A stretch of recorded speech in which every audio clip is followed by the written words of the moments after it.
sure have been thinking about that. Lost my virginity with a soft dick. Y'all might be thinking, wow, that's been like a whole. You're wrong. All it takes is a girl that really is like enough and keeps drinking. She makes it. I was 17, she was 22, she knew what she wanted. She was me and whiskey though. We figured it out. All right, well, she got a big pop. Thank y'all so much. Welcome to the show, Seth. I love your accent. I never heard it since you did the narration of the Mickey Mouse game. Yes, sir. Last time I was on, you said the same thing. Yes, sir. Really? You did not before? About a year and a half ago, yeah, it's maybe 8 times on stage. They've been doing comedy about 16, 18 years now. Just 3? No, less time I was on. Yes, sir. Unbelievable voice. Thank you. Both your voice and your jokes. Talk us honestly. So what's been going on? Tell us about your life. What are you doing for work right now? I work at a dispensary, which is pretty funny because I work 3 days. But I went to a. That you look for being legal to tell us all about. I'm not talking like at all. I'm a simple man. I think my ex legal from my camouflage hat into Rothschild'S. I'm walking eagle of America. Keeps listening. And I would consider myself a true patriot. Yes, sir. And I'm not making myself breakfast, feeding my dogs, and invading the Capitol.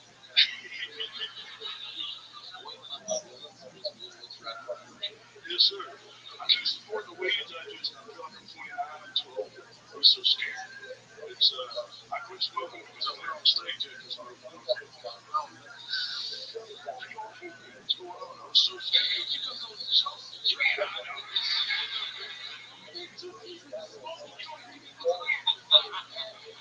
Anybody got some heroin in this bitch?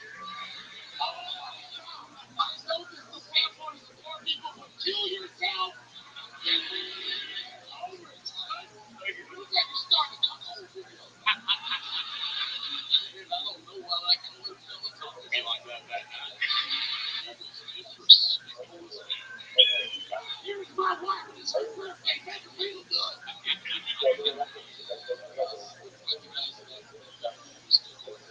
You've seen those videos, huh? I was watching them.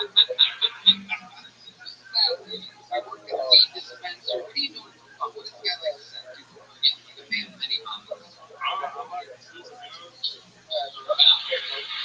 Straight out of my impression of building gun. Oh, I'm sorry. He's also sorry for disrespecting our art form and holding them sideways every time he hits it. So whenever I first moved down here, I called the buddy and I said, hey, y'all, I got a gun on my hip. Y'all got pistols yet? I was like, if I got a gun on my hip, there's not somebody I can get my gun to. And they said, oh. And I was like, this is Texas. Only one person in the mothership allows to have a gun in this place, and that person is me, Madness.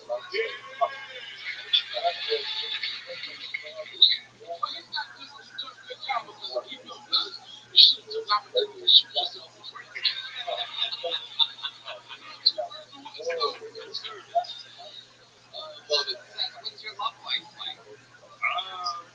It's going all right. I actually just this last week seen all kinds of weird shit, suicidal shit. I'm like, I got a gun. I was like, man, I got maybe 6.5 minutes. I'm still lucky. I don't know why you accuse something for that. I think I'm over it. We're going to How much bad thing do you have? I'll be honest, I'll be honest.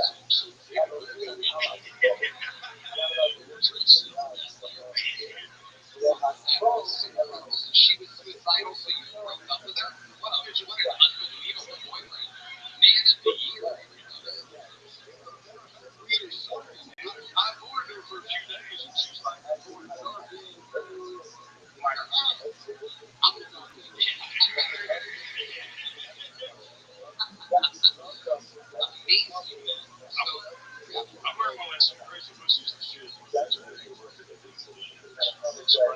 these eggs. Forget how big they are. What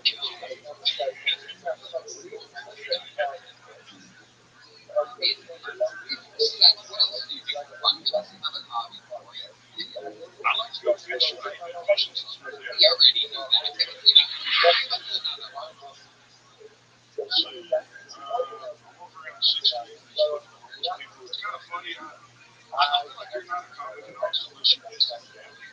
Just taking a look at all the dirt back here. What's going on? It's just, it's a lot. Those of you that listen to the show far away, let me tell you, right behind us, directly behind us, about 15 feet behind us, vegetables. Crazy. Oh, this red man's one part of the grab some check. Any homeless at all? Oh, yeah, sure I do.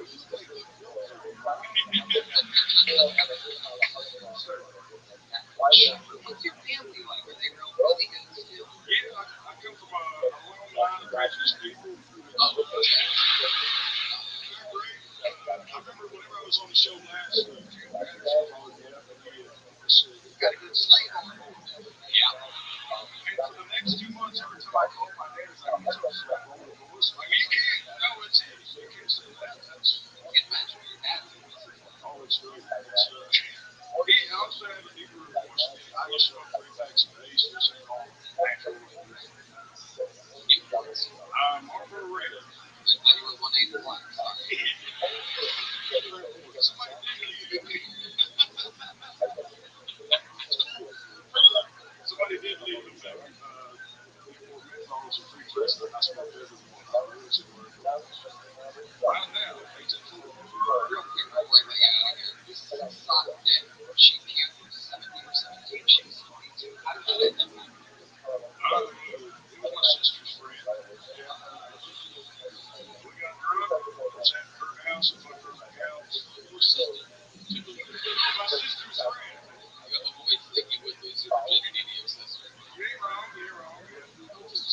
Kentucky, yes, sir. Amazing. And why was your big stop? What you were drunk to? I had a fifth of whiskey. That was, we figured it out eventually, but it's, I have an 8 tolerance, and this never make any sense.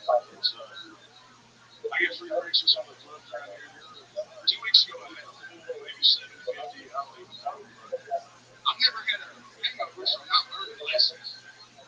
I wish I could. The only hangover I've ever had was from tequila. Wow. It's not interesting at all. I'm sorry. It's good that the people watching the show actually fall asleep watching it because that means that we get the entire view that just stays on and then it rolls and then they have to watch it again. So we get 2 views by having someone on my view early on in the episode. I am a businessman on top of a host and a comedian and a roaster. So, alright, what we got here with a 1/8 normal size black jumbo. There you go. There you go. That's the shepherd, everybody. On to the next one we go.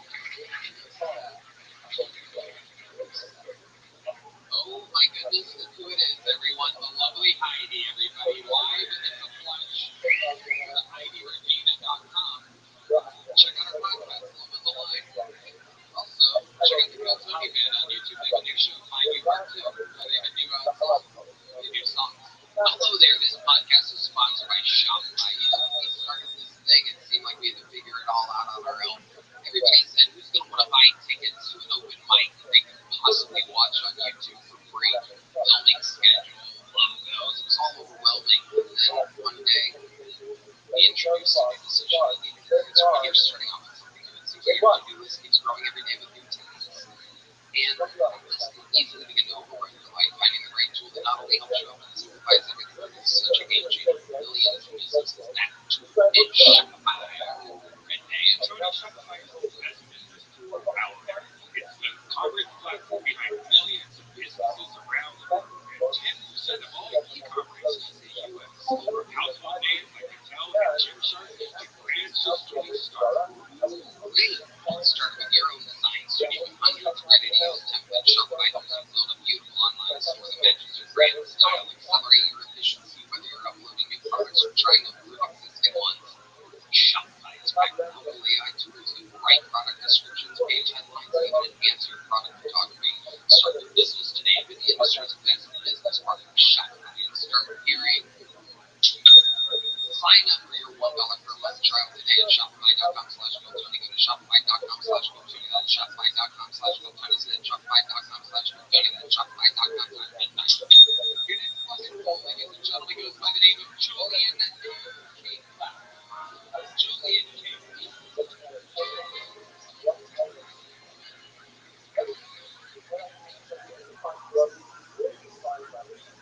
So I don't think Stephen Hawking has any chance. Because how?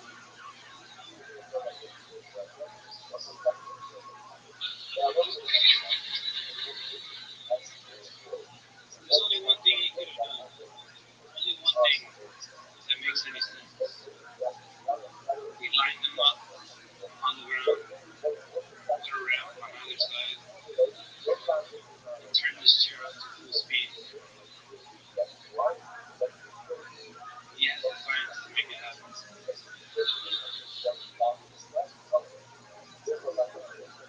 I could just imagine his tires creating fire attacks. And I'm pretty sure that's how his face got that way. It's just the wind resistance. You know what I mean? It's just like, right. That's messed up. Julian K. Welcome, Julian. It's your first time on the show? First time. I love it. Well, how long have you been with stand-up? 6 months. 6 months. Very good. Basic premise and execution, delivery, called organic, new. But if it's good, we created mystery under some of the edge of our seats, much like Steve Hawking. So 6 months in the game, how old are you? 30. 30. What made you want to start? I was thinking about what I wanted to do with my life because I was working at Amazon all this time. And I said, you know, it's not like I want to live. And it's far away from where I'm sleeping. I like the optimism. If I could put 8 to 10 hours a day into one of those things, as a comedy, I think is the one thing that I could see myself working really hard on. What came in second place to stand-up comedy? Was it being a rock star? Were you about to go buy a you wanted to go to a guitar center or something like that? Buy a guitar? Like, what was the I think, I don't think there was no second place. It kind of just, comedy was like the only thing I could see myself doing long term and working really hard on for next 100%? with my parents, when I did a DNA test, it's like 35% needed. That's How much percentage do you have actual official high school years? 35%. No, so it's on the web. Very cool. What do your parents do? Mom stay at home mom or dad? Am I right? mom's on disability. Dad's keep driver. Hey, Coach Stephen Hawking right there, actually. Yeah. What kind of disability does your mom have? Schizophrenic. Oh, that's that affected you a lot as a kid? Honestly, it's very like low key. She has voices in her head, but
yourself? I love myself. How are you able to afford that apartment now that you still work at Amazon? So I was working at Amazon in California, and then I just I said, you know what? I looked up the cost of living in Austin. I said, you know what? I could pull out my savings, move to Austin, find a job, and then last for like as long as I need to last, and then until like my economy skills grow.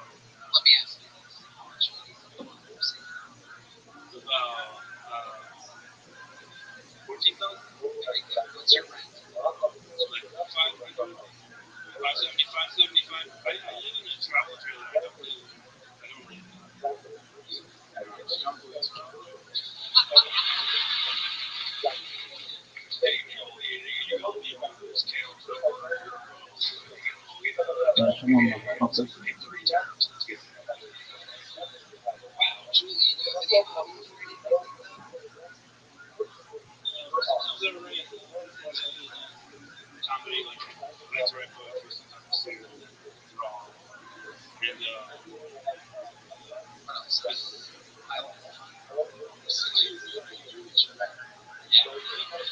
Yeah, I made a couple friends here that, and at least one of them, gets me out of the house, make sure that I'm not upset. Sweet. Have you guys do all day? Have no hangover. And If you had whiskey, is that all?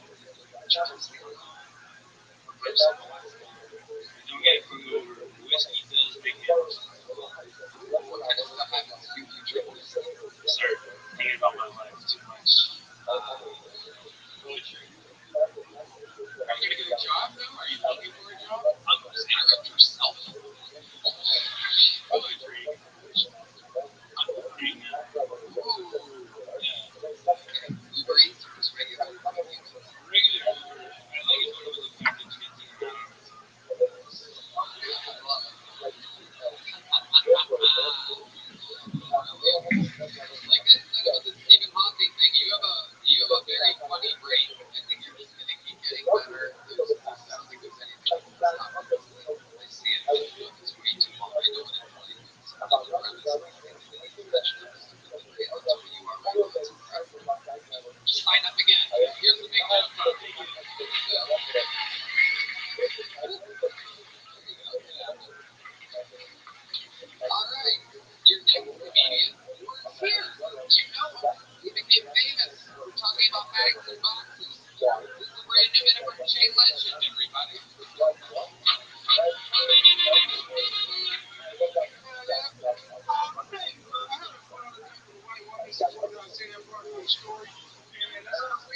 She was telling me how she was in the Jeffrey Clubhouse and how she identified as a gay male. It was some crazy sentence to hear.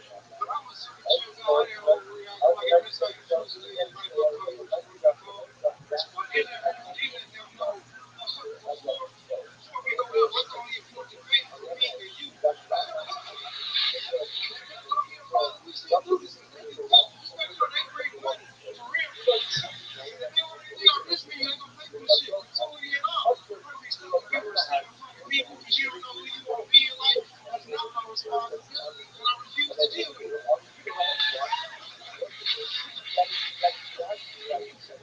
Pissed me off the most was they got up when it was time to order. So now I'm like to come back to the table because the waiter take the order. He's like, sir, what you like? So my order was confidence. Then he's like, what about your guests? I'm like, I don't know what they want. He said, hey, you expecting 4 people? I was like, no, it's just one zip. He said, one zip? I said, yes, nigga, what up? What the fuck I just said? I'm confused too. Like, yo, figure this shit out for real. Because at this point, it goes first the step, and we're losing.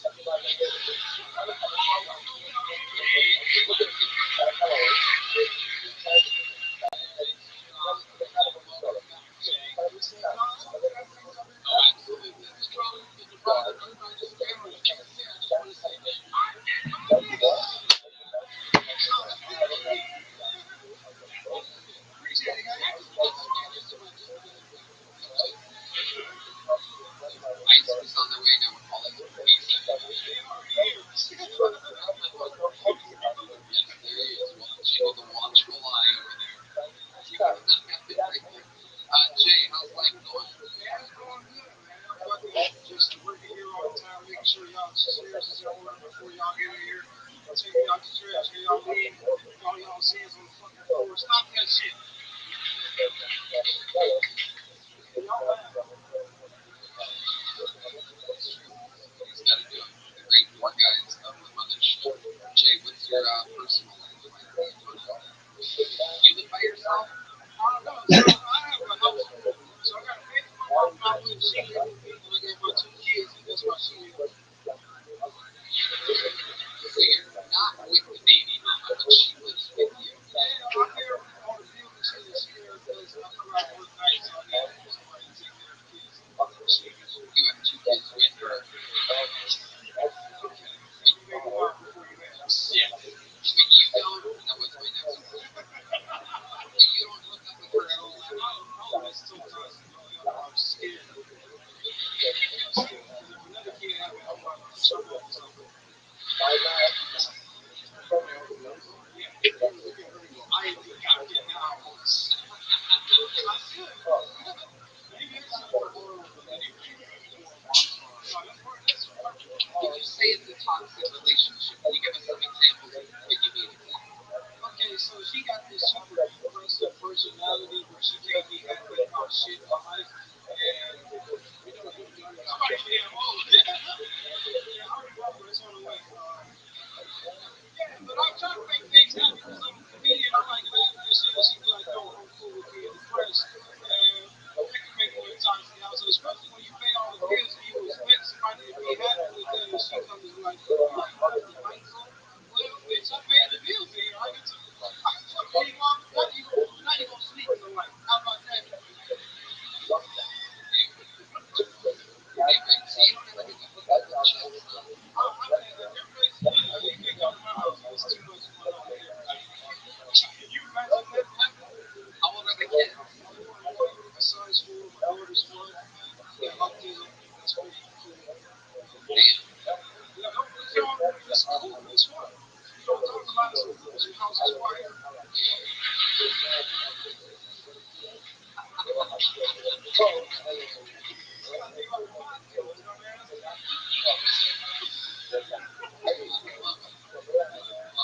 Switch more you were autistic. I got a question.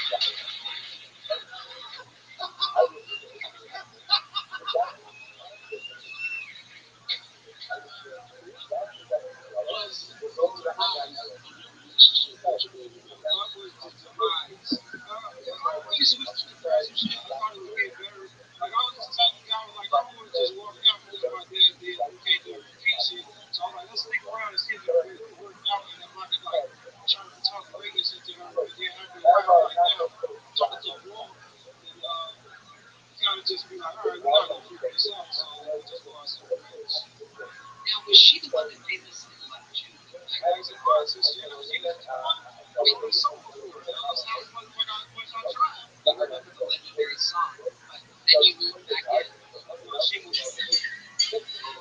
She, I want people to get this straight too, because I ain't doing anything wrong. She said with me, like, you never do my clothes. You live with me. I'm not one of those. I'm not that thing. I'm not one of those.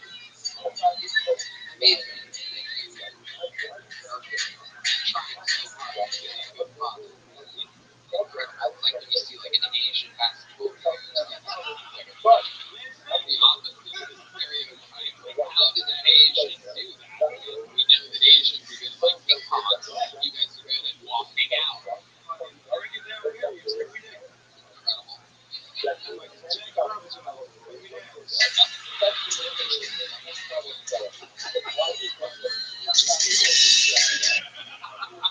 Jackie Robinson with Jackie Robinson. Jay, anything else crazy in life going on? I mean, I got some bad shit. You know, like the blackest shit about me is I was almost sold for crack as a baby. That was insane. Yeah, so I had a 17-year-old parents, and they left me with my crackhead grandma, and then they came back and worked at Burger King, and my mom was like, "Where's my baby?" I'm trying to get that answer from the crackhead is pretty hard. And my dad was a crack dealer, so he knew all the hot spots. So he was like, "You chill out, I'm gonna go find him." He came back like 2 hours later with me. That's a crazy fucking. That is crazy. I could have been with a better family.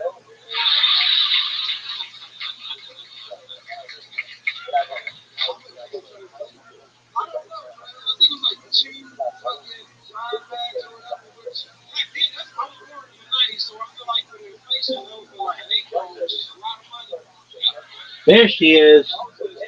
What up, girl? Are you ready for me? Already. Yes, ma'am. Alrighty. To everybody out there who's ready to see one of the greatest bowling performances in the history of humankind, I've got my girl, Miss Aquarius, here. She's going to show us all how it's done because she has an invitation. Okay.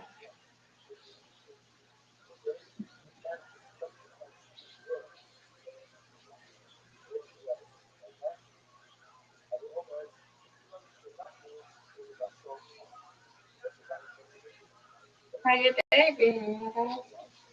Alright, let's see what she did. What did she do? Oh, girl. Nice spare. Thank you. You're welcome. How was your day? How was your? It was good. How was yours? Lovely. Extremely That's lovely. good. Oh my Lovely. God, where did you go? Oh, there you go. Did you get your nails done? Yeah. Okay. Yeah. How was I it? did. How was that? That was good. Then went to go eat some lunch and then we came home. Excellent. This Yeah, is a we've tough. been right at it. Ever since we got home, so far that was good. We got home just in time. Excellent. This is a tough shot, Mr. Aquarius. Get two. I, Okay, that's all I right. know. That's all right. Now look at this. Garbage. Yeah, right? Yeah. They shouldn't even make me throw this one. They should know this is guaranteed. Right.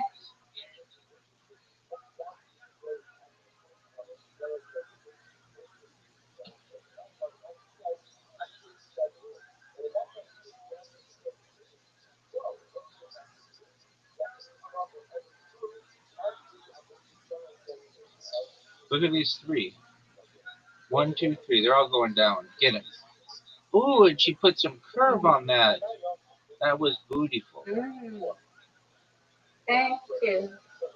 You're welcome. That was terrible. One of the worst throws I could have had. You got this. Give it a shot. Garbage. Garbage, Miss Aquarius. Oh, Oh no. no. It's okay. You got it. All right. Still winning. Not now. Look at this girl. She takes a big old lead. Mm. Get it.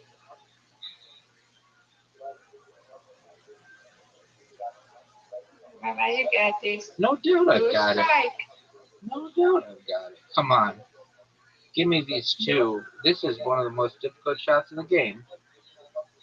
No.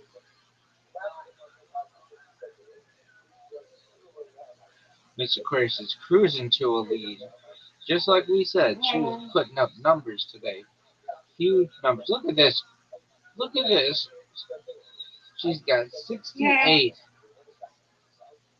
Well, that one better get that one. Get something. There we go. Got one. Come on, Rabbi. Got a strike. Strike. That was not good. That was not good. Give me this. Boom. Everybody, everywhere, I, knows Miss Aquarius I is the win, you champion. win. Miss Aquarius is Win the not. champion. All right. It's your turn Oh, now, for Rabbi. sure, Miss Aquarius. No doubt. No doubt. I don't doubt it. I know you don't doubt it. No. The president of Plato doesn't doubt it. Everybody knows. Oh, get one more. Get one more. Oh. You got it. You got No, it. Oh, I know I couldn't get it too close. Come on, Rabbi, you got it. Come on, come on. Strike. okay. This is tough.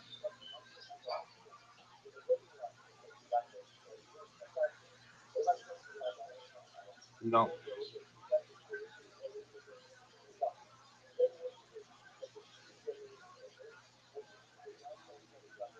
All right, you've got to get these two.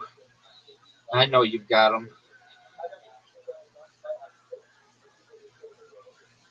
Nope. Ooh, You got it, Rabbi.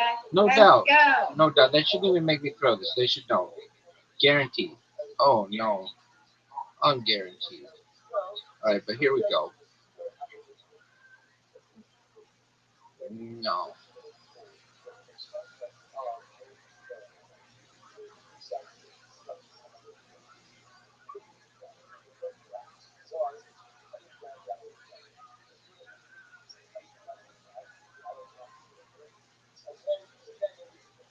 Difficult shot.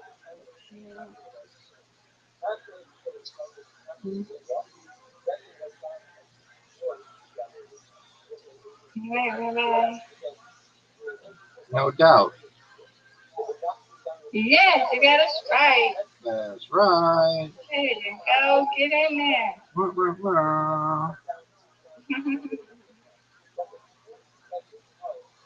Oh, look at Match you you. matching. Look at this, folks. This girl just matching away. Give it to me. Come on, Rabbi. Do it, do it, do it. Nope. Now, this is one of the most incredibly difficult shots in the game. Give it to me. Oh, how Oh. did I get the one but not the other? Garbage. All right, folks, look at Miss Aquarius here. She's getting big amounts. She takes the lead. Get it. All right, folks. Come on, Rabbi. She made it Let's tough. go, Rabbi. Let's go. Get it. We tied. Yes, let's go. Yes, We tied go. Yes, get it, get this one. for the win. Yes, yes, yes, FTW for the yes. win. Give it to me. That's what I'm talking about. And another strike. And And another one. You win, I win. You win, I win. I win, you win. Undefeated in bowling, undefeated in friendship. Friendship. Yeah. Yay is right. Hey, yeah. Excellent job, Miss Aquarius. Thank you. You too, Rabbi. Thank you, madam. I'll Sweet. be back to go to sleep on my iPad, okay? Yes, ma'am. Sounds like a plan. Alrighty.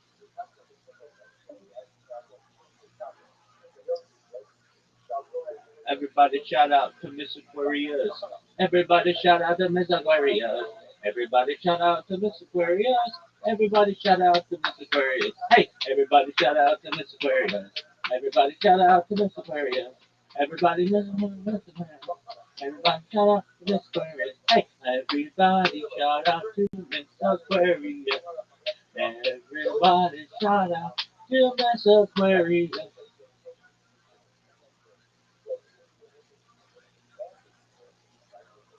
Go play like a champ, son.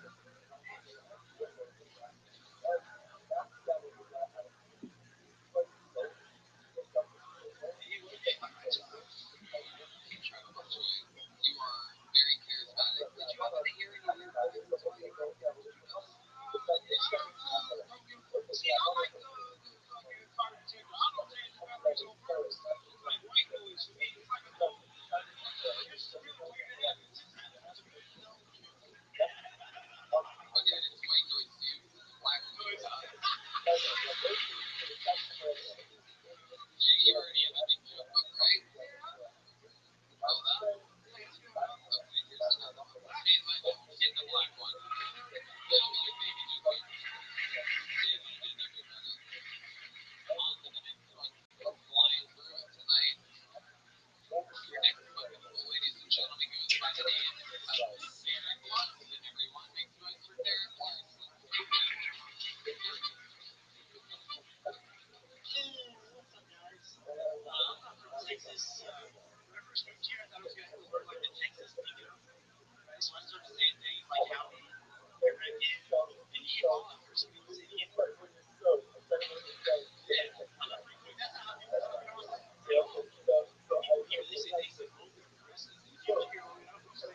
he has such great stories. It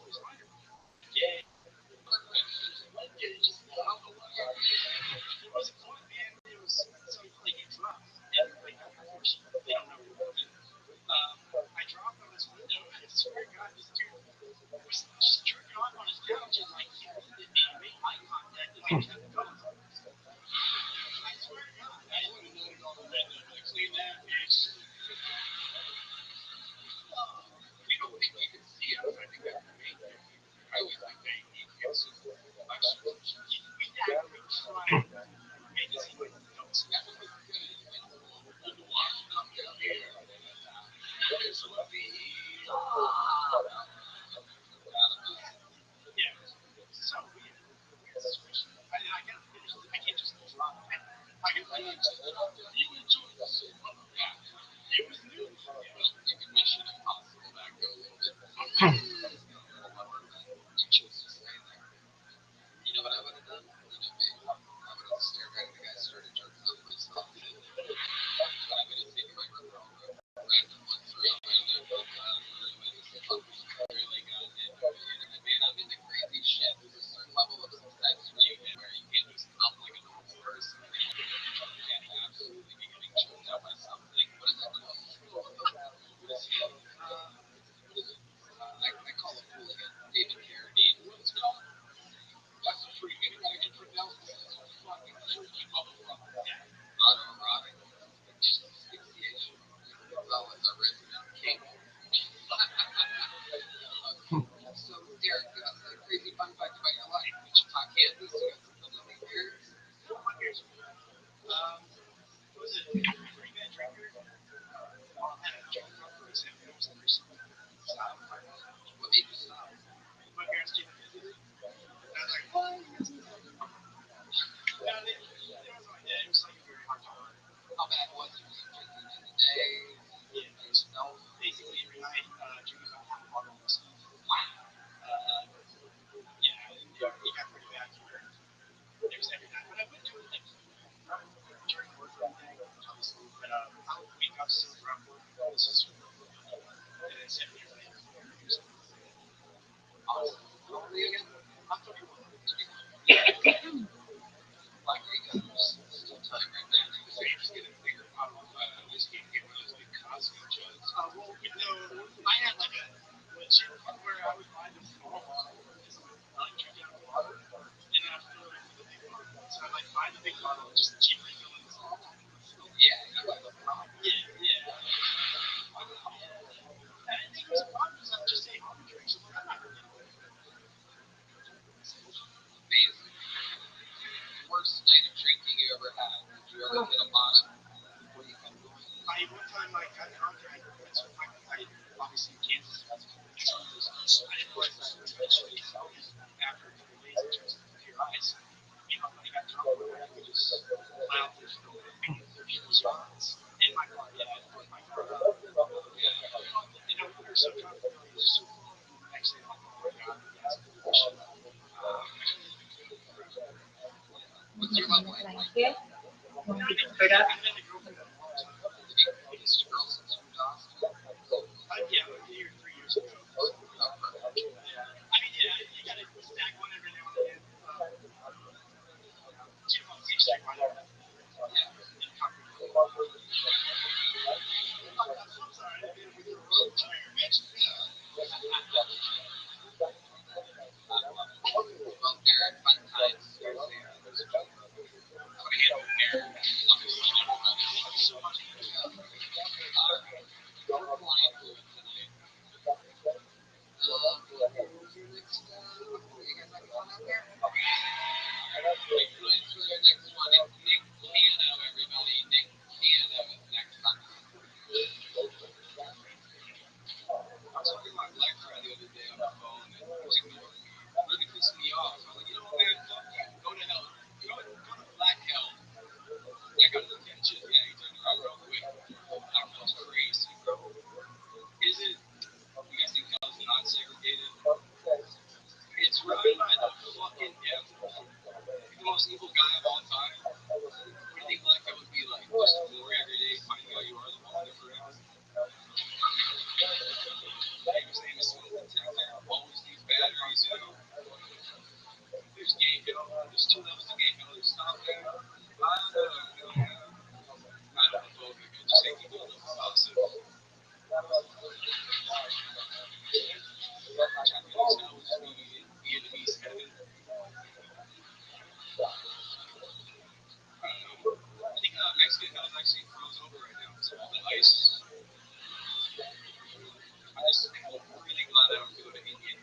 Oh my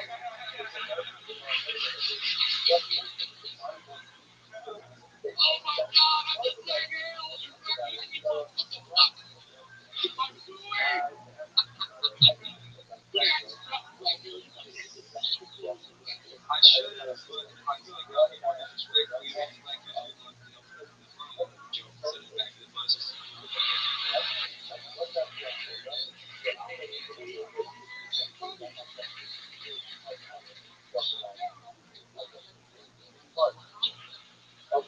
Nick, tell us more about your life. What ethnicity are you? You look like you could be fucking anything.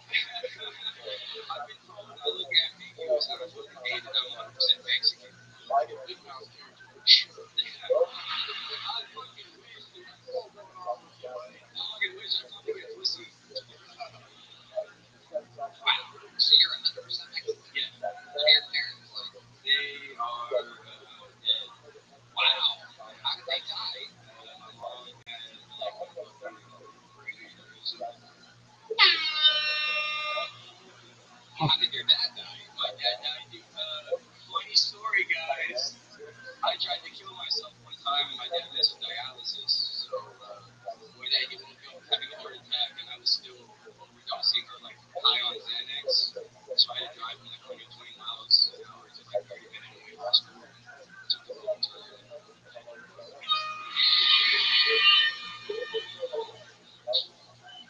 That's one of the most amazing answers to a question I've ever gotten on the show. So, how long ago did that happen? That was in 2018. 2018. So, I'd imagine you felt a lot of guilt. Oh yeah, it definitely didn't help at all. I was high the whole time. You know how annoying it is to be woken up at all by your parents? Imagine being like stone high off of Xanax, your dad's like having a heart attack. What are you talking about, dude? I was freaking out. I hated it, so I just delved into it more, like jail and shit. Right? I think it's still a lot worse than fucking hell. Yeah, That's how you nailed it. that's why I go to church now. Do you go to church now? No, that's a lie. Oh, okay. You're a funny guy, Nick. That's what it takes. It takes a lot of darkness to get you dead parents. You're always very funny. I agree. Everybody should kill their parents. Yeah, if you want to make it big, you do it with others. Right. Amazing. What other trauma do you have in life? So you said your parents were dead. Like it was nothing. I actually finished college trauma dumping through a bunch of bullshit. This girl one time, I took her to go see Sam Talley in my university and followed me and told me she was cheating on me. And then said, I asked her why, and she goes, I just find it more attractive when you admit you're raped myself. So I lost like 100 pounds. And it started being fucking gross. You started being really mean to girls. Not in what way?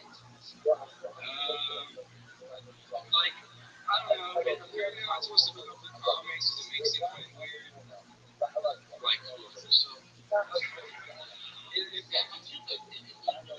Yeah, dude. Touche. Wait, you know what touche means? I'm just,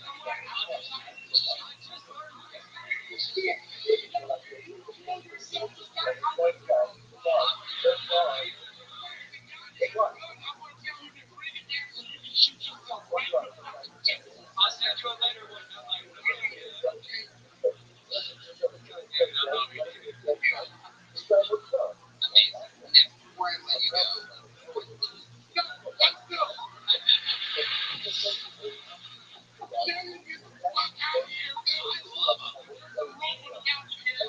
This will be the first time I walk before you do, man.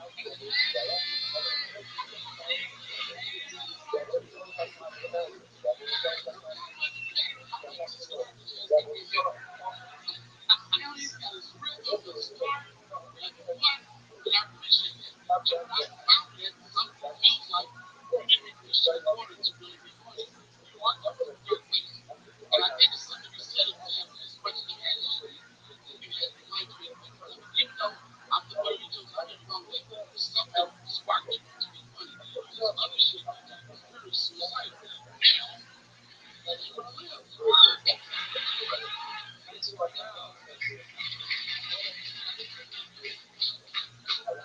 Cano, I love your style, love your jokes, amazing stuff. Here's a big joke. Great stuff.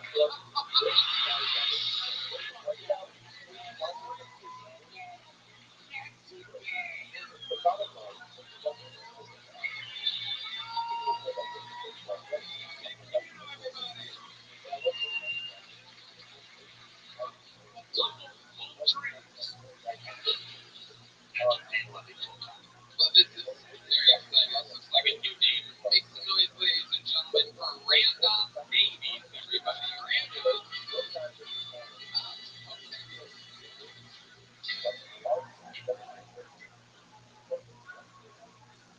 No way. No way. No way. That's what I said when my sister told me she farted in my mouth while I was asleep.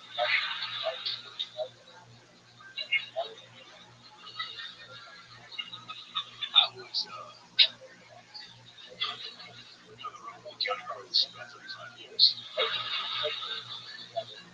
You see a lot of stuff. You get a lot of things get you down to tense. Try to get a massage from time to time. Went to this place to get a massage from this girl. She tried to have too many seizures.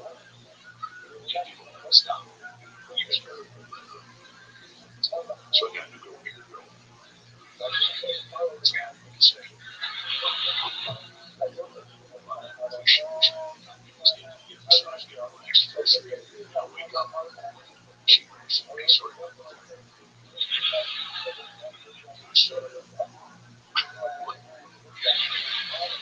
at first I was like, sorry about that. I couldn't control the rest of it. I said, my bad ass, my kids are she didn't get out of my mouth. I'm the father. That's what she said. I said, I don't know why. I don't know why you do. You have to check yourself in. If you're problematic, it's not going to help you. Views, you know what I'm saying? I'm not going to go online and say it's you. It's super honest. I love that. If you fall asleep at the right moment, you will see one miles for free. All right, that's the time.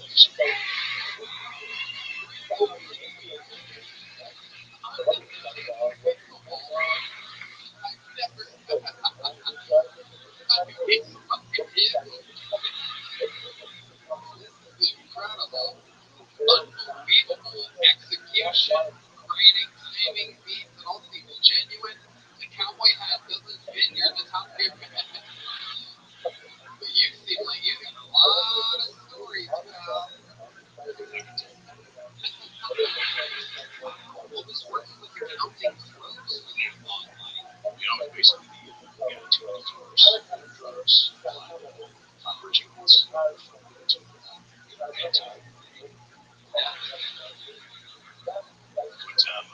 one time we were in New Jersey, there was a regular massage parlor, and you can always tell when it's not, the marquee is just a little bit more down, kind of like the side, we get in there and right away, I don't want to do the accent, but who it was, and she said something I didn't understand, and I knew what it meant though, you know what I'm saying? It was between Winter and I. She was tapped down cloud. So Adam and I went in, they went in one room, so we'd be in there together. And, long story short, we both got jerked off at the same time. And this was 2 days before Christmas. I learned, I wish I would know what I said before this. Quite the longest I've ever said that.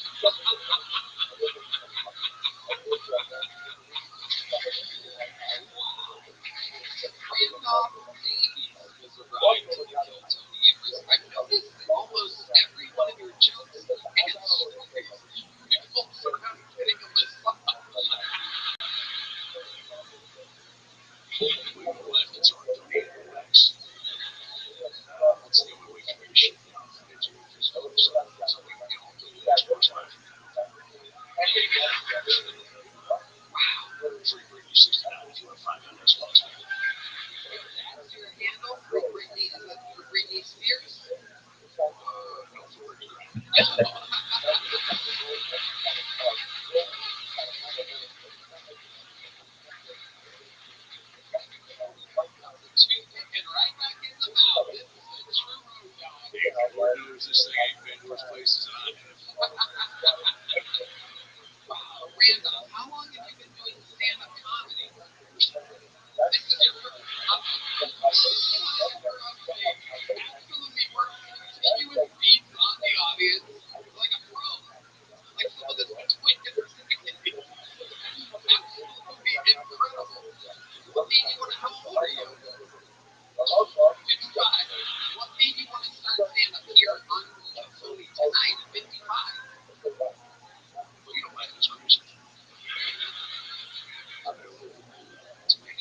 was 14 years ago.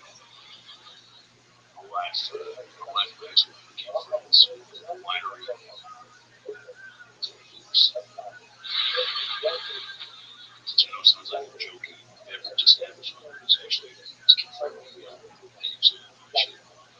But my point is, I was traveling everywhere. Just figured, shit, looking at it, I gave you the right stuff, buddy. I like her.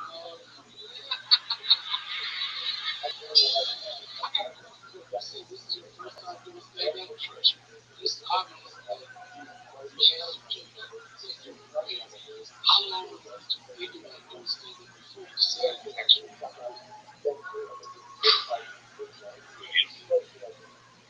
I was telling you, a lot of places on the show.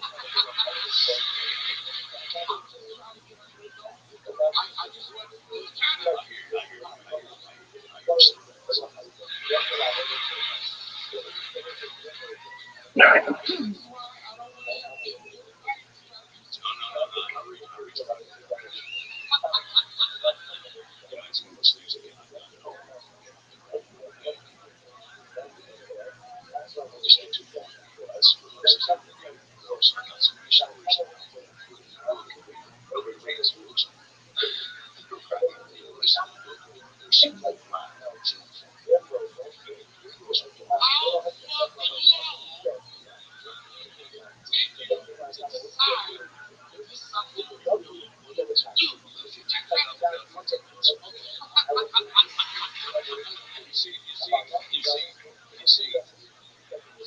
not a guy that I'm not a guy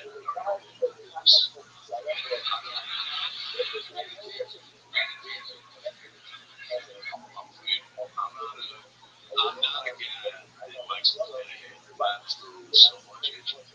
Life is, I'm getting nervous. I'm fucking girls. I fucked the girl. Man, she was struggling with cancer for about a month. What was that like? Can you describe that? 6 years old. And she thought this was a rag. So we she beat her.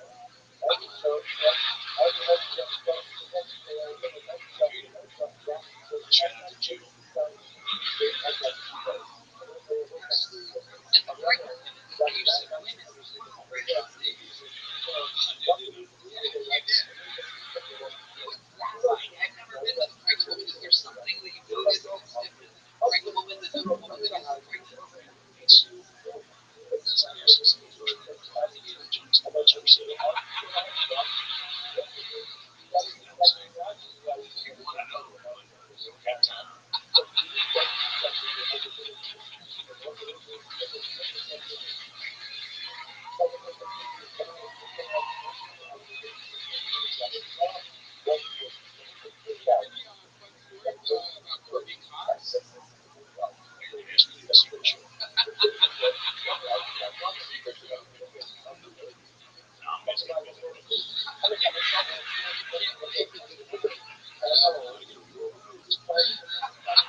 is it, this is always coming up with chemical events. So there's a lot of questions from my side. So I just, yeah, there's really was a problem with it there.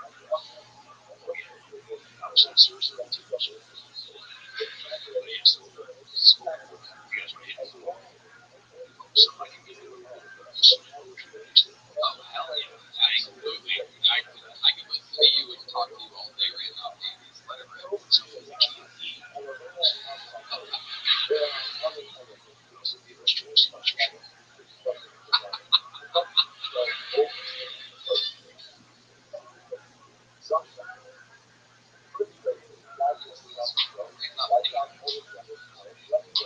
So he named you Grandpa Davies. Well, I was driving drunk again down the 405. I couldn't quite remember if I wanted to be alive. So I opened up a book. I remember what Kevin said in Peter Pan. He said, give me all them boys, give me all them girls. I'm going to take them to the lake and watch them swim down into the ocean. Deep inside the ocean.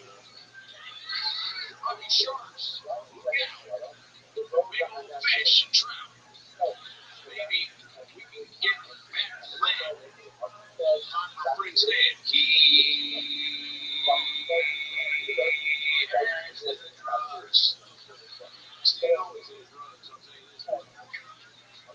Stan gave me a pill one time. I danced with a coconut tree for an hour and a half. Ooh, she couldn't move. She could move.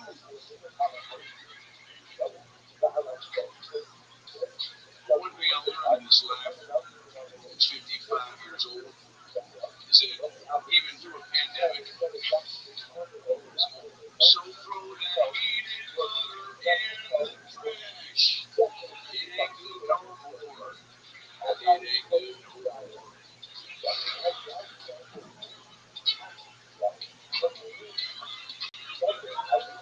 I'm allergic to gluten, by the way. Thank you so much. That's it. Baby. Randolph, I gotta tell you, every once in a while, an absolute saint comes around. My friend, you run the new and cool that's like a winner here.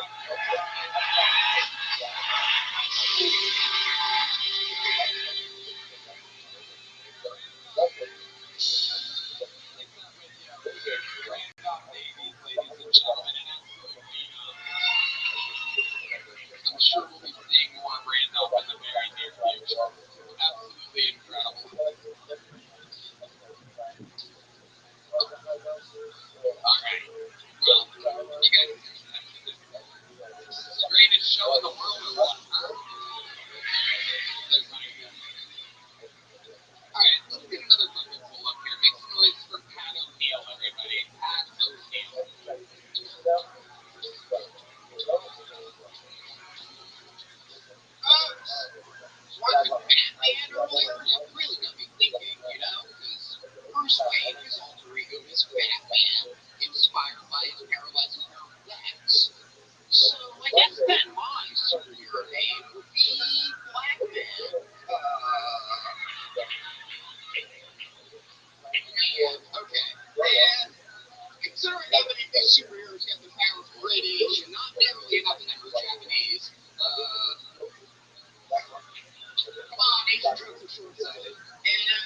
I'm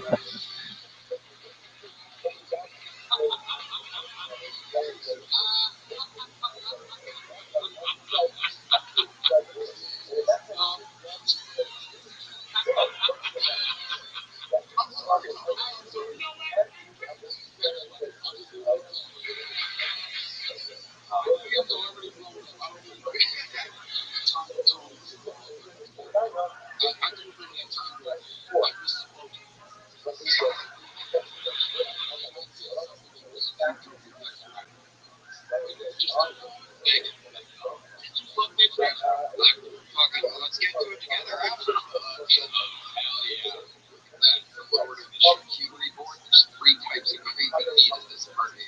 Kat, what is your love life like? You seem like the kind of guy who fuck almost anything.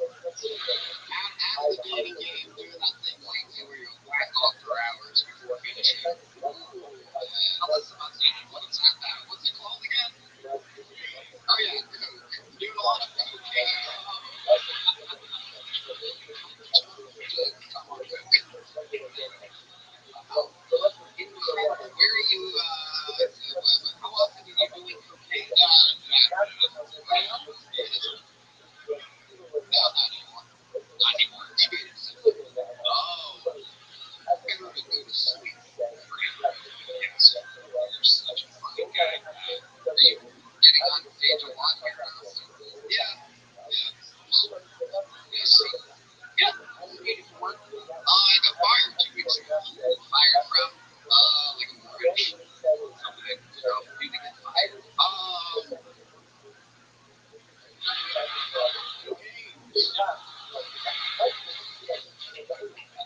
I'm getting deviated. I understand the nature of the show, but like I said, we're at this thing where I'm getting paid, so I like perfect literally cannot. Like the I'm sorry. No, it's great. No, I love it. Saying I understand the nature of the show, but I listen to the whole thing is actually the best answer I think I've ever gotten. Like, I can't make a list. I'm sorry. Fantastic. We already love it. You can't actually love it. Tell us something else crazy about your life. How did you end up like this? Were your parents dead too? My dad is. Yes. Yeah. There you go. He was a door. How did your dad die? Liver cirrhosis at age 40. Oh, wow. My God. How much was he drinking? A lot. Yeah. All day? Yes. Yes. Man, I like to have a few drinks a night. It's scary. I love drinking. 40. It's amazing. How old was he when he had you? How old were you when he died? 16, I think. How old are you now? 15. Somehow still look 16. You walk in at 29. Perfect. 20. Yeah, they got you might not be able to hear it over the podcast, but the entire crowd just gasped. And all said different words like fuck. Jesus, a very rude audience. Make these fuckers laugh. That you are absolutely hilarious. We love you here on the show. Have you won more than anything in the world? Really? Yeah. Well, you're the only one I have up here with. I won't disappoint you. I won't bother you. You know, we got another one. Fuck you, Pat. Yeah, you just want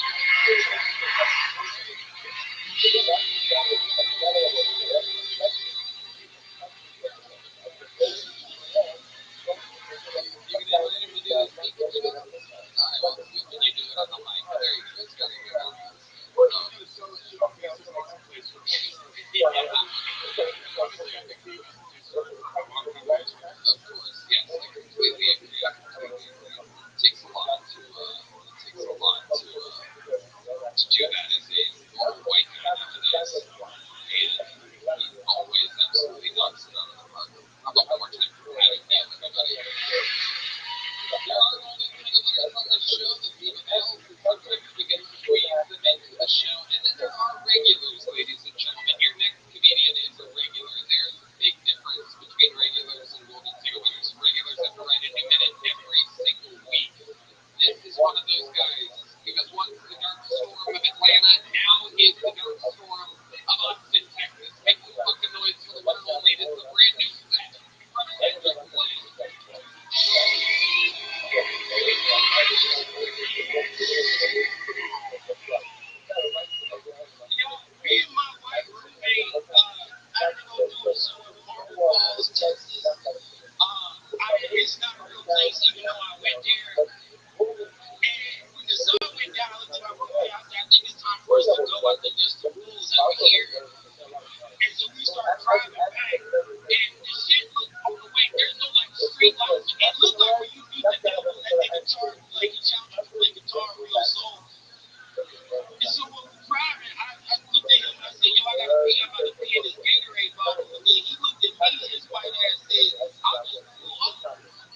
something that I commented. Yeah. What do you think? I said, original. I said, authentic. I said something else.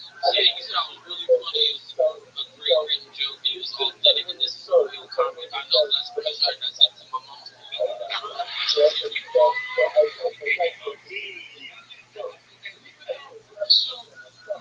But it also gives everybody the opportunity to say something. You know, to say, I was like, oh, I said, like, but just randomly, I saw this. You don't always see that. So, not just because you're black, you're funny guy. I just want to be able to appreciate this. You know what I mean? The Hitler, man.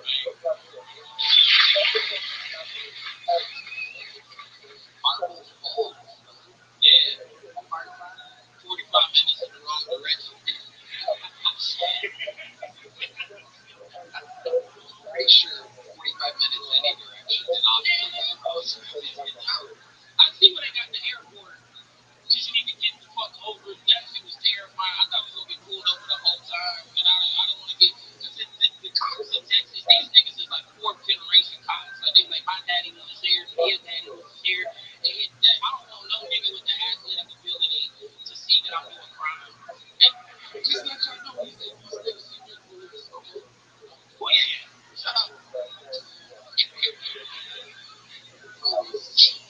Focus. Well, y'all good. Y'all good. Folks about the other one.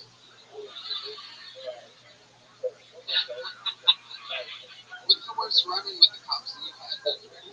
Shit, nigga. Easy. Damn. Alright, I'm not gonna lie. Sometimes I do deserve to get caught doing crime. Smile. So we was stealing from like a gas station with these kids, and we thought we could run away, but they don't teach you as a kid you can't outrun a cop car. And that nigga just pulled over. They pulled me and my brothers over there, like slammed us on the ground. We were like 7, 8 years old, and the whole time he was like, "What did you say?" I was like, "Oh, nigga, I took some gun." And he was like, "Bro, I just killed pockets and I didn't see that time." Like, maybe my Cheetos in one pocket. So I was like, nigga, that's the easiest. They saw me. I was a good dealer, so I started selling drugs. Yeah, they need them. Amazing.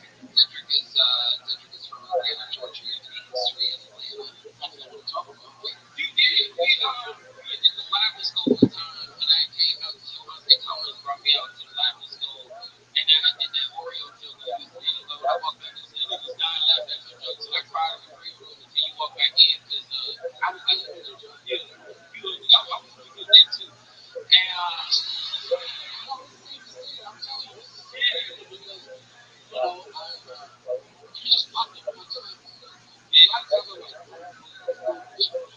and the fact that this was the second time that I listened or heard you tell jokes, and I appreciated this. God's appreciate it. I really appreciate it. Obviously, I appreciate what you've been doing for the longest time because I haven't been to Life School in a long time. that was a long time ago because he was pissed off because he wanted the Cowboys to lose so you could talk shit to Charlamagne the God. Exactly.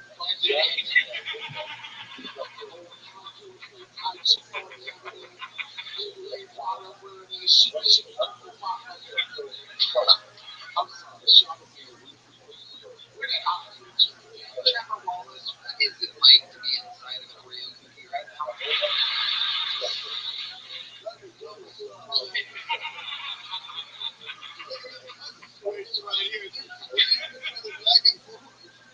You got Death Comedy Jam to your sides and Blind Comedy Jam behind. Cedric, you are the focus man. We're going to keep it moving. Cedric,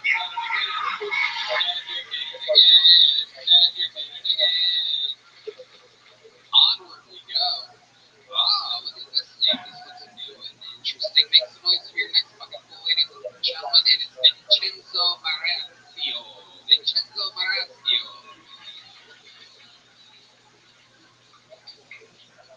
I got a confession to make, guys.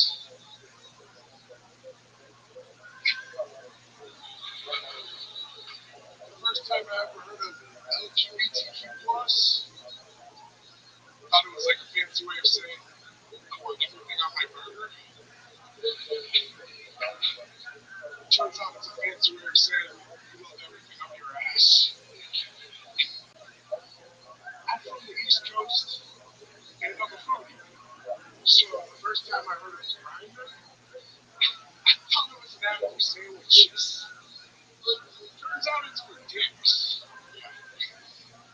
So I came to the dude's mouth.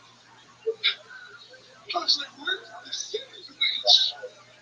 When does it show up? I'm way hungry. A lot more than you. Yeah, I really didn't know that guy was gay until about a week later. He texted me. He was like, "Do you want to go to a Dallas Cowboys football game?" That was it. That did it. All right, that's been my time. Thank you guys.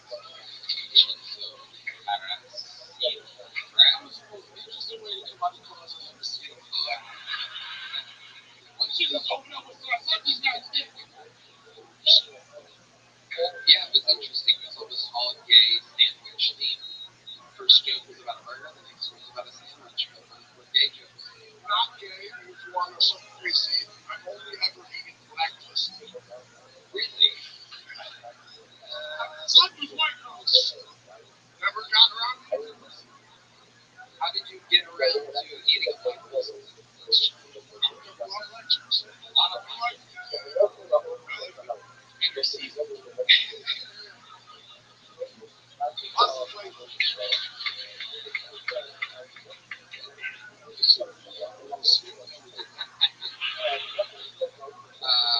So, think about this.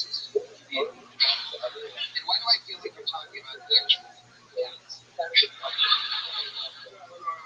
Well, 3 dozen, but yeah, definitely. 3 dozen black pussies? You know how many a dozen is? Where do you chicks that look good with the black? I think you can say it.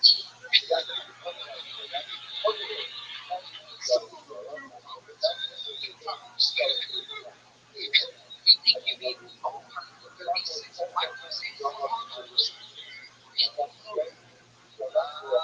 And not one white one? How many white women do you think you've had sex with? Not a lot. Less than 10. Less than 10. How many black women do you think you've had sex with? Just a few. Where are you now? I want to see a solution of marrying us.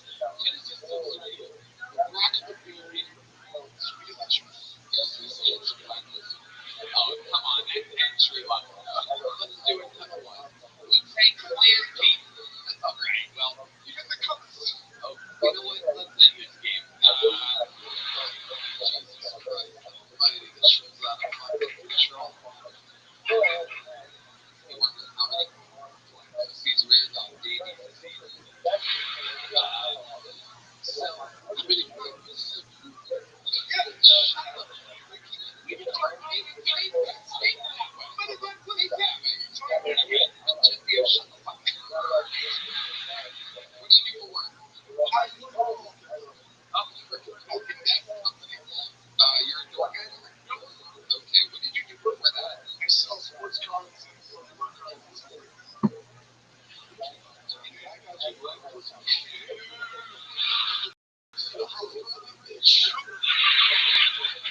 I got a supplier for the local news.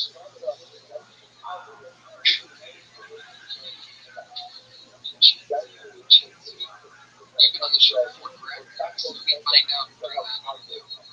Just that I got lost almost 100 pounds recently. How do you do that? How did I do it? Only eating black pussy. I was stressed out. Well, How did you lose the weight? running and eating salad. Fuck yeah, that's Chick-fil-A. Salad and chicken. Because I've been on the road doing a little bit of comedy and stuff, trying to be healthy. This sounds amazing. Smart shit. Fucking much black pussy. Okay. Is there anything else interesting to say? I did get 2 beautiful white girls to show me the tits of Sunset Strip. It was, Homeless tits. Everyone loves homeless tits. they're like OnlyFans girls, fancy or whatever. It was totally Ellie James. Okay, alright, good check. Very good.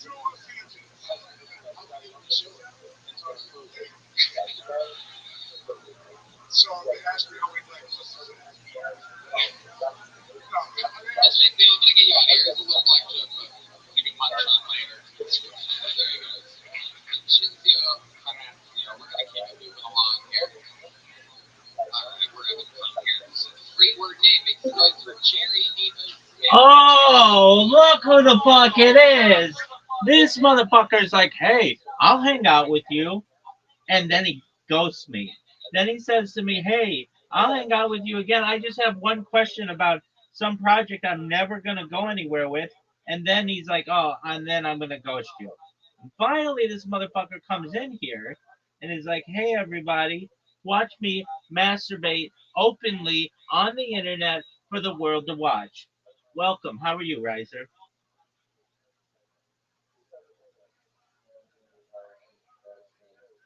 It's not harsh, it's the truth.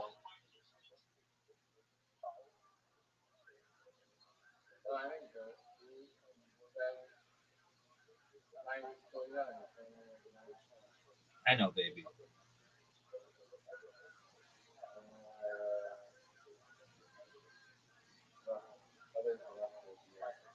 Because if I recall, I said on Tuesday, the last we spoke, that you should be here at 8.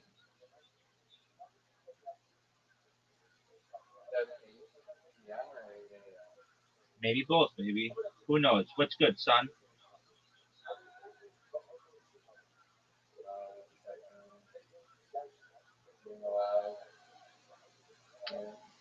All right, that's tight.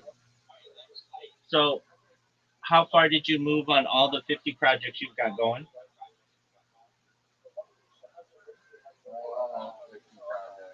Dog, let's count them, folks. We've got yellow on red. We've got the greatest cryptocurrency of all time. We've got Upcake or whatever, Group Spark or whatever, Crowd Spark. We've got the University of Vancouver. We've got Salmon Cannon. We've got that one song. There's already something called Salmon Cannon, dog.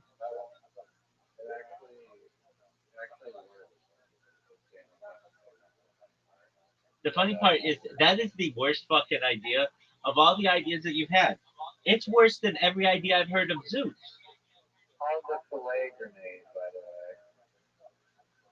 Mermaid Grenade is better.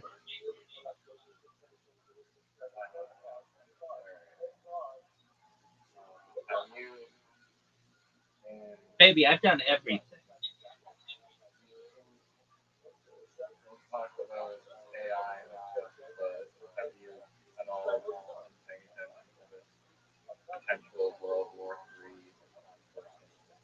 Fuck yeah, I started it. I said, Riser said that he's going to be here last Friday, and then all of a sudden he didn't come, so I was like, fuck it, man. What day is it? Friday. Last Friday, you said you were going to be here, and then you were like, oh, sorry, I'm such a bee.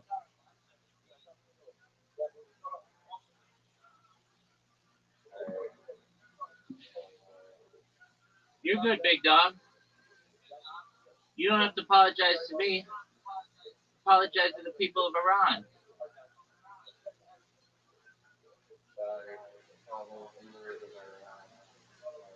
Yeah, they've got a lot on their hands. All Are right. you actually pronouncing it, well, I mean, you said Iran. No, I didn't say Iran. Iran. I said Iran. You said Iran. I said Iran. Oh, I heard you say Iran. You said Iran. But it's good that you know the correct pronunciation. Iran. Dog, I live with Iranians. Say Iran. I live with Zoroastrian Iranians. I should know how to fucking say it. Okay, well, that's good that you know how to say it. A lot of people think it's Iran. Dog, it actually should be pronounced Persia, but we won't get into that, baby.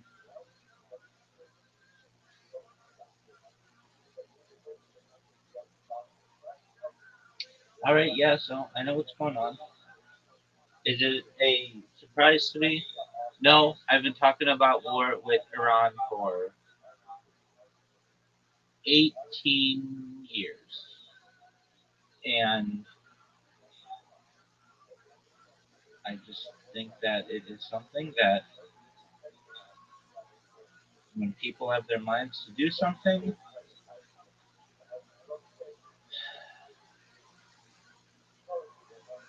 it gets done. But as an advocate for world peace, I don't want anyone to get hurt, and I hate war, and I especially hate war when Israel's involved because the people deserve peace. I hate when war's involved with the United States because the people here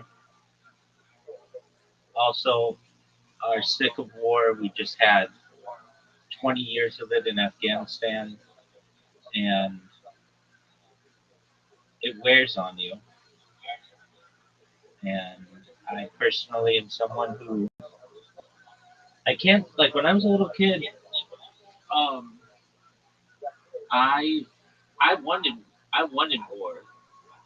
Uh, I wanted just because I wanted to be part of history. But my uh, my mentality has certainly changed, and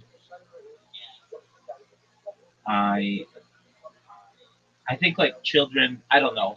War is cool. It's romanticized in film and television and such. And so I always thought it was interesting.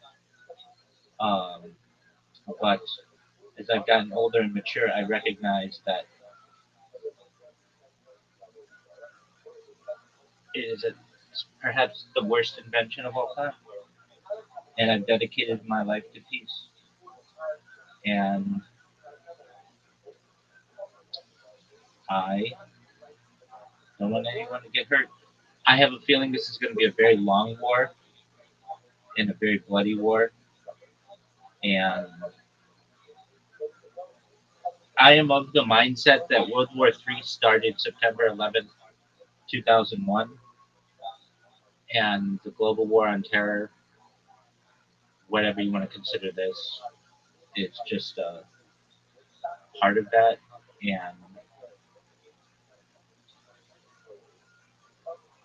I am just not a fan of war, to be quite honest with you. If I had it my way, we would have tried to address things diplomatically. If we really wanted something, whether the United States or Israel or whatever, there are bribes that are available. There's blackmail that's available. Anything but killing children, and that is basically inescapable at this point. And I don't know what's going on in Canada, but at least in the United States, they went from we bombed Iran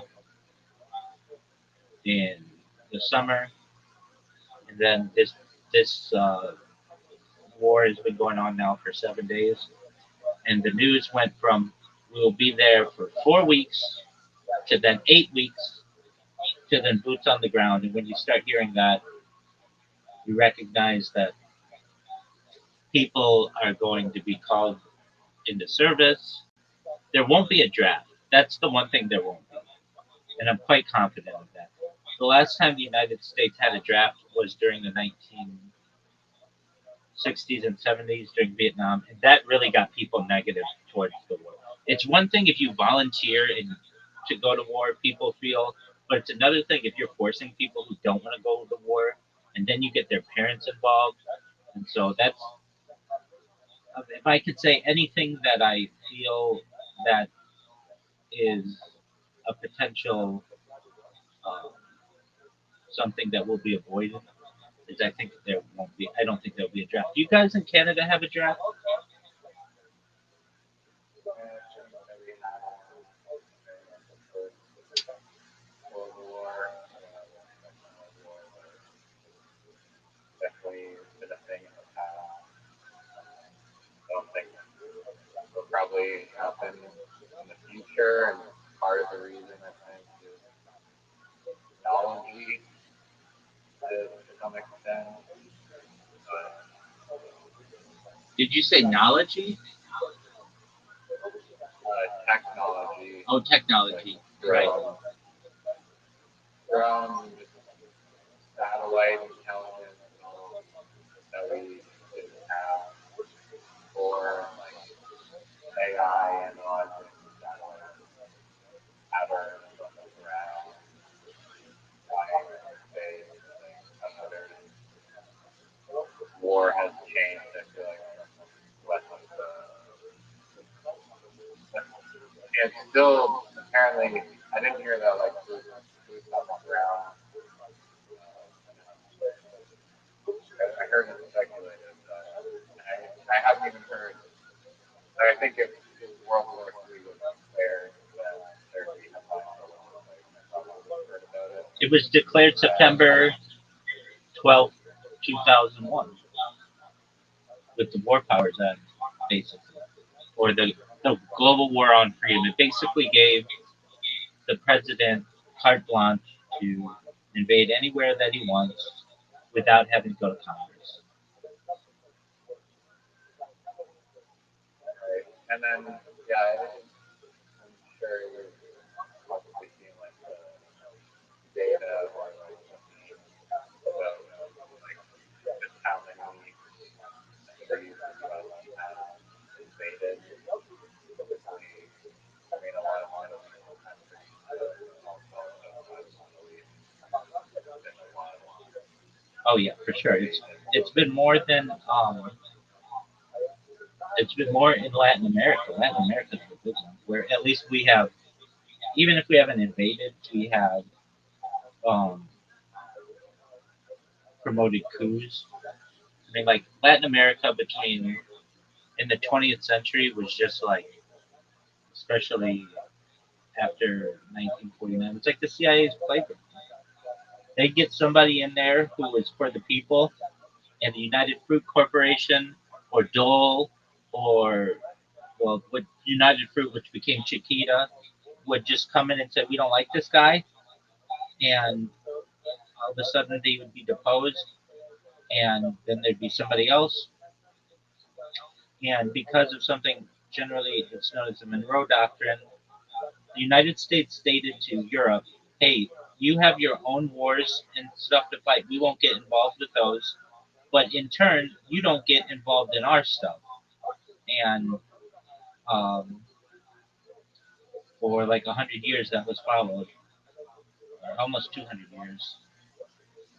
But war generally in the United States hasn't ever been extremely popular, except there were a lot of people after 9/11 who just wanted to fuck something up. I mean, that's how we invaded Iraq with, um, like no one from Iraq was like even known to be involved with 9/11. It was, depending on who you want to accuse, but um, it was definitely not Iraq.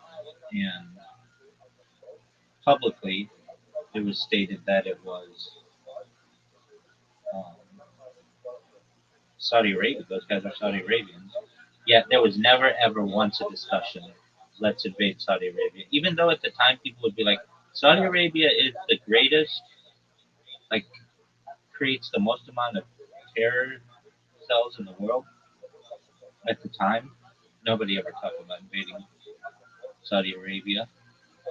And I mean, there's a documentary. It's called "Everything's a Rich Man's Trick," and generally the only people who benefit in war are bankers and the defense contractors. It's it's quite a sad situation that I mean they didn't even like try in the United States to be like, oh, there was like an imminent attack. They were just like, no, these guys had nuclear weapons, we're gonna fuck them up. And they weren't even like They bombed a subway station or a bus stop. There was nothing like that. Absolutely nothing. And the Iranians that I know, that I've lived with for many years, that I've had as friends, they're very peaceful people. They've never wanted any anything but peace. And it's a sad situation. Every single person who is like in line to become the supreme commander of Iran gets killed. They've all been fucked up. And I mean, Iran has even come to the like tried to talk to the United States intelligence and say, "Hey, we want to at least have like a discussion here." And the United States is like, "Absolutely not, full, complete surrender." And I hate to say it, but it makes you wonder what kind of dirt the intelligence community has on Donald Trump, and especially with the files that were released. It's very difficult to for a reasonable person to say that someone doesn't have him implicated, be it Mossad, the CIA, the the MI5, MI6, whoever. Somebody's got dirt on him, and when you have dirt on someone, especially if it is a heinous act, you can make them do anything that you want. I've heard that blackmail is more beneficial to the intelligence world than having that person live or die. Basically, because if they live or die, you can't do it. They can't do anything for you. But if you have the blackmail, you basically have them by the a leash to do whatever to do whatever it is that you want. And if you've read the documents, it's quite obvious that there, there's at least a there, and in order to distract people, we're now in a major. Or when I say we, the United States is in a major. I don't know. I heard that means that like they're creating this whole thing to distract Iowa, like the data or whatever. But I don't know if I completely buy that entirely. Doug, then you're an ostrich with your head in the sand, and you just haven't seen what's in there. I mean, have you read the documents? So why do they care to just like it's not like the public is gonna uncover some like insane information about him by reading documents that they release like Dude, online. absolutely they have. In fact, there was a drop within the last 48 hours of Trump implicated in raping a 13-year-old girl. Like these things drop every single day, and if you're not in the Epstein subreddit, you're not going to learn about this stuff.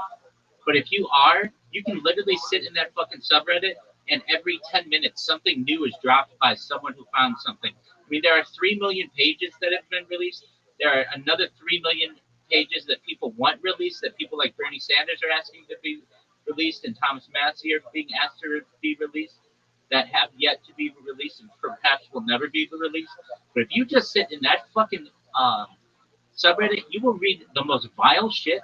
It's a nightmare. People ask me what my opinion is on it, and the only word I can give for it is it's an absolute fucking nightmare. It makes me embarrassed to have any association with many of the people involved, and it is. How do you have an association with them? I'm an American. I'm Jewish. Oh, I don't want any negativity for any of the groups to which I belong. And people read this and they think all Americans are like this. People read this and they think all Jews are like this. It's like absolutely not. Um, I I'm somebody who just thinks that. I mean, there are arguments to be made. Like many of the people involved who people think are Jews are not. Ghislaine Maxwell, perfect example. People think, oh, this is this Jewish bitch.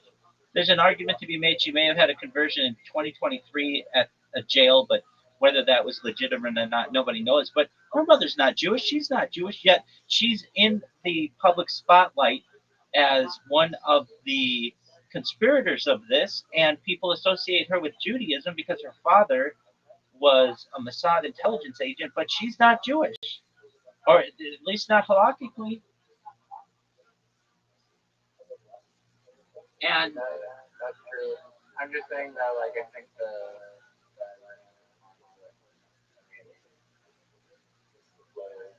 it's not blurry. It's not blurry. It's absolutely not blurry. It's absolutely clear as fucking day.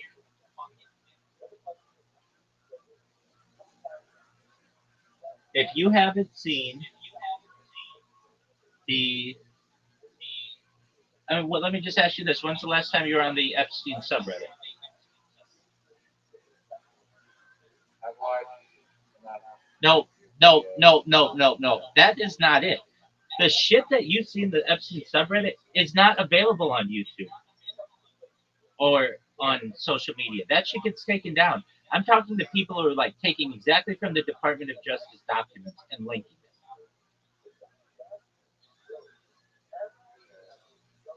I'm just saying, like, I just asked a question. When's the last time you were in the Epstein subreddit?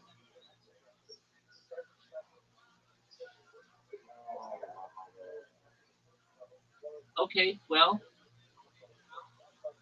you should recognize that for the last like 44. I'm just saying, it sounds, I'm not saying it's impossible, but starting World War III and bombing Iran to just distract public people from thinking about the Epstein files seems like, I don't know, like, I get why Trump would want to do that, but it's still like a drastic measure that Okay, that just makes me think that you're not a very critical thinker, and that's okay. You can live in a fairy tale you're world. not a critical thinker if you just go with the headline of, oh, this is happening because of this. Doug, it's not. I've known about this since 2008. I've known about this far longer than you've even known the man Jeffrey Epstein's name. I've known about this entire ring. I've emailed on it. I've talked to people in my community about it. I've known about it at least since 2008. I've known about that island since at least 2008. I was emailing people about, hey, did you know that there's this like island where all these people go? And people would say that that doesn't have any credibility. He was convicted, and then it was like, well, but it wasn't convicted on anything on the island. And people just stick their head in the sand. I for someone to not, if you haven't read these fucking files and read like, dude, I mean, even in 2016, Katie Johnson. Have you watched the Katie Johnson testimony? yes, we watched it. Okay, perfect. So we were talking about this long before the files came out. And that woman's story, wherever the fuck she is, has been corroborated. Not only her story, but quite a few other women as well. I mean, look, if it walks like a dog, duck, it talks like it. If it walks like a dog and quacks like a duck, it might be a duck. And I hate to say it, but this one, for as much as anybody wants to protect the president, does not look very good for him. Look, I'll tell you this: you can go through my whole background, you I'm won't not find. saying that Trump will experiment style at all. You. What did you say? No, I'm not saying that Trump looks like obviously he looks like shit in the files, and if they had any substantial, I mean, they do have substantial evidence, but maybe not enough proof somehow to convict them. What are you talking about? There have been people who have made FBI There have been FBI whistleblowers. Remember half. That there is substantial. Remember half of the files. Remember half of the files have not been put out. Remember half of the files have not been put out. So this is just the shit that they feel comfortable with people seeing, and it's vile. And how many arrests? A handful, maybe. In the United States, none. Really, the only person who was arrested but not detained was uh, Prince Andrew, and that's just going to happen. Look, I'm not saying that arrests will happen. When you have the scum in charge of investigating themselves, nothing's going to happen. But for you or anyone out there to say that there can't be the most significant intelligence drop in the history of the Department of Justice, if not the history of the United States, if not the history of the world, and then within a month we are in World War III, full blown, and you don't see a connection there, that's cool. I don't think you're a critical thinker. A critical thinker looks at this and says that Iran says that they have intelligence. Israel says that they have intelligence. The United States says that they have intelligence, all corroborating that Donald Trump raped people and that there is perhaps video of him raping children on camera. And Okay, so then starting World War III wouldn't really affect them and get them out of jail anyway. wait, it's not about getting him out of jail. It's about getting that story out of the press. And so whenever anybody pushes him on it now, he just gets able to say, "We don't talk about that anymore. That's done. I've been." That is not what arrest people. Like, if those allegations are like they have proof to arrest them and put him in jail and convict them, that will probably happen. Right, sir? You don't understand how the American system works. He's in charge of the Department of Justice. Those are the people who would be able to perhaps bring charges against him. He's in charge of them. His right hand woman, Pam Bondi, is the same person who exonerated him in the state of Florida. Is the same person who helped broker a sweetheart deal with Jeffrey Epstein in 2008. This is a deep uh, swamp, and he's put these people in power purposefully. And the reason why he has is because he has dirt on them. And it, Protect them by them. absolutely. And so basically, he put them in prominent positions, knowing that they would protect him. They have no other. They have no other. Um, they have no other way to be able to provide for themselves, and they get huge contracts from the government when they do this, which is a big thing. It's basically, if you protect me, you can start a company, and then it will get millions of dollars in consulting fees. Pam Bondi got $3 million from Trump um, media just for consulting. I mean, that makes you a millionaire overnight. So of course you're going to help these people. And if you don't, only a few things will happen. One, they'll come after you, or two, you'll be found in some hotel room dead, and they'll just say that you offed yourself basically, and that's the end of the story. Nobody's going to investigate you. I mean, look at this situation with I'm sure you've probably heard of it, but with Savannah Guthrie. She's the Today Show host.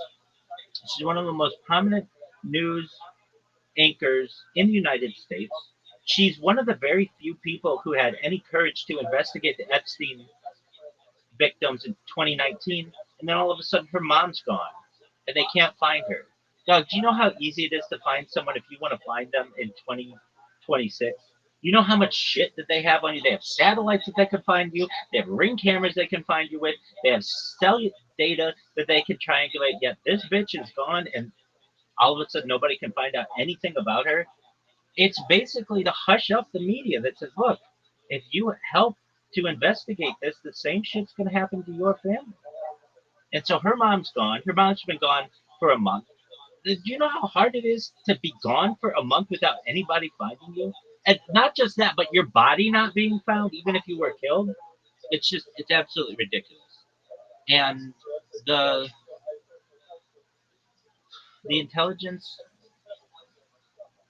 world is obviously in control of this administration and in control of the Israeli administration. Benjamin Netanyahu's son said in, I believe, 2019 that, specifically Les Wexner, but that he was running or helping to run a blackmail operation, not just on the United States politicians, but on Israeli politicians. And it's obvious that's what's happened. Ehud Barak's been in involved in this, former Prime Minister of Israel, Benjamin Netanyahu's son, tried to speak out about this. He was sued over this. I mean, it it all comes down to the powers that be.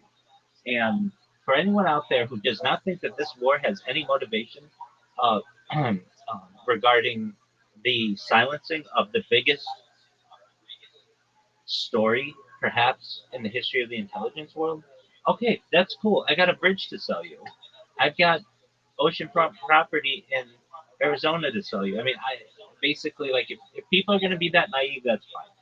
It's not that, at least in the United States, people are not that naive. They know what's going on. They just recognize that they're powerless in it, and that their sons and daughters are going to be sent tens of thousands of miles away to go fight a war that perhaps does not have excellent grounding.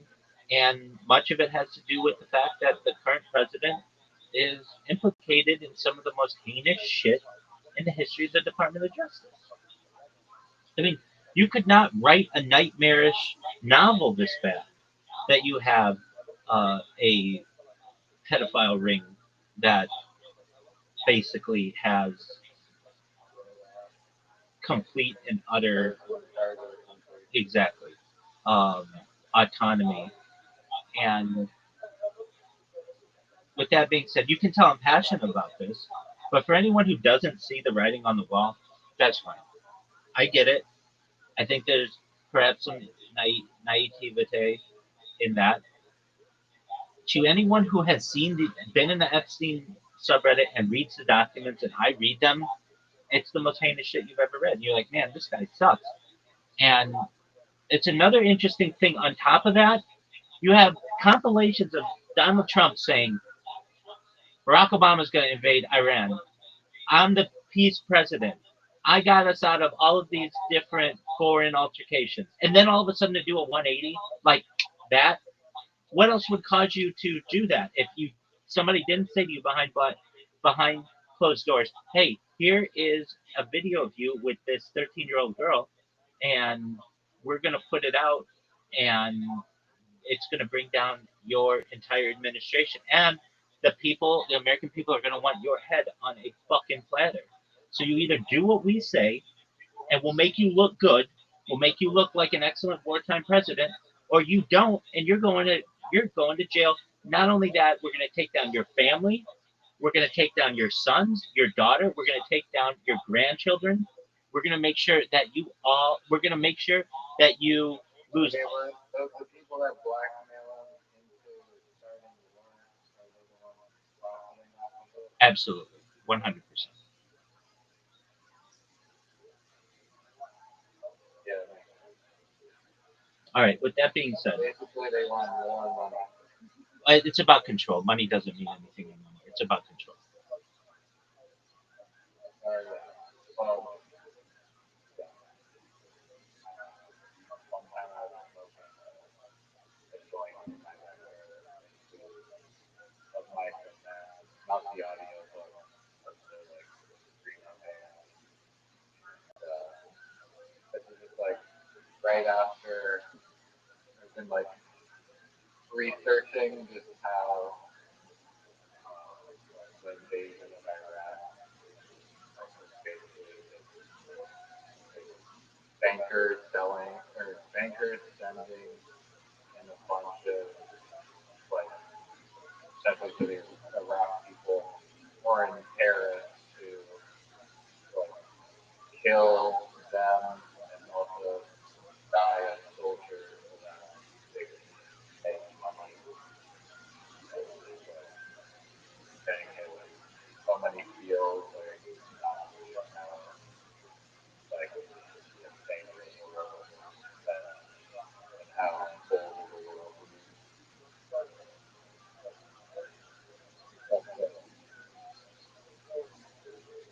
Yeah, it's terrible. I can tell you, it's been 25 years or so, 23 years or so since the invasion of Iran. And prior to that, we had Operation Desert Storm, which was the first invasion of Iran, like the liberation of Kuwait or whatever. And to this day, I can't tell you one person who was an Iraqi person who ever killed an American, like on American soil. It's not like there was ever an Iraqi terrorist attack. And I can really say the same about Iran. I can't name a single Iranian who has ever killed an American. Like, I know maybe overseas that's happened, but never here.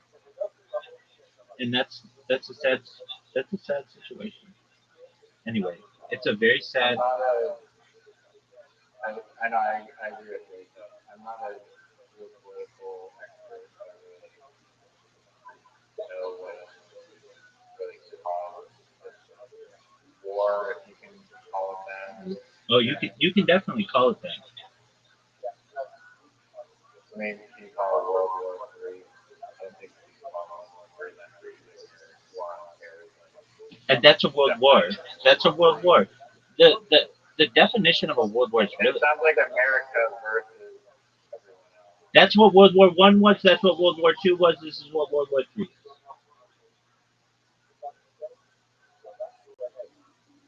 Well, World War Four then. No, World Can War we say Four. that? To quote Albert Einstein, I don't know when World War Three, how World War Three will be fought, but World War Four will be fought with sticks and stones.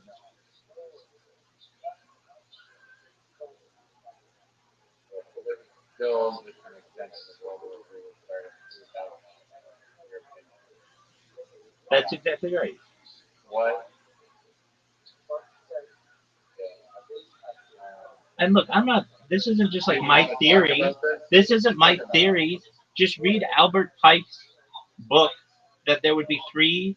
This is before World War One. There would be three major world wars before the ushering in of the New World Order and whatever you want to consider that to be. And he's named where they would be. He said the first one would take place in Europe, the second one would take place in both Europe and Asia, and the third one would take place in the Middle East.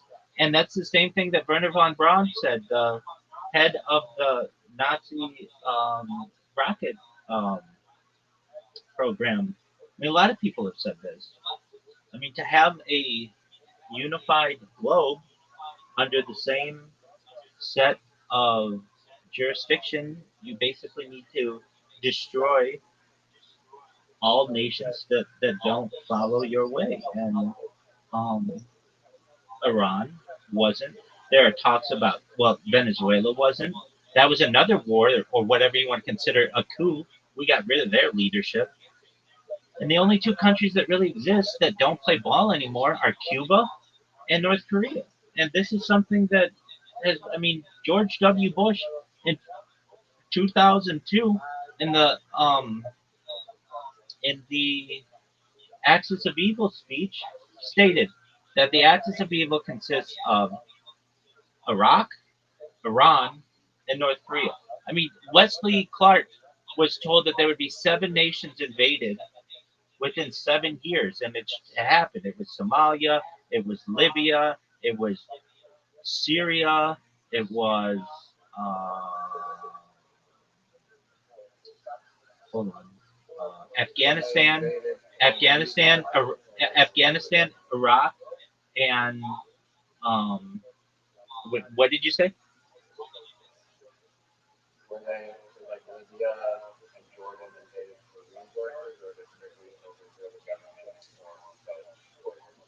Both Muammar Gaddafi, who was the head of Libya, who was shit on in the American press for many years, was actually trying to set up an African Union, basically a way for Africa to no longer have colonialist powers take the resources and to have it was going to be called the Africoin, basically a currency that was one of the names for it, but basically a currency that was no longer going to be controlled by fiat currency. And Hillary Clinton, under the uh, Obama administration, literally her quote was, "We came, we saw, he died." That was her fucking quote, and then she cackled after.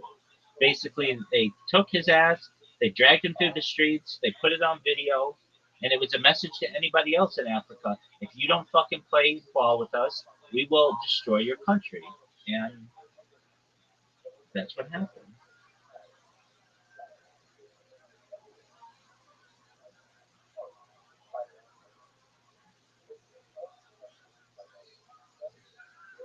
All right. With that being said, are you ready to lose?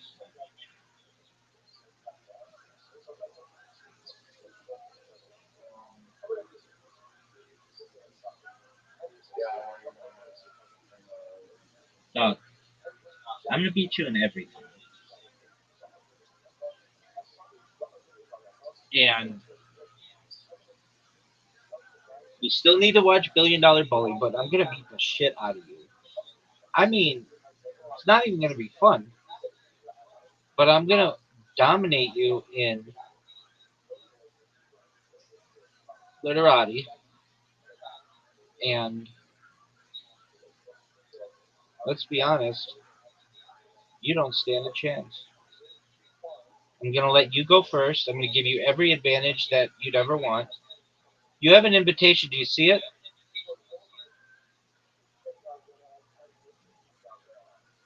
Okay, baby. So I'm gonna pass. I'm gonna give you a head to start, and now we're ready for you to play. So how is Upcake doing?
Dude, I was reading on the Kill Tony subreddit uh, that William Montgomery. Did you watch his most recent podcast?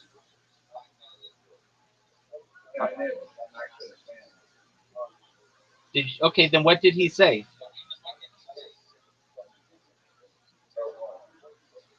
dude? I mean, if you're such a fan, you should be able to tell me word for word everything that he said in that fucking podcast. What did he say about Casey Rocket?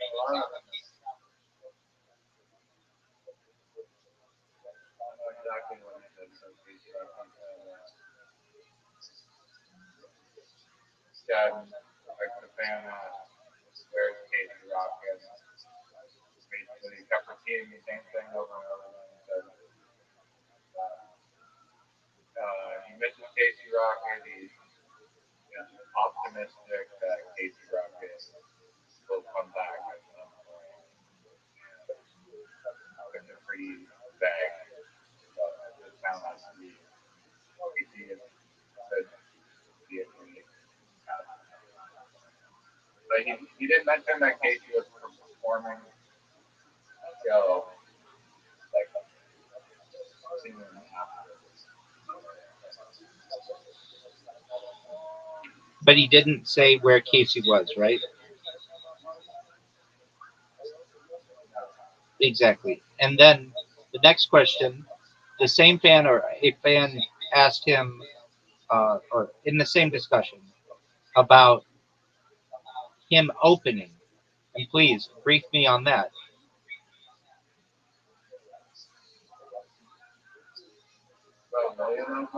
Yeah, dog. Everybody would know this if you were a real fan. I'm the one mentioning it to you.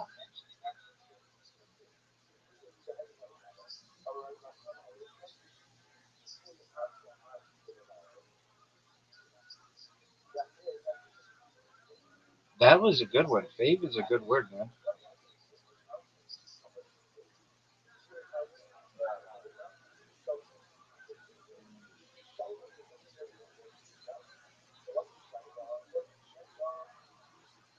What about William opening? I recall. Oh, like on Kill Tony. He, so that he prefers going first and that he's gonna chill in the break room. Do you think he's done with closing? If Tony allows it to continue.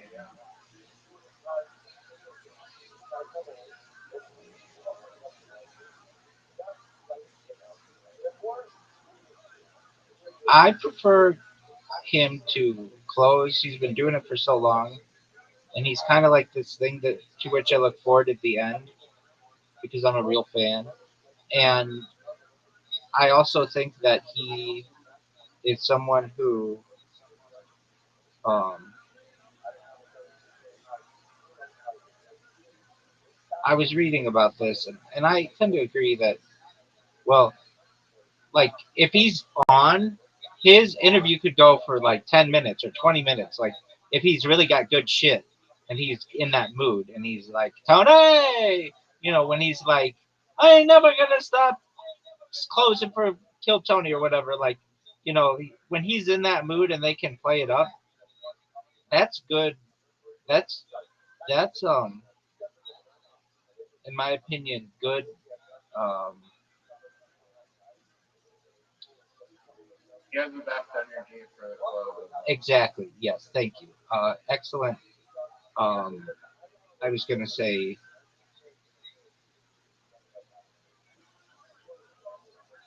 well, yeah, energy is a great word for it. But if he starts, they can't have him go 10 or 20 minutes, and then I've already known that like the best is. I don't know if he's the best, but like the most consistent, the most consistently funny person on that show is already done. It's kind of like eating the dessert as an appetizer, and I just, but I get it from his standpoint where he's like, it's got to be nerve wracking where you're like, all these people are going and they're bombing and people are shitting on them and you don't know if your jokes are funny because no one's heard them yet and then you got to be on. So why not get that all over with at the beginning and then you can chill and I don't know do DMT or whatever the fuck he's doing in there. Um, so I get that. Yeah, no, I don't think he was lying when he said that. But I don't know. It could be like I almost thought is he trying to cover up because Tony just doesn't want to use that closer anymore. But I don't know. And, and that's an excellent. I just did Nas, which I think was a really creative idea, by the way. Um, the there's that element of it too that if you and I know you don't watch him, I get that on Kill Tony, but he has not had I watched the compilation. okay, but you've got to know like I watch it, I eat it, I breathe it, I'm birthed in Kill Tony. I've seen them all. I've seen his first, I've seen his last, most recent, and he's just not the same. And I hate to say, he's way funnier when he's an alcoholic on cocaine. And I don't want him to be like that, but it's just he's funnier than that. he's funnier that way. Um, I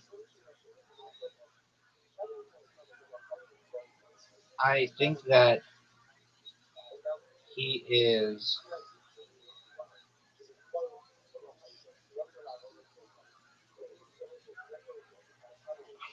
he's got to say to himself, "Am I going to do Kill Tony forever?" He's been doing it now for like 10 years or something.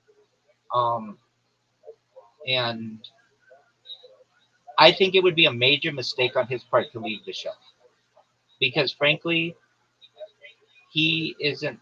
I know people say he goes out and he kills, but when he's not able to fill shows, it's not like he's becoming like a major time comic like Dave Chappelle or Bill Burr or Shane Gillis. Like he's not at that level.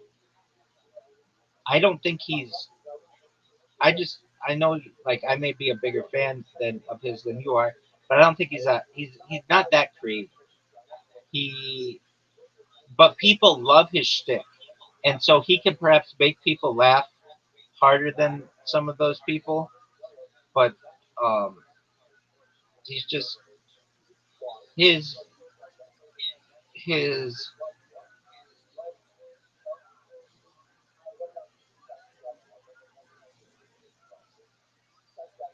his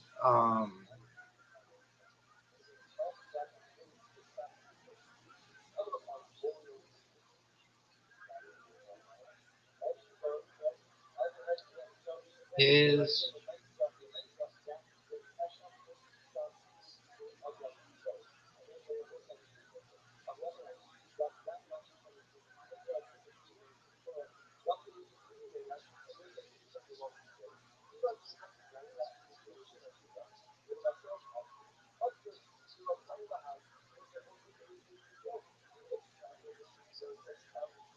his apologies. It was taking me some time to put that down. Dude, you're playing really well. Um, his his comedy to me is not like that creative. It's like one line punchy, and it can be really funny. And I know people say he does really well when he does an hour long show. And you nor I have seen a full hour of his, so let's be honest, you nor I are like the best judges of his long form comedy. Though you watch his podcast a lot, and I've seen it. It's kind of boring without Casey Rocket. Um, he is a he's someone who I think just does really well on Kill Tony. And if he leaves that stage,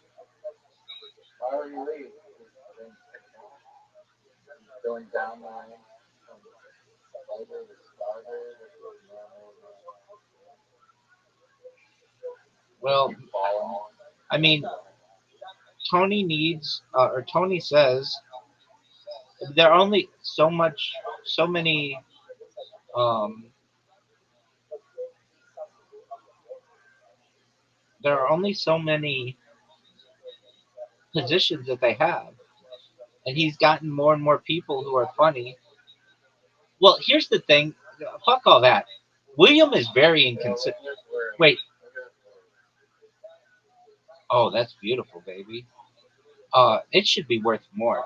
Um, uh, here's a big thing about it. He's very inconsistent. If you give William Montgomery, if you say he has to perform over the course of the next month, he'll be sick 2 times.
Smashing Pumpkins. Yeah, fucker. What album specifically?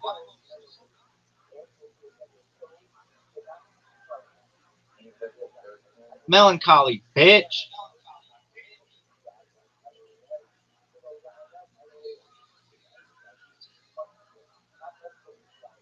Yeah, were you surprised that I knew that?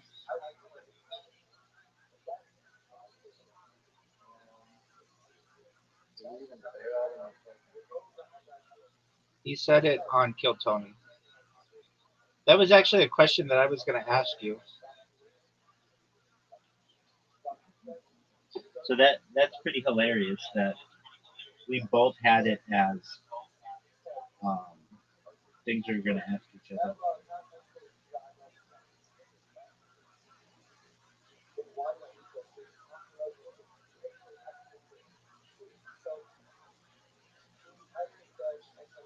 Dude, you were playing like a G. I don't know how I'm down so many points.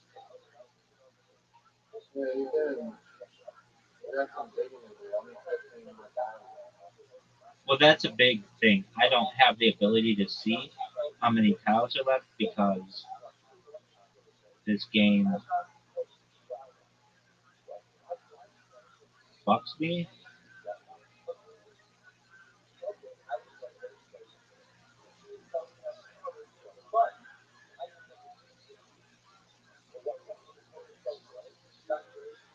Don't call it a comeback.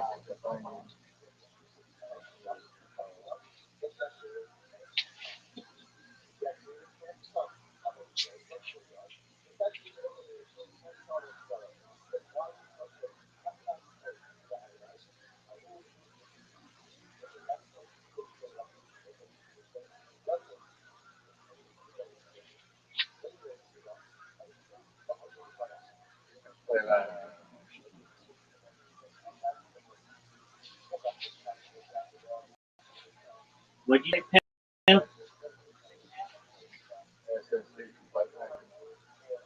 Where did you? Oh, Zoo.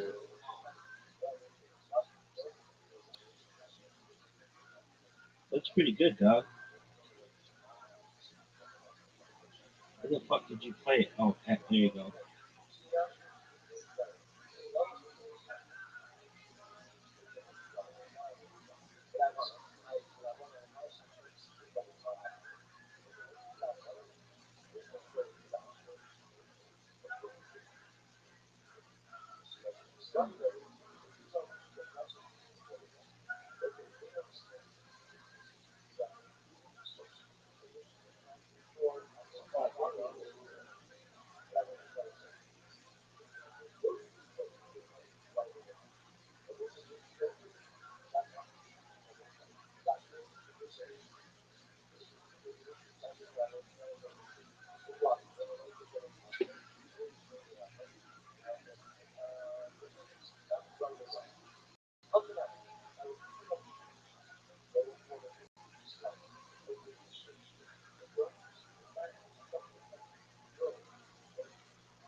May note four.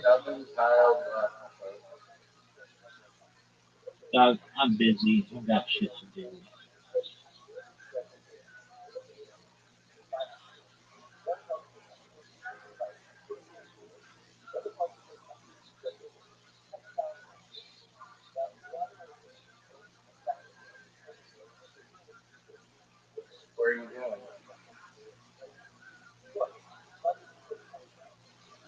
Programming of robots.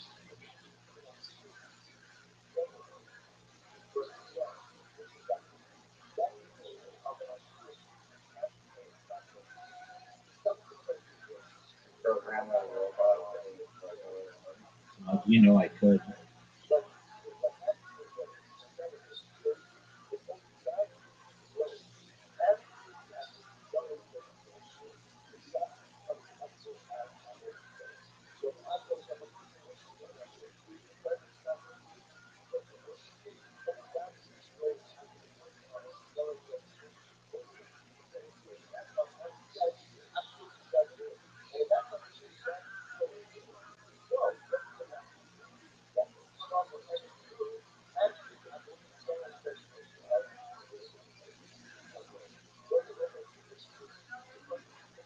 Maybe like 58 points.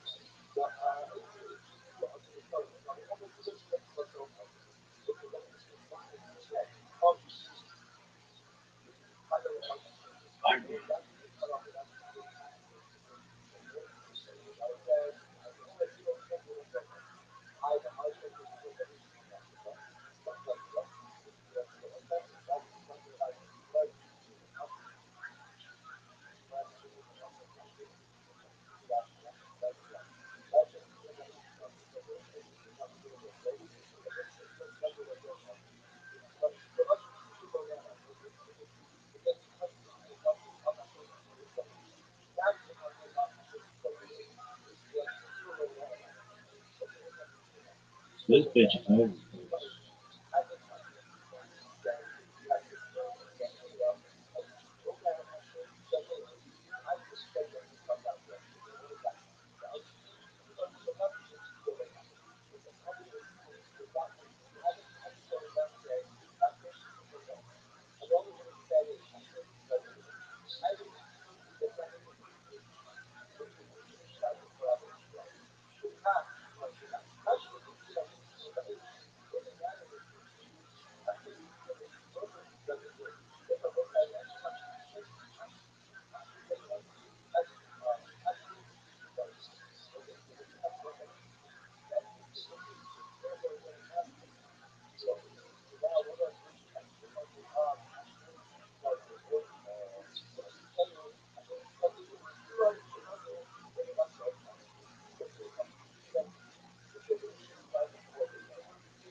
Dominated. Wow. What did I do now? I mean, everybody knows I was distracted. You bring life to play the game. You come play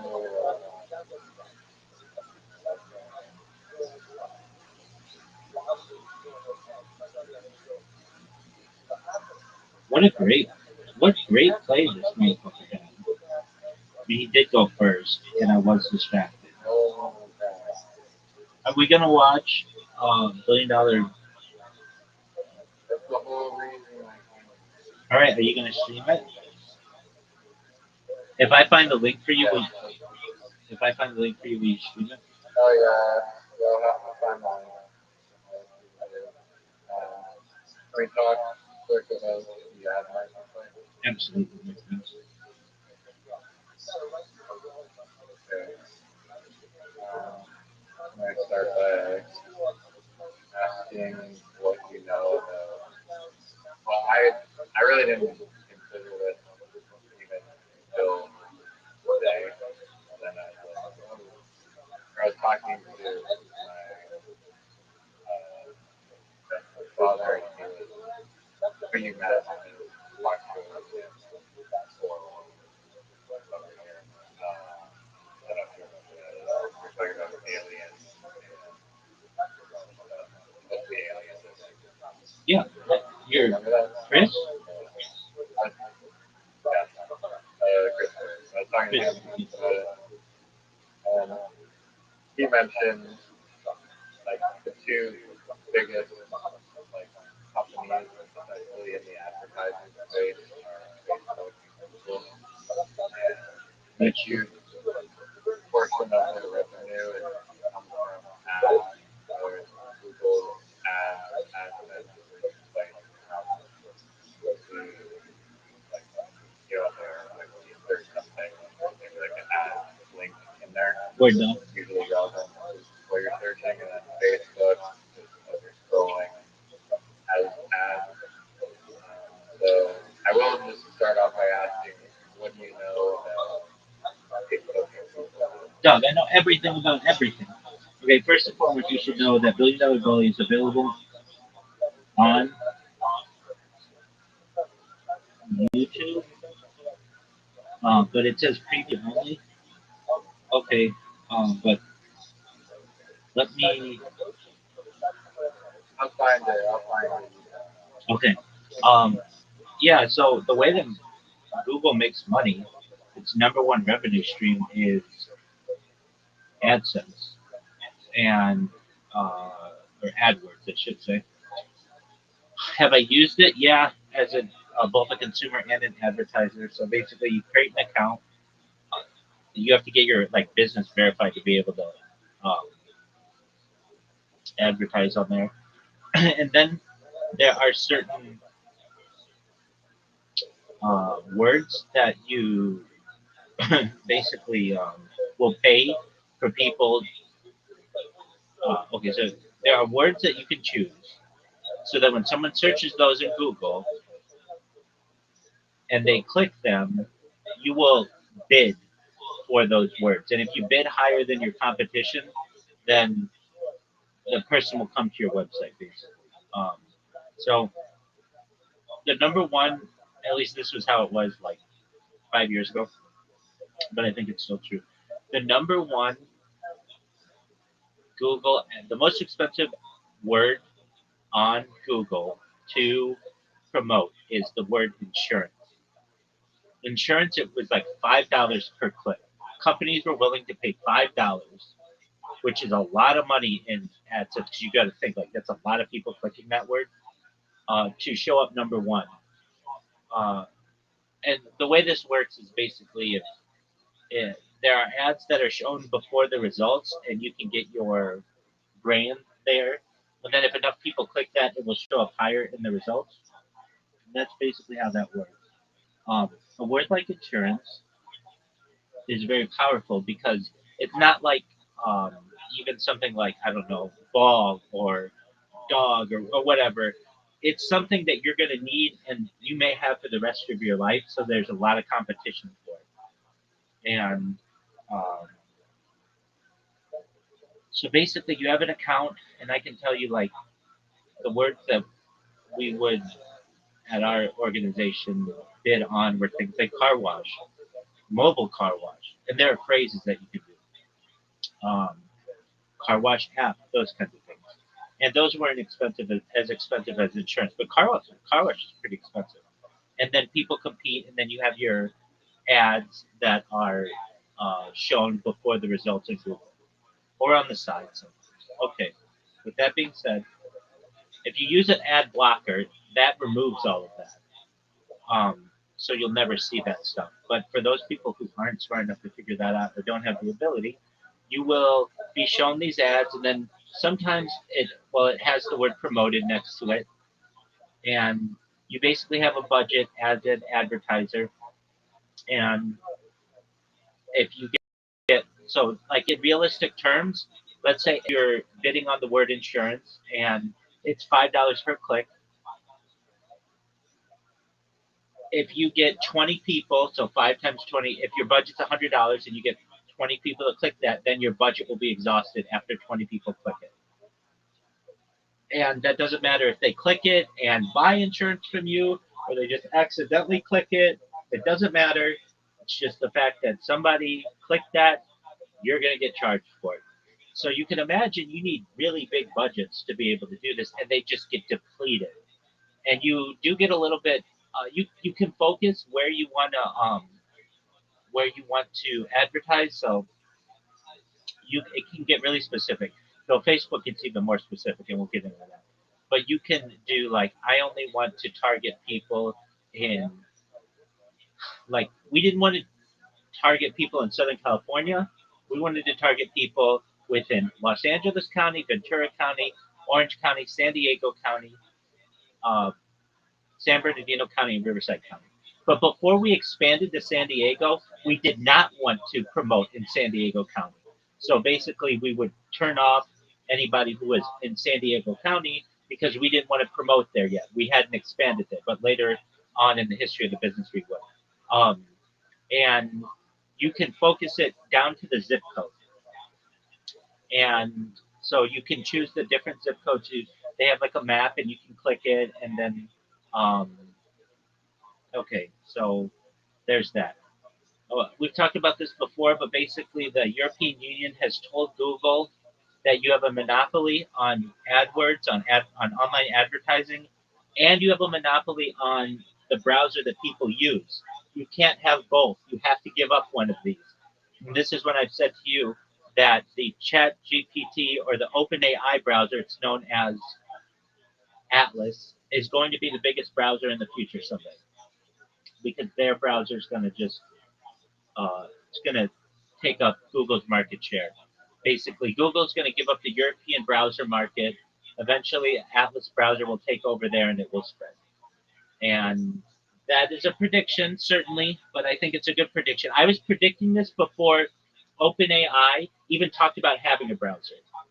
I just had this idea that an AI company would be doing this, and that's going to be ChatGPT. And they have a browser that's available, the Atlas browser. It's only available on Apple desktop right now, but eventually it will be the best browser out there. All right. As for Facebook, Facebook allows for really targeted advertising, even more targeted, I would say, um, than Google. Google, you can get like general approximations of people, like, okay, I want to target women or I want to target men. Facebook will let you target women who are interested in Prada bags or Louis Vuitton bags or Gucci bags, like if they clicked on this kind of stuff.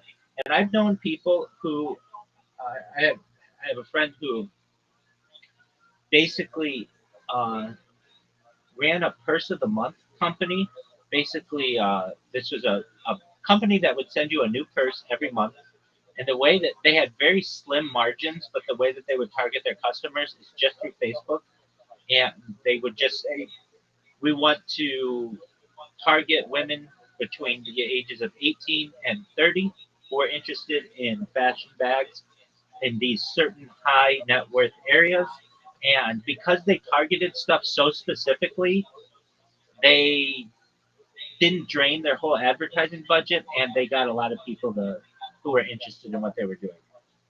Um, and Facebook will also let you target people who are interested in certain movements or like based on like whether they're married or single. Like Facebook has a lot more specific data on people and from an individual perspective than Google does.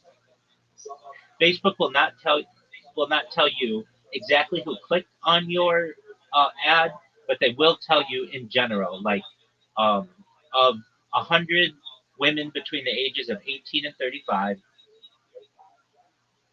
say you had a 5% click through rate or something like that. And there are different um, metrics that are used. There's just the click metrics, and then there's the click through rate, which basically, and then there's like click through all the way to purchase. And Like that's the key one. You could care less if people are just. I mean, it depends. If you've got like an ideology, you want people to click on it. But if you want people to purchase something, that's a lot different. And they've got to keep going and keep going through the click through. All right.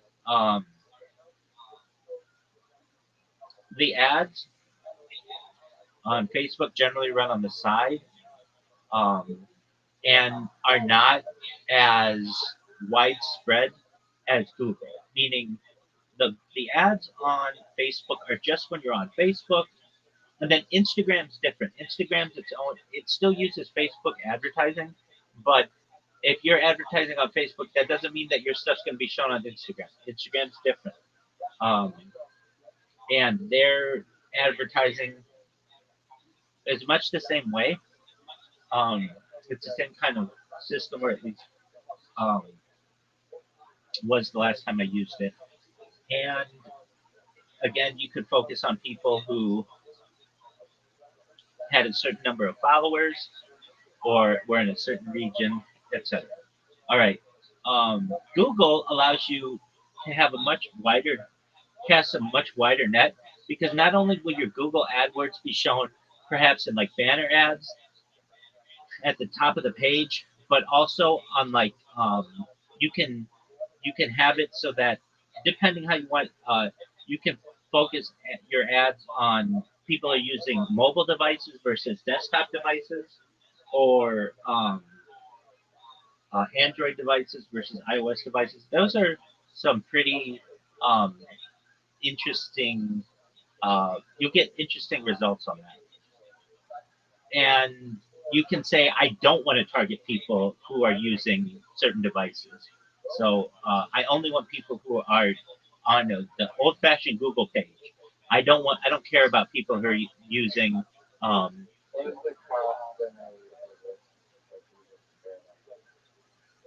it's expensive. Um, so I think you can start.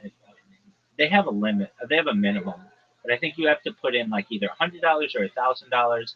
You have to connect your bank account or a valid debit or credit card, and you buy um, like basically credits, and then it can get your account can get automatically replenished once your credits are below a certain number.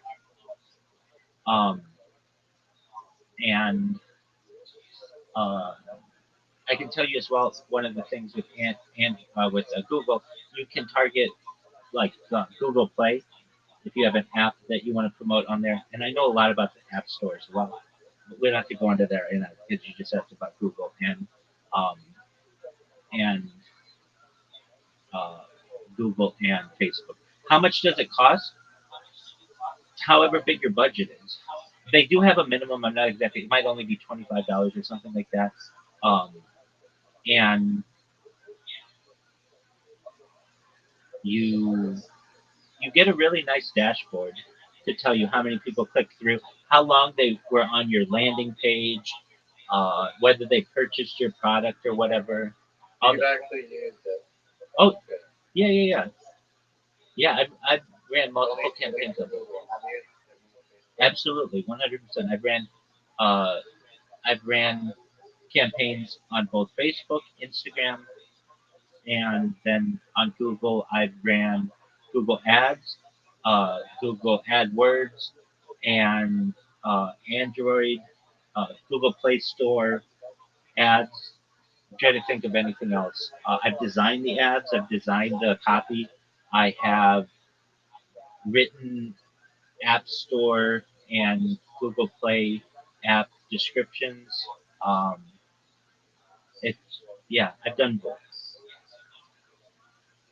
Okay. That's good. Back to that.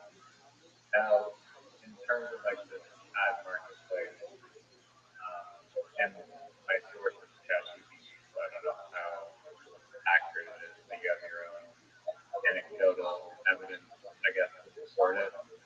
It proves the argument pro why this ad marketplace is necessary is that when you're launching these Facebook or Google ads, even though you can see limited data on, you know, clicks purchases. You get like you get you get like very limited data where you understand like certain numbers, but you don't understand the the broad why and like the why behind it and the thinking of the people that are buying it and seeing the ads. Does that make sense at all? Yeah, I mean, you don't get the reason why they are interacting with your ad. Exactly, yeah. And so that layer of intelligence providing these market insights into the actual purchasers is valuable because all that data provides valuable information and feedback as to how effective the actual ads are, and that's why with the ad marketplace, by parsing all the data from different social media posts and whatnot, it paints a picture and then ultimately like this huge aggregate of data and information on certain sectors and the creators in the sectors and the general um, the general feedback and wants and desires and like how to sculpt an ad that is super effective for certain demographics and whatnot. All this data is basically not available through Facebook and Google. Would you say that's correct? Um, Actually, a lot of it is. The really big thing that I found that Facebook and Google, or at least at Apple, but Facebook and Google would be included, they would not tell you what apps a person had downloaded who also downloaded your app um, or you clicked on your ad. And I always felt like that would be very valuable to a company, but they would not do that. But they would tell you, Facebook especially, down to the street. You could be like, how many people clicked on my ad within this city block, and it would tell you. It would tell you their demographics. They had something like uh, it had to be at least 1,000 people. But basically, if it were a population of 1,000 people, it would tell you everything about those people: their average age, their gender, their whether they were single or had children, what kind of interests that they had. It was very specific. And no, no. Here's what I'm saying: it's like Facebook and Google, they know all the information about their users. They know a lot about behavioral targeting, which is what you're saying, which is things like this user likes hiking, this person lives in Vancouver, they clicked on this type of advertisement. It's very like factual information, but what the marketplace is providing insight towards why users find certain things appealing and why narratives are effective and why like the reasons behind uh, the reaction to the ad. Basically, more data on how the ad is actually working or not.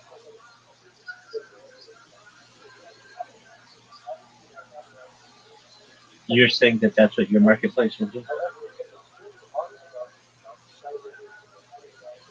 Yes, testing, understanding like why people react, not just click. Yeah, I agree with you. You're going to have the comment section, which is going to be extremely powerful. And you'll be able to parse that with AI and be able to get summaries for different organizations. And so instead of someone saying, just you get data that 1,000 women between the ages of 18 and 35 click this in this area of, I don't know, the of Brooklyn or whatever. Instead of getting that, but not knowing why they clicked it, you're gonna because there's no comment section for that. You're gonna get instead people who can comment on it and say, "I love the purse that this woman has in this ad," or "I love the way that she smiles at the end," or "This model is so pretty." You're gonna have specific information about what attracted someone to a given ad. And if I may interject, your or whatever uptake or whatever crowd or whatever is not a competition with is not in competition with Facebook and Google. It is an enhancement of Facebook and Google. Basically, like Facebook owns Instagram, Meta owns Instagram. Okay.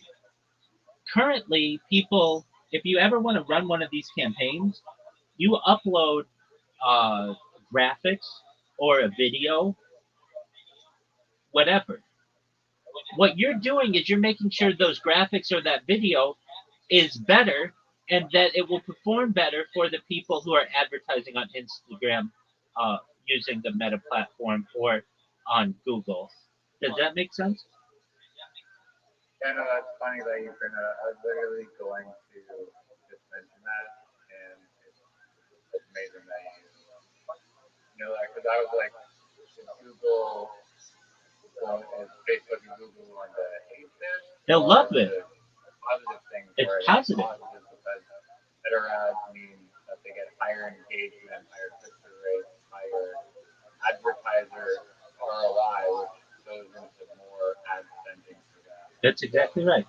That's exactly right. It will allow their platforms to continue to replace your standard over-the-air television and radio and billboard or vertical ads in digital spaces. It will these these these ads will become the top producing ads of anybody in the marketing industry.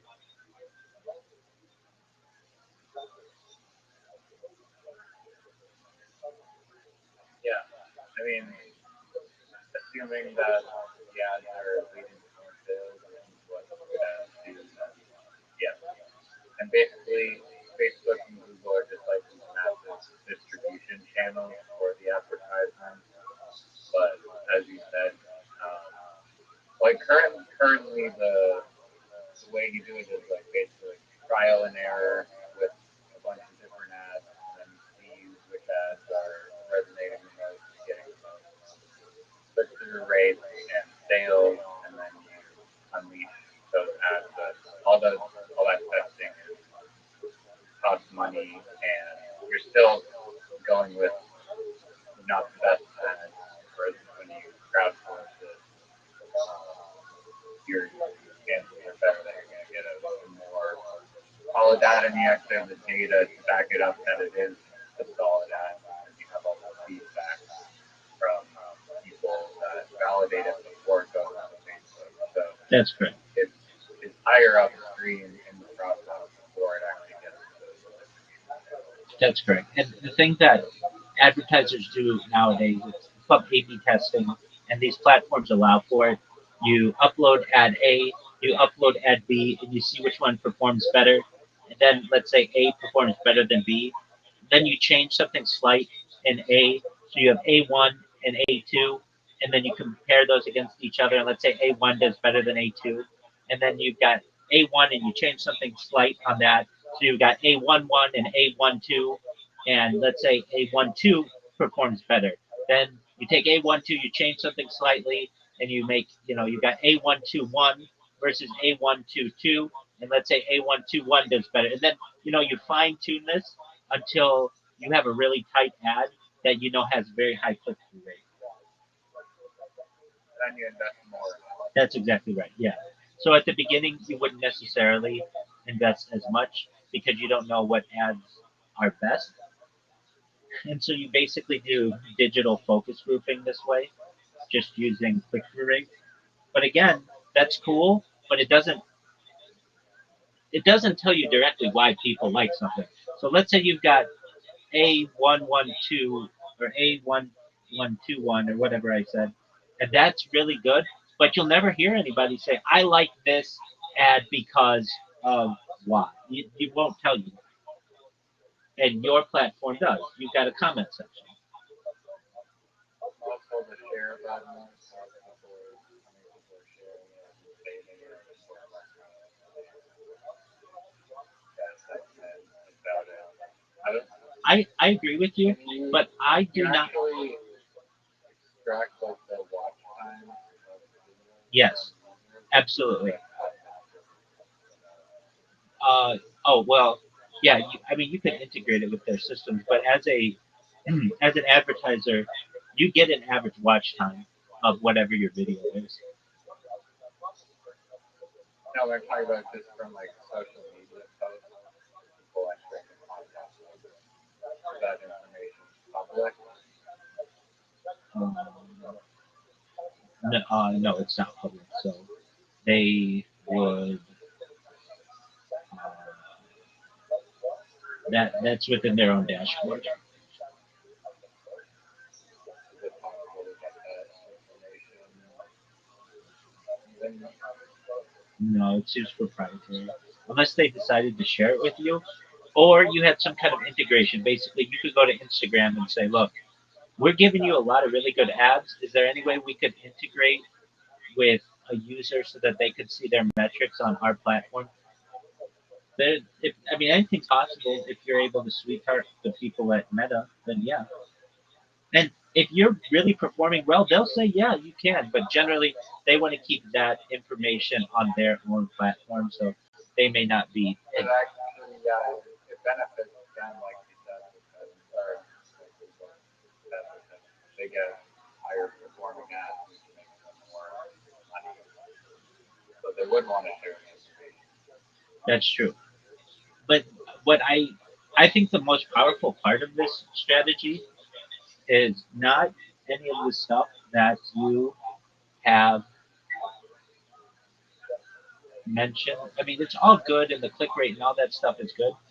But to me, what is key is that you're going to have some amateur person who creates something and puts it on their social media timeline, and it stays there. And it might stay there for 10 years. And that's an advertisement that will affect every person who looks at their page for the next 10 years, and you don't have to pay anything for it.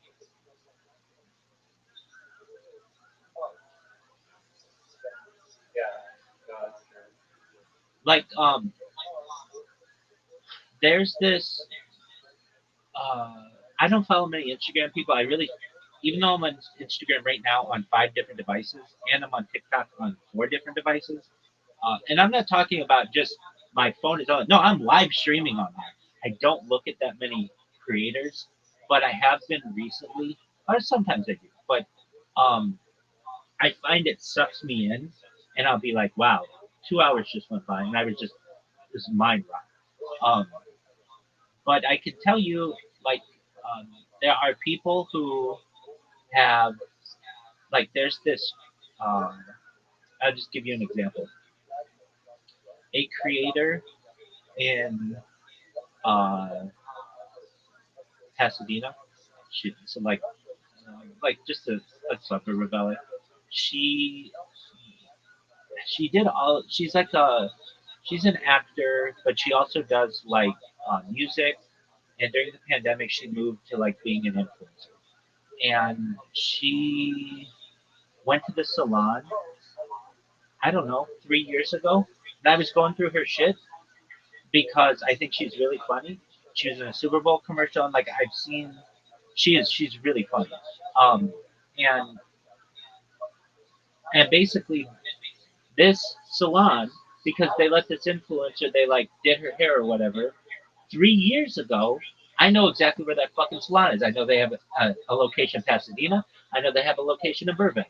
Like that sticks out in my head. And that salon isn't still paying for ads.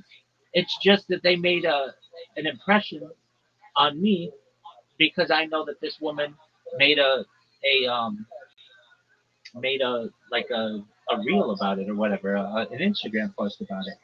And so long as this woman is alive, that and she continues to get bigger, basically her audience is going to be affected by that. So I don't know. It costs. It's evergreen. Exactly. And this happens all the time. Now, one of the reasons why, as I recall, Instagram had your posts, but then they had stories, and stories were only supposed to go for like 60, for like 24 hours or something like that. And the reason why is because they did not want influencers to have these evergreen posts or to manually have to delete something because that is kind of insulting to the place. So they would do a story where they would promote your business for 24 hours, and then it automatically goes away. And as I understand, that's why stories became big.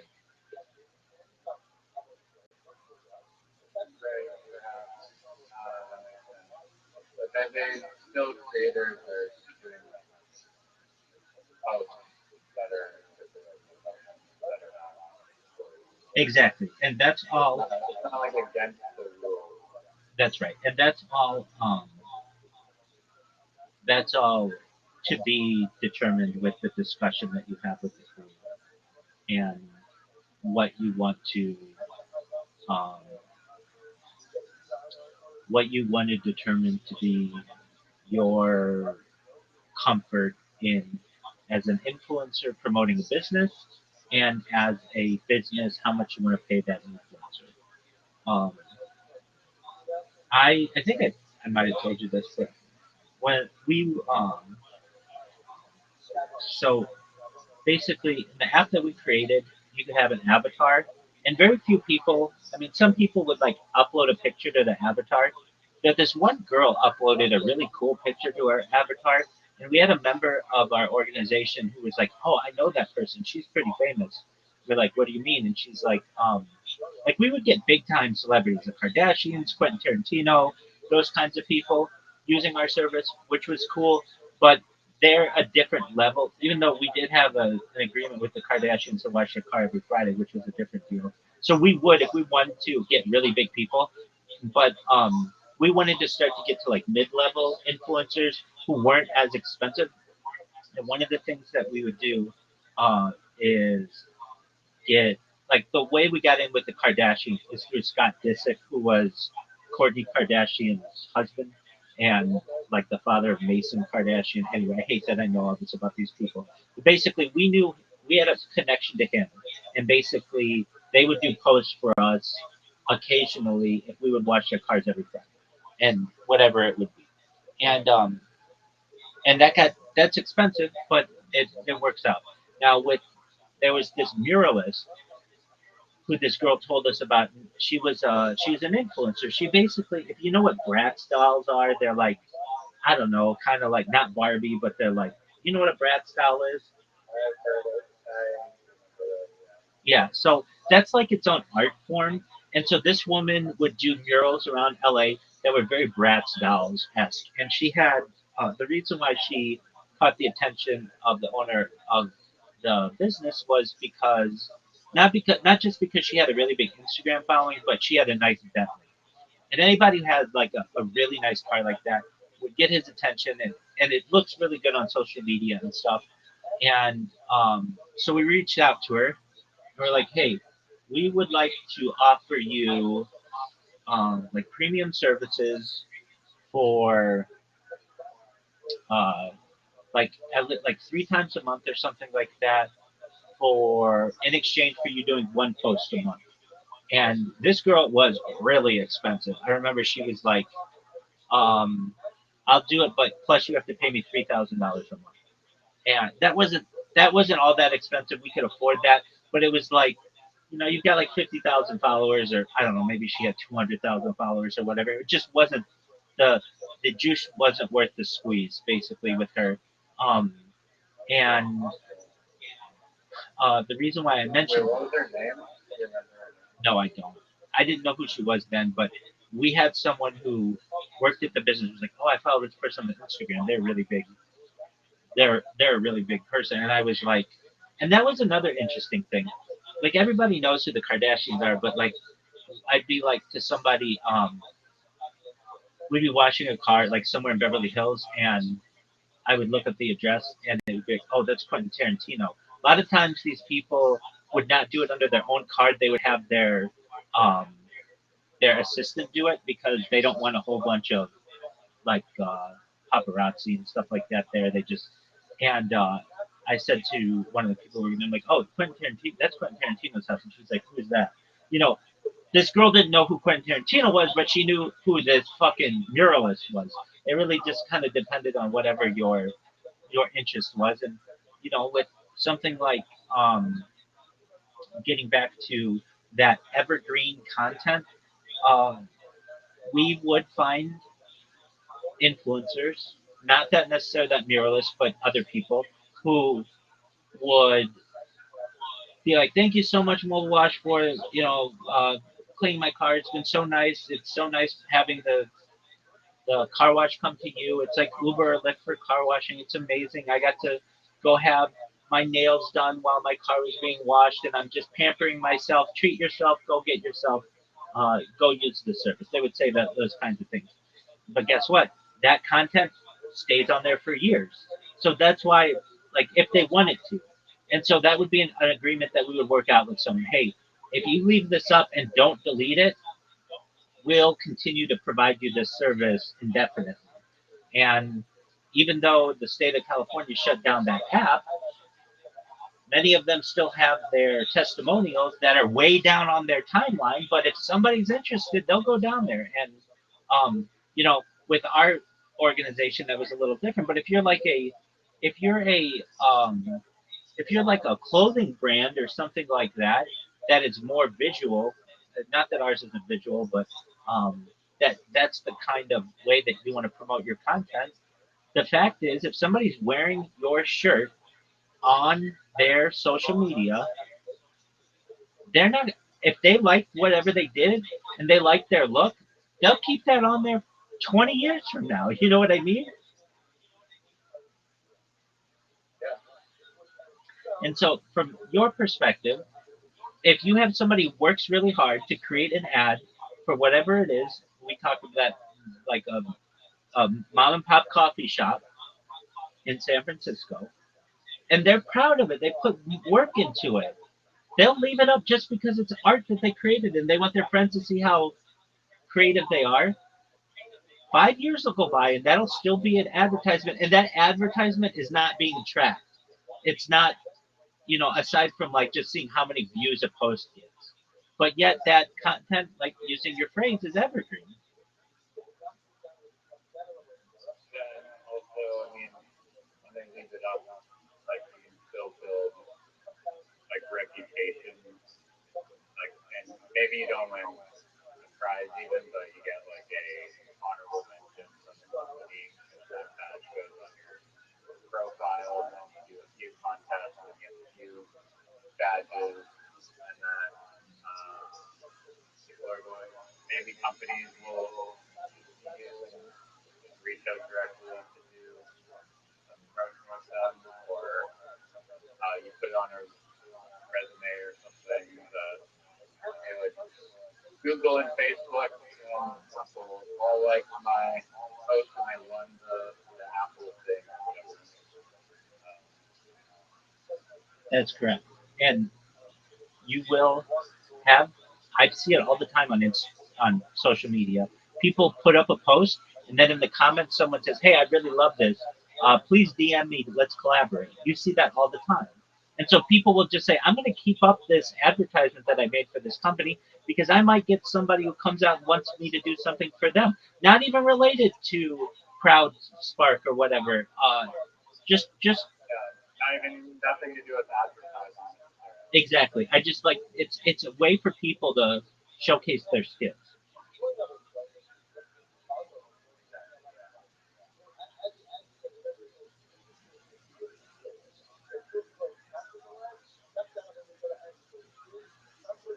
Exactly.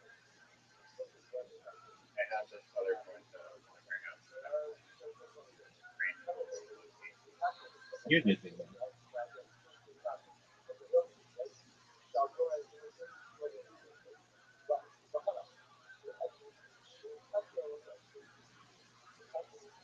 Yeah, one of the points that Burr brought up today, um,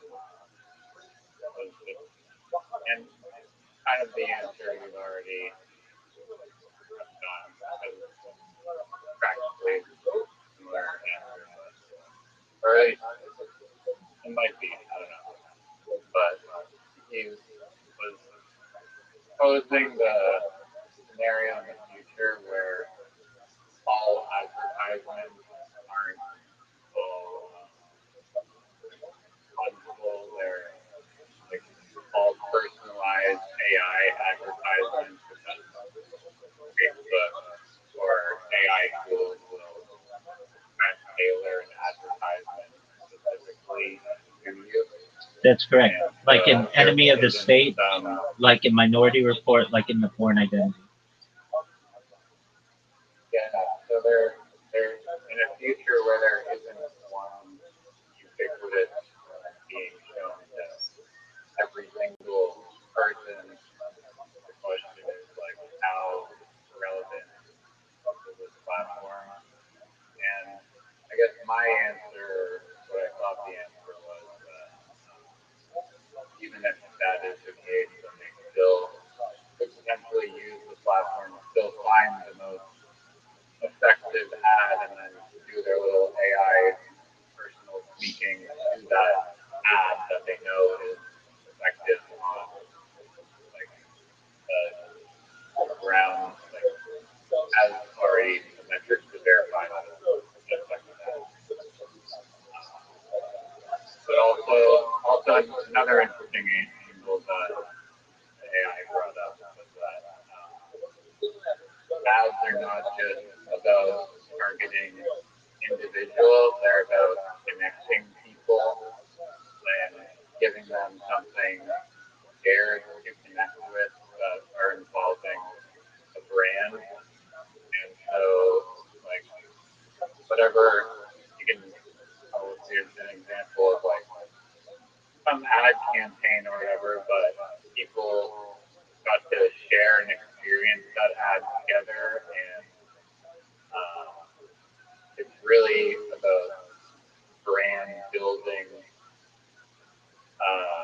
as well as like, or even more so than just personally crafting an ad just for one specific person in a way, if that makes sense. Oh yeah, no, totally. And I've discussed this, like the Super Bowl.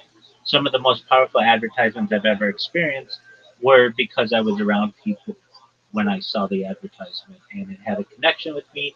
We discussed it immediately, whether it was funny or whether it was moving, whatever it was. It was a piece of art that we digested together. And that is an incredibly powerful marketing tool. Right. But you also agree that in the future it'll be like personal targeted ads. So you have those Super Bowl ads that are like a very full broad people being viewed by like thousands on television. Then when those people, which is like the majority of the time, are at their personal devices, they're getting personal ads shown to them. So how do you reconcile with that in terms of the relevance of the platform?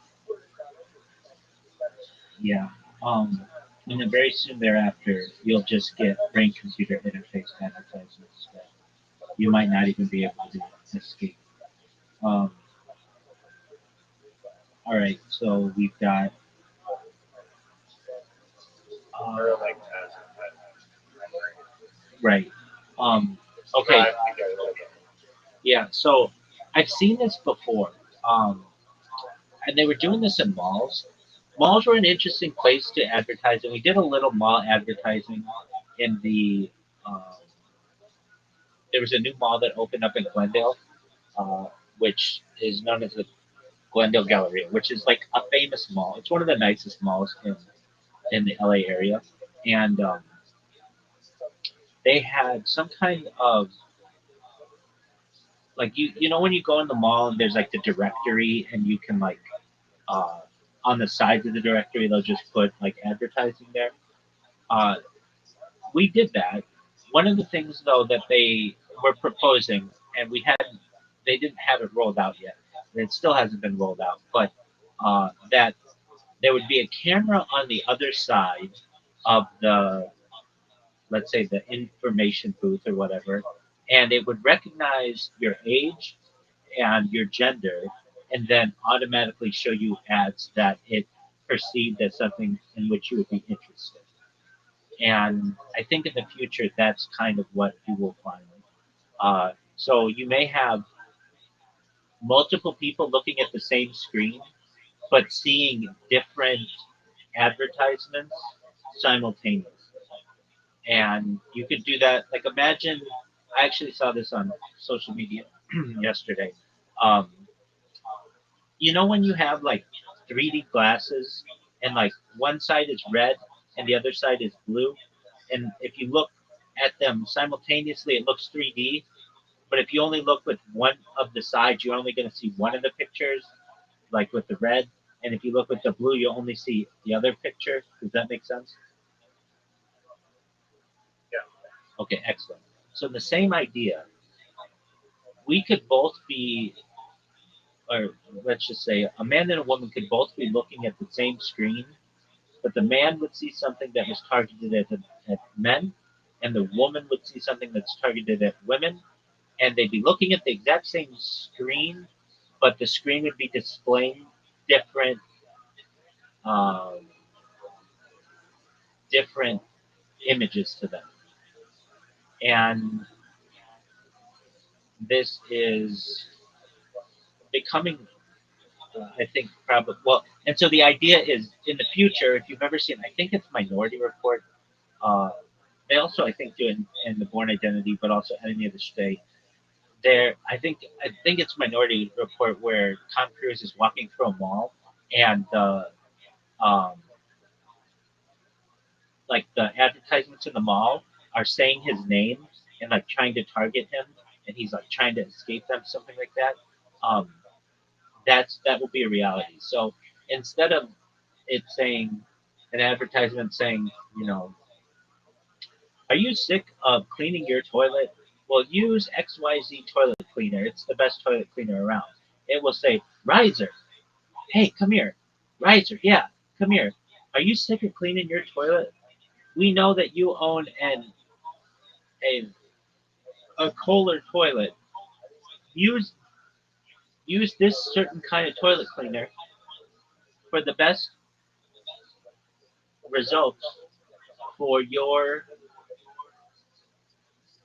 home in Minneapolis, Minnesota, or whatever it is, like wherever they want to target you. It'll be very specific. And it will, it's just a matter of legislation that they allow um, advertisers to be able to target you for such information. And I've heard it said before, the the way that the New World Order or Skynet or Big Brother or whatever you want to consider it will be ushered in is through your advertising ID. If you're not familiar with your advertising ID, you should be. If you look in the settings of your phone, you will see that you have an advertising ID, and you can reset that ID. But that just tells the server that you reset it on March 6th, 2026. And instead of before when it was 1, 2, 3, 4, 5, 6, 7, 8, now it's 1, 2, 3, 4, 5, 6, 7, 8, 9, 10, whatever. But that you changed it. So basically, everyone is connected to an advertising ID. And then in the future, legislation will be passed, and there will be all kinds of loopholes for you to be tracked based on advertising. And when you say um, that you're going to be tracked, that sounds really scary to people. But if you say to someone, we're going to be able to enhance your experience and give you a more personalized environment that will make things more efficient for you, that sounds positive. When in reality, we're tracking your every movement and we are going to target you specifically for certain political beliefs or certain products or certain behaviors. What I'm saying is that under the guise of advertising, we will be able to control you.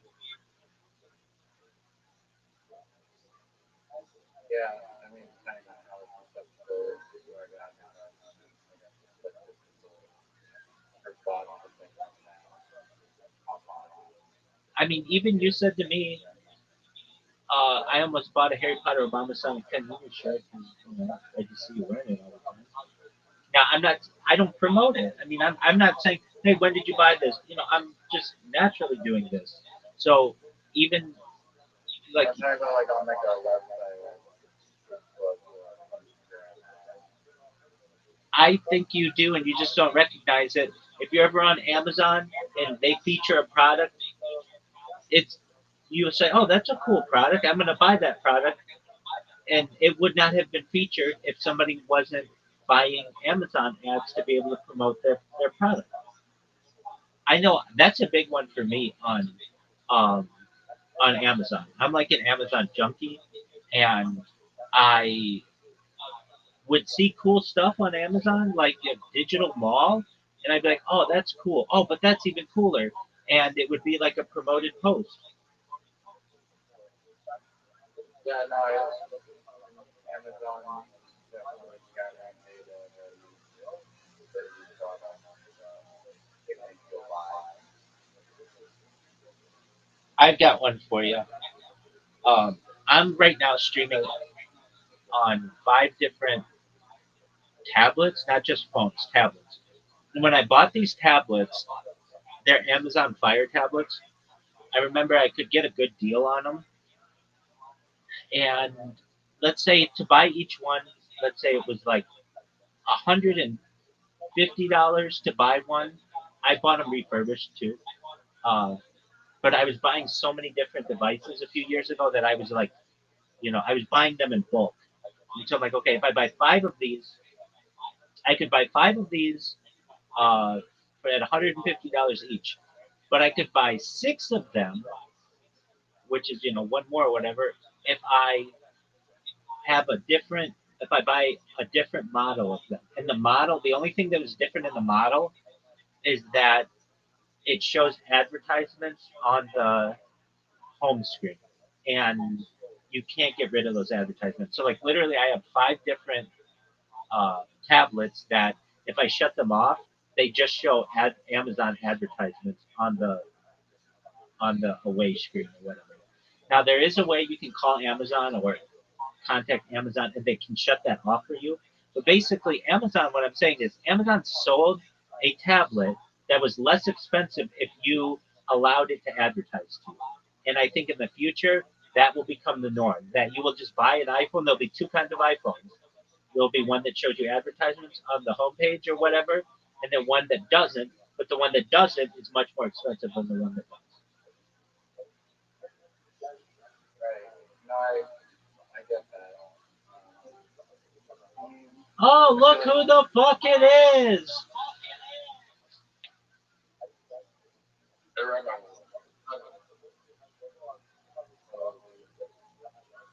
Let me ask you a question.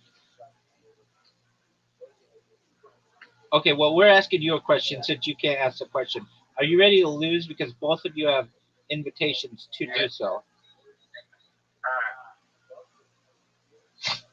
If you're dating the biggest, if you're 19 years old, you're dating the biggest R&B singer in the world,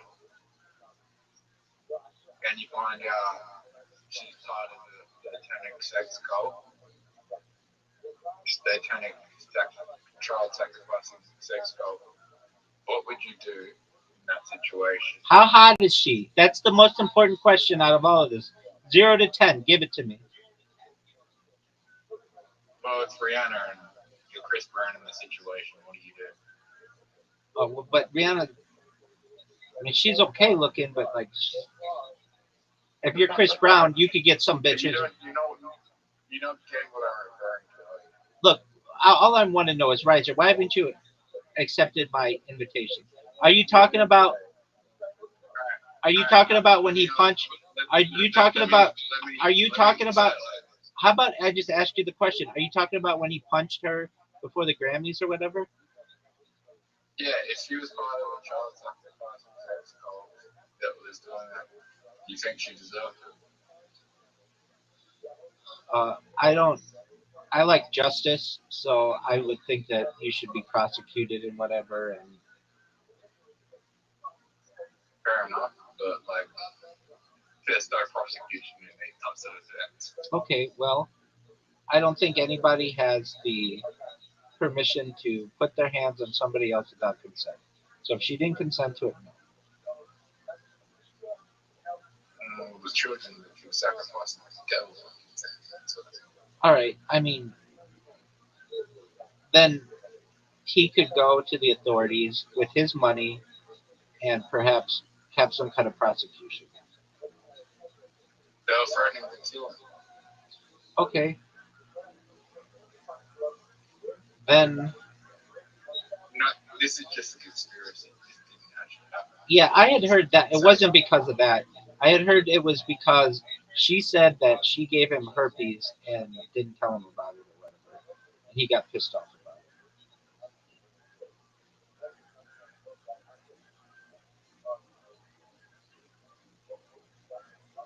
No, that's not real. Yeah, Zoot, the king of STDs over here.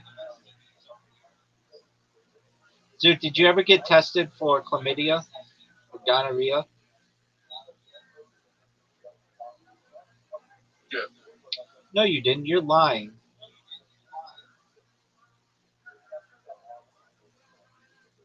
Riser, Zoot came in here the other day. He was trying to win the lottery, and he felt that if he was like absolutely honest with everything that he said, that he could win the lottery. And I just he just basically straight up said like I just randomly come in here and lie sometimes. And I have been tested. I have been tested in the past. Years ago, like a decade ago, but I haven't been tested recently. okay, that's fine. Uh, why wouldn't you get tested after the people who emailed you to get tested asked you to get tested? They're not going to get tested. They just said, suggested I should get tested. Okay, if I ever had an email that suggested I get tested for an STD, I would get tested. I wouldn't like go around being like, oh, trying to hook up with people at glory holes or whatever. I mean, you're just putting people in danger.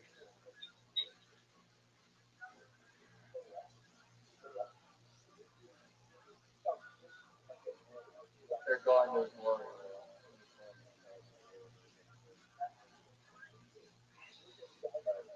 Knowing that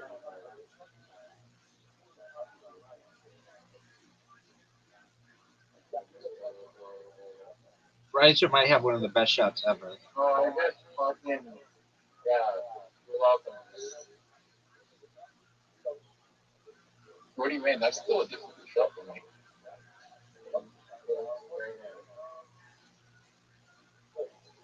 Right on my house. No, I did not. There's no way he makes this shot. Hit his ball. Yes, hit his ball. Oh, Dude, you could have fucked him so badly, Zoot. you fuck yourself.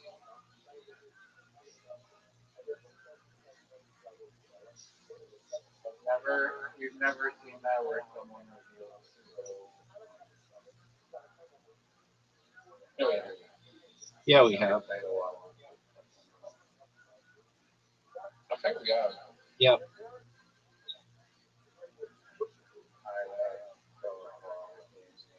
All right. Well, the fact that you don't recall it doesn't necessarily mean it's untrue. All I know is I'm sucking major league dick.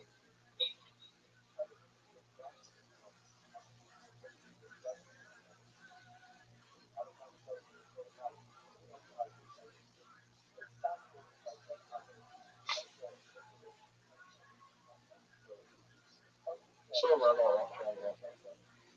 Not Instagram. Cool. Was he good looking?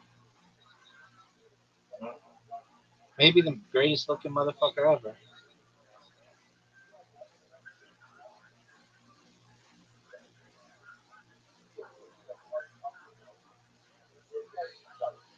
Zoot, what are you doing?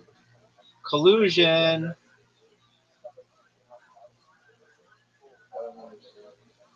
Um,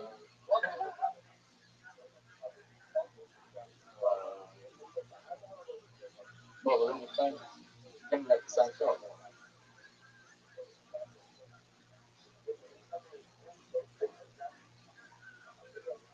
Oh, thankfully he went in.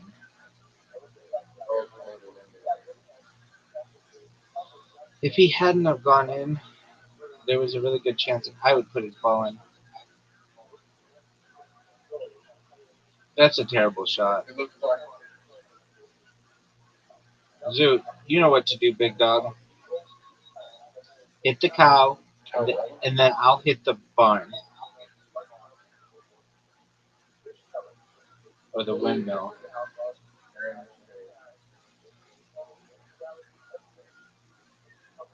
we didn't know if it's gonna be the bomb line. Now we do. Why is it the bomb line? No, it's not that difficult. He might fuck me though if he does the angle and then hits my ball. There's a very good chance he could fuck me. I have the hot shot. You could bounce it down and then That's a great idea. Razor's got a great idea for Zoot. and I fucked it. No, bounce it, brother. I was going with the whole trade.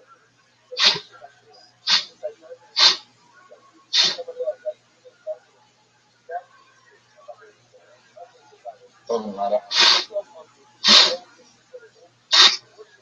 I'm actually the senses. I'm here to pray like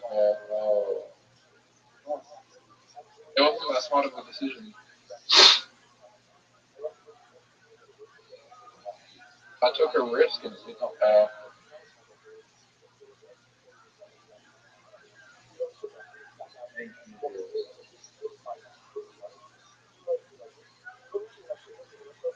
Rabbi was not in a better position than me. But now Rabbi you just have Rabbi. He's gonna give it a six shot now. Oh, what a great shot. Hit my ball. If the guy was career. No, it goes cost.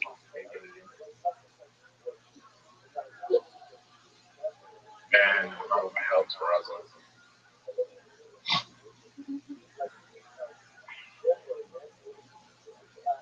Yeah, Raza has the easiest shot in the world. Rabbi, Yeah, baby. you want me to help you or not? No.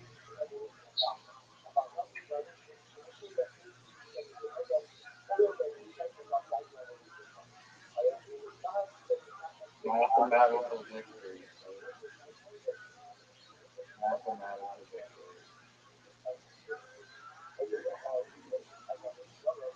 Dude, what is this bullshit? Why are you blaming me? Did I say Zoot? What is this bullshit? Yeah, you did. No, I didn't.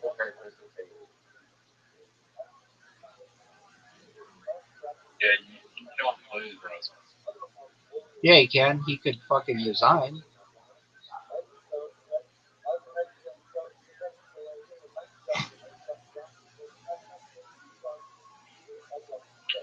You know the job. Dude, what the fuck are you talking about? Oh, the whole. Where?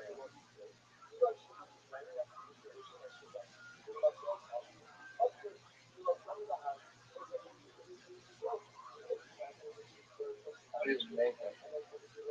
Go off on around. Oh, I didn't even see the hole there.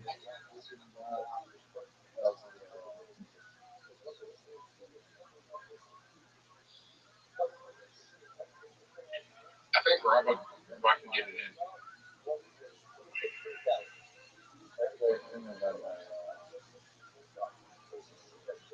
Yeah, Rabbi.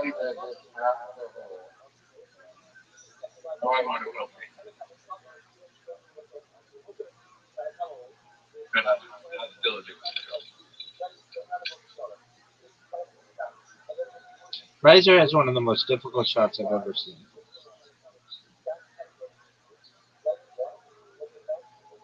That was brilliant. Did you hear the Kyle and Jackie O show ended? The who? Kyle and Jackie O show ended. Is that some Australian bullshit? It's the biggest radio show in Australia. Dude, why did they end it?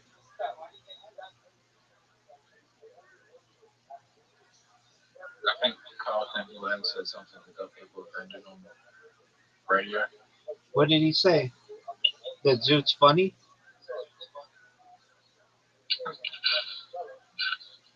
I don't remember. But there's an $88 million lawsuit.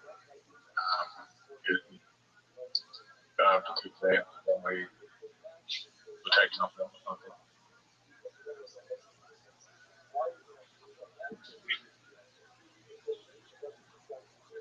Oh, Zoot just helped me.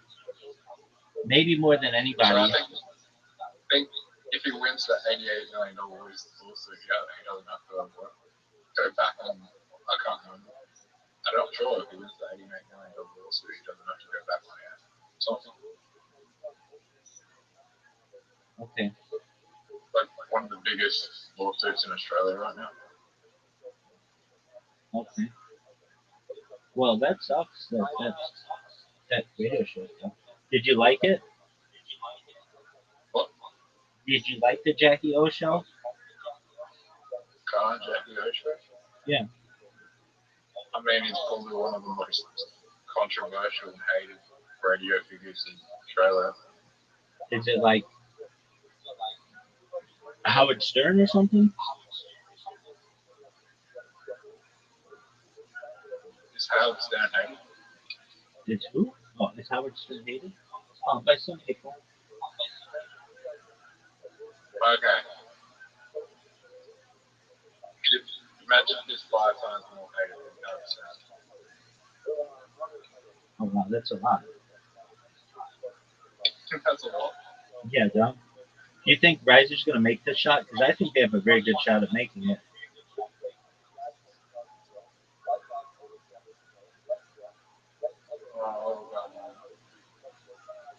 Riser, why didn't you make your shot? Hey, Rosen.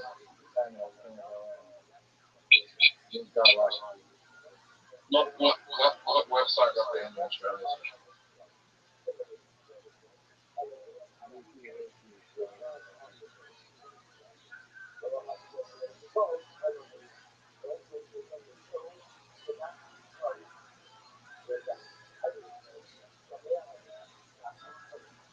What website got banned in Australia today, Zoot?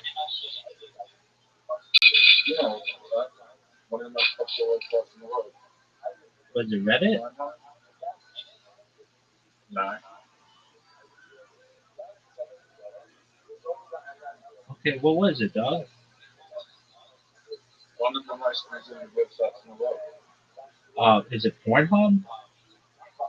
Yep. Oh no shit. Man, Zoot's gonna be VPNing his way into the netherworld. VPN. What did you say, Zoot?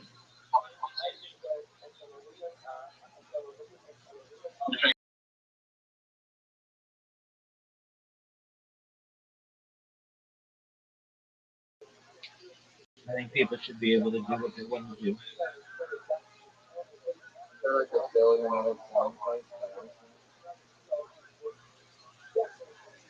Yeah, for example, everything else. But that's the good.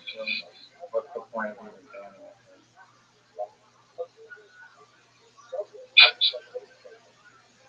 What's the point?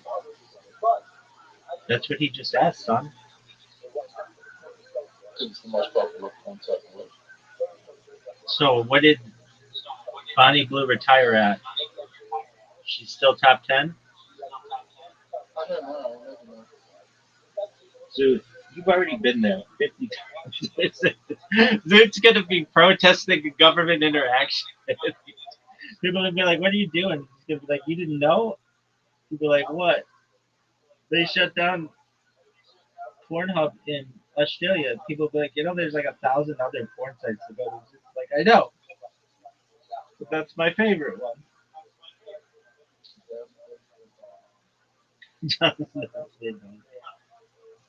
Dude, when did she give? Dude, when did she give birth?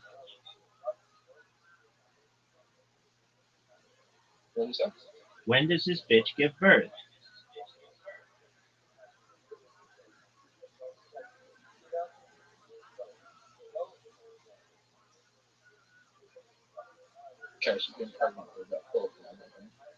I know. Remember, you were gonna have like a stand-up bit on it.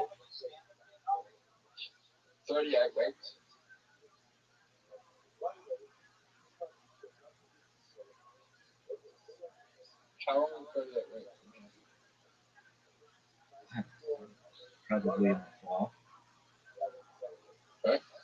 Probably in the fall.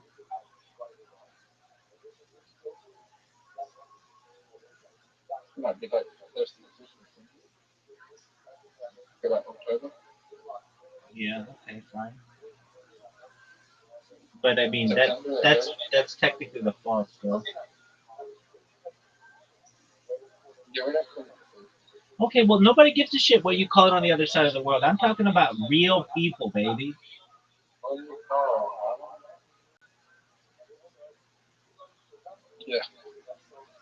No, that would be spring for you, right?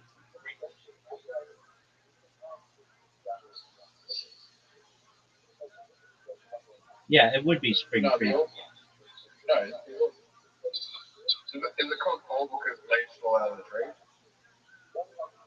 Yeah, generally. Right. Well, no. Do you call it shrimp on the Barbie?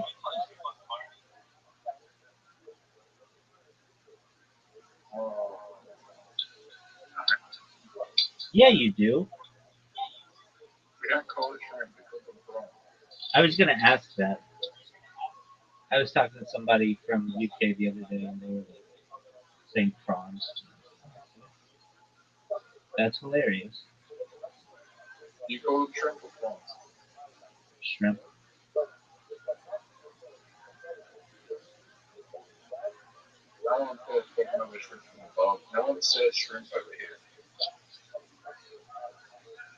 Okay, do you call it prawns on the Barbie?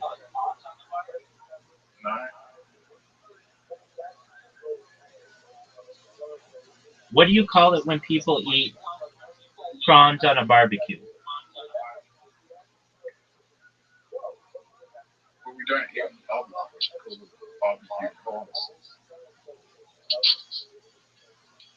What do you call a barbecue? Do you call it a Barbie?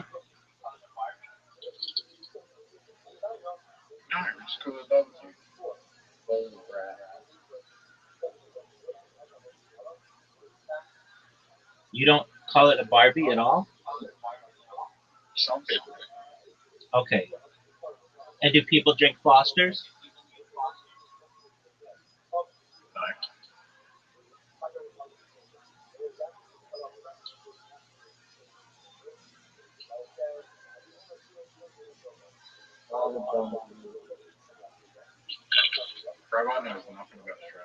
I know everything about Australia. I know all of the stereotypes, and I know that people don't drink Fosters there. It's just something that's marketed in the United States to get Americans to think that you drink Fosters. And I know that you call them prawns, and I think shrimp on the Barbie comes from like 1970s Australian stereotypes. Like most all knowledge that Americans have of Australia is Paul Hogan.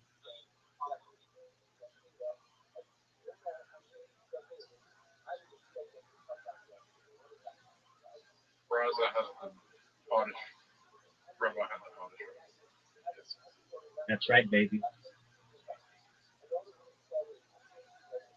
Hey, Riser. Riser, what is it like to allow me to have a perfect game?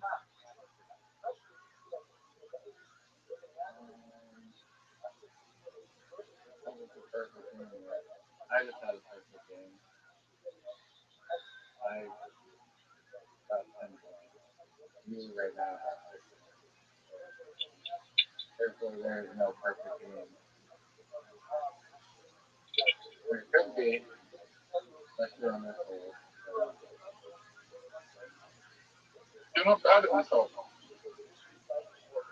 I think I'm the best person ever at this hole. Zoot, what's the name of this hole? Potato sauce. It is not.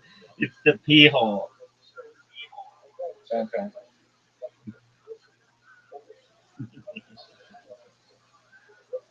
All right, so The red on there definitely kind of added some features here. I think I did the best one ever.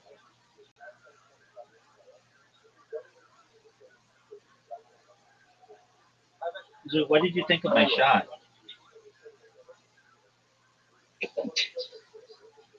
Did you just sneeze? Think of what? Yeah, but What did you think of my shot, big dog? it looked better than my shirt. Yes, it was.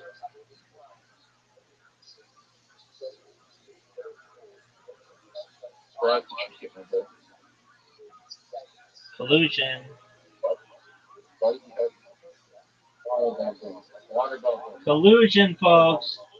Collusion, folks. Oh, fuck. Oh, they just gonna live on the back. All the food is all the water. I don't know if that's what it's gonna be. No way this works. What a beautiful shot.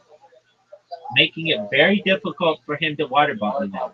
Water dumpling again. How are, See the head. how are you able to do it? Hit him straight. Just hit him straight. Just fall straight.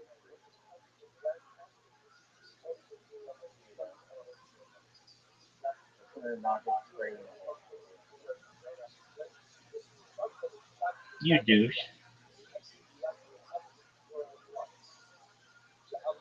We're getting even wood one. I know, but I almost did a better shot.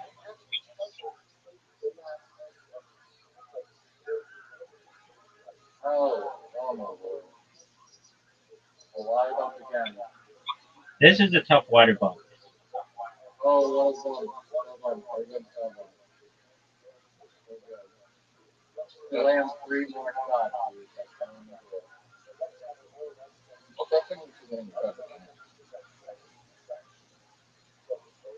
Oh no. What a water bomb.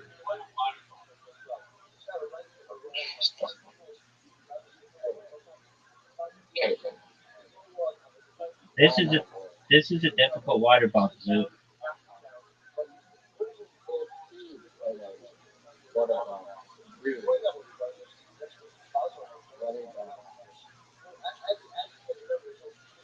What a one.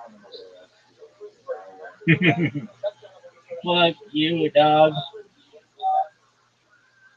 It's gonna send me back really far. Oh. Oh.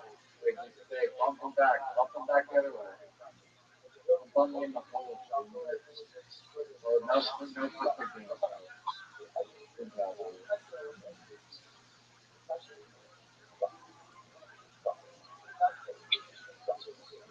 Col- hey, collusion, baby. Collusion. I'll be back. I'll be back. What are the odds that Zoot never returns?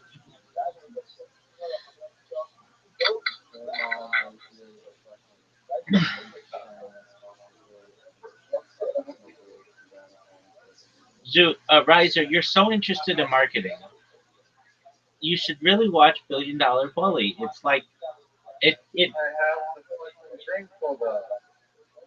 I have the video. baby, Ready to stream it. baby,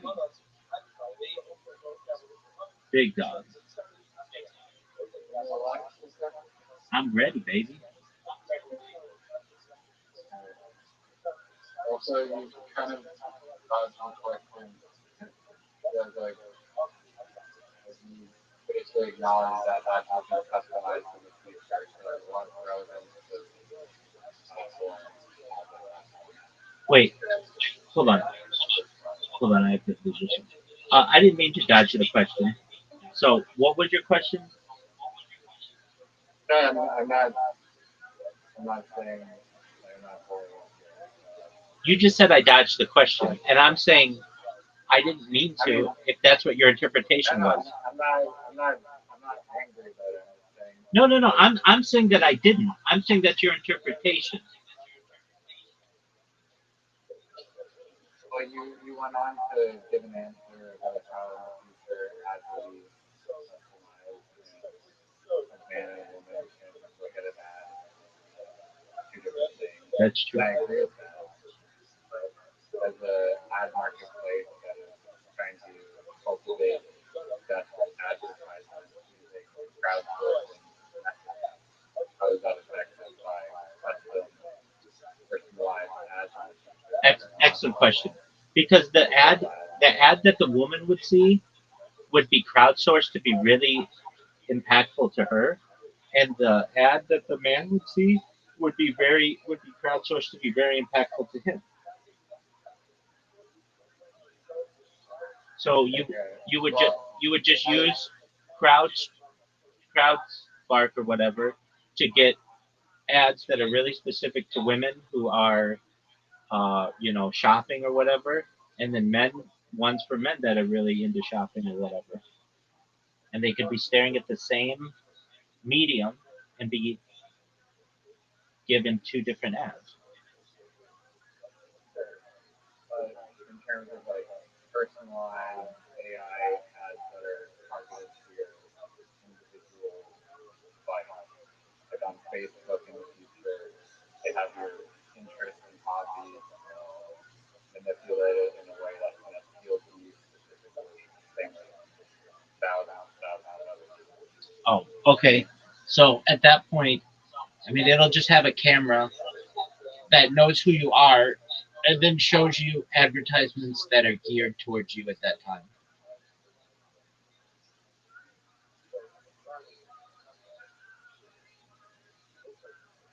Okay, that doesn't answer your question though. So you're asking, so how does crowd, whatever, crowd spark, how is it still relevant in that world, right?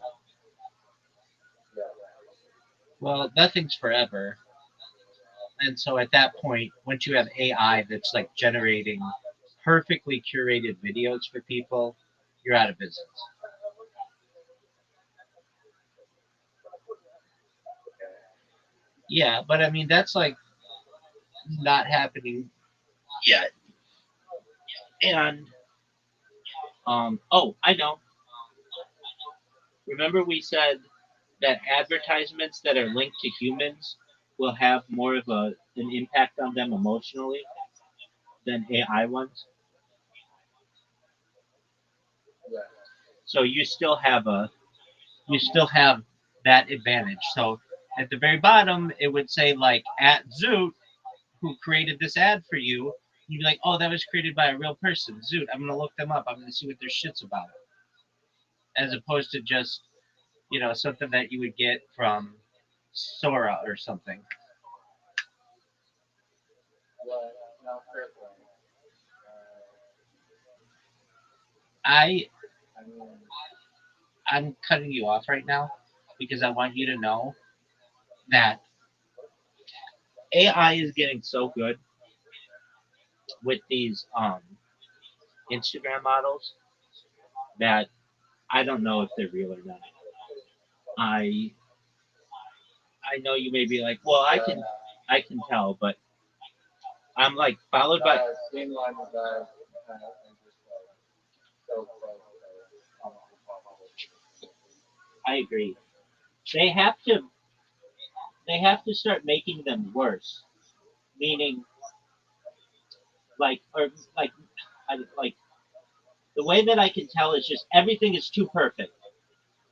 When everything's too perfect, it's like um it makes me suspicious, especially in the background and stuff.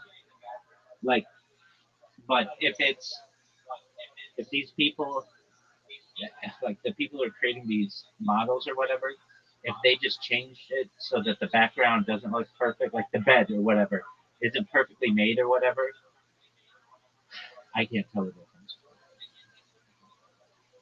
It's in Blender and like another 3D modeling software.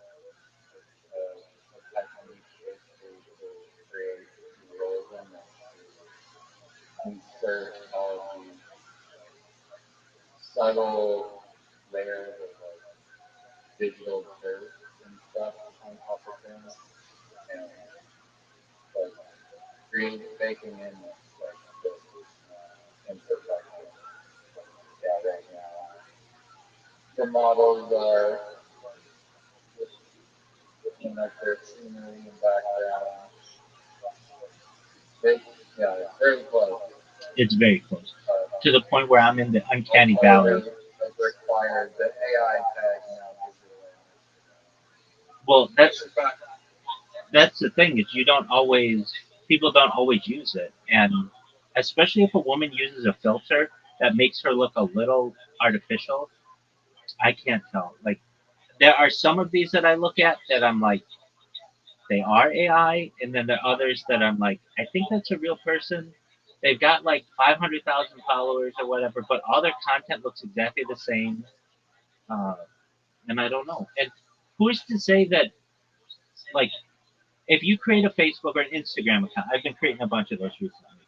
You create the Instagram account, and you don't have to like upload your ID at the very beginning or anything to prove that you're a real person. And if you have really good AI models and you never tag it as AI, there's a good chance nobody will ever think that that's AI, or at least for over the course of a few years.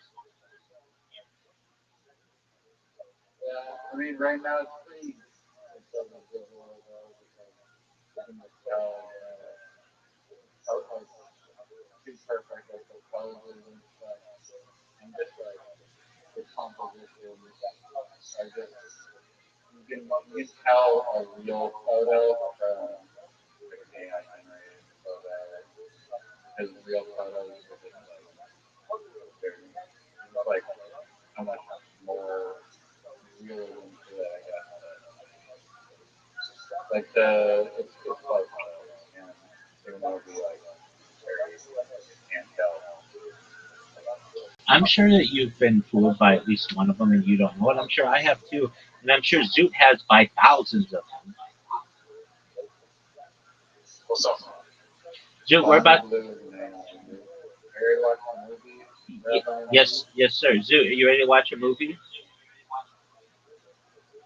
What's it called? $1 Billion Bully. Yep. So you're gonna learn something. Dude. Zoot, do they have Yelp in Australia?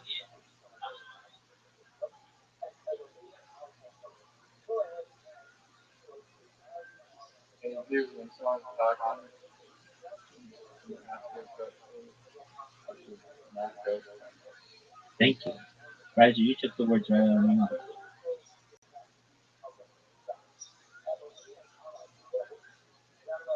Hey, well, dude, watch the movie. I bet I would bet money Zoot does not have the attention span to watch an entire movie. It's in my screen. Yeah, it's beautiful. Thank you so much for streaming.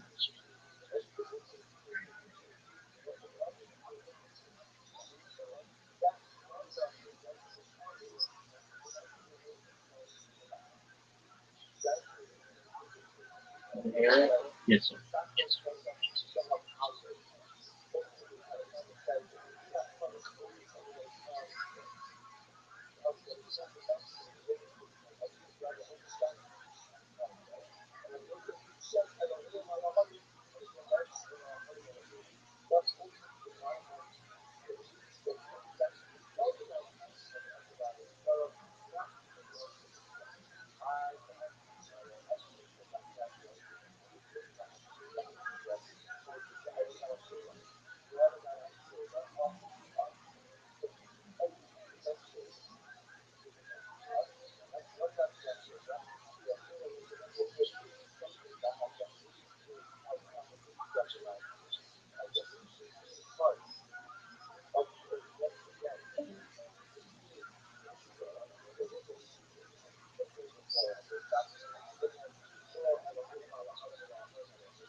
That's exactly right. If you caught what that guy said at the beginning, it's beautifully put.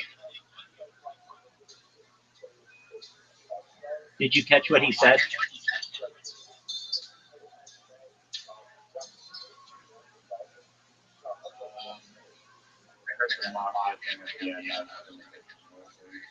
What? Just start it over. Listen to what this guy says. It's the perfect summary. Just watch it again. Just watch it again. I'll watch it all the way to the beginning. I definitely heard. I've heard it up to it.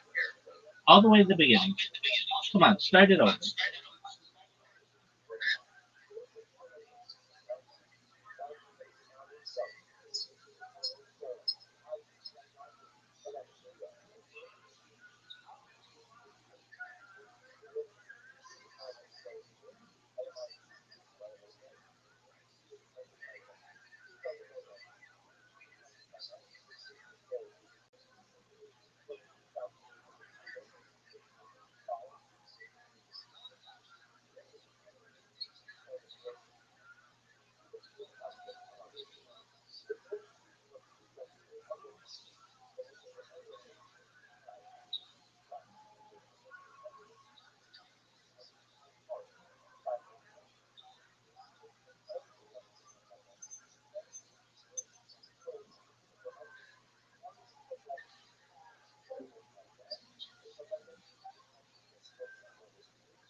I really think it is.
What'd you say?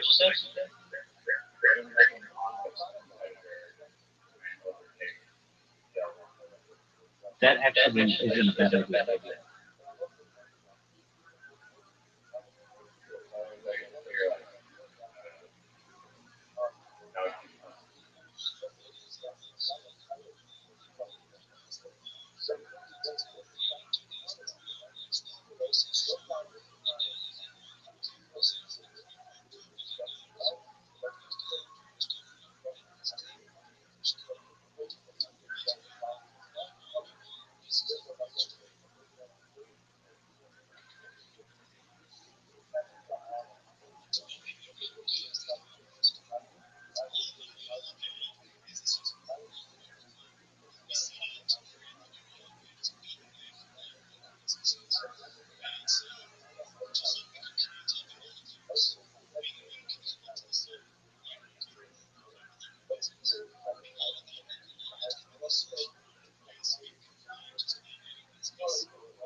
Shoot, just watching something. Please be quiet.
Google reviews reviews first. first.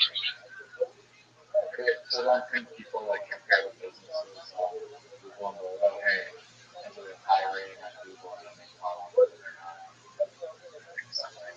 So let's actually go to Yelp kind of because Google's saying one thing, Yelp is also Yeah, yeah, the Google Google filters out. filters it as well.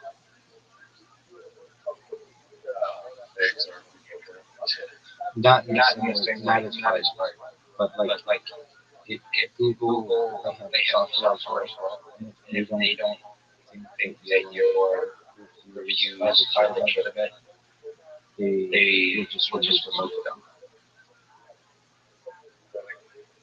Some visibility, like They'll be completely completely removed. So So there's something there's called something Google called My Google My Business, Business, and and one thing that was really the business business that I helped to started start out was was to have to have locations locations throughout throughout Southern Southern California California that were that were close to our close to our customers. customers. So then So somebody when typed somebody in typed in car wash, car wash, even though we didn't we have a didn't brick have a and brick and mortar mortar car wash car wash anywhere, anywhere, our name our came name up. came up. It was like It was like free free advertising. advertising. And so And what so we would what we would do do is we would is we would register a register bunch a of bunch of businesses businesses throughout throughout Orange Orange County County and and LA LA County. County. And so So wherever you wherever were, you you were, type you in type car in wash, car wash, and all and of a all of sudden a it sudden says it car says wash car app, wash app, and and it was it was free free advertising. advertising. And then And then we could we add could add reviews to reviews those. to So those. So we would sometimes I would sometimes I just would just create create 100 100 Google Google accounts in a accounts day in a day and then and just then just say say great great service, service, 5 5 stars, stars, and that and would that work would work for some for of the some of the locations, locations, but other but other locations they would locations get they would taken get down. taken down. It just It just depended how depended much I how much I pushed it. pushed it. But some of But those some of reviews those are reviews still are up. still up.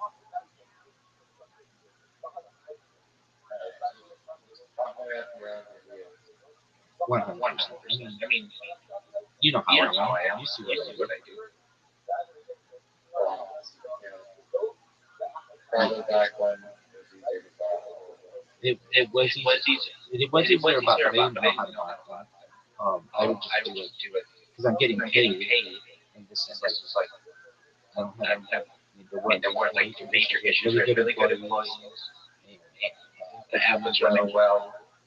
So So if if I needed something something to do, I would I would just create a bunch create a of bunch of accounts. accounts. I mean, Got to say gotta that say that one of the one of the reasons why I reasons know why so I know much so about much about all these all social these media social media accounts, accounts, I have I have tens of tens of thousands of them, thousands of them, is is because I used because to I get used to get paid paid to to manipulate the manipulate the system. system. Right. Yeah. Kind of question.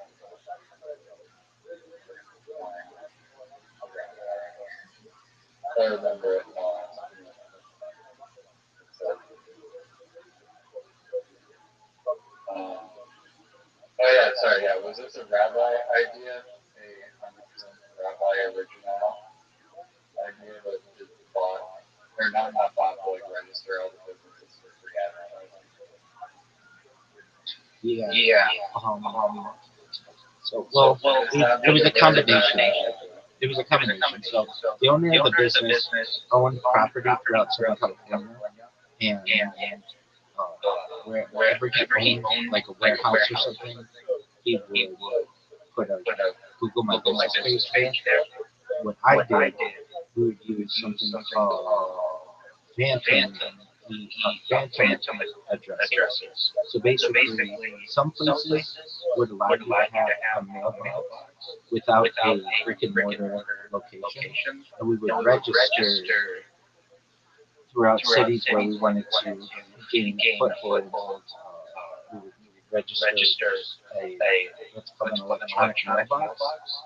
and then we Then could we get could a get a Google My Google My Business. Business. The way you The get way a you get Google a My Google My Business Business account account is is you you have to have to receive a receive piece a of piece of mail mail in in that that location location physically. It physically. can't It be can't an be an email, email, and then you and have to then you put have a to put a number number in, in, basically to basically to confirm confirm that you received a received piece a of piece mail. of mail. So, So, especially in places where the property property values are values are extremely extremely high, high, Malibu, Beverly Beverly Hills, Hills, Santa Monica, we we would would register register a a Google My Google My Business Business location location in in that that area area using using a a phantom phantom email email address. address. And And then then basically I had I a had a list list of, of, I just I kept just a kept a spreadsheet. spreadsheet. One time I One time bought I bought 1,000 1,000 Google Google accounts. accounts. 1,000 or 1,000 or 10,000. 10,000. I bought I like a bought like ton a of ton them of at them one at time. one time. The thing The is, thing though, is, they though, didn't they didn't last that last long. that long. They They eventually eventually got got detected as detected as bots, bots, but but I didn't. I didn't. I didn't I pay. didn't pay. I bought I it bought from it from somebody somebody in in India. India. But I would take those accounts and say, great car wash, easy service, super easy, have great customer service, 5 stars, and type that in. And then all of a sudden, when somebody on Rodeo Drive, where the price of real estate was extremely high, they would look on their map, and all of a sudden, it says this car wash out. That's excellent advertising. So I started doing it in places that were really high profile, and when you would type car wash anywhere in Southern California, we were going to pop up. And brick and mortar car washes hated that because basically we were looking like there was a physical location there, and there was not. I mean, again, It's an excellent question. Eventually, Google got hit to this, and they would not let you use phantom mailboxes, and they would also like do some research on Google Street View. But it worked. I mean, it worked. Like here's the thing: we might have tried it in 30 different cities, and 18 of them stuck. That's great. You know, maybe not all of them stuck, but enough of them did. And that allowed us to have a huge footprint so that anywhere from the Mexican border, basically San Diego, to Santa Barbara, far north of Los Angeles, when you typed in car wash, we were going to give you an advertisement, a free advertisement. And you could click on us, and especially in places where you could not get a car wash. I mean, nobody gets a car wash in Malibu. The price of real estate is too expensive, but we wanted people to know that you could get our service. And so we worked really hard to do that. And it worked really well. I mean, I think you could still do it. I could both just take car wash. I mean, I can remember the one in Irvine. I put a bunch in Irvine, and it worked for years. Like right down the street, Irvine. They looked like a car wash was there. And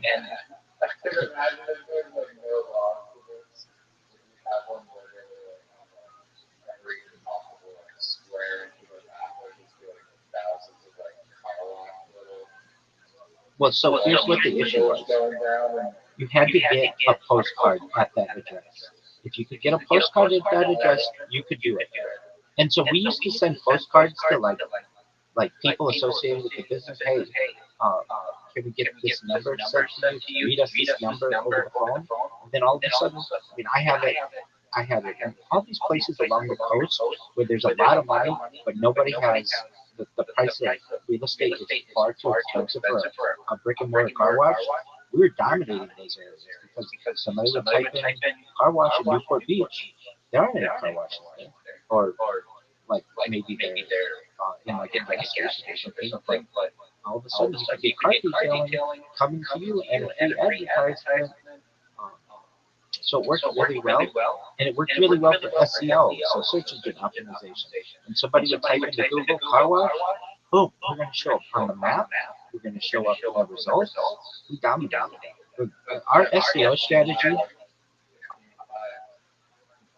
we show up everywhere. In fact, we were doing it something multiple in the city, so that if anybody wanted a car wash, we would get multiple ads from us. We were sending postcards all over Southern California just to get somebody to read us the 6-digit code, and then all of a sudden, once that happened, we got a pin on the map, so that over the course of a year or so, we might have had 50 pins throughout Southern California.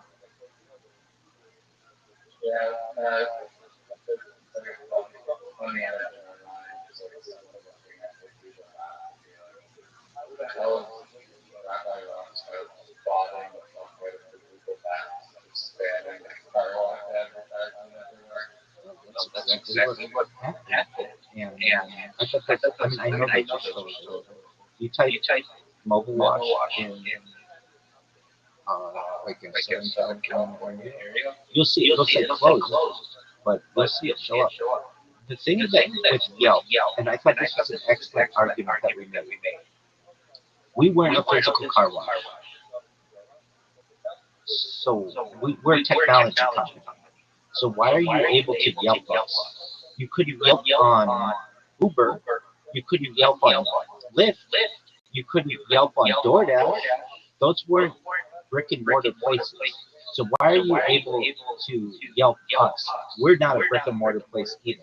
And I think that's a legitimate argument that basically could have potentially won, but we never pushed it further. Eventually, we did what all these people did. We just started paying $5,000 a month, which is a lot of money, and we just embraced it. And we would just be like, okay, we'll get business from this.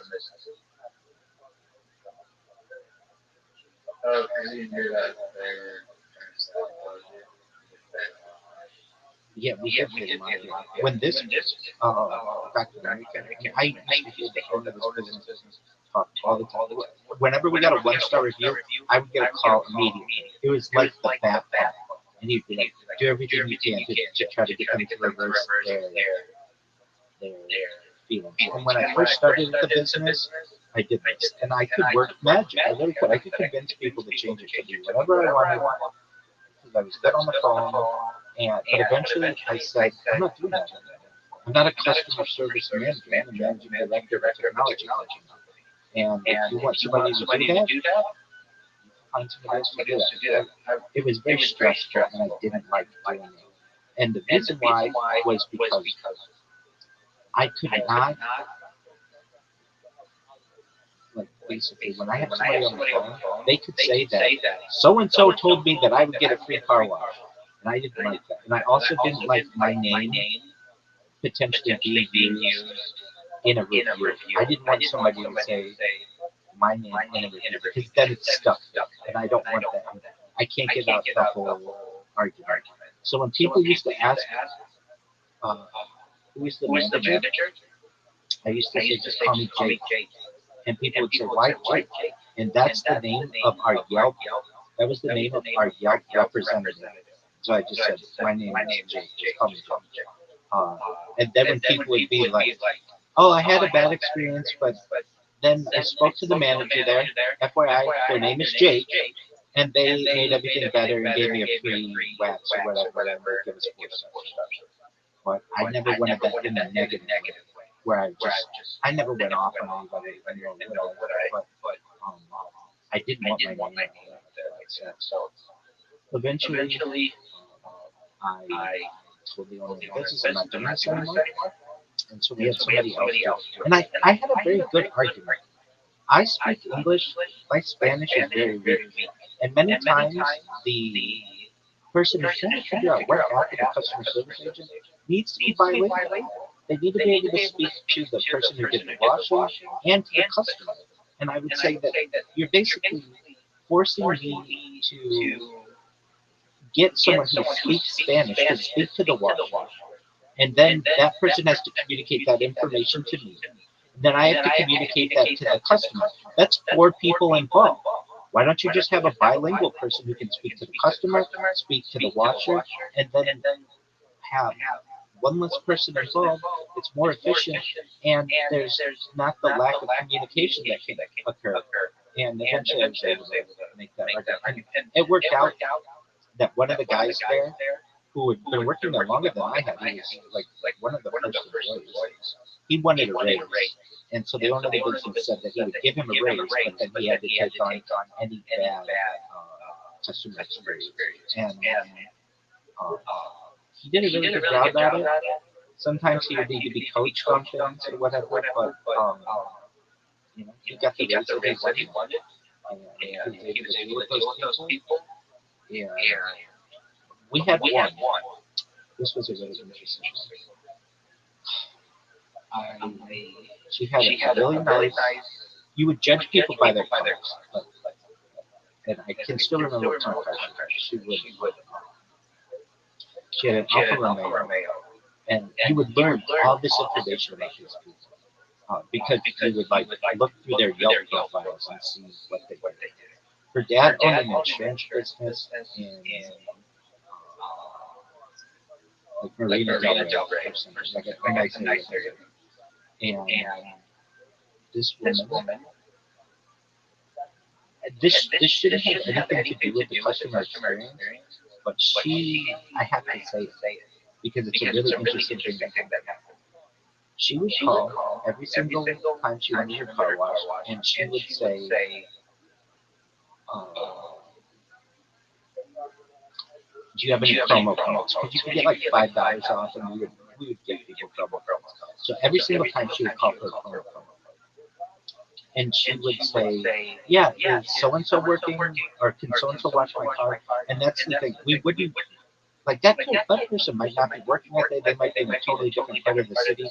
We couldn't guarantee that you get the same person every single time. And this woman happened to be African American and said, and don't send any brothers to where I am. I want somebody named Jose or Julio or something like that. Don't send any. Like basically, she's African American saying, don't send other African Americans to my location. Now, I understand that she wanted to make this request, but that is discrimination. Now, I understand why she was saying it. She was a very attractive lady, and I think a lot of these guys might try to get a date or something like that. And but that's not something that we could do. We could not discriminate by saying, "Oh, we won't send somebody to you based on their color." It was a very interesting situation. And this woman had 50 good wash visits. And this one time she did not have a good wash visit. And she said, I told them who I wanted to come to my car wash or something, do my car wash. And they weren't able to send this person or whatever.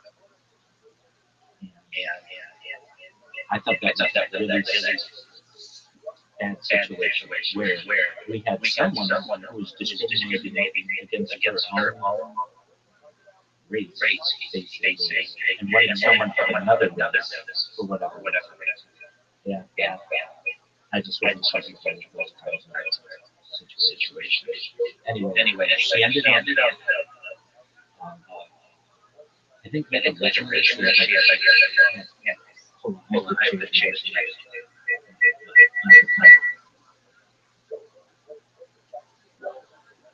originally she had written like a 5-star review, and then she came back and she said like, I've used these guys all the time, but like basically I asked them to send out someone named Jose. They weren't able to bring out Jose or whatever, and they sent somebody else, and that person didn't do my tires the way that I wanted or whatever. And I remember we really went back and forth on how to respond to this, because that was the thing. We would respond to every single review and say what we tried to do as a business to give our side. And this one woman in particular, I said, let's just say what happened. Let's say exactly what she said. She said, don't send any African American people to my, she said, I think if we put in quote brothers, don't send any brothers to my location. Send me a quote Jose or someone like that to wash my car. And she went and denied it later on. She's like, I would not do that to my own blood, et cetera, et cetera. But boy, did she. And that was one that always stuck out on my mind, that this was someone who was discriminating against her own race, and for whatever reason, and now it had to be like a public ordeal. I did not like doing that, um, so I basically just said I'm not doing it, and held firm on that. And um, I did it one more time. What the fuck did you end the stream for? Well, oh, I gotta take my dog after this. All right, would you do that? We had one person. I only did it one more time. We had this guy from South Africa or South Africa or Australia or something, and he was really upset about something with his wife. And we had I didn't really care about that, but I did care that we had an employee who was upset because this guy was being abusive on the phone, and she just gave me the phone one day and she's like, I can't do this, I can't do this anymore. Like she was gonna quit, and so I took the phone and I went outside and just I gave him a whack. So I remember, and he was happy with that, and then that made everything okay. I remember saying to the owner of the business, "You can't expect me to do this job and not be able to give things to people at some point. So I want to be able to give one free car wash away every day. You should allow me to be able to do that. We should be able to eat that. We have a big enough advertising budget that it's a $30 car wash. You should be able to allow me to do that." And so he did. And I I could make a lifetime customer. exactly. And I never had to do that. I never had to give a car wash away except one woman. One woman, and she was like living out of her car, and she wanted a like a deep clean of her car. But we don't do like deep cleans if you're living in your car. Like that's like a service that we'll give you an hour of our time, but we're not going to give you 8 hours of our time. And so I remember, and she didn't even order a premium. She ordered a deluxe, which was like just like a basic package. And I remember I gave one car wash away on that one, and but I it was as you can see what these people are doing in this documentary. There's no accountability for this business. They're like the mafia.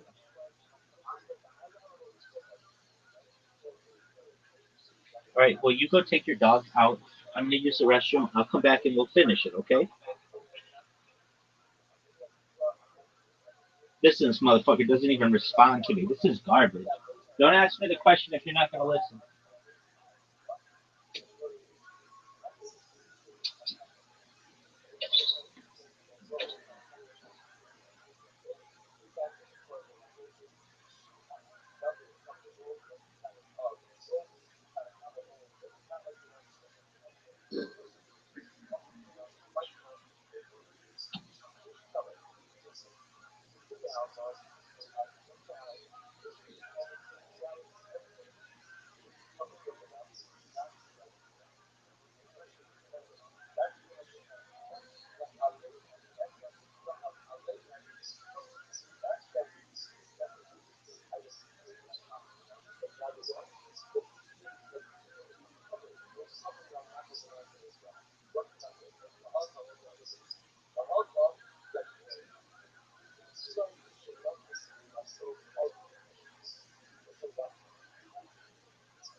Yo, dog. Yeah, Yeah, what's up with I'm you? going back. I was back in my apartment.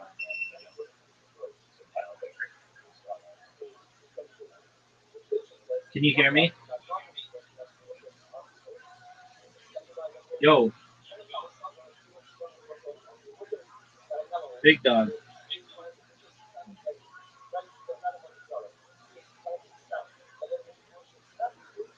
Big dog. Big dog, can you hear me? Big dog, can you hear me? Yeah, can you hear me? Yeah. That lady who. Hello? Yeah, can you hear me? Yeah.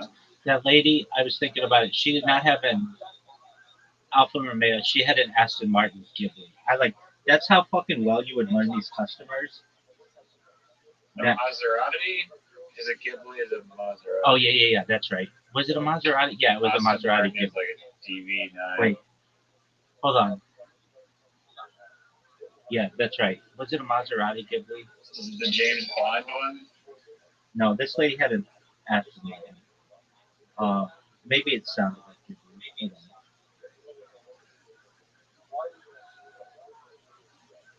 Aston Martins have really garbage build quality. Well, I wasn't Yeah. selling the car. I'm just telling you what this lady had. Types of. Maybe she didn't have a Maserati, but I thought it was. It was a Ghibli, it was a Maserati. Yeah, I think she had a Maserati. Still a decent car. I mean, also garbage build quality. Yeah. Probably tied with our Austin Martin there. It's funny how like these luxury cars just have like the most abysmal build quality to them. Well, the idea is that if you have that kind of money, you don't need reliability. You just pay for it. Man, I want to say Yeah. she either had a Ghibli, a Maserati Ghibli, but I want to say she had like some kind of car that not a lot of people had. Let me look at it Alfa Romeo. No, I think it was an Aston Martin. Anyway, They both kind of look. They all three of them look similar. they do. Um, but I just thought this was really bad that this lady was um, I think discriminating against she I think like she initiated the bad review and Well, originally, responded saying that this is what actually no, happened. no. Originally, she had like had 50 washes with us. During her third wash or whatever, she gave us 5 stars. During her 49th, she updated it and gave us another 5 stars. During her 51st one, that one didn't go as well as she wanted, and she changed it to 1 star or something like that, saying that we couldn't accommodate what she wanted. And then we just came out and said exactly what she said on the phone, which is, don't send any brothers, send me a Jose. All right. I guess at that point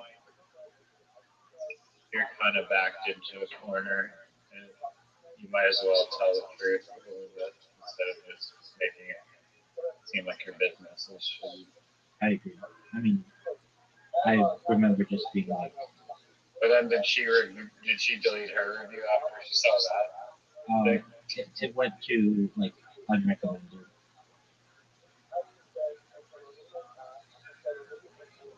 Hey, weren't you guys paying like for the you're paying out so the shitty reviews are hidden anyway. No, it doesn't work that way. They had a system of like 180 data points that they would use, and and you could not choose what was going to be on the map. Um, I thought that was the whole business model that you paid and then they'll actually show you people the good ads instead of showing them the bad ads. They wouldn't do it exactly. Okay, so you remember you were like, hey, um, like I can see a lot of the, um, yeah, wow. Remember I said like you type in mobile watch in Southern California, a bunch I of did do it. There was a decent chunk of pins. It wasn't like Bammy though. well, Maybe it was back then. keep in mind it was 5 years ago and the business is closed. Yeah, I know. There's still a bunch of closed ones. Yeah. Which I guess do you have to maintain the fucking thingy, the ghost mailbox or whatever the fuck it is? Yeah, you do. You had to pay like something like it depended on the area. So higher uh, value areas were more expensive.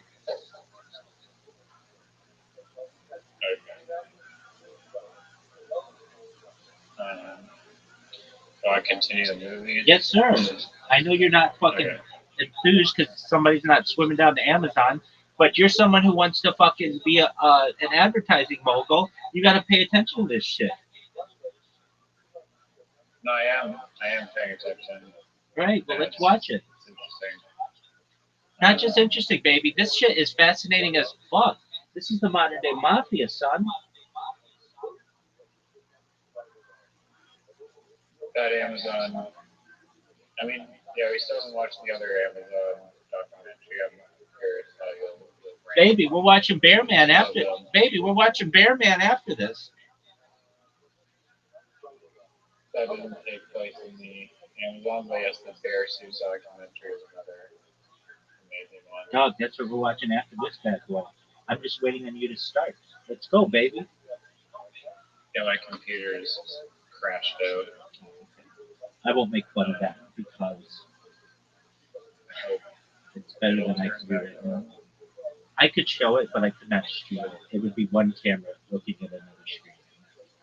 Probably not ideal.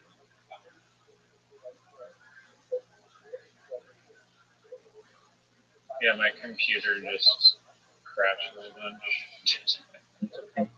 the, the MacBook Pro laptop, even though it's 2019, awful quality. Did you see the what is it, the MacBook Neo or Neo MacBook that they're launching for $500 or $400 if you get an education discount? Um, no, but I would imagine that the specs are tremendous. Not that everyone It needs it amazing specs. it uses an iPhone hardware or an iPhone processor. Processor. Yeah.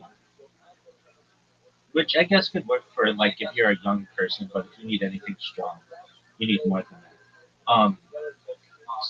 I think it's in this documentary that Italian guy who's at the beginning who was like, in Italy we call this the mafia. In the United States it's called Yelp. You know that guy? Yes. I think his business after he made this became very popular, but everyone would just give him 1 star and like that was his thing. Like give me 1 star. I don't care anymore. Like give me whatever you want. And then it became popular to go there. And you know what is really sad is like most every single person we're seeing, all of their businesses have closed by now. Now it's already tough. 1 in 10 restaurants make it past their first year. But you know, like you hear that lady from Australia, she was like, I worked hard to come to the United States. I was the first and youngest, or the youngest only woman like with a restaurant in San Diego, and then she's just looking at like a boarded up place. Like the it's a digital Yeah, mafia. now she has to go back. Yeah, and now she's got to go back to a Pornhubless country.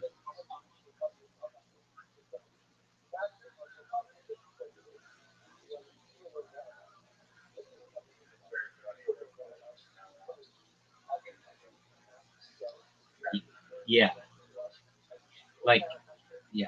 And if you ever watch Kill Tony, and anybody ever has a business on there, they're always like, "Oh, let's look up the Yelp reviews," and literally these Yelp reviews just they only read the 1 stars, and then they had this one guy on. He had a like a kebab place, like a Russian kebab place in San Diego, and his business blew up because of it to the point where Yelp locked the page and wouldn't let anybody do new reviews, and so did Google because he got 3,000 reviews over the course of a week or something. Everybody just wrote how much they loved the place, even though they'd never been there.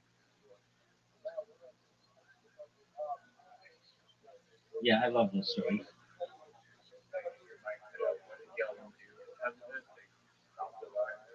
Yeah, so what Yelp would do when any um, business gets like a huge amount of attention is they lock the page and they won't allow new reviews for like 90 days.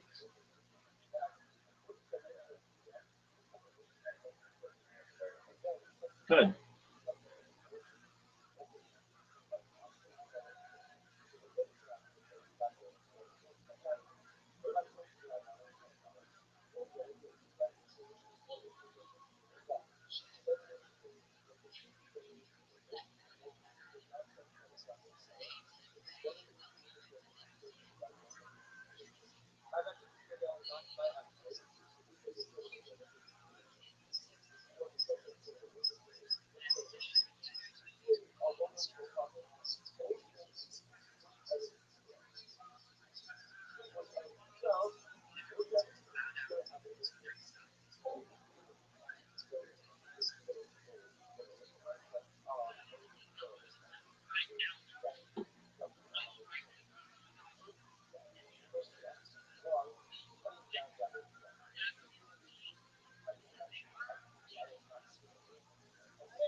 Just pause it for a second. I love this guy and I love what he says. He's like, I'm in the restaurant business. I don't think I've been in 500 fucking restaurants in my life. How are you 21 years old with 5,000 reviews? I just think that's hilarious.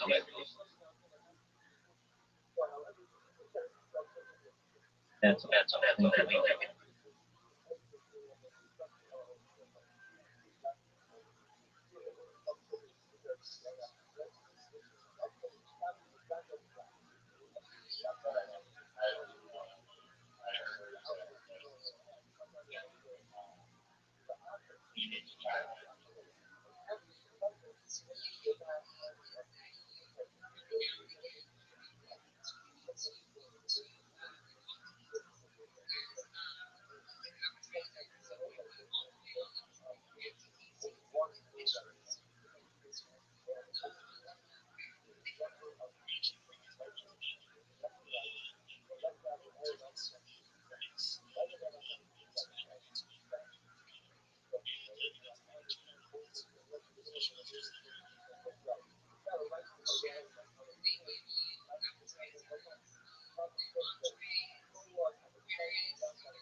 If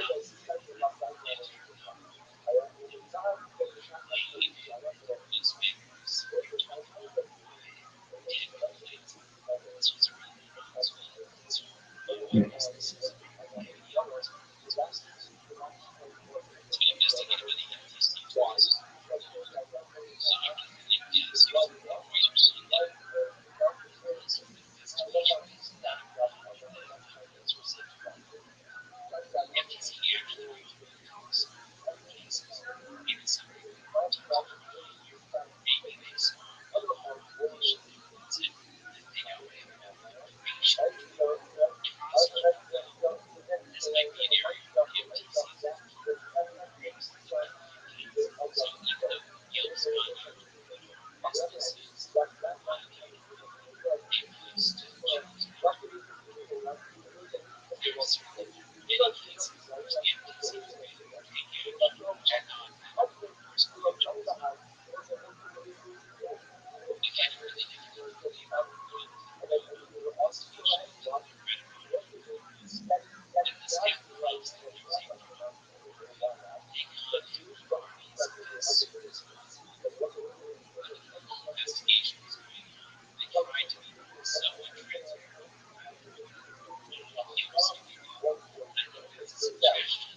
respect, respect these things. And that's specifically this religion. Seeds understand these things. Why does Isaiah 53 verse 9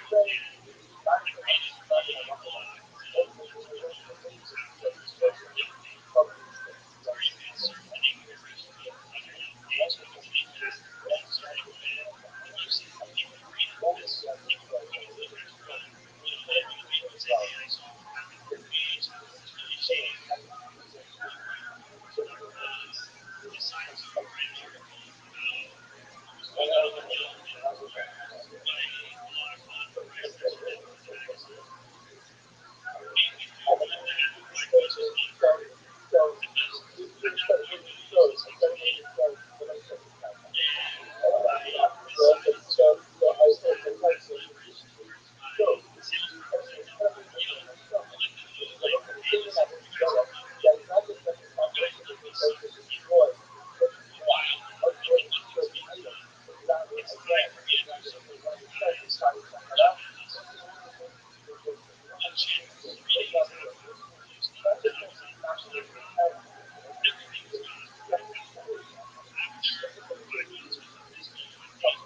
Isn't that fascinating?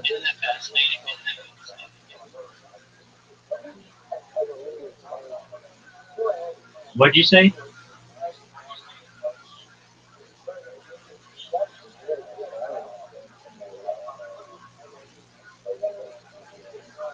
No, don't you? You're getting silence?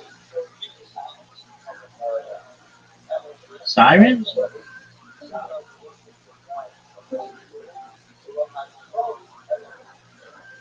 Okay, someone might have been watching the silence.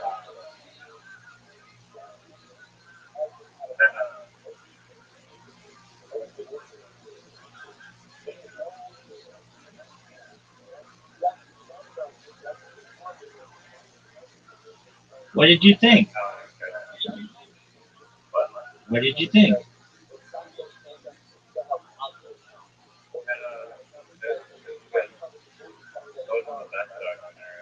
I didn't say it was the best documentary you've ever seen. I said it had to do with advertising, online advertising industry, and that's what Luke came to. Dude, when I was in college, um, I was really fortunate. I was a senior when this came out. I had a lot of friends who were uh, prominent individuals, not just on campus but globally, nationally. They were like national figures. I don't want to mention them, but basically, um, like there were a lot of athletes and stuff. And I remember my friends talking about a website that had been founded called Juicy Campus. And I was like, "What's this?" And they're like, "Dude, anybody can write anything about anybody on it anonymously." And so like I had a lot of friends who were like hooking up with chicks or whatever, and they let's say some guy hooked up with some chick, but didn't hook up with her friend. The friend could write basically an anonymous statement about the person saying, "Hey, you know the star running back of the team has herpes," when that's not true, and there was no way to uh, validate this. You could just write literally any lie, and I remember being like, "Man, I'm glad this came out." Like exactly, my name is Jake, 100%. And this website was taken down, but it was it was so I'm like a free speech advocate, but when you are that, then you have to be okay with Juicy Campus. And Juicy Campus, it was it shut down. It shut down less than 2 years after operation. The anonymous college gossip website, founded by Duke University alumnus Matt Ivester in August 2007, ceased operations due to financial insolvency, despite having over 500 campuses and more than a million monthly unique visitors. The company cited a collapse in online advertising revenue and the lack of venture capital funding during the 2008-2009 economic downturn as the primary reason for closure. In a farewell message, Ivester acknowledged the site's popularity and admitted that growth outpaced its ability to secure sustainable funding. While the official reason was financial, the shutdown also followed significant controversy. Attorney General investigations in Connecticut and New Jersey were launched over allegations of consumer fraud, privacy violations, and the site's failure to enforce its own policies against abusive, racist, and sexually explicit content. The New Jersey Attorney General, Richard Blumenthal, praised the closure, stating Juicy Campus had enabled irreparably damaging anonymous posts without a reporting mechanism. After its shutdown, Juicy Campus redirected users to College ACB, Anonymous Confession Board, a similar platform that continued the model of anonymous campus gossip.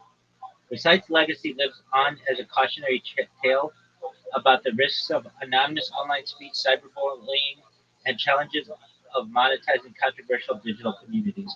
But I remember I used to read the most heinous shit on this fucking website, and it was about my friends, and I was always really worried. I mean, I didn't do anything wrong, but just anybody could write something about me. Um, and like yeah, like or like I had friends who were like in Sports Illustrated, and somebody would say that so and so wouldn't sign um, my copy of Sports Illustrated, even though I asked them. And then you'd ask your friend, they'd be like, I don't even know who this person is. I sign everything for everybody. I don't know what they're talking about. It would basically defame them. I had two friends of mine. One was the captain of the soccer team, the other was the head cheerleader. And there were rumors that they were cheating on each other when they weren't. They were around all the time. And they literally, like, we would spend our time like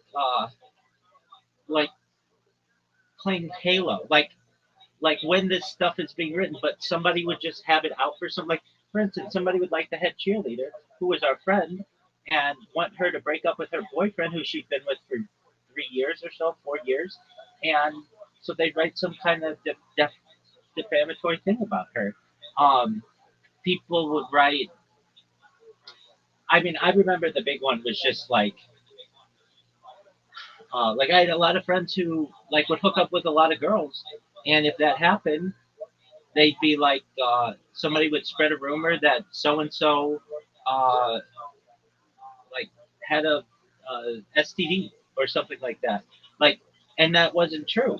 Um, just things like that. Like that was a big one too. Yeah, people would say anybody can hook up with this chick. She's a whore. She hooked up at such and such or whatever, and there was no way to take it down and no way to argue it. So then the question arises. So I'm a free speech advocate, right? No, it was just text based, at least when I remember it. But no, there was no photo. Um, but you would go there like it was a forum just to see what the newest news was that happened over the weekend. Oh yeah, you could write anything. So like, let's say you hooked up with a girl and somebody knew about it. Somebody could write anonymously, like, Rabbi Rothschild hooked up with the hottest chick of all time. Of course. But that might not be something that you want out in public. Or just like, I mean, what if you have a situation where a guy would have a girlfriend maybe across the country and he wouldn't hook up with chicks? Like, I knew some guys like this, yet they would say, oh, so and so's a football player. He's always around chicks. They're always all around him. Well, if that girl from across the country reads that, that's going to sound like he's cheating on her, but he's not. And so, what do I feel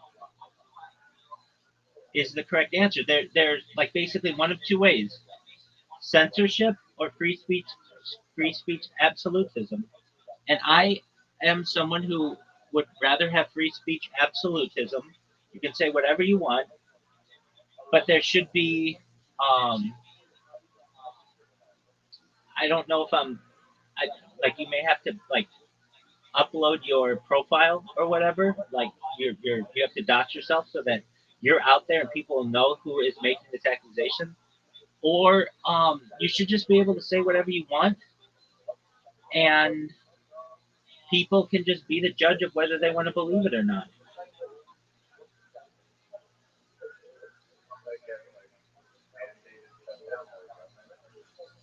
It was going to be the attorney general of New Jersey was trying to take it down, and but it was shocking what you would read on there. Just like so and so's a whore, so and so's a whore, so and so fucked a dude at this party and sucked another guy's dick in the car outside the bar. Like, whether it was true or not, that's not all information that people necessarily want out in the open.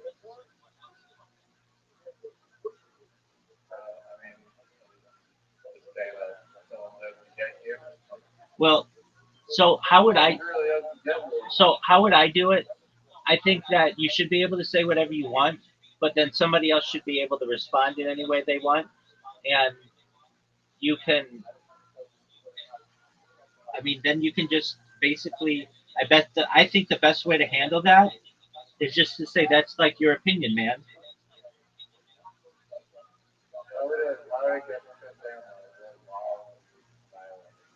They're like, uh, there were some cyberbullying, and that wasn't even a thing back then, but it has since become a thing. Um, but it was like there was some sexually explicit content, racist, abusive policies, or like just abuse, and uh, just just abusive, just like I mean, you can say abusive things on the internet, but it was just I think cyberbullying would probably take it down now. But if you think it's bad what you write on social media today, nobody knows about Juicy Campus. It was ridiculous. You just straight up lies about people. Um, like uh, don't trust so and so because they're an asshole. I mean, just everything. People would just be like, "Yeah, I know it's not true. I'm just gonna write it just to fuck with this person because I don't like them." So, do I think that that should be allowed? I do. I'm a free speech absolutist. I think you should be able to say anything that you want and write anything you want.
I will in just a moment.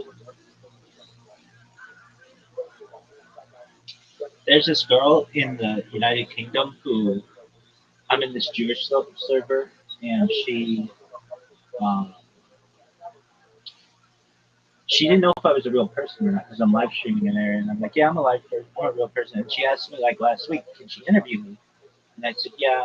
Um, and I invited her to the server.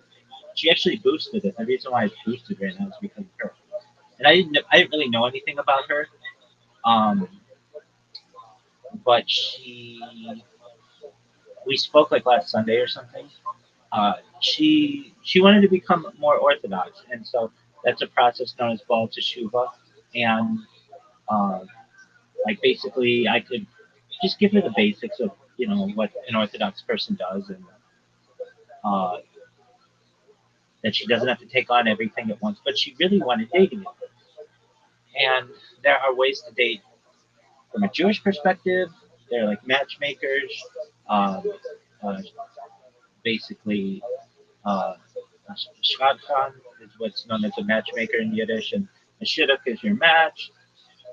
You could do this other ways as well. Long story short, though, I didn't know how old she was. So I asked her last Sunday, um, "Are you?"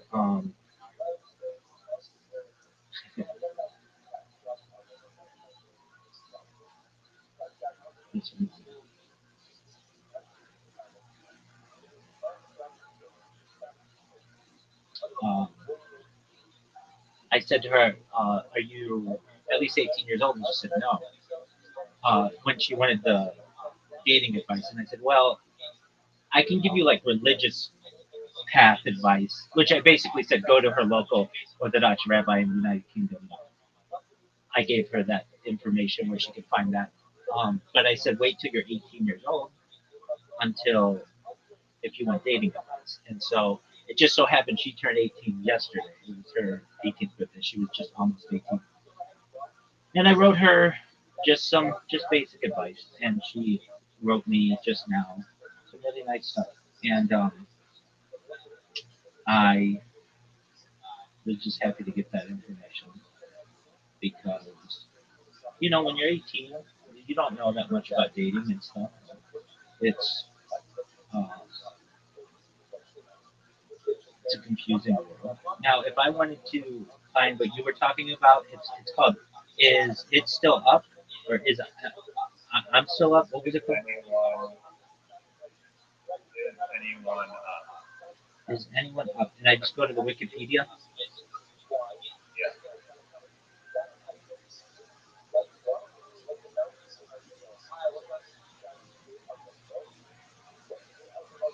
Oh wow, this is a bad website.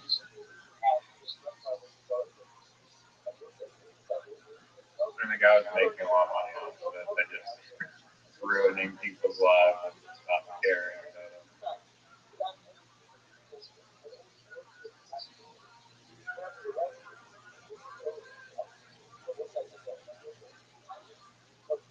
Eventually, I think why he stopped it was because 4chan was like harassing him and trolling him, and since he had to like review each post before they got uploaded, they were just sending him like the worst images for him to look at, and then he got like really fed up looking at these 4chan troll posts. That's probably disgusting images, which I find kind of funny.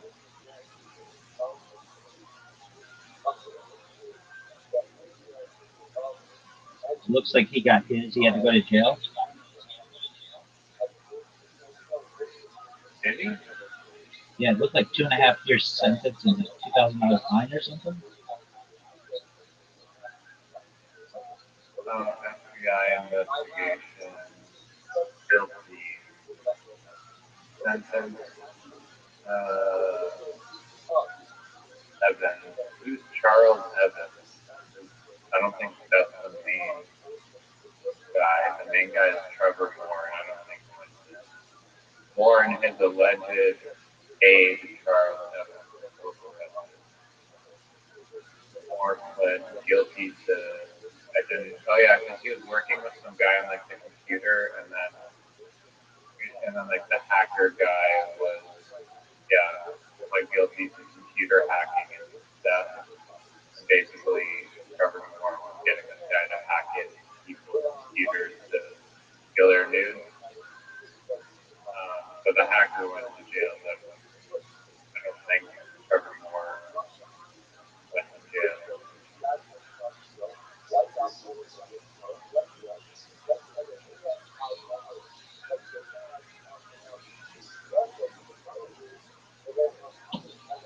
And there's a docu-series on it called The Most Hated Man on the Internet.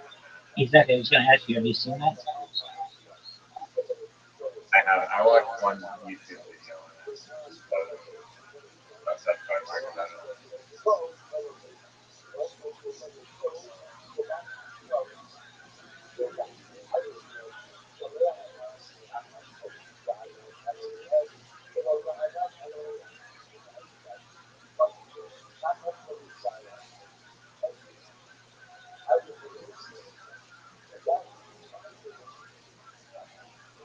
It was very late, so I'm gonna go hit the hay. Excellent.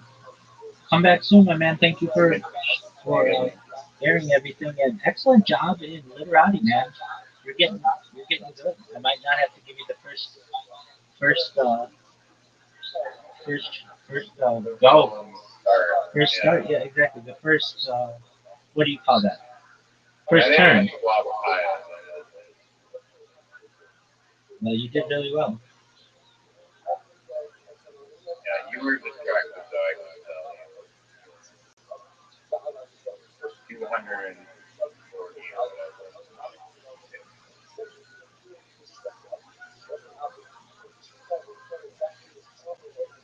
Yeah, maybe you'll watch.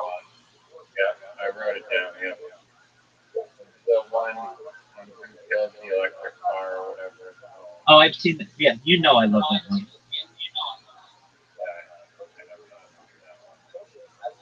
There's also walking the Amazon on these bears. It's a,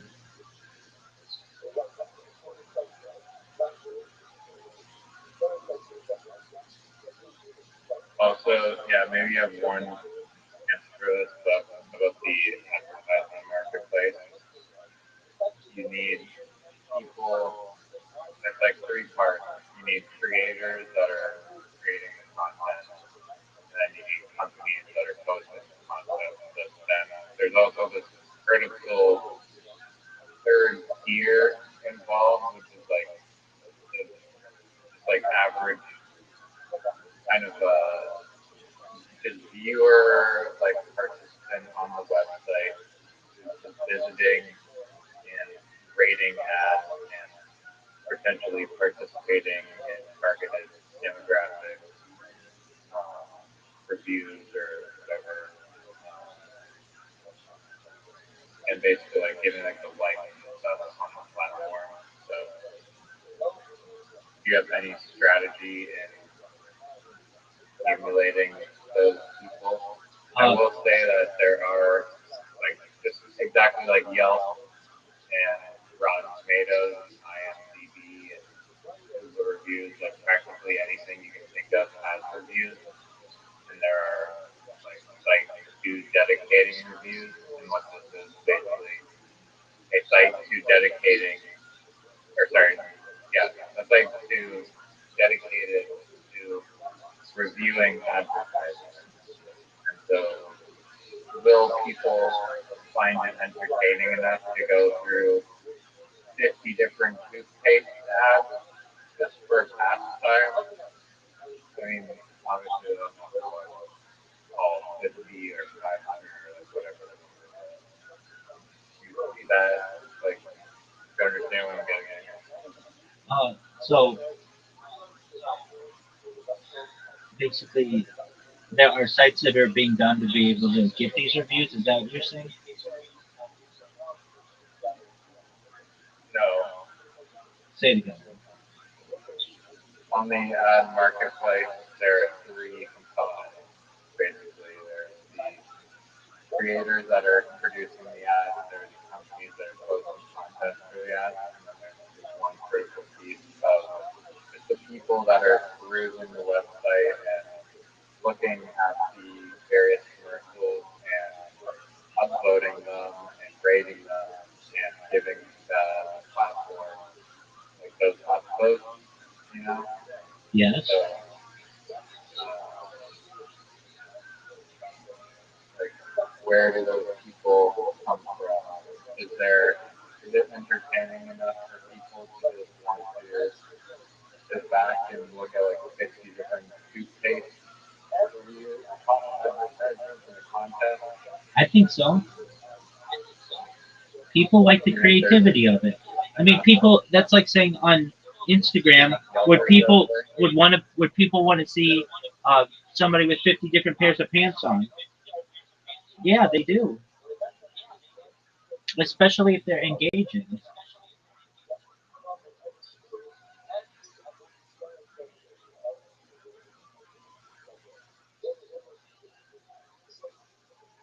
Okay, fair enough. I mean,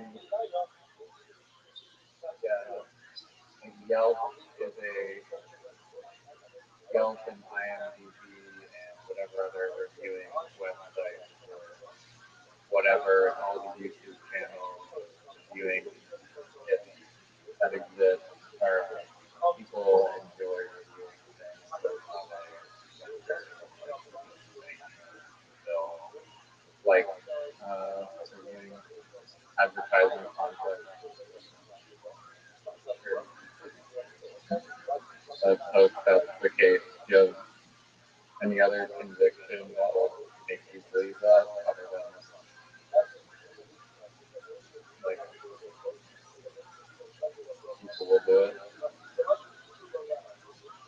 I mean, you could also provide a way to reward people to interact on the website.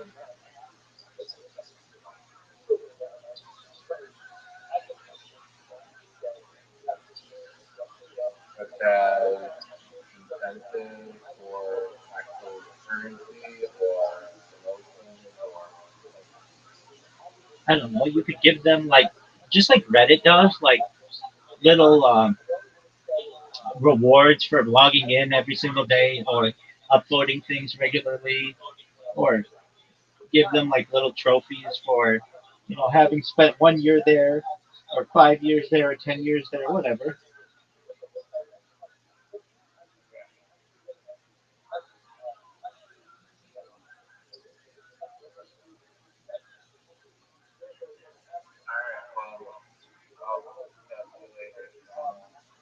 Take care of yourself. Excellent. I'll give you a juicy campus response based on your review. Peace, buddy.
never said, but I do.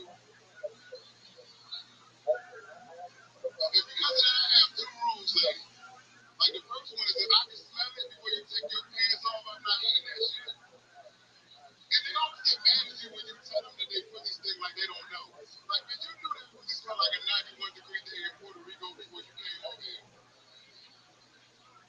And the second one is, if you ever had an abortion, you always do people on that part. But fuck that, somebody got murdered in there. Y'all know niggas don't fuck around in haunted houses.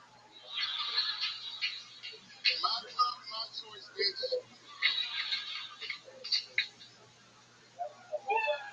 Thank you. There you go. Jerry, there you go. Were you gonna do a pussy eating joke before? Man, shit, when he was talking about pussy, like he gets something at all. He says that he does. He says that he's eaten 36 white pussies. What do you think about that? I think he's a white liar. And I believe that shit. Look at that fat motherfucker. He ain't no black pussy. Do you eat white pussy? Exclusively. You've never eaten a white pussy? Hell no. When you say hell no like that, why? Because a couple of months ago I seen a TikTok where they asked a white girl, if you take a shower on Wednesday, when the next time you take a shower, this bitch say Friday. Fuck that shit. Because of one. No. White women don't wash every day. Fuck that shit. You think that's a thing? I know that's a thing. Wait a minute, is that true? Of course they gonna say it while they on camera. This bitch is sitting on Krabby Patties.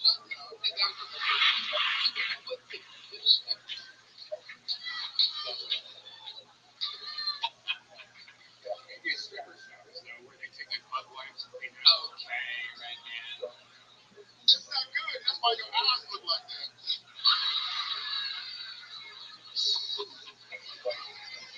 A little inflamed, a little swollen, a little bit swollen. Jerry Devo Smith, what do you do for work? I'm just a comedian. That's what I do for work. How long have you been doing it? 15 years. 15 years. Where at? What part of San Antonio. San Antonio. I'm originally from Washington, D.C. What's up, brother? Why come you guys said hi like that after DC was brought up? The city, Chocolate City, baby. Okay. Don't let him do that. I'm not fucking with him. Jerry Devo Smith. So your middle name? No, my middle name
tonight, I do believe. And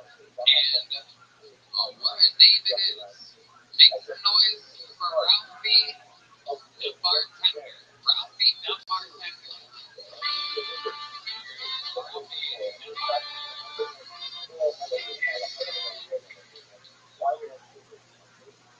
So a couple months ago, I got a Home Depot note for a dude, and he didn't really come with a green card, but with a key card. So we started dating, and things were going pretty good. Him and I were having a really intimate, deep discussion, deep in the future of that you need in a relationship. He's like, I love you forever and ever and always. Amen.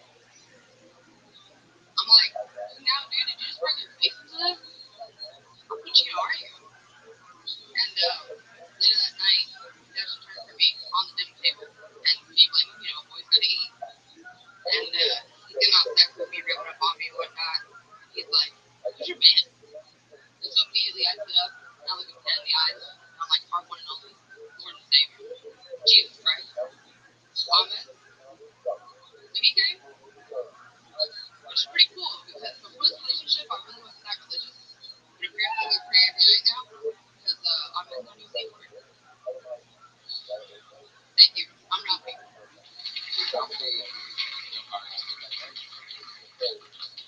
Oh, man. Hold the check in.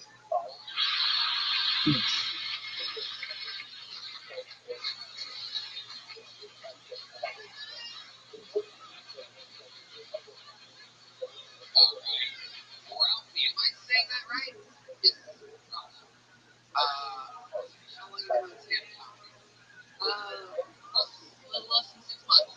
6 months. Perfect. 6 months. What made you want to start stand-up 6 months ago? I've been wanting to do it for 10 years, but last year I got divorced, and I've been doing it for shit. Nice. What made you get a divorce? Mother Griffin.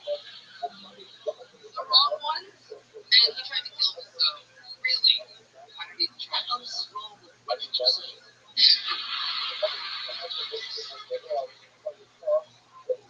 I just can't tell me, God.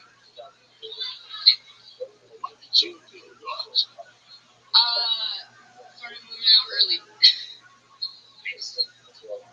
So how long were you in that relationship for? 6 years.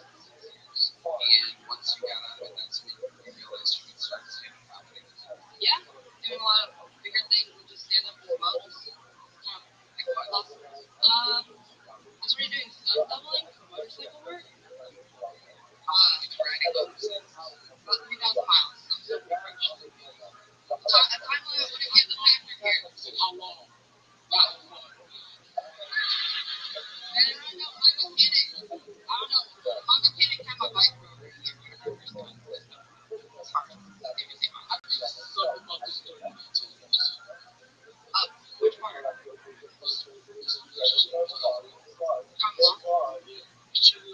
What? No. Cheers. My girl is on the plate with mom, so you can't just be Mexican.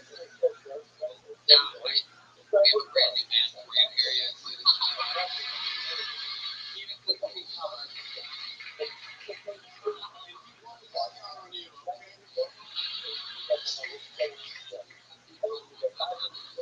So, Ralphie, tell us more about your life. What else is interesting about you? I'm a welder, I'm a mechanic, gym enthusiast. Started acting recently. You were raised by a single father? No, he died. He died. He died. Late bachelor age.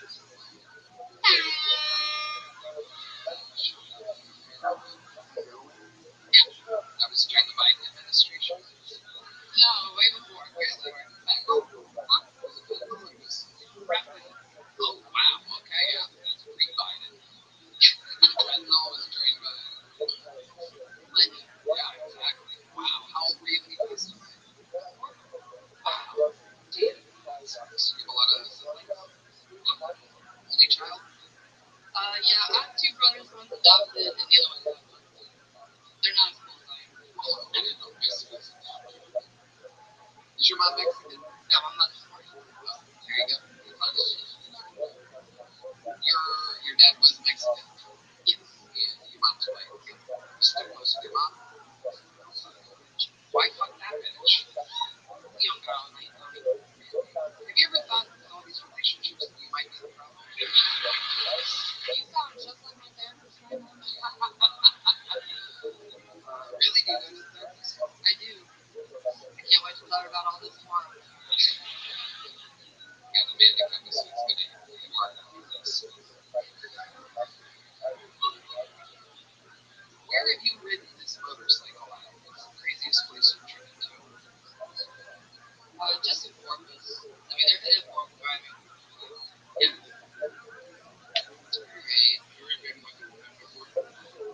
Red Man. How can you tell? I believe this is our first female comedian of the night. You can't just every time there's a lady up here sexually harass her with questions like that.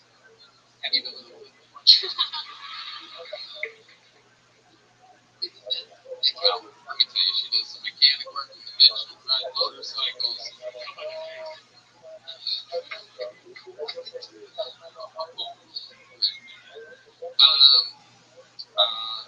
Ralphie, fun times. You gotta keep working it. You're only 6 months in. Keep writing. Keep trying. There's a little joke about Ralphie, the bartender. Ladies and gentlemen, that is your name. Ralphie, the bartender. All right, ladies and gentlemen. We had a good night tonight or what? We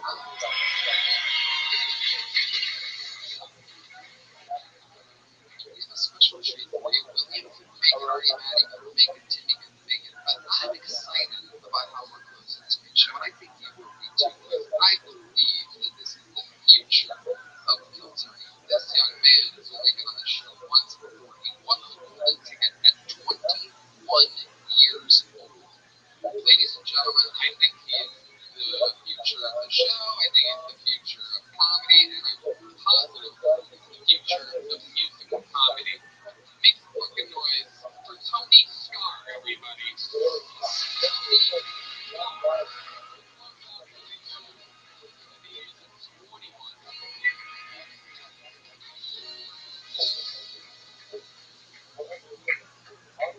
Hello, folks. Folks. What if I told you there was a place where million minds could collide? You could be drowning in the sea, even if you're only the size of Big Mike. Celebrities around every corner, and living they want so bad. Handling the nines and tens, would you be interested in that? Welcome to Epstein's Island. I'm sure you won't forget it. I'm trying not to get sued here, so everything I say is a legend. It's always perfect weather. My car controls that. Probably the guys with the beady eyes and the 1-4 flat.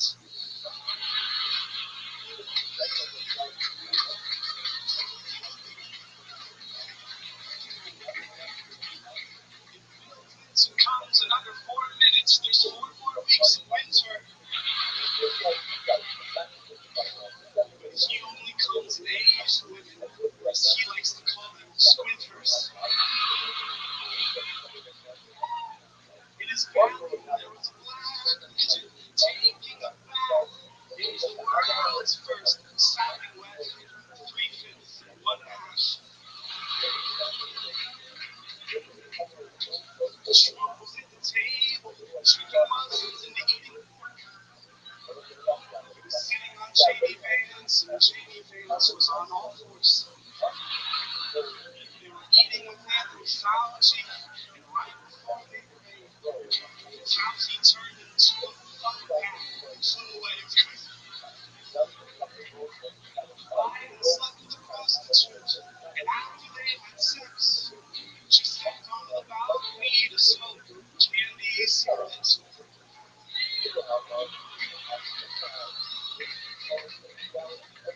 Stephen Hawking was on the treadmill yelling, "Real, real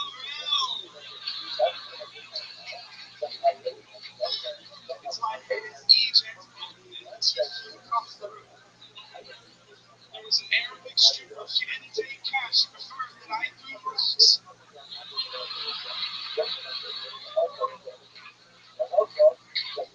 She stripped down as much as a Muslim can. She took her socks halfway off.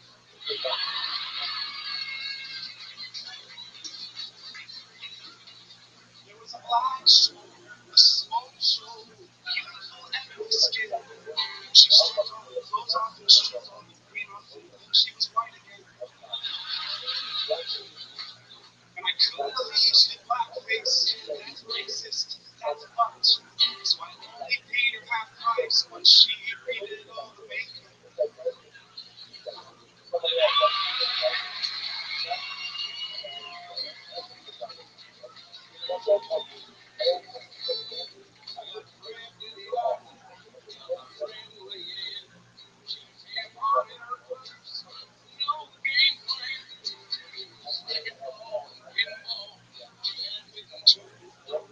Not a single ball that left the island was blue.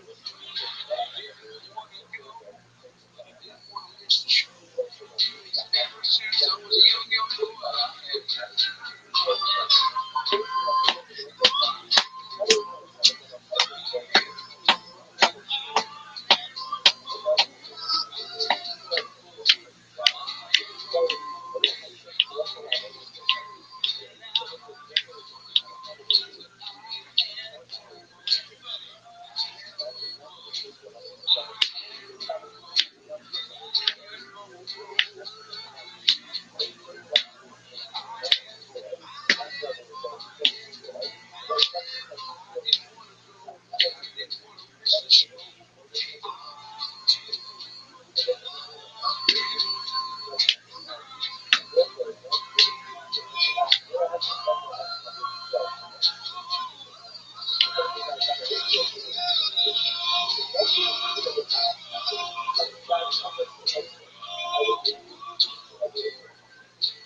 Dude, everything was good up until last night. Last night was fucking. I got my tongue really hard last night. I'm horrible eating pussy, dude. I don't know. I don't know how that happened. I had a really bad sex experience recently. It was really. I was going back to this RV because the house of it is also a car, right? And I was back at her place, and she wanted to fuck, and she made me wear a condom, and I didn't wear a condom because fellas know that if you don't wear a condom, you don't have to fucking use one, right? That's how it works. That's how it works. I probably wasn't supposed to tell her that. That's my bad. But I went back to her place, and she was like, use my condom, and she put on a Magnum condom. And I'm not a Magnum kind of guy, Tony. I'm not. So that was. It's not like putting your dad's T-shirt on. You know what I mean? It was like a Ziploc bag. It was tough. Yeah. But besides that, I mean, everything's been great. I still have a hard time getting around town, but I got Mitchell's Beaches now. I got one thing in my life, which is awesome. Yeah, it's fucking fantastic. I was dating 30-year-old women, which is great. That's my bread and butter, bro. Yeah. He's got a big cloud on his island. You were there? I was there. Yeah, I was on a silver platter with an apple in my mouth. Tony, you are so funny. The music is just absolutely incredible. Every line, every reference. You are a true star. Thank you very much. Amazing. Tony Starr, ladies and gentlemen. And Shopify. Guys, I love this man with all my heart. How else did this place get the great Don L. Rowling for every night? He unlocked doors.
1,500 people. And once it started in the belly region in front of 15 people, and then 17,500.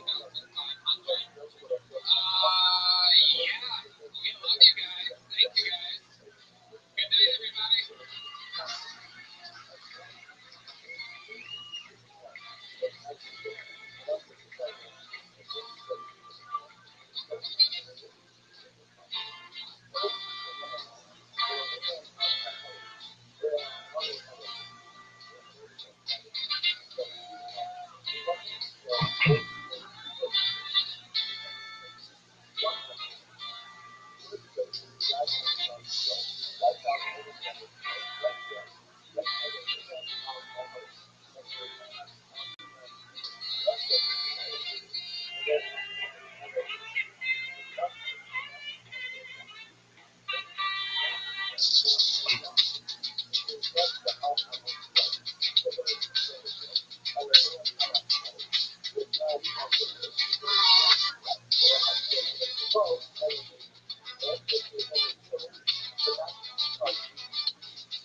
clubs, youtube.com/finance comedy, finance comedy,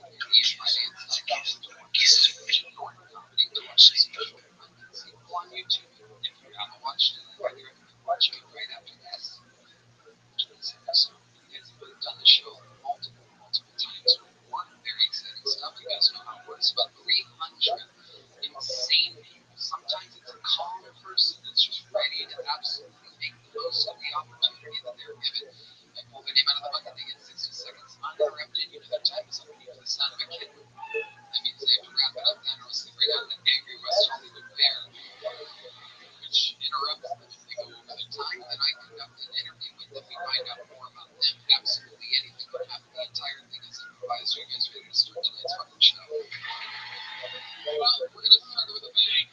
Normally, this is how you end an episode, but tonight, this is how you start an episode with a Hall of Famer with a record for most appearances all time on the show, the most interviews. Tonight, we get started with a man that some people call the Vanilla Gorilla, the Memphis Strangler, the San Antonio Service Assistant.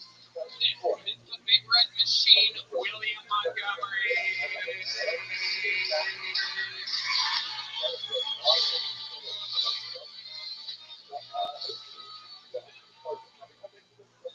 Email where Jeffrey Epstein's assistant asked him if they should invite Brian Michael to the next big island party.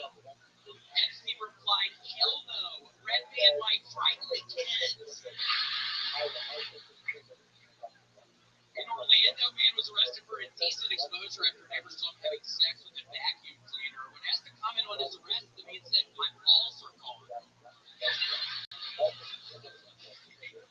I got banned from Antiques Roadshow for issuing death threats. I mean, they refused to appraise my vintage ball collection.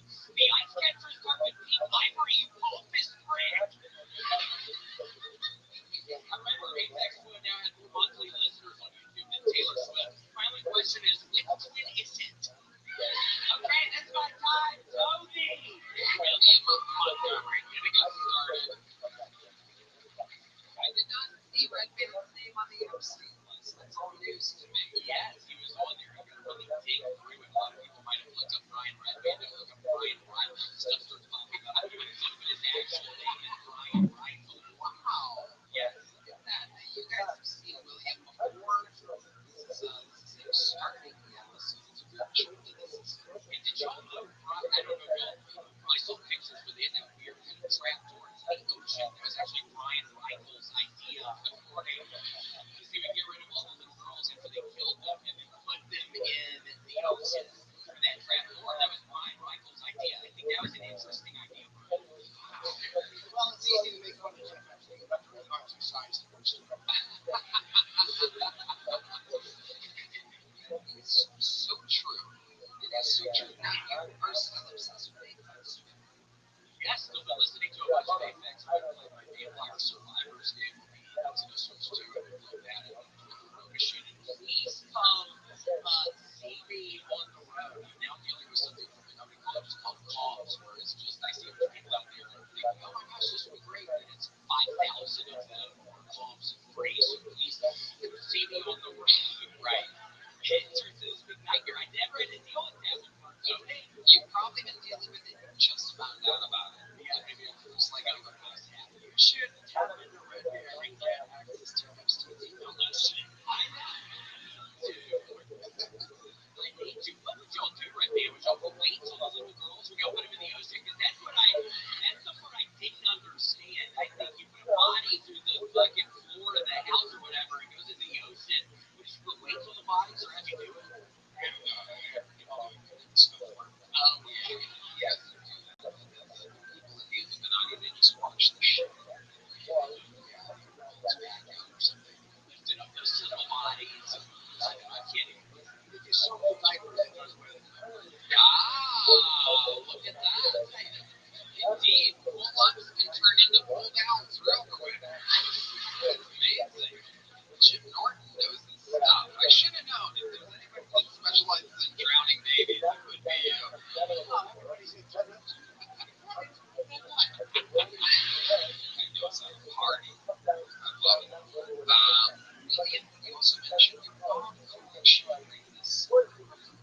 Yes, true. Pretty honest. I had my favorite is long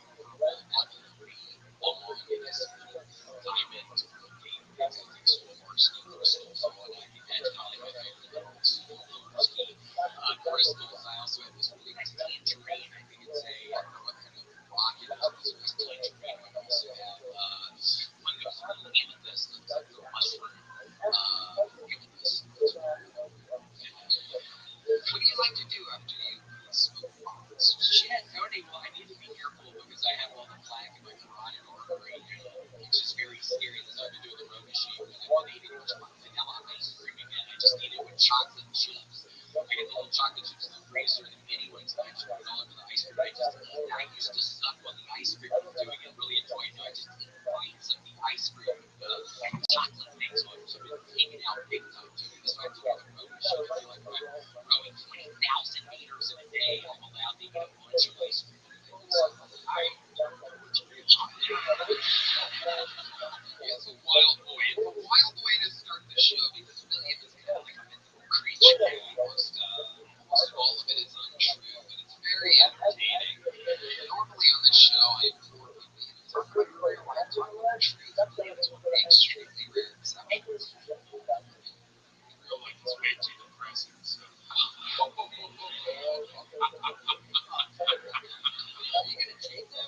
Red Man's been holding back the whole time, and then he drops a bomb on it. That was kind of right. So now he's sadly a little right on the show, but it's okay working.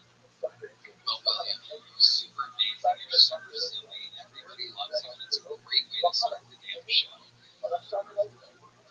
Is there anything you're passionate about? Hey, motherfucker, vanilla ice cream today!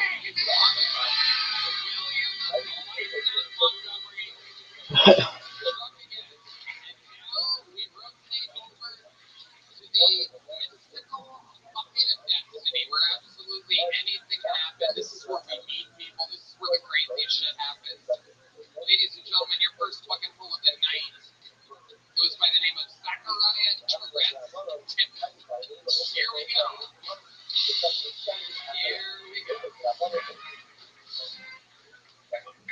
What's good, everybody? So my name is Zachariah Tippett. I have this cool thing called Tourette's syndrome. And tonight, y'all need to know that children are mean. They used to explain Tourette's syndrome as sort of a superpower. One kid stood up and yelled, what makes you think you can be a superhero? You can't even win a game of hide and seek.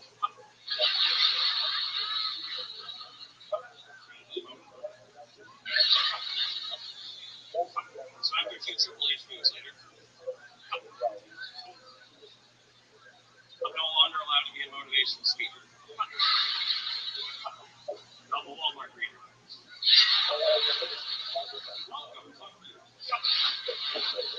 Thank you, everybody.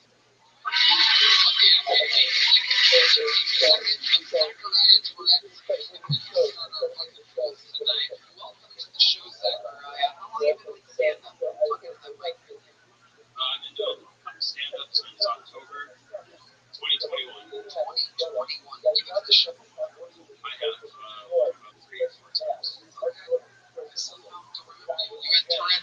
You had Tourette's then too? Still stable. Amazing. Do the words ever change?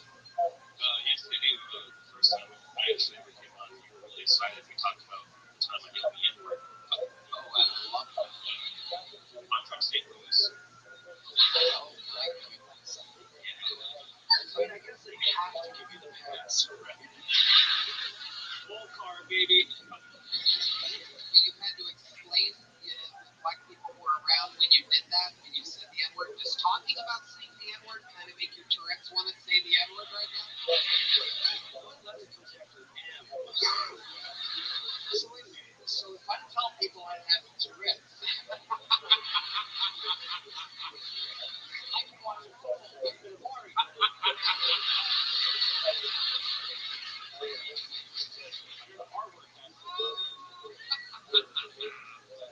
Wow. So yeah, so were the black people around when you dropped the N-word in St. Louis? Oh, yeah.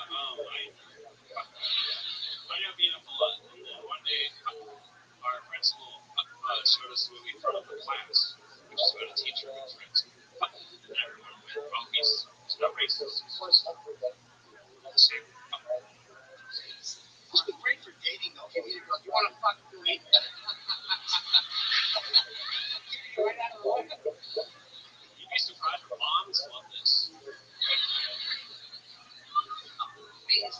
give us another example of a time in which your Tourette's has caused a wild situation. I yelled a four-letter word my first time flying at an airport that rhymes with mom. Mom? Oh, shit. So it's kind of like, is it kind of like whatever you shouldn't say in that situation? Kind of, if you think about it, that's what you say. In a nutshell, there's a lot more to explaining, but we don't have time for that. So you're eating pussy that really smells, and you yell, gross, because she knows your pussy stinks. No, I just go to the ass and say you're dead. Oh, hell yeah. Oh,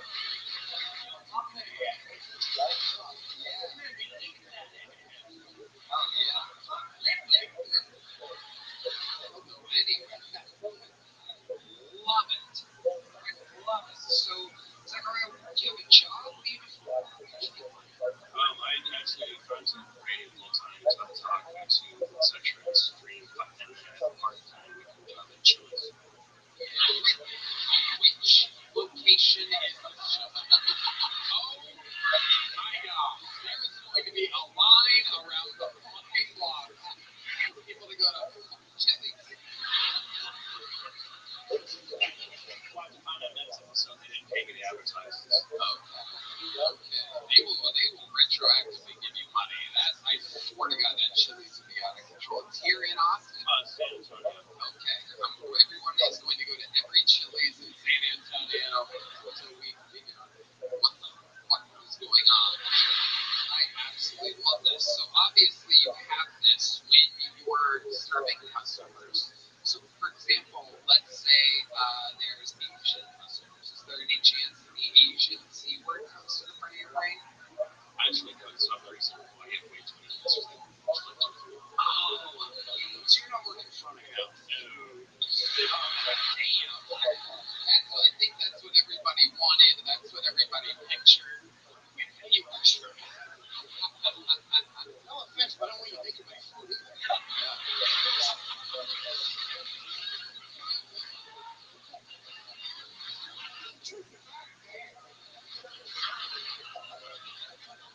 Now you throw that hard out. Man, how long you been cooking at Chili's? I've been there probably about a year. Okay, so do you get a little, it's physical too, right? You get a little twitchy too. So sometimes you literally probably do like mess up cooking if you have to restart and stuff. Yes. Okay. What are your hobbies? What do you do for fun when you're not cooking? What do you stand up comedy? Mostly Oh, yeah.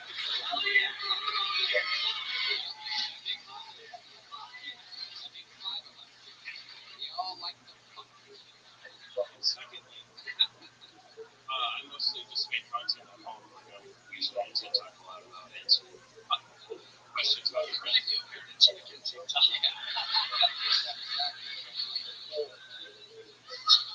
Amazing. This is incredible.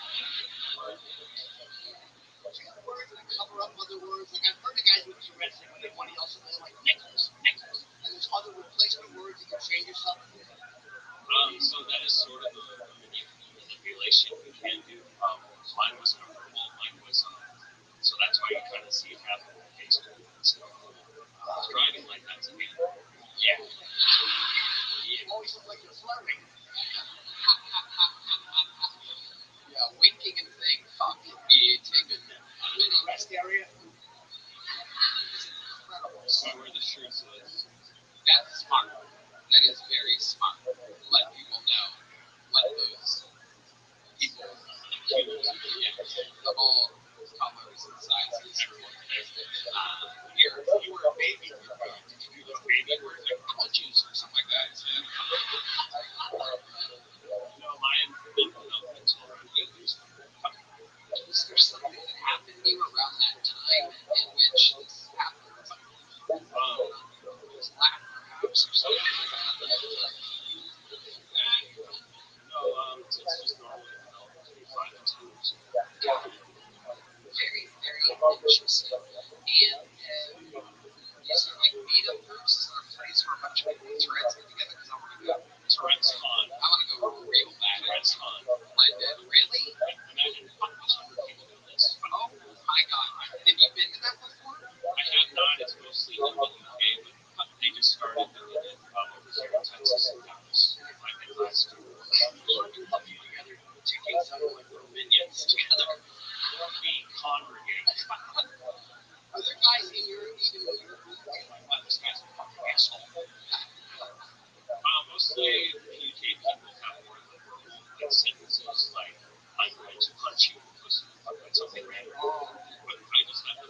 to save lives. And it's saying the cooler threats to me, but also I love that. And so they have meetup groups, and there's one in Dallas. Why did you not go with that? It seems like, as a TikTok ticker, that you would be there. It's not free to go to, so it's kind of flat expensive. So that was the You have to have plenty of money to be able to do it. How much? I'm just curious. How much does it cost to go to Tourette's? It's a few hundred to go there. Plus that's not my travel. It's the Tourette's con job. It's Comic Con for the same. Do they have a non-Tourette's person make the reservation? That's about mine to say. So I imagine those not with you. No, not unless you're entertainment video. Tourette's, you guys have with each other.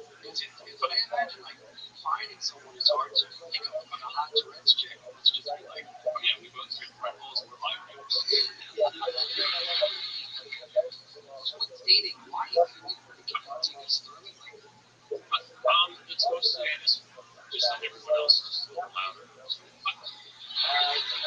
That's basically the message that you're getting to.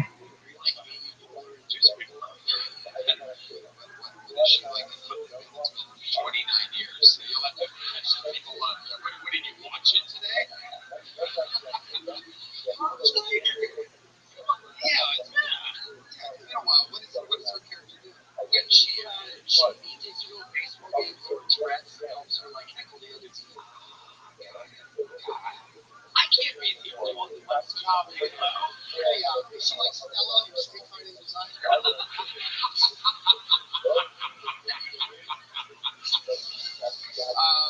Zachariah, very fun. An amazing interview. Here's a big joke one coming at you. Zachariah, correct. It's in the name. If you're wondering why, 8 minutes of the interview, had it even correct. In his name. There's the lovely Heidi, everybody. Our podcast, Home on the Line, is available at HeidiRegina.com. This podcast is sponsored by Quo. 2026 is the year your business stops acting like a game of telephone gone wrong. Scattered messages, missed calls, and who's handling this? Shouldn't be a daily ritual. A modern communication system is like giving your team a GPS instead of a treasure map drawn by a toddler. Everyone stays aligned, responds faster, and no opportunity disappears into the void. In that moment of clarity, you'll catch yourself saying, all right, let's fucking Quo. And that's why today's episode is brought to you by Quo. Q-U-O, the smarter way to run your business. Here's what Tony, I love Quo. It's the best business phone system out there. Quo works wherever you are, right from an app on your phone or computer, and lets you keep your existing number. Add new numbers with teammates in minutes in your CRM. Rely on seamless routing and call flows as your business scales. Your entire team can handle calls and texts from one shared number. No more missed messages or disconnected conversations. It's easy. Calls, texts, voicemails, transcripts, and contact details all live in one clean view. With full context at your fingertips, your team communicates faster, stays aligned, and delivers a more personal experience. Make this year worth no opportunity and no customer slips away. Try Quo free. Plus, get 20% off your first 6 months when you go to Quo.com/KillTony. That's QUO.com/KillTony. Quo. No missed calls, no missed customers. This podcast is sponsored by ZipRecruiter. Listeners, think back to a first date where you were really interested in someone. You probably asked them important questions like, what are you looking for? What are your deal breakers? So you can get a better idea of whether or not this was the right person for you. Well, the same goes if you're hiring. You definitely want to address key questions first to see if someone would be right for your role. That's why you need ZipRecruiter. When you post your jobs, ZipRecruiter suggests screening questions to help you go in on top candidates faster. Today, you can try it for free at ZipRecruiter.com/KillTony. Guess what, Tony? I love ZipRecruiter. It's the best hiring site out there. ZipRecruiter's matching technology immediately finds qualified candidates that check all your boxes. They also recommend screening questions you can easily add to get the highest quality applicants. Want to see who's recently active? ZipRecruiter filters can show you. No wonder ZipRecruiter's the #1 rated hiring site based on GQ.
ex used to have a cat. It's weird. I'm trying to be a good guy, but clearly she loves abuse. Like every time she would feed her cat would just. I'm like, God damn. I'm jealous. I'm like, damn, I want her to cook for me. So I figured if I want some food, I gotta keep it even with the cat. I didn't hit her, but what I did do was gaslight her and knock shit over from time to time. It's not for the best reason. It's not because I hate cats, it's not because I hate cat women. I'm just allergic. And I don't think women respect how hard it is to have sex so penetrating. It's my time, I put Jones. Welcome, wait, this is your first time on the show? No, it's my second time. Second time on here. Welcome back. Tell people why is it hard? I don't know. I've never taken advantage of this. Why? Because you get sleepy. Oh, okay. Yeah, so it's like you on the clock when you take that picture, you know what I'm saying? So literally one time I was with my ex and, I took the picture and it just kicked in like too soon. You fell asleep on top of her. No, in her crotch, even worse. Yeah, so I woke up and she was gone. It was just her cat looking me in the face. I was so happy when they said your name. I was like, oh no, Christoph has answered. Yeah, man, I had a feeling I was gonna bomb. It's not as bad as my two speak a lot. No, but at least yours wasn't topical. It was topical. Quentin, how old are you? 34. 34. How long have you been with stand-up? I've been doing stand-up 7 years. 7 years. And how do you make money? How do I make money? I don't. How are you surviving? So I used to work in tech last time we talked about me working in tech, but since I got laid off, so I'm just living off of savings. How much do you have saved exactly? Question I love to ask on the show. In fact, I don't ask it enough. It's the only show I think in all of entertainment where that question never gets asked, and I find it to be the most compelling goddamn question out there. Because everybody, some How much do you think I have? I would guess $7,000. $7,000. Okay, you got about 14K saved. 14K. 14K. I love it. So give us an example of your 7 years into comedy. There's a lot of ways to save money and be thrifty. Let's say we call it get thrifty to Joe. How are you extending your money? How do I extend my money? So the funniest way right now is I eat less. Oh, look at that. You hear this right here? So since being unemployed, I've actually lost 50 pounds. So, Oh, very nice. What happened if you let the roots? yeah. I do get over that before those big insurance. Yeah, I know. So whenever I say I might lose 50 pounds, people don't laugh and I know why. It's because I used to be 300 pounds. Every 300 pounds, I lose 50 pounds. It's just like it's a one shit. So, I eat less. I walk more. So I do a lot of cardio. I actually started like a fitness page where I run like half marathons. It's called Keto Stop. So if you guys want to see my fat ass run, you can follow me. You walk more because you can't afford a car. I can afford a car. I can't afford all the other shit that goes with the car. Gas and whatnot. Registration, insurance. You got the police ask you. Yeah. But then I definitely have some jokes. Okay, so you're not driving that much. And what's your plan to get ahead and start making money here? How much is rent? So my rent is $1,100. It's low. Do you have roommates? No. You live by yourself? What the hell do you want? Is that a studio? One bedroom. Yeah, we're in Austin, it's going down. So Far away from downtown? 2 miles. So I walk here a lot. Like if I have spots, I literally walk here. Great. So you have, that means that you have about, a year. A year. 6 months. So you run out of money. So plan, what are you good at? I am student at tech, so like AI is just making my life a lot more job. So I'm learning how to use AI like that into tech. Hopefully something happens with stand-up comedy. This is my dream is to grow and do it as a tech. My fitness page goes up, and because there's a lot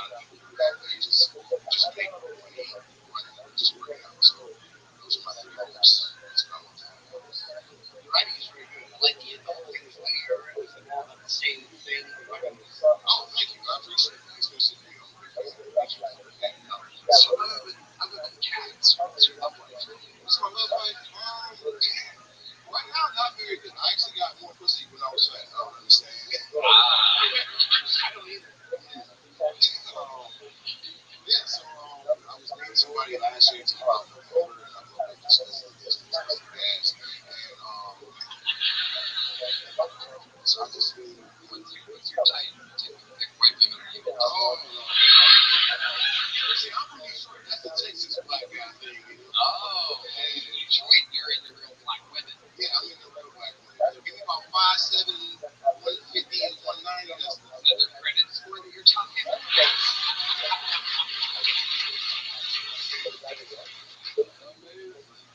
Amazing. So your last black girl, how long has it been since you had one of those? Like you said, my last black girl? Yeah, your last time you looked at the black girl. That was the girl I broke up with. Okay, why'd you break up?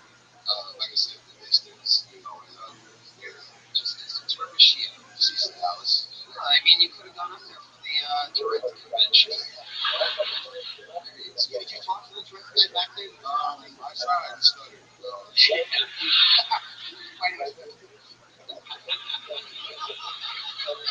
He's not used to seeing black people here. He's like, nigga. That's what he said. Thank you. I appreciate it.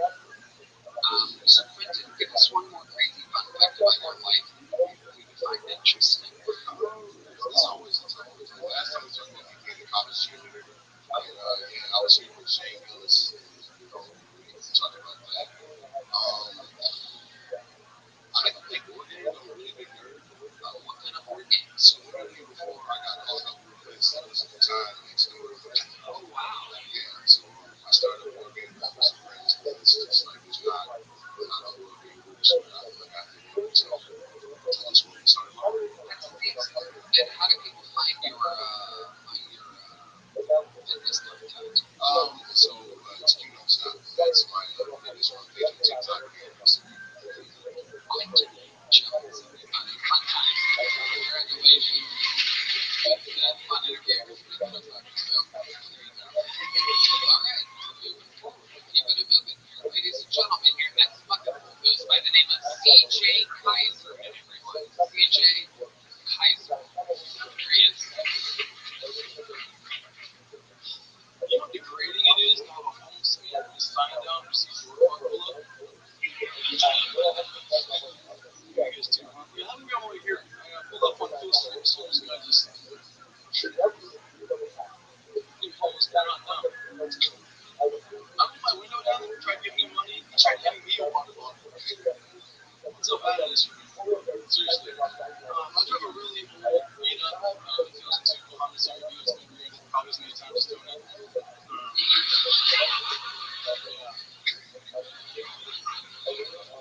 I wasn't like dumb broke though. Like I won't even buy a Powerball ticket to at least have $1 million.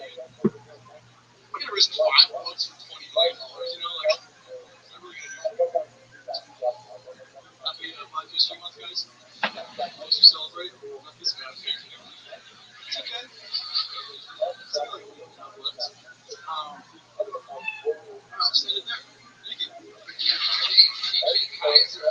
That could really work. The thing about me, do you do that at like open mics? I work for you out in regular public when I'm not here. Almost doing that stuff with musicals. That's better. That's better. Why do you think the homeless didn't go here to Not a lot of homeless people in here. for the other homeless people? Yeah. Hey, how long you been doing stand-up? It's about a year back home. Where's back home? Spokane, Washington. And what made you lazy when you moved to a place where comedy exists in one venue? I actually moved out here so you have to do more comedy. And I just have fun singing cool mics. I started a business. All my business is sort of just took off. I just have fun with this business. I sell football cards online. Football memorabilia cards.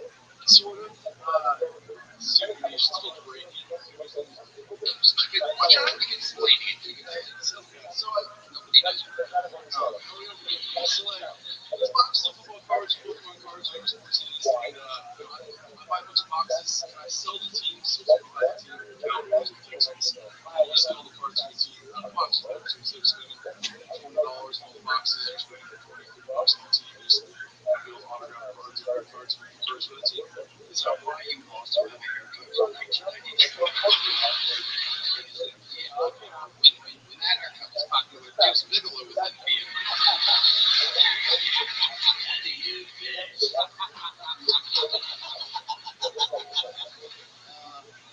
Amazing. So CJ, what was it like growing up in Spokane? It's great.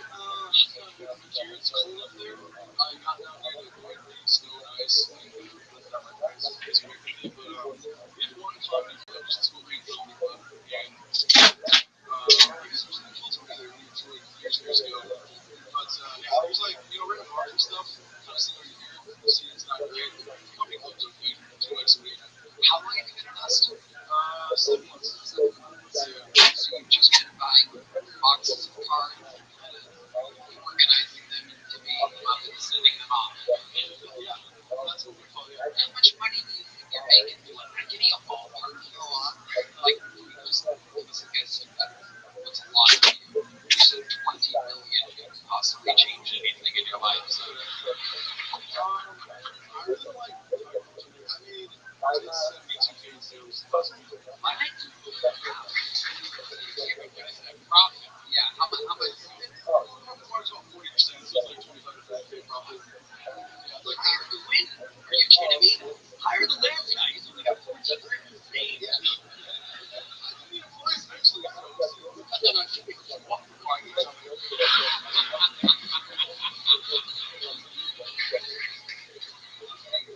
CJ, what's your love life like? Nothing going on there. Been single for a while. Kind of like, Been on any dates since you've been in Austin? yeah, I've been on actually kind of talking to this girl right now. Where were you? BJ's. BJ's. The restaurant. Yeah. Good sign. Yeah, I bet. We got some Tourette chefs over there at BJ's, that's for sure. So you met her at BJ's. You're just sitting at the bar having a drink? My friend and I went for the Kazookies. Do you know $5 Kazookies on Tuesday? Wow. Okay. Well, Red Band's got a new Tuesday plan. Red Band was like, $5 Kazookies. What the fuck? What's a Kazuki? it's a pizza ice cream cookie. Wow, you normally you make those yourself. It's you go to a place where it's made for you. Skip it too, right? Oh, Red Band's hard as a rock, right? Okay, so you're there looking for Kazuki, and you end up. She's just a server. I was my best friend, and she just was going over. I was thinking a lot about those. What jokes were you doing there? Why don't we get some of your Kazuki jokes? Give us an example of one of the jokes that got you pussy at Kazuki's. I wish I could remember. I mean, I think she just liked me. She just laughed at me. Probably wasn't funny at all. She probably just liked me just laughing. It's a shame none of those girls were in this audience. Amazing. So she won her over, and then when you took her back to your place, she's like, "Why are there playing football cards everywhere? Well, you live with your little brother." My room is just packed with poker. It calls it the anti-host friends. I love it. There you go. You're your little piece of Kazuki back there, and then So you tell her when she gets there, like, yeah. I can't remember what I said. Like, before we go in here, it's gonna look weird. But no, I got her phone number at the restaurant, and then at midnight, I texted her after we left, and then right after you left. Very sweet. Did you text her?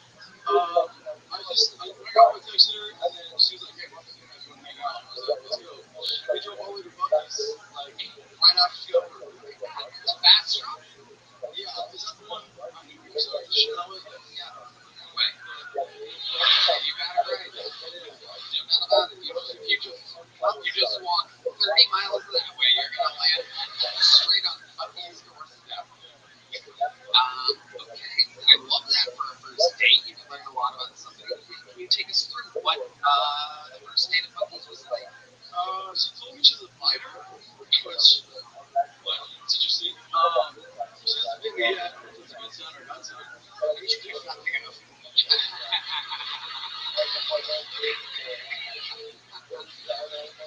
She told you she was a fighter. Just walking around Bucky's, and she drops that out of This this is in the car. This is in the car. on the way to Bucky's. She's talking like she's overstimulated anymore. But she's like, she gave me a warning. She's like, yeah, I'm letting you get too overstimulated. So you might like How old is she? 14. How old are you? I'm 23.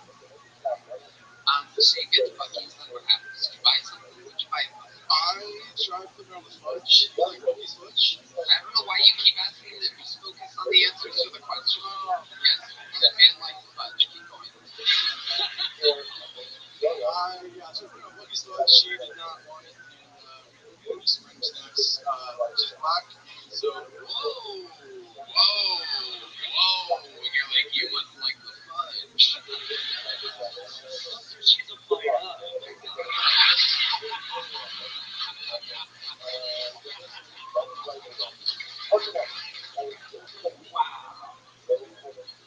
This is amazing. I wouldn't have guessed that the girl that you went for was a fighter. What is it? Is it the hair color?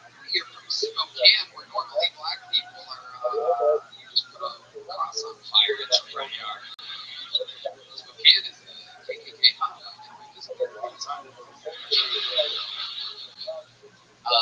Okay, so you take her to Bucky's, you offer the fudge, you just got some snacks, and then you take her back to your place. No, just drop her off. That was it. Okay, so her house. So, have you hooked up on? Were you hooked up with her since? No. Take things slowly. Fucking know that that's taking a while. They both love Jesus. She hit you up after work, and you just took her to a big ass gas station, and then dropped her off at home. He really is smoking.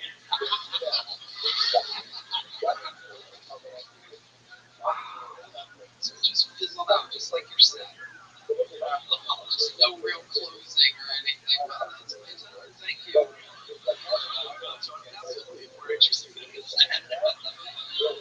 Did she say anything at the end of this date when you dropped her off? Was there any last words?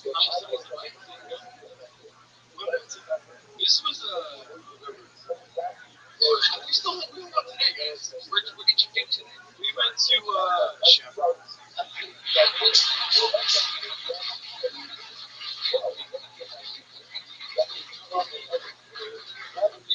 DJ, fun times. You are leaving here with a medium black.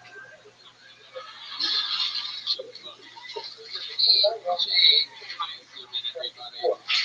Hello there. This podcast is sponsored by Shopify. I'm starting something that isn't just hard, it's terrifying. So much work goes into this thing that you are not entirely sure will work out. Trust me. I know when I started this podcast, I wasn't even sure what I was doing. And what if no one listens?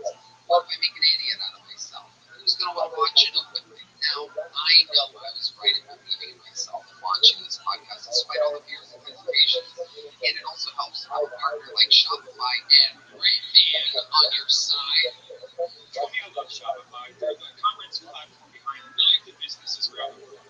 10% of all e-commerce in the U.S. is from household names like Mattel, Chick Shop, to brands just getting started. Get started with your own design studio with hundreds of ready-to-use templates. Shopify helps you build a beautiful online store that matches your brand style. Easily create email and social media campaigns wherever your customers are scrolling. It's time to turn those what-ifs into with Shopify today. Use your brain and sign up for your $1 per month trial today at shopify.com/GoTony. Go to shopify.com/GoTony. That's shopify.com/GoTony. Real characters so far. Keep it moving along. See what happens next. Your next Pokemon goes by the name of Matt Manwart. Matt Manwart, everybody. Here he is. I had 2 degrees in 4 years in college. I was always mad at school. But I realized this instead of in order to take advanced classes, you have to take arts appreciation, global perspective, and social diversity. Of course, I realized there's coaching schedule was off for my chance advance appreciation. County was all over it. So I thought about it and I was like, man, I can take commits in 1, 2, and 3, 4. I can study how to be great at parties. My friends say, they're like, Matt, you're a senior education. I was like, yeah, that's the point. I'm going to pay for it. One day I walked in, my roommate was like sitting on his desk, he's furious, like typing stuff. That's your 10-page paper right now, fractional masculinity. I was like, he's like, no, you do know what fragile masculinity is. That's what men are afraid. You see this in feminists and observe through thousands of relations, arbitrary living lives of some stuff right now. That's tough. This is the mashed potato. Hold on. I'm not even good at it. Alright, that's my minute. Okay, Matt Manward doing a little lightning fast poetry about his college years. That was fun. Okay, fun for you. A lot of it is. Just what I was hoping for. All right, Matt. Here we are in the interview portion now. Took a long walk. It wasn't worth it. What? Took a long walk. Oh, during your set. Yeah, Got it. one big one, not worth it. All right, Matt. We'll talk about that in just a second. So let's get into it, man. Should you guys have anything else? No. Just you got it. It's very fair. Checking with Jim Norton. You seem a little like it happens sometimes. I've had a Jefferson's medical condition. I'm going to shake your hand. So you didn't even give a fuck what was going on up there. He was always shaking like that. I'm not more, yeah, I shake all the time. Should you have a hot coffee? They wouldn't let me bring the water on stage. It was a head surgery. I didn't notice the hand. I thought the set was shaky without it. So Matt, let's talk about it. How long have you been doing stand-up? It's been years. Shut the fuck up, dude. For the first time ever, I'm going to say, in answer to that question, I don't believe you. Where have you been doing it for 10 years? Deep Madness made such a noise, I thought he was son of a dick. He gets loud. D-Madness does not like a lack of punchlines. He loves his role on this show. He loves his job. I've been hanging out with D-Madness after the shows, like for the first 20 minutes. Mitzi's right as soon as we're done. And I've learned, especially recently, more than ever, this guy literally is more in touch than anybody, like at all times. It's kind of wild. I'm not surprised, but it is so interesting. And so a fun fact, my point, is that during the show, when you guys can't hear or sometimes see, is D-Madness scoffs someone's not right.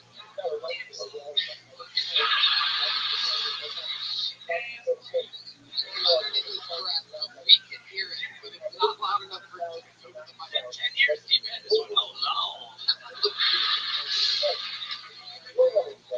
It's like our own little background soundtrack. We used to have D have his own mic, but it's like a little bit too much sometimes. And I'm trying to dig someone out of an interview or something like that. But it's our, we've learned that it's our own fun thing to have fun there. D-Madness, I have D-Madness.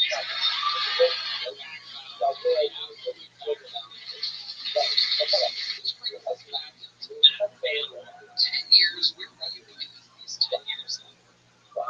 First 3.5 in Iowa, then Chicago, and now. How long did you move here? I'm a little over 2 years ago.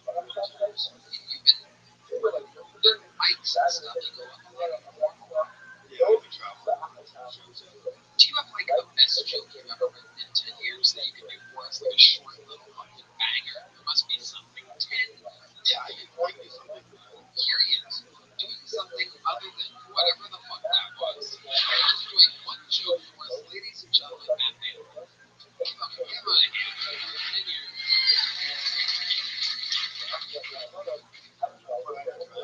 Guys who climb rocks, climbing chair. That's not a cheese. Cheese for people that be hot. No girls have been like, oh, what's my dream match? Street with audio master first.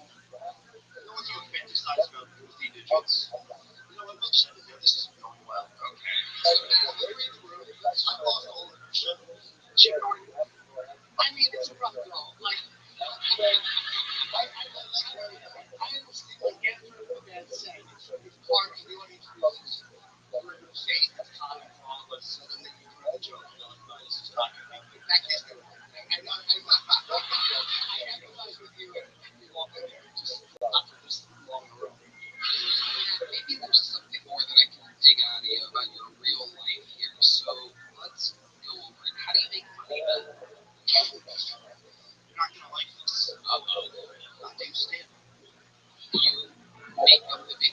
It's hard to believe, but yes. Okay, so like where do you do this? How? No, I just played the worst cities. I just did Tulsa, Wichita, Rogers, Arkansas. So let's take it one at a time, just because I'm curious. Because I've done this, right? I started headlining shows, whatever, 15 years ago, whatever. So I was in dubs, and I know that it's hard to sell tickets. No one knows you. So how do you sell tickets in Tulsa? You want a comedy club?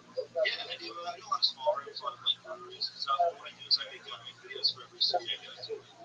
So like top spots to rip cities in Tulsa. Like take care of your rooms. So you get there, and then you make a video while you're there. I do before I do a lot of research. I like top spots to from this. Find it relatable, and usually I get the videos right, and I'm like, hey, we should see this guy live. The shows usually go better than this. Right. And there's like ballpark, how many people in these small rooms? I'm doing just like 50 to 70 series right now. What are you selling tickets for? How much do you sell tickets for? $20 a piece. $20 a piece. It's pretty standard, yeah. Pretty standard for someone that I mean, is a professional that can sell tickets. Yeah. Okay. And the club takes a cut of that, right? Yeah. Right. So what do you think you bought out of Tulsa? You must admit it because you're not I should have talked about college because now I'm just doing an accounting class up here, and that's give us $500. yeah, well, that's I go through like 4 shows, so I do like the full run. Okay, so you did one in Tulsa or 4 in Tulsa? I just did one in Tulsa. Okay, so then you have to drive to the next city, right? Yeah. Okay. Well, you are looking inside the soul. This is interesting, I think, for the people to hear. It's chat. No, we did that last time. It's good. This is every conversation I've ever done before. You were on the show before. Yeah, it's way better last time. Oh, okay. I mean, the ceiling's pretty low right now. Let's be real here. The ceiling's the same height as it was last time you were on. Very fun. Okay. So, and what's something interesting about your life that we don't know about you before? Like, talking about college, I was a sorority president in college. all right. Yeah. How do you get that job? I was the president of the stand-up comedy club in Webster as a sorority. And they never corrected it. It was never checked. And the best part was our initials, stand-up comedy club, SUCC, we were Sunhouse. Yes, still are. You get a little chip the last time you run? No, I got a big. You got a big one? Guess what, buddy? You're going the wrong direction. There goes Matt Van Horn, everybody. One more bucket full up here. This looks like a new name. Make some noise for Orhan Lamora, everybody. Orhan. Here goes Orhan. Okay. It was very fun watching you guys talk to that guy. Because he's the most successful man of shit. I've never fucking done comedy. I never felt more like I wasted 9 years of my life. And laughing, I shit myself and just went inside. I'm from Turkey. It's not a happy place.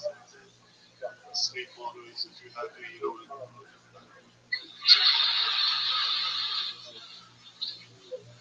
But I was there for 2 years. Like I lived in LA for a long time, and I moved back there, and then I came back here. And I like in this time I realized how to make America great again. Actually, what you do is you live in Turkey for 2 years, you come back, and it's fucking spectacular again.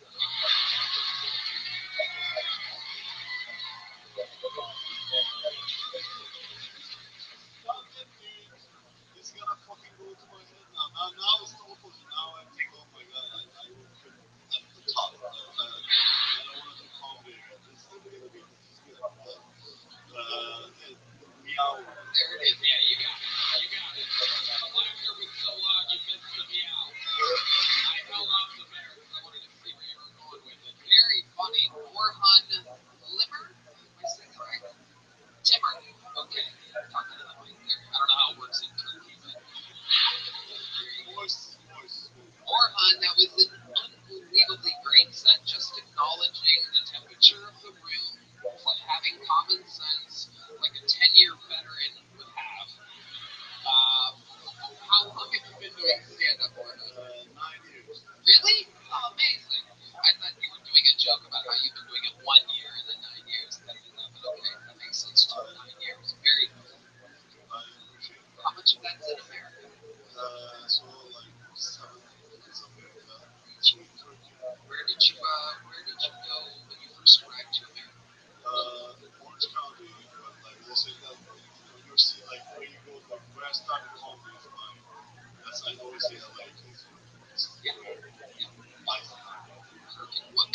LA? I mean, I was already in Orange County. God, yeah. What made you pick Orange County as a landing spot? I studied film, unfortunately. That makes sense. Not at all funny reasons, but I went there and that's LA. There's a scene in True Life for Sale. Can I ask a great question? Oh, it's in English and in Turkish. But the thing is, like, an English you can talk about the government, which is nice because they don't fucking get it. In Turkish, I have this picture that I shot. I haven't edited it yet because if I put it up, I'll probably never go back. Right. So there's that. So tell us, what is it like over in Turkey? What are some of the day-to-day things that make it, dangerous enough? I mean, like, I had this sort of on, like, Halloween, like, instead of Halloween, like, traditional day things, they're called whatever stuff.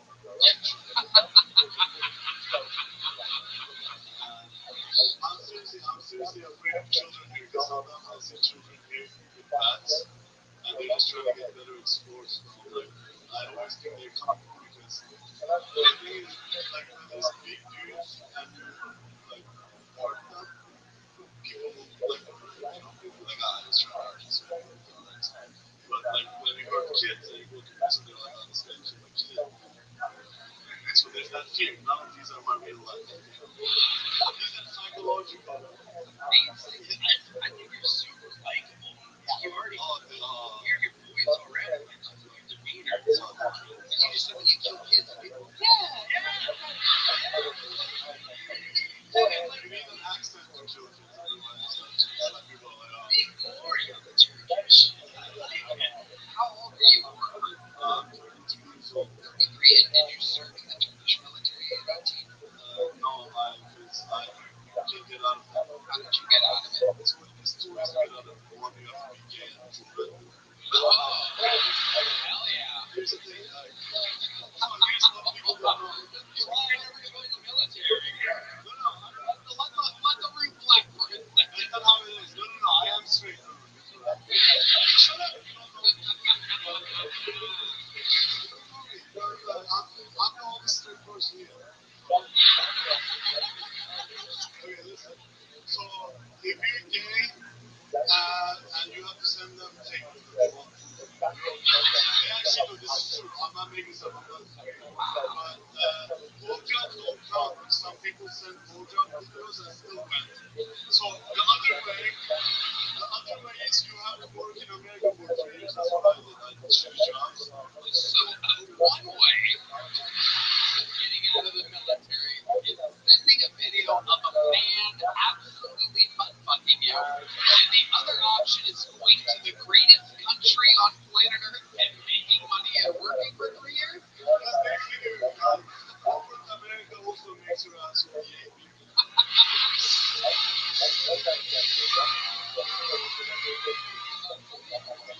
We've looked it up. What he's saying is definitely true.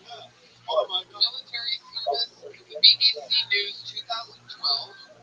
Military service is mandatory for all Turkish men. They can only escape if they are ill, disabled, or homosexual. Proving homosexuality is a humiliating ordeal.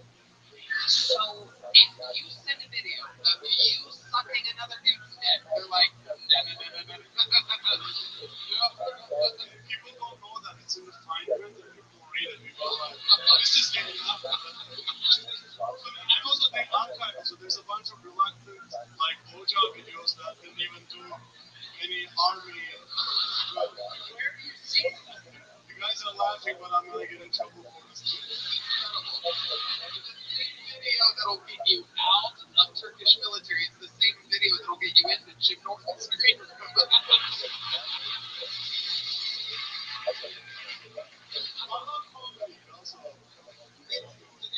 guy who volunteers to watch the video in the army. The guy was like, I'll make sure again. The amount of videos is probably a TV. They show me the hero.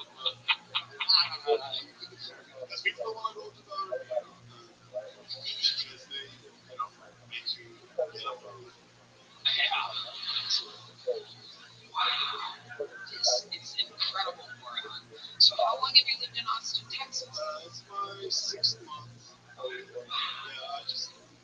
because I don't know actually. Like people said I should, and I did, and then people have like people said, hey, this like call me there, flight me there. I said okay, and they speak the truth. And like I'm telling you, like this minute thing really made me nervous because I'm not a really one minute guy, so like I really appreciate you guys because I was really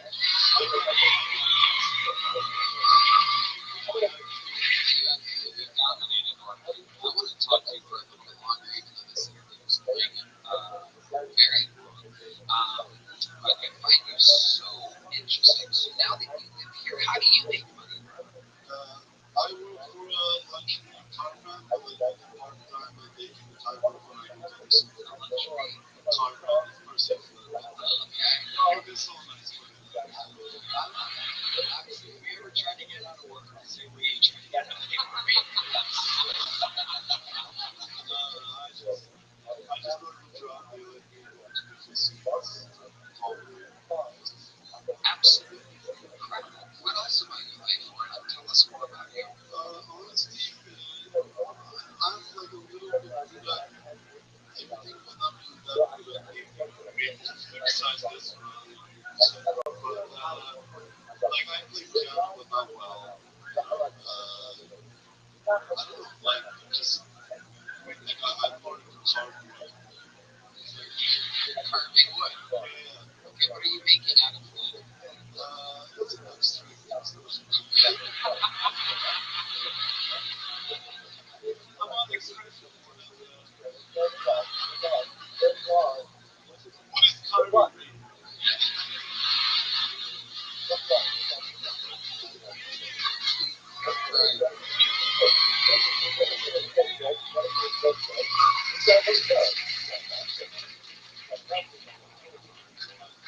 I can handle this much love for real. I don't know if I should wave it.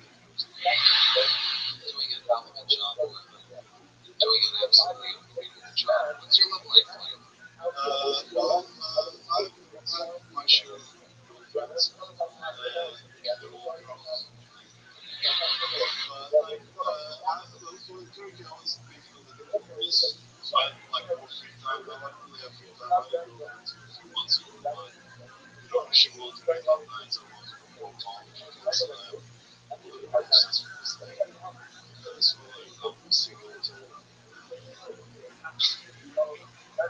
can't talk to this. Nothing else. I mean, that's not a mess for me. Oh, sweet. My own lesbian together.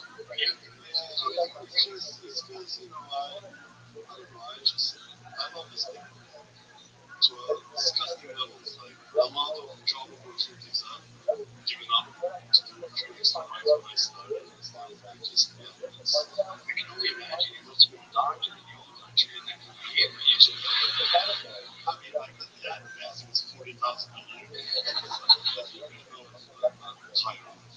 But, actually,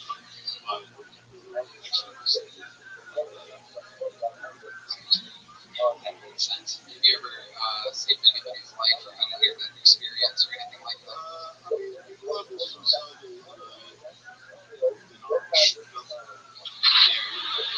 Just that, Sorry about the late time.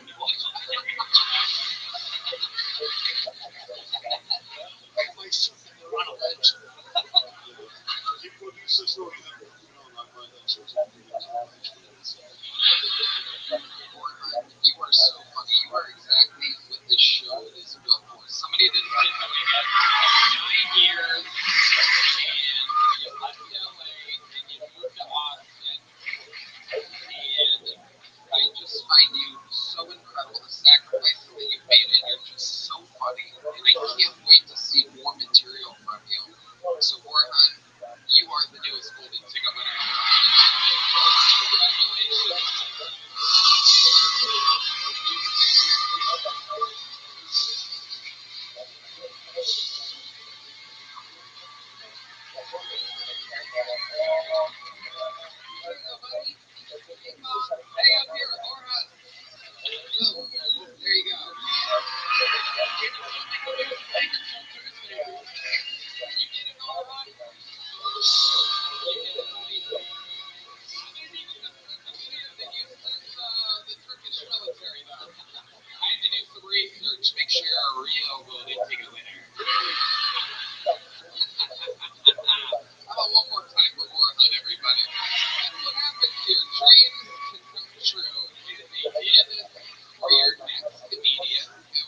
back to Atlanta when he got pulled out of the bucket here on Tony. Ladies and gentlemen, one of the great regulars in the show's history, the Dark Storm of Atlanta. Make some noise for Patrick Flynn, everybody.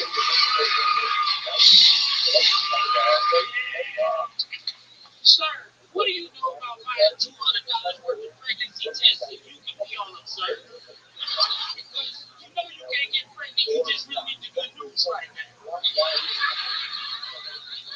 Sir, what do you know about pretending to be gay with your best friends so y'all can go to couples therapy because it's cheaper that way?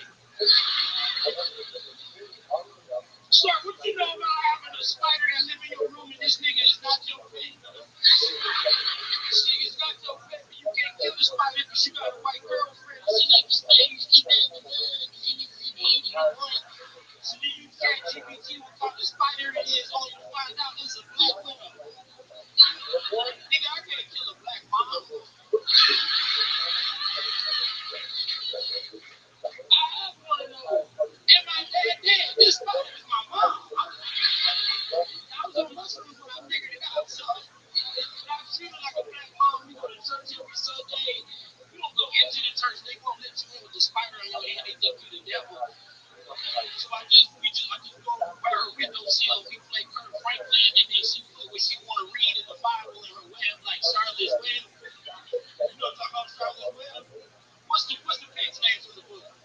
Wilford. This nigga can't read. This nigga can't read, and he's a liar. He just wanted to fit in.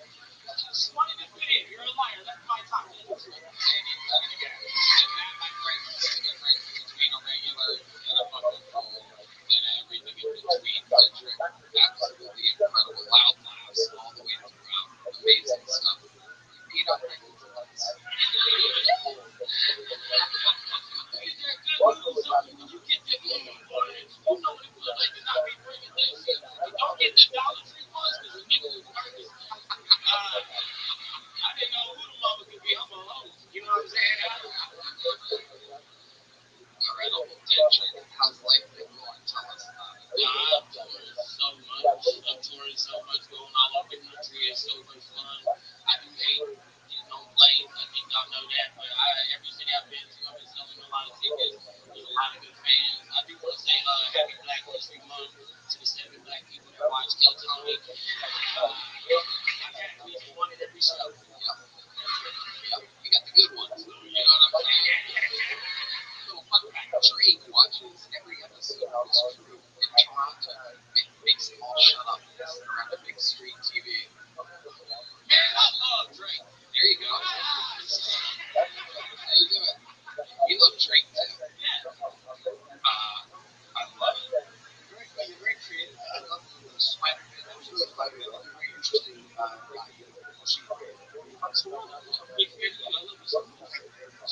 so nice to see you.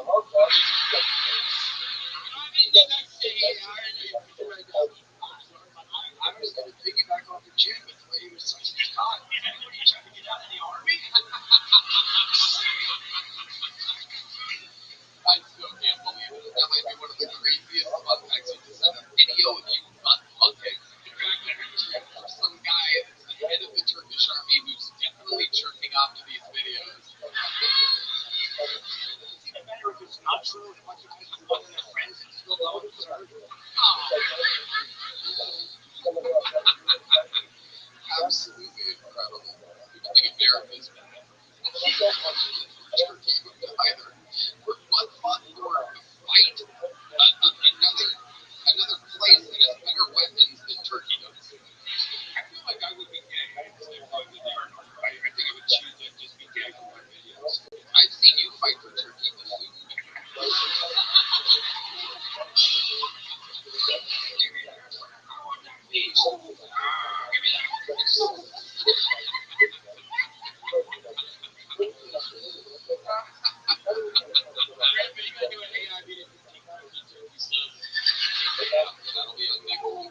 That'll be on next week.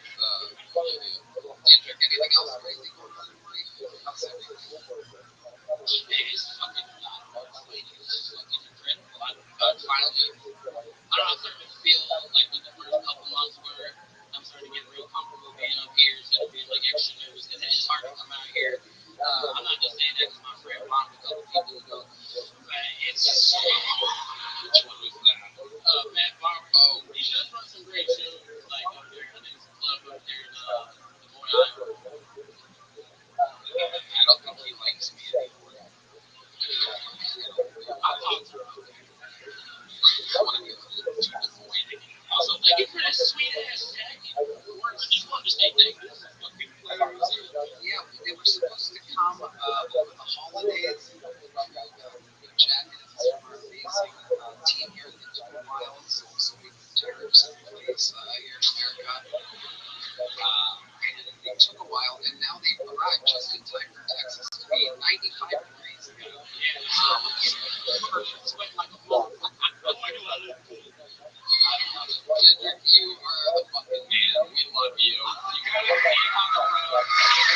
big lady. It's like a gag of bitches. There's so many. And I'm just sitting there minding my own business at the bar, having a drink. One woman comes over and orders a drink. One looks at me and goes, "You should shave your face. You look like a rapist." I just yelled at her. I said, "Yeah, you look like a victim." Got her.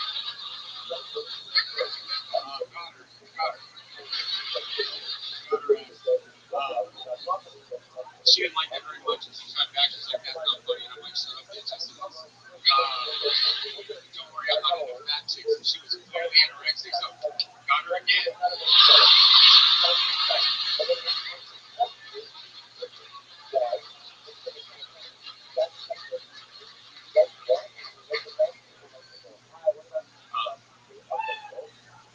Yeah, we'll leave that.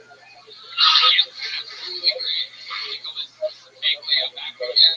Welcome back. Let's go. Fantastic. New glasses, you look kind of like a rapist. Yeah. Very good. Welcome. What do you guys think about Nicholas? I'm glad I changed. Funny, good joke writing. Yeah, really great. I like this. Like on the left. Yeah, I like that too. Count out on top. What's going on, Nicholas? Tell us about it. You work here at the mothership. I work here.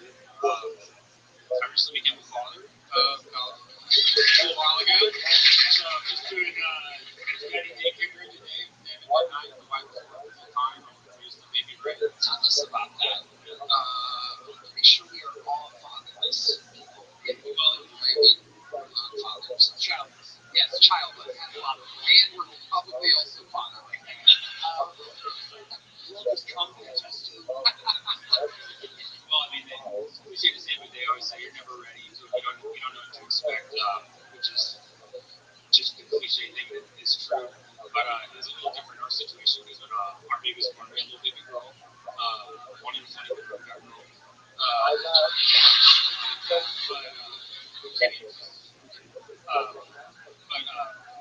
We had Shirley, and when Shirley was born, we discovered that she had a little bowel obstruction in her intestines, and they had to do emergency surgery.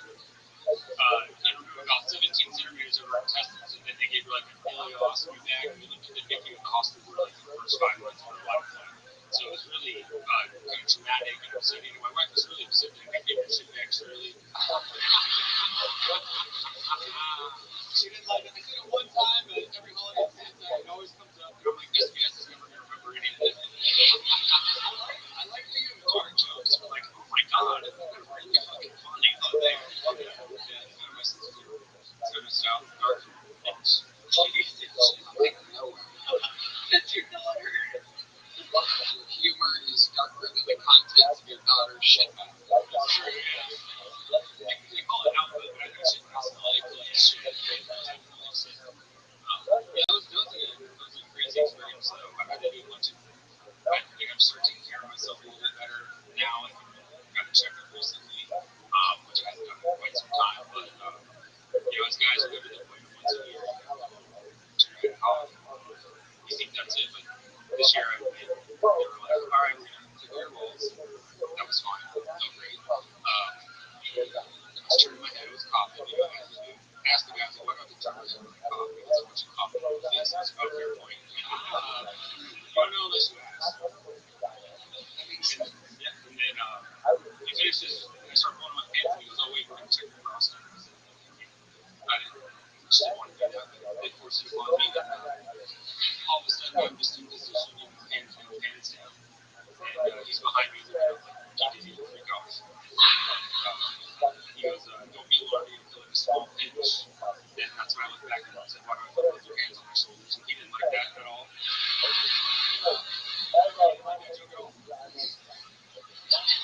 Awesome. We're at a dentist office, so. Hell yeah.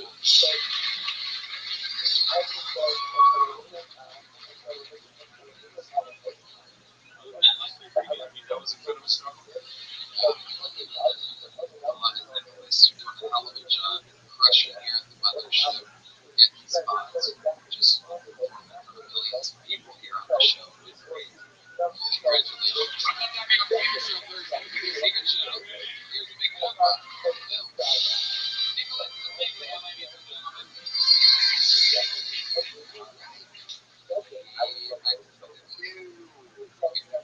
Next prize for your next bucket roll. It is Kirsty Hayden, everybody. Kirsty Hayden.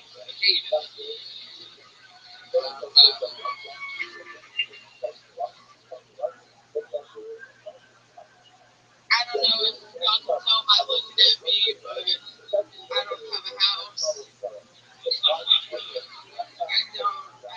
I'm actually living through this app I found where I find strangers who choose me to stay in their place, water their plants, take care of their pets. It's called Hinge. No, but I do go from house to house, and it usually goes pretty well. But one time I was taking care of this cat, and when I came home, I discovered that the cat had gotten into my dirty laundry and chewed up only my underwear. So, weird way to find out you have a yeast infection.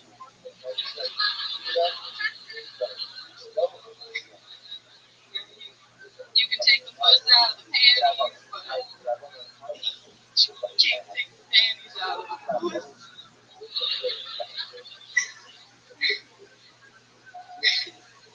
Okay. Hi, Kirsty. Welcome. Hello. Is this your first time on the show? Yeah. Welcome. How long have you been in the stand? 8 years. Okay. Where at? I started in Dallas. You still live in Dallas? No, I live here now. How long have you lived here? Like a year and 4 months. Okay. Good answer. Very good. How do you make money?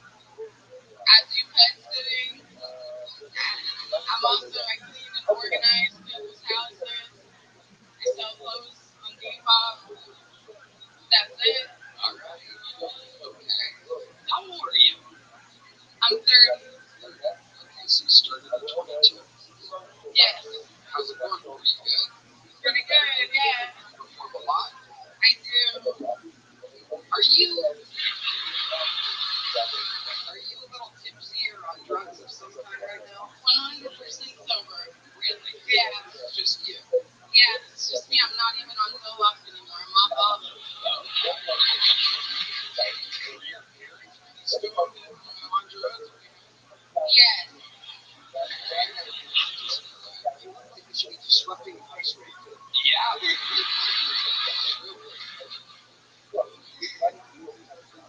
What ethnicity are you? I'm Sicilian. Really? Okay. 100% of your parents are both Sicilian? Like 80%. My dad's dad is like Irish, so that's why my last name's Hayden. Okay. What do you do for fun, Kirsty? For fun?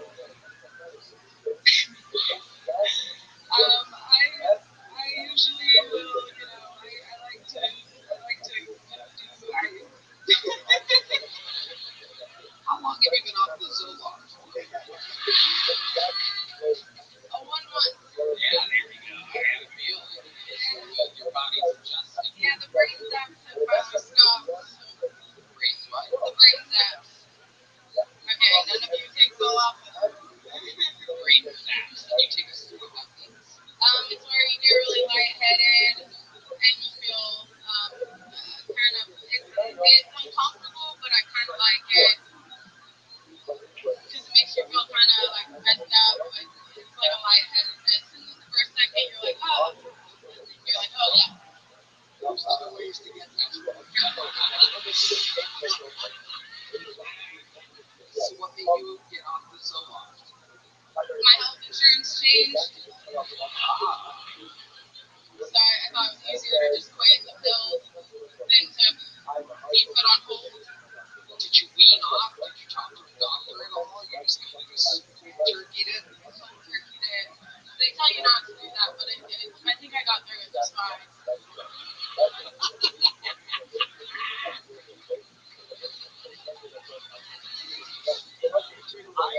So she's away tables at the Dallas Improv. And every time I ever give her a guest, she always rushed me for the show.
dates or anything since being off so long, or you're just like, you know that the sexual thing is better because you're pleasing yourself?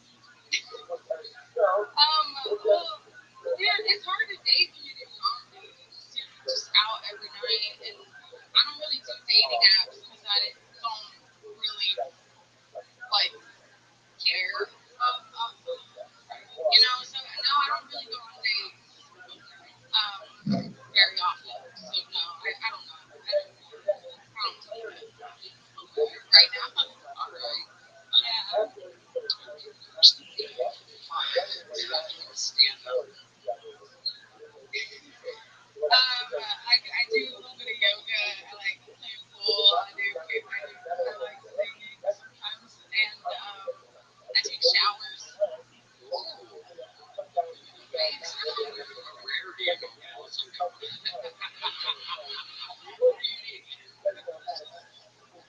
What song do you sing at karaoke?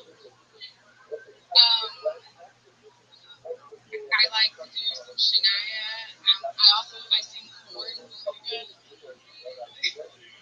Alright. Very fun. Let me ask you one more question about the Slovaks here.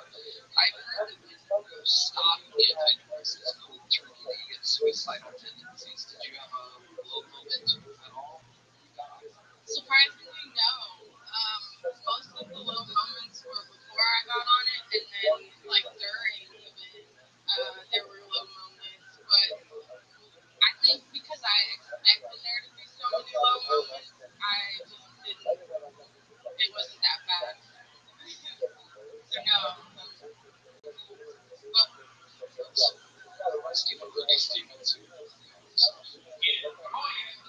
see on the I work with Brian Redbands. He came from Chicago. Came over here. He used to do it. I'm in a good headspace. Maybe tonight. No. I can't have that kind of pressure. You can't have that kind of pressure. Don't write a suicide note. Yeah. You got it. You're leaving here with a big jump. But fun times, Christy Hayden. There you go. All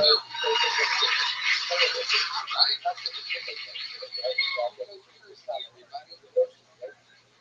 Yeah, let's do that. You saw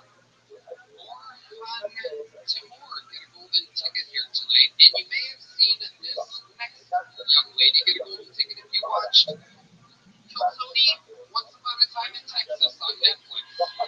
Ladies and gentlemen, this is the long-awaited return of the great Young, everybody. Youngin, everyone.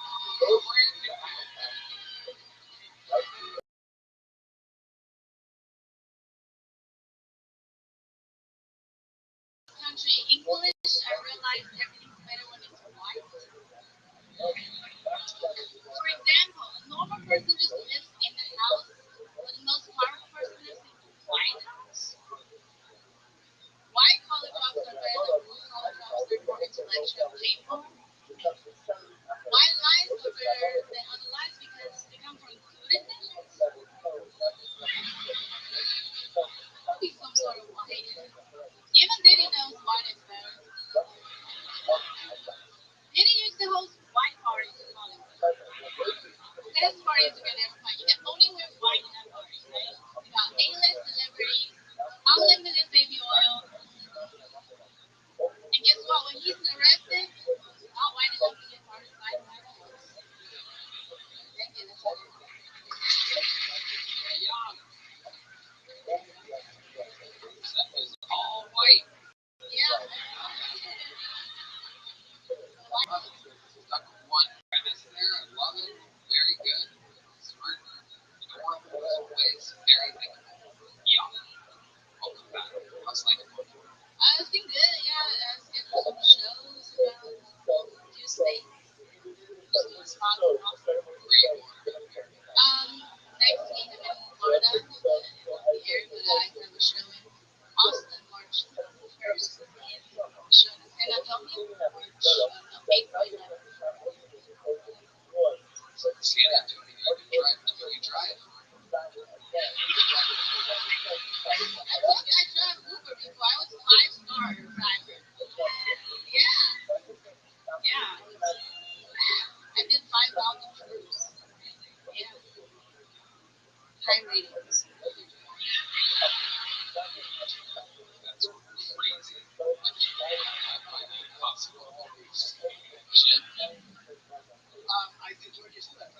funny. You had me at, white. That's very good. Good writing. Yeah, I enjoyed it very much. Thank you. Yeah.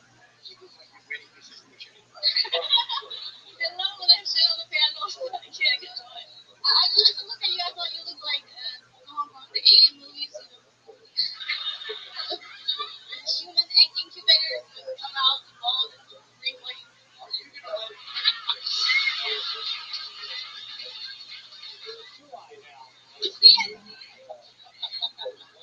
gonna let Zoogie talk to you that way? Yes, I am. Tell me how I'm not good enough. Tell me how small it is. Right, just because we're not there, right? Tell me about it. Yalvin has this incredible roast delivery. I find so interesting. She does it with a smile. She looks right at you. She told Redman that he looked like a kidney don't work.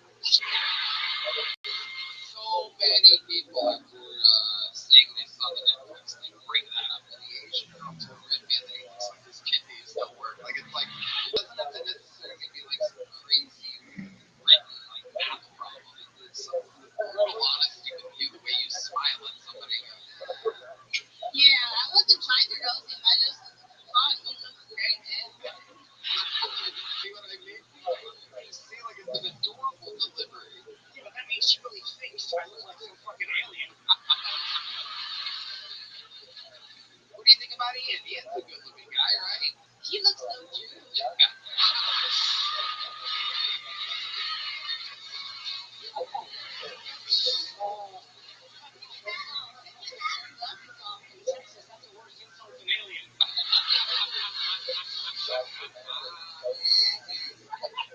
I find it interesting he got all those like big jewelry on his knuckles, like trying to be a rapper. Thank you. I'll take a number 35, a 47, and a 16. Are you Jew though? You are? Okay. Who are you? Not Jew.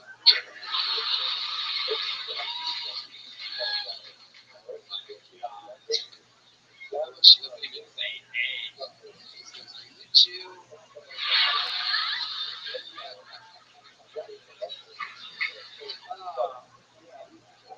It was very 1945. Since when did the Japanese not like Jews? I got in trouble for this before, getting these backwards. You guys are totally different. Totally different people, huh? Yeah, we don't live there. You do. We do. We do long people. Chinese don't. Somehow you guys don't. Yeah, we like to build trains. Yes, you do. Build trains for you. That's right, sushi trains. I feel like she's a racist little doll and we're just pulling her string. Racists are doing it. Are you Jew? You Jew? You don't. By the way, I love Jews. Yeah. Thank you. How do you feel about aliens? I'm gonna give you a hug afterwards. Sorry. It hurt. Along with these roast jokes, I realized that Young is so likable that she can get away with things that most people can't. Everyone, including I've noticed my 80-plus-year-old mommy. She mentioned how amazing she loved her, and she loved your Trump impression, and she hates Trump. Oh, so I think you have this amazing ability to. What's your least favorite race?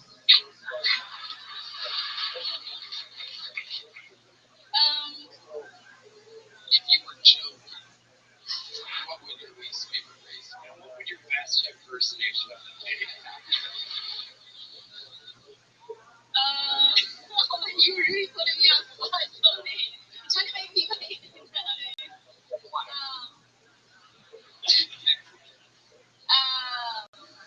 Japanese. Ooh. Now, Chinese, tell us what is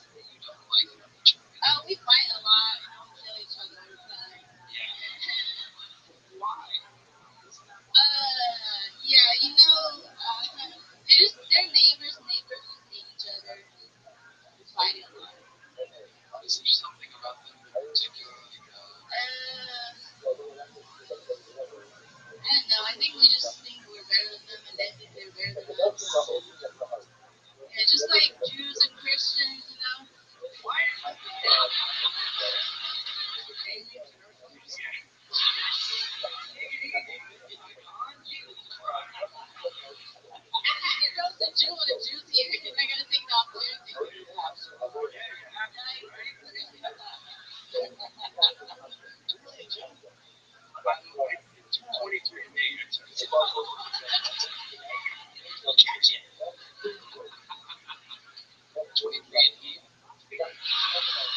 Just from the neck up. Yes, for sure. Especially if you're 100% Jewish from the neck up. No, I want to look watch. I was raised Italian. It's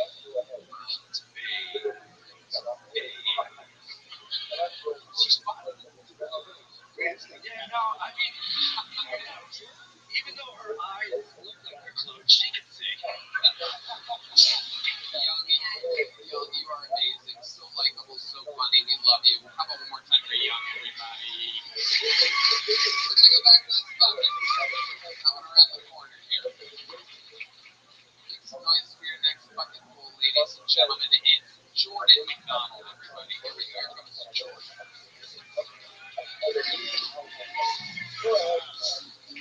What's going on? I've been traveling a lot lately. When I go to new cities, what I like to do is I like to buy weed. I like to take that weed to Martin's. I like to smoke that weed in Martin's. And I like to watch homeless people. That's not judge how much I like the city. That's just y'all try. I was in Toronto, Ontario, Canada not too long ago. Any Canadians in here? Boom, USA, USA, US. No, I was in Toronto, Ontario, Canada, smoking weed before I watched homeless people. When I see this homeless man walking by himself, there's nobody else around him, and he just says out loud, I only smoke crack on the weekend. And guess what, Big Daddy? It's the weekend. That's my homeless man right there. You mean to tell me you're a disciplined crack addict? He's like, hey, Reggie, what you doing? Baby, you want some crack? Nah, nigga, it's Tuesday. Don't start my crack till Thursday, 11:58 p.m. Thank you. Jordan. Welcome back, Jordan. You've been on the show before. How long have you been doing stand-up? Coming up on 7 years. 7 years. And is that true? You really did it? I was smoking weed in the beaches in Toronto, and I was watching homeless people that I do. I was smoking crack as a kid. And guess what? It's the weekend. That's the crazy shit. See the crack addict? I like watching you perform very energy on stage. You acknowledge the audience. It's really unique. No, thank you, John. Yeah, definitely gotten a lot better. I've heard that. Yeah. Thank you, man. I've been working hard. I liked your impressions that you really threw yourself into it. I wish I could have that. I know you said fuck Canada. I appreciate it. Jordan, what have you been up to other than stand-up comedy? Actually, Tommy, I actually toured the world 2024 and 2025. Wow. Went to 12 different countries. Tell us. I went, the coolest place I went to was Tanzania, East Africa. Shout out to the Punchline and Dar es Salaam. Headline there, sold out shows there. Spain, all over Europe. And you're performing in English? All these different So it was cool. One of the shows in Tanzania, Friday night, all my old course. This is great. So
saying that they sometimes the Charizard and Raichu meet us and they're like, yo, this motherfucker makes electricity and fire. I don't know. Can you say, can you explain that to the people that are absolutely brain dead? Yeah,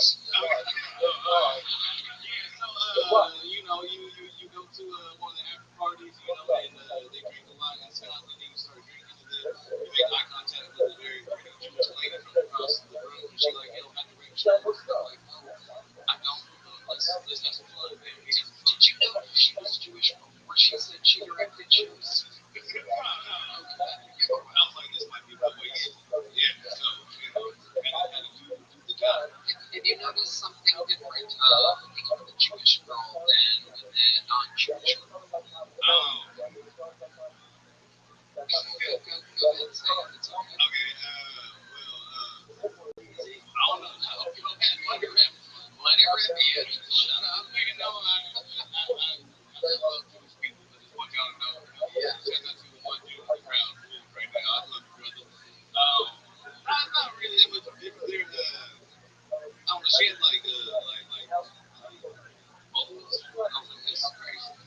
You know, I was like, connecting dots or something. That was the only difference was the bowls. So we can spot them. Exactly. Bowls are called rats. That is the Jew who made that joke. Hopefully this is still in the clip. We can put an end there. I love it. Jordan, anything else crazy we should know about you? Anything else crazy, man? Me and my homies been making short comedy films and shit. We got a really funny stoner film called Pushy. If you like good stoner comedy film, Where can people find that? it's we got it on YouTube right now. Just look up Pushy film. It's on YouTube. I-E-Y? P-U-S-H-Y. Okay, Yeah, there you go. Pushy. and then Tony had a funny one with you at Snake Fest and shit. We did? Yeah, we did. We were just hanging out in the green room or whatever, and you walked up with a slice of pizza, and I was talking to Joe Rose and a few other comics. We just came up and you were like, this looks like so from Star Wars. I know this because I'm a Sith Lord. And I was like, yo, Tony, what? I actually remember this. It looked like the Lucifer. Exactly. Yeah. You go, I would know this because I'm a Sith Lord. And I was like, Well, that was a joke. But that was for being Lucifer. Oh, yeah. Oh, come on. Star Wars is so much cooler than Pokemon. You know the references. The Lucifer system is where, you guys know it's where Anakin and Obi-Wan Kenobi fought. It's basically a lava planet, and there was a bubble on this slice of pizza. It was like one of those like bubbles that come up, and it literally, I took out my phone, and granted, you have to also remember it's fucking Skankfest, so I'm drunk and high as all fuck all. But I literally did. I didn't notice it until then, and then I pulled out my phone and I looked at the Lucifer system, and I went, this is not good. And then I took my red lightsaber and I shoved it up my ass to get out of the Turkish military. Here's the big joke with Jordan. Thank you. Jordan and McDonald, everybody. Lightsaber ethnicity. They don't use green or purple lightsabers like what you got there. No way, Jose. Straight red. I'm almost to the point where I can shoot electricity out of my fingertips. Standing at the Madison Square Garden our third time. Tickets going on sale real soon. Yeah, just casual business. All right, let's do one last bucket pool. Thanks so much for Joey Johnson, everybody.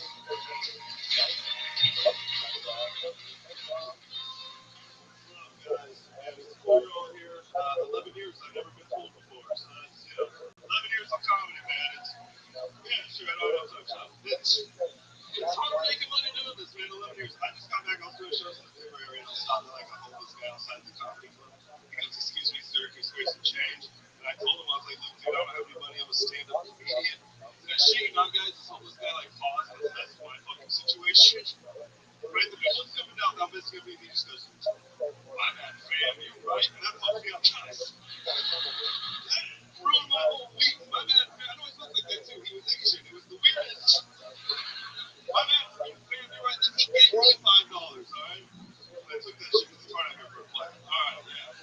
I was on unemployment during COVID. That was the best money I ever made. All right. I'm not really political. I try Trump was showing up $900. I was like, I can't be bought. That is not. I was on unemployment. I wasn't taking advantage of the system. We hear about that a lot, right? Taking advantage. I wasn't. The money given back to me, I was putting into small business. I love small business. I love the small. Like, I love small business so much. I will only take a girl I'm sitting out to a mom and pop abortion clinic. Because big abortion is just killing the little guy, right, everybody? Joey Johnson, great. 11 years you've been doing that. 11 years. Where at exactly? Hyenas actually. We actually met one time. Oh, God. Tell me what Star Wars shit I said. No. Jeez, it's not the joke you're looking for.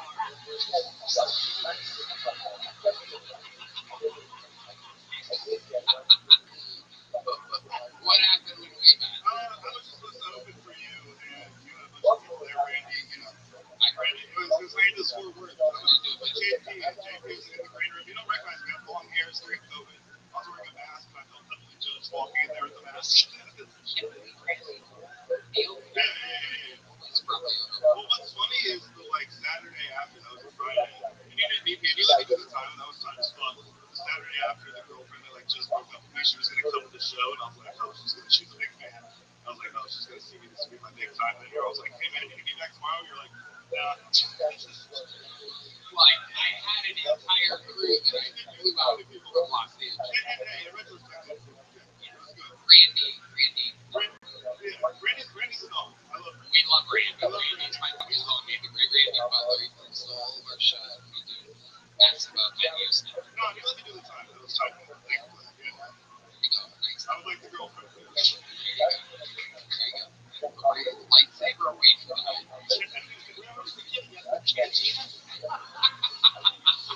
Oh, no. Who shot first? How dare you use the Mos Eisley Cantina to name it fame. This is crazy that you're all finding out at once. I'm thinking about the secret Star Wars nerd I am. Literally rewatched it over the weekend. I just let it go.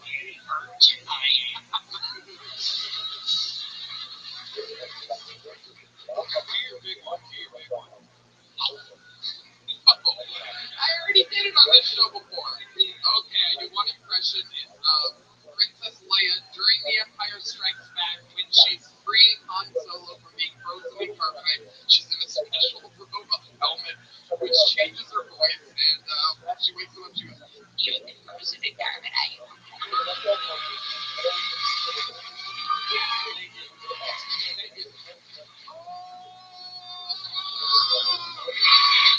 Secret show on Thursday? I don't know what. That's why you're talking in this T3PO state.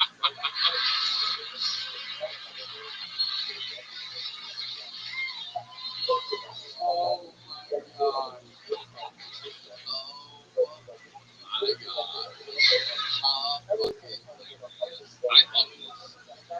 I love that you're finding out that I left the sense of turning side today. Oh my god. Alright, Joey, what do you do for work? I work at a pet shop on wheels out here, so I sell diet. I sell diet weed in a food truck. I did it in high school, but that took me 4 times, so that's nice. That's awesome.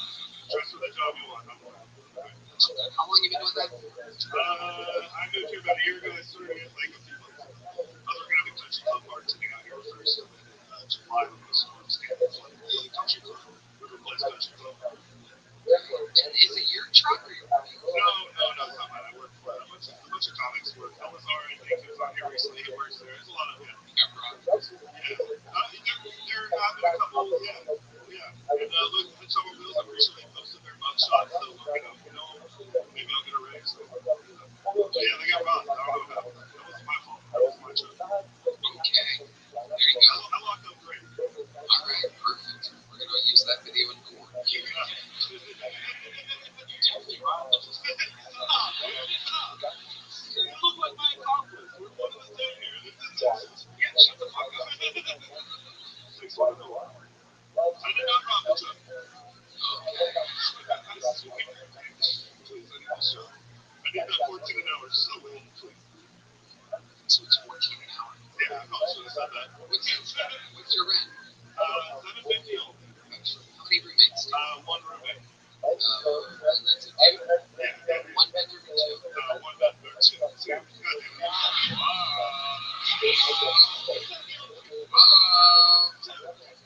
One bedroom for 750 would be crazy. That'd be. It's like I found a new C3P out. How hard to your D2? Alright. This is not the toy we're looking for. Alright. Is it a one bathroom? One bathroom. It's a one bathroom? Yeah. What's it like? Tell these people what it's like sharing a bathroom. It's gross because both me and him are like trying to get to work it out, so the protein intake is like, it's gone up for us to get the toilet. And that's crazy. Having women over is crazy. You know what I mean? And also, like, the toilet seats don't fall off. It's just like doing that thing where, you know, I think those of us are like sit wipers, right? Like, you shit and she knows what I'm talking about. She gets it. What do you mean? Like, you standard wipe, just wipe or sit wipe. I have a stand. Stand. Where's stand? Standards? Oh, yeah, I just leave. Fucking, yeah. I'm not just saying that sucks. But, like, it moves the seat. I don't know what I do. Everybody stands, right? You stand up. That's crazy. Who stands? They just stay sitting and they go and I'm between, no, you leave. You grab a cheek lane, it's a whole reach process. Yeah. It's a super straight way to do it, dude. it's very weird to mix my standards. Yeah, that's crazy, by the way. The numbers are normally in my favor, I feel like. Now, On this phone, there we go. There we go. That's a fucking honest man. Look, that is a strong man right there. He says when my man works in construction. wow. What do you do? You sit, you leave, your what? I'm seeing God. He's a sitter. Yeah, I'm a lead laborer. Is that what I'm supposed to be? I'm a total stand like. And if you have a shitty apartment like I do, like the toilet seat, yeah. So now it's like shifting. Now if you move any direction, bro, that shit, you're like on a slip and slide. It's crazy. It's like I'm sitting on an ice cube. I stand and wipe. Yeah. Well, that's because you're sick and pig.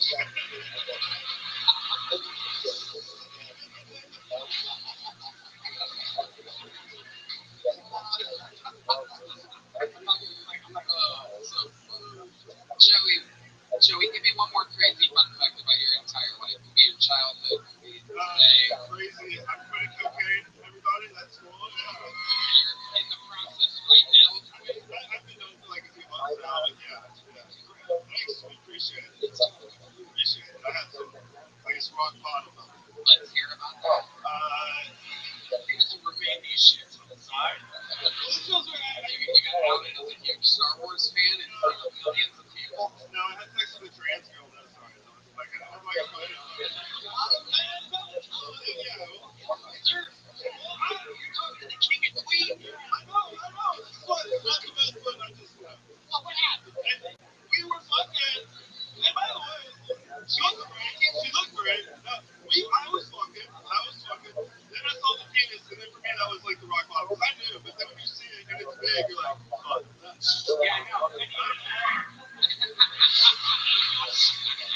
then I felt like that, like I couldn't, Let's not a rock hard bottom. then I felt like I couldn't stop, because I fucked up, like, I turned off once I saw the penis. Wait a second. Hold on. I know that's crazy to say after I did it. Let's go one step at a time. Joey, just relax for a second. You're getting real amped up now. So getting closer to the yeah. Move back, Joey. Move back. What do you mean with your lifestyle? Gotcha. Joey, you're saying that you didn't know she was trans until you saw her dick? I was willing to ignore it. I was so like coked out, like to ignore the fact that like it could be a possibility. And again, you can play pretend until you see the shit.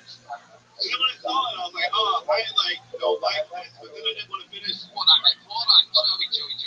You told the truck you were gay and you knew she had a cock. Just be who you are. You might wonder what he did. So you're saying that you were having sex with her, right? You're hitting it from behind. Okay. And did you finish? And then you saw the dick? Yeah. So you came, but you weren't curious as to why her space was her asshole? Or was it, you're just like, wow, this is freaky. You didn't wonder why her was this relation.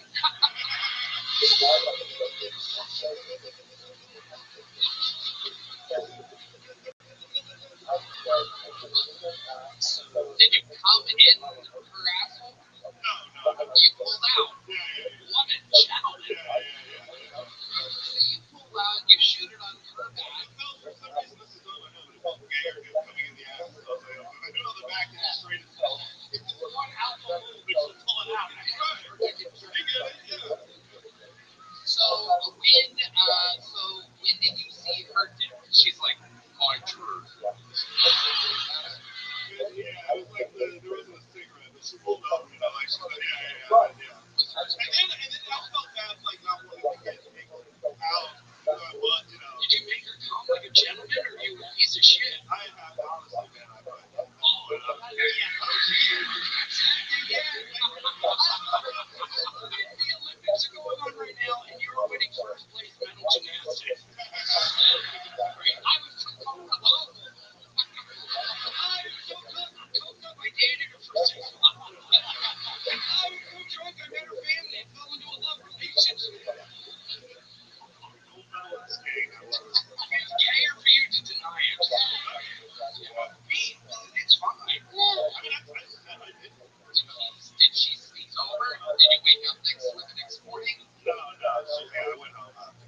She drove me home. Like we didn't really sleep. There was stuff. She is a woman. You better watch out. She is a female driver. Very sweet. Amazing. What kind of car did she have? Do you remember? I don't remember. It was like Big pickup truck. that's back then. Every picture. No. But they're tucked up underneath. Oh, Joey. Congratulations. Fun set, fun interview. Love it. Great stuff. Joey Johnson, everybody. All right. I fucking love this episode tonight. I mean, unbelievable. What a showing. Golden ticket winner. Young was great. Edric was great. William got the whole thing started. Normally, that's how you end a show. And he went on first in this batting order tonight. So it makes you wonder, how do you end an episode like this? And well, there's only one way to truly do that, my friends. This regular has it all. He's selling out giant theaters all around the United States of America, where one day it is very likely that he will be a citizen. Now their name is Tony and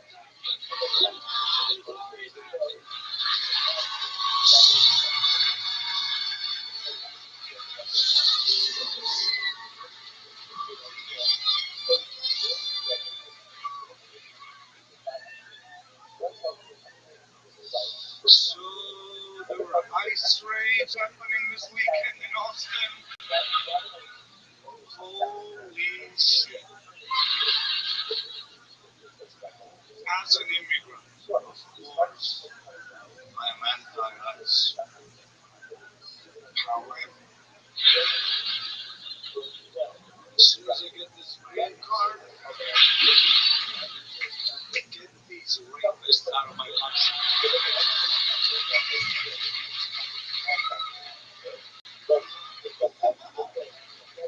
That's the sort of dude I am.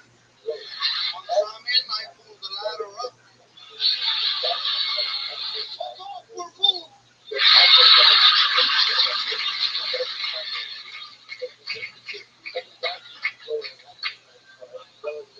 always thought I'm safe from ice because I'm white, but holy shit, things have changed. They're shooting white women now. The most valuable commodity in America. God, I felt bad for that lady. So then I watched the whole video.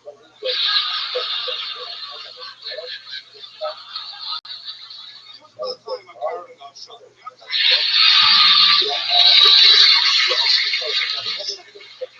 Watch this show, God.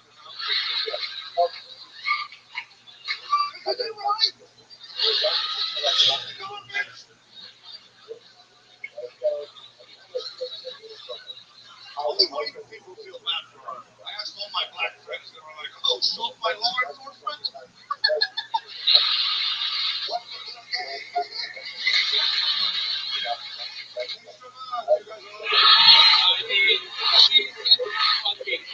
I mean, in the history of the show, I don't think we've ever really, and I know for a fact we haven't seen anything quite like what's happening with the extremely hardworking, unbelievably hysterical Laurie Maddie. Growing at a rate that's absolutely insane. You're using your momentum, star power, you just have momentum. Every single thing is fucking hilarious. And we know you're hilarious, and yet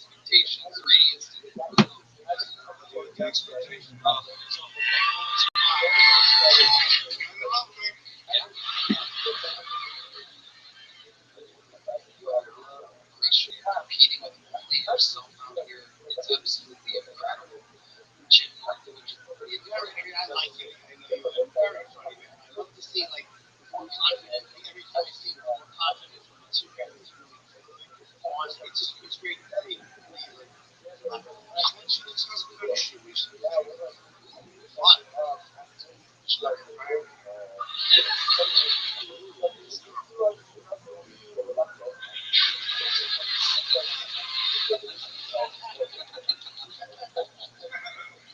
That must be fun.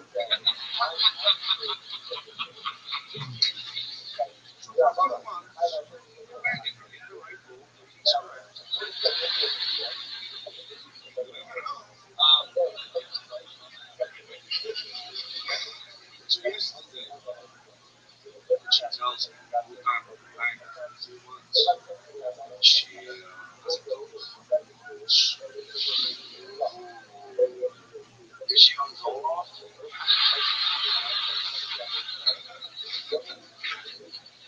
Kind of feels like betrayed. So what do you do? Yeah, what did you do? So then, to ask her, so something else.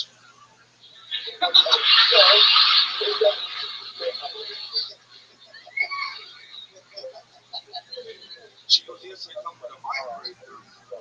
So I go, where is it? And then she goes, oh, I didn't want to bring it up because usually when I bring it up, guys get insecure.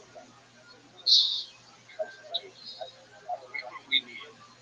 I can get a black guy here in 15 minutes. I don't give a fuck. Ladies, say what makes you come. 4 months of getting by the line. Insecure. Fuck. It's like bullets, dude. I can't. It's like if a Mexican guy is sticking a ditch and I fucking show up in a boat cut. Hilarious. You think he's gonna be like, oh, bro.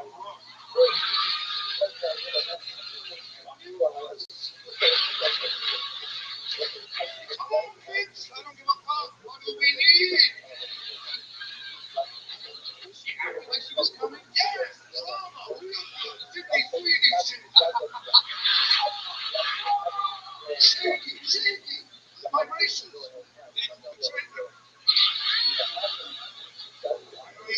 I know Jim doesn't know that 15 days. But now, when your wife comes, Oh, yes, I do.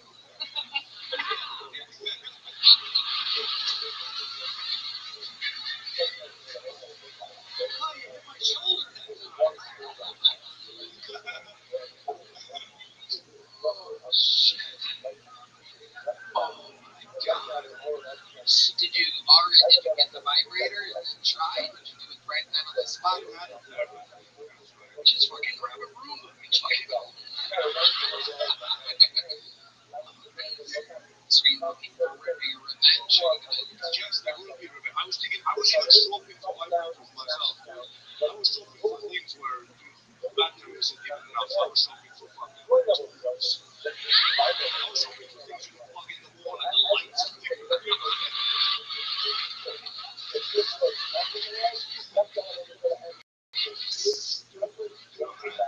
It's over my place, chainsaw.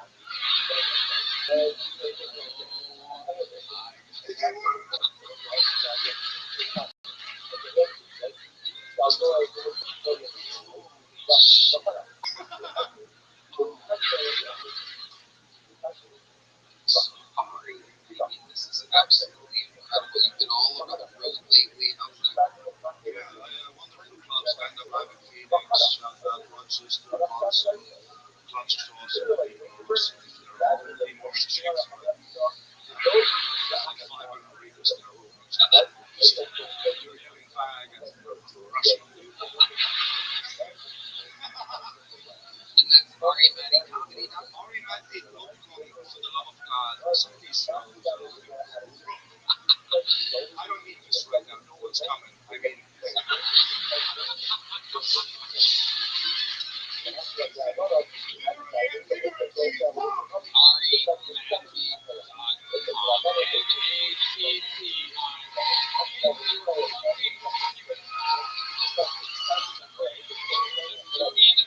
Ari Maddie, one more time for you. This episode was brought to you by Shopify.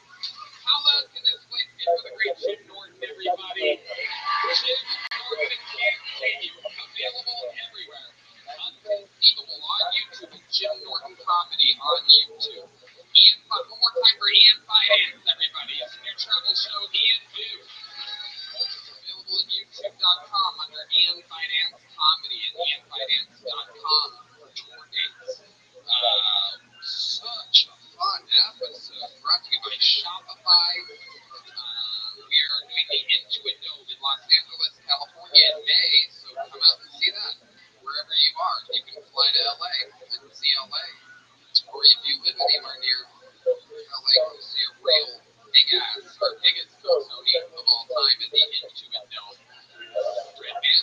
Check out my film band, Cat 7 on YouTube. Yes, and other huge announcements coming soon to this live audience. We love you. Thank you, guys. We'll see you next week. Good night, everybody. Thank you.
Gracious, how exciting is this?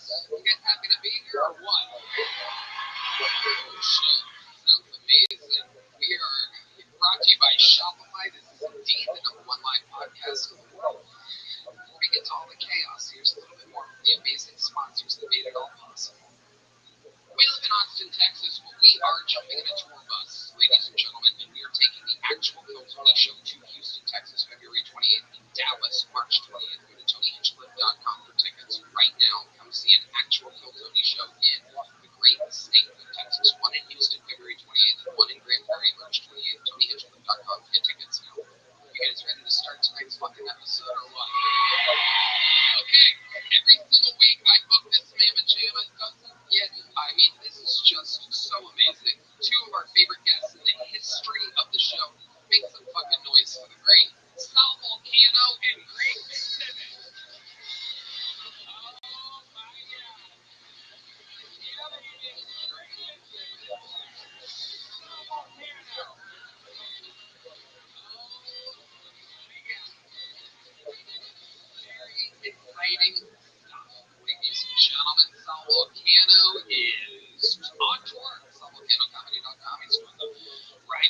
theater in Nashville. He's got a brand new season of The Impractical Jokers coming out on TBS Thursdays. On TBS and his podcast. Craig Fitzsimmons, one of the greatest guests in the show's history, is touring Pitstop.com. He's in Philly, Lexington, and Houston.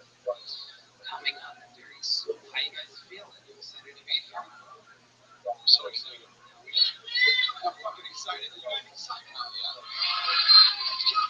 You guys excited at all? These Latinas love The Impractical Jokers. Ladies screaming Sal's name over and over again. That little fucking tortoise love you, Sal. You guys know how the show works. 300 plus comedians are stacked on top of each other in a bar right next door. And if I pull one of their names out of this bucket, our trusty assistant goes grabs them, they get 60 seconds uninterrupted on stage. You know, the time is up near the sound of a kick. That means they have to wrap it up then, or else they bring out the angry West Hollywood Bear, which is just loud and annoying and wears them off. And then I conduct an interview and you find out more about their real life or their careers or anything really that I find interesting about them.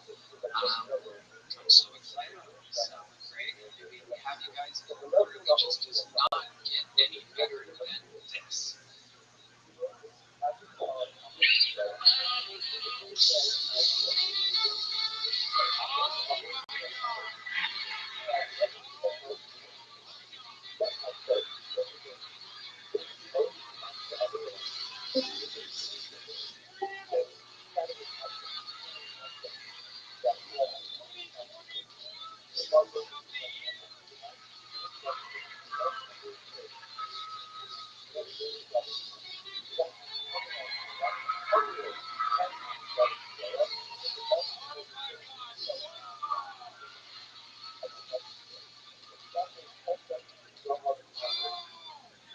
Ladies and gentlemen, it is indeed the 2024 Guest of the Year. Dr. Bill is here, ladies and gentlemen. Oh, I'm out of breath, but I brought some trees. We don't need any more red bands out there. wow. Dr. Bill is throwing out Magnum condoms. Let me open. We got food in the Delta Lounge. Dr. Bill live in the flesh. Literally recognized as one of the greatest guests in the Whoa, what was that? Oh my goodness gracious. You didn't even get to hang out yet. How'd you get those? Wow. Excited to be back now. It's been way too long, Dr. Phil. You've been out selling out all around the fucking world. You did it for Australia, Canada next year. That's right. Sorry, this year. The Who Is Me tour.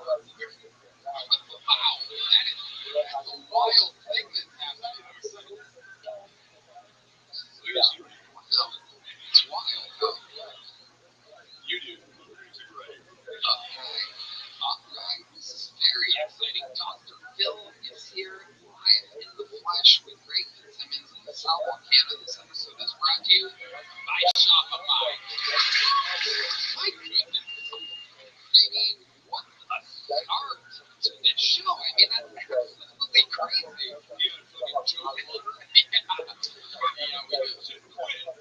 We absolutely do. We shake them up for the show to add vibes and energy to the show.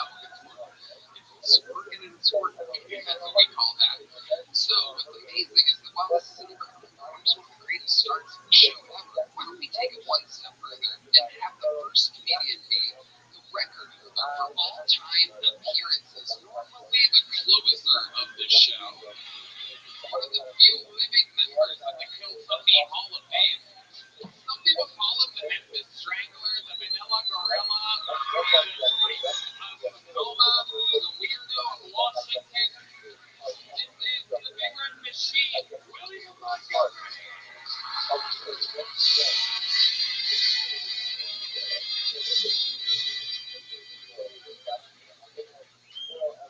My mother was watching the news the other night and she heard people talk about doxing one another. She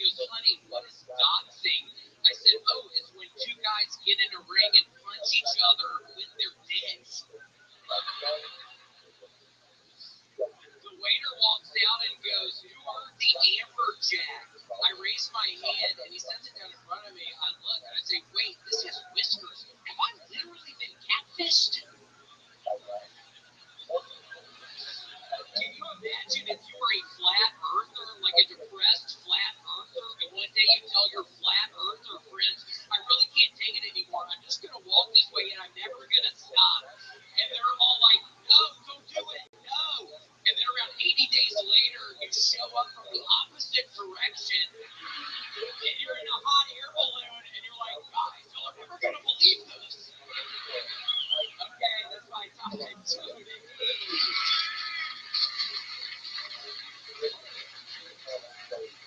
Because the earth is round, Tony. That's why you would show up from the other end. Right.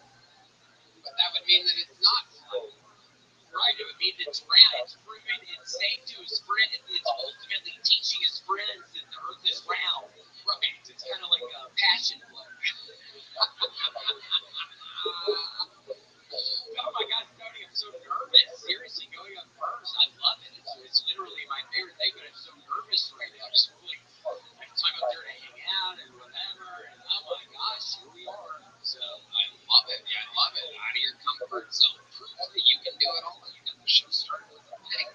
And Tony, I do have to say, I finally been in a horrible funk. I'm still actually in a pretty bad funk in my brain, but I've started growing again. I'm 65 fucking miles to pass, 6 days. Very good. Really. That's 10 miles and some change per day. Yeah, listening to fucking Melancholy and the Infinite Sadness by Smashing Pumpkins all the time. Great vicinity. Well, it's just great that you're, I know you guys have a long history of that as well, but it's good to see that you're growing.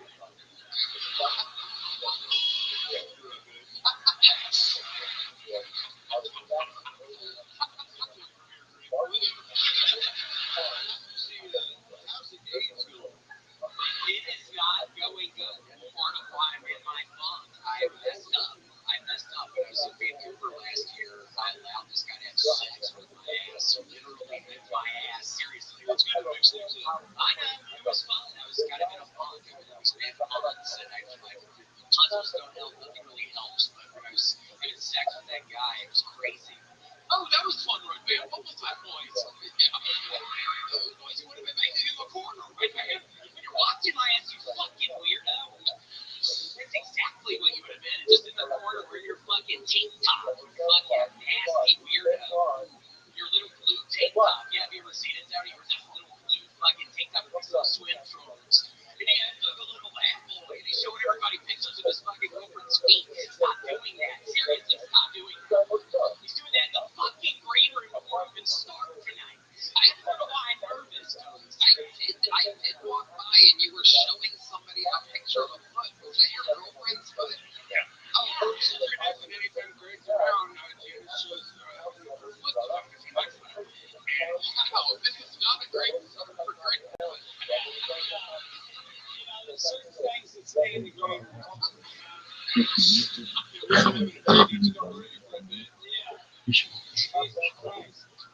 Now I have to cut them off. Oh my goodness, I love it. William, so you've been rowing again? Rowing, trying to hopefully please go. I promise if I've been to a city before, I have a whole different set. It's mainly new jokes. I've got to get my tickets. I got to get better marketing. Tony, I got to figure it out. Yeah. Well, But you just called me a nacho vest? Or what did you say? You should say everything. You should encourage your woman to say everything that comes to the front of her brain. So you're doing a really good job. The Lakers had always a dead giveaway for not having your woman under control. Shut up!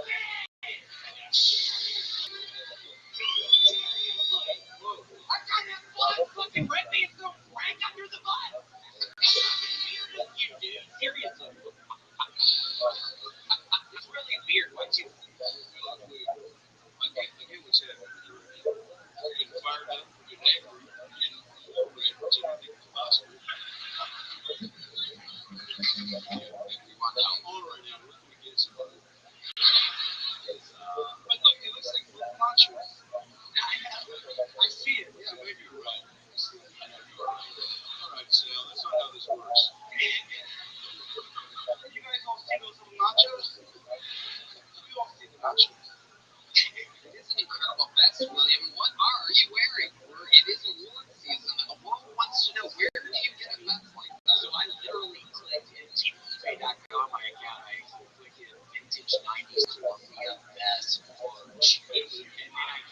Yes, this Rothschild was not in the keyword search. Yeah. Wow. Because the red, Exactly. They look like little nachos. They do. They do. It is absolutely incredible. William always a master of style. it is a nice business. You look like you're about to lead a safari with your kids who are definitely going to get the lesson. It's a gig to get, so I want to compliment you on the. Thank you so much. You look like the tour guide at Epstein Island. Walks you off the dock. You pull up on the boat. So you should. Okay, everybody come in here. It's just Rabbi and jacking off with all the fucking you weirdo.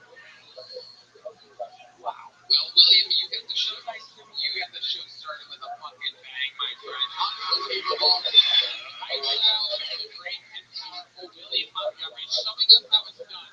Can we go to the bucket, everybody? Oh my goodness. Whoa! Dr. Phil getting his own book delivered to him. That is incredible. You are a marketing genius. Philip C. McGraw, PhD. You and me. It's as easy as 1, 2, 3. I'm talking about Ben Lebu. That's right. Page 73. 73. You can't rhyme. Just look at him on the runs. All right, to the bucket we go. Ladies and gentlemen, your first bucket roll tonight is Sancho Pancho Villa with an uninterrupted minute. What's going on? Hell yeah. So even though I'm 5'1", I am into taller women. And so that can be hard. So I got these shoes that make me 5'3". Don't believe me with all this mic stand at 5'3". And we're at 5'1". But even with the shoes, like taller women are starting to hit, it's still hard to hit on. Like I was hitting on this one super tall girl, she was like 5'5". And she looks down at me and she's like, boy, you're so short, you would have to go football me in the bed.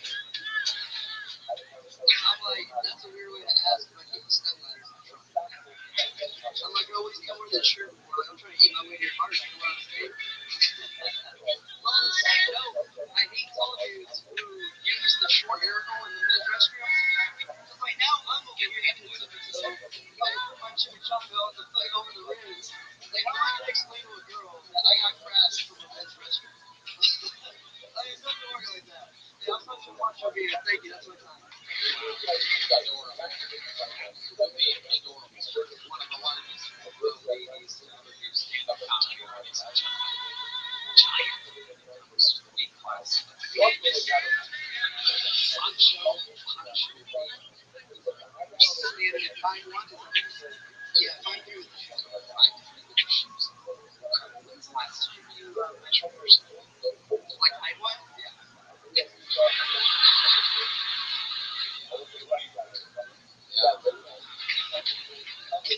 When I went to get my driver's license, okay, I got one of those for people who don't have one of those. Do you have car insurance? Sancho Pancho? Yeah. USA. Yeah, right. Hopefully they lower my rate. USA? USAA? USAA? Like the military? Oh, got it. You were in the military? Yes, sir. I'm a Marine. Okay, absolutely incredible. What the hell were you doing in the Marines exactly? What was your specialty? Man, I was an engineer company, so like we work with generators, we build stuff, we blew it up. Like I have more certifications than my cousin with 3 fake IDs. Like, I can do any Texas job. Wow. He's such a macho. He's been on the show a few times before.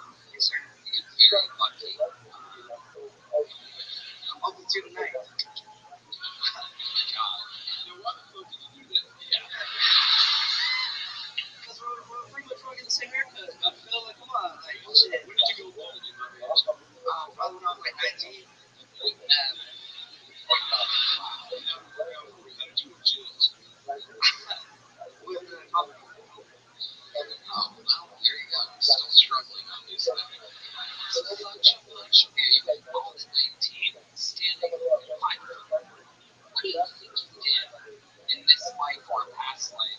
God to treat you like this. And he apparently also made you extremely horny. A lot of your act has to do with women. Just so you know, maybe get lucky tonight. When's the last time you got laid, Sancho Pancho?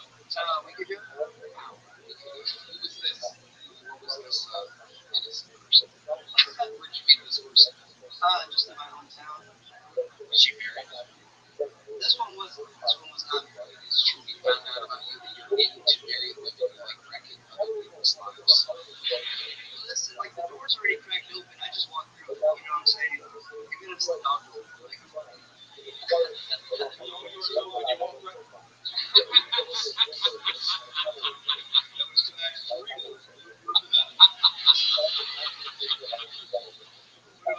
What were you guys gonna say at the same time? I was gonna say, yeah, you walk under the crowd. You don't have to go. Oh, no, I was gonna say you walk right through the door. Right. He doesn't have to duck down or anything like that. We all have different doggy door jokes for you. That's a good sign. That's how you know you're a hot dude. When you bring up the dog house world.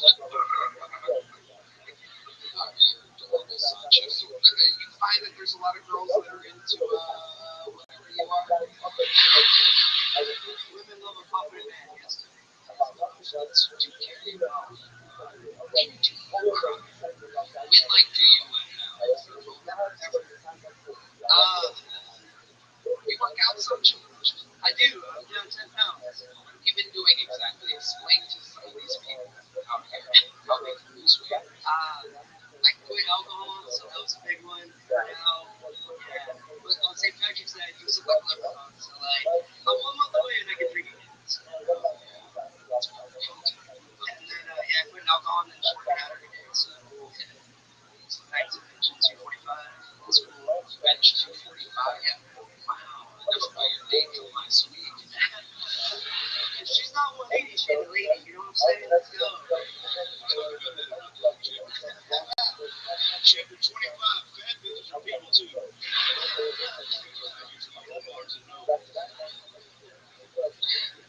What's the biggest girl you've ever hooked up with before I let you go, Sancho?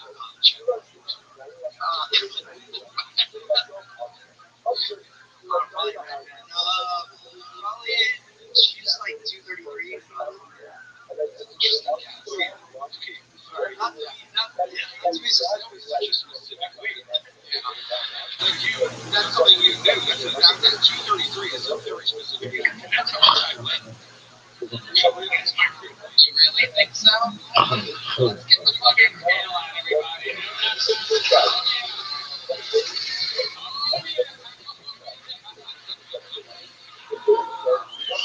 Come on, there it is.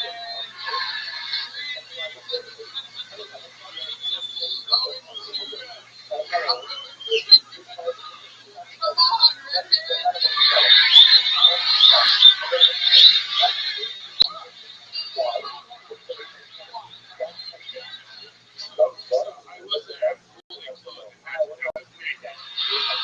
He's wearing 27 pounds of clothing, everybody. Here he is. Oh, my God. I wrote that says, I witnessed it myself. By the way, if a fucking fool gave this many excuses for getting on the I couch. just say, I weigh about 239. Okay, all right. 233, everybody. Here we go. Ladies and gentlemen, he's been here for every episode of the show. Sal, read it off for me when it comes up. It just says, all right. It says, ouch. Okay. Yeah, it's recorded. 251. That's right, folks. He's wearing his 17th outlook logo. It's getting cold outside. What do you mean? Pancho, get on that thing. Let's see what it says. I'm gonna take my shoes off now. I'm gonna take my shoes off.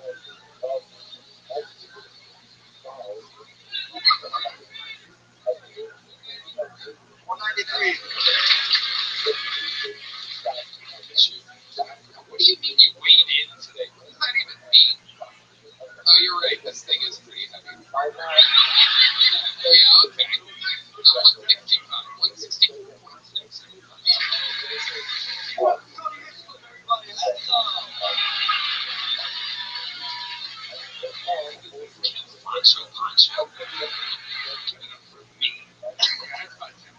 right. I'll give you 10 pounds.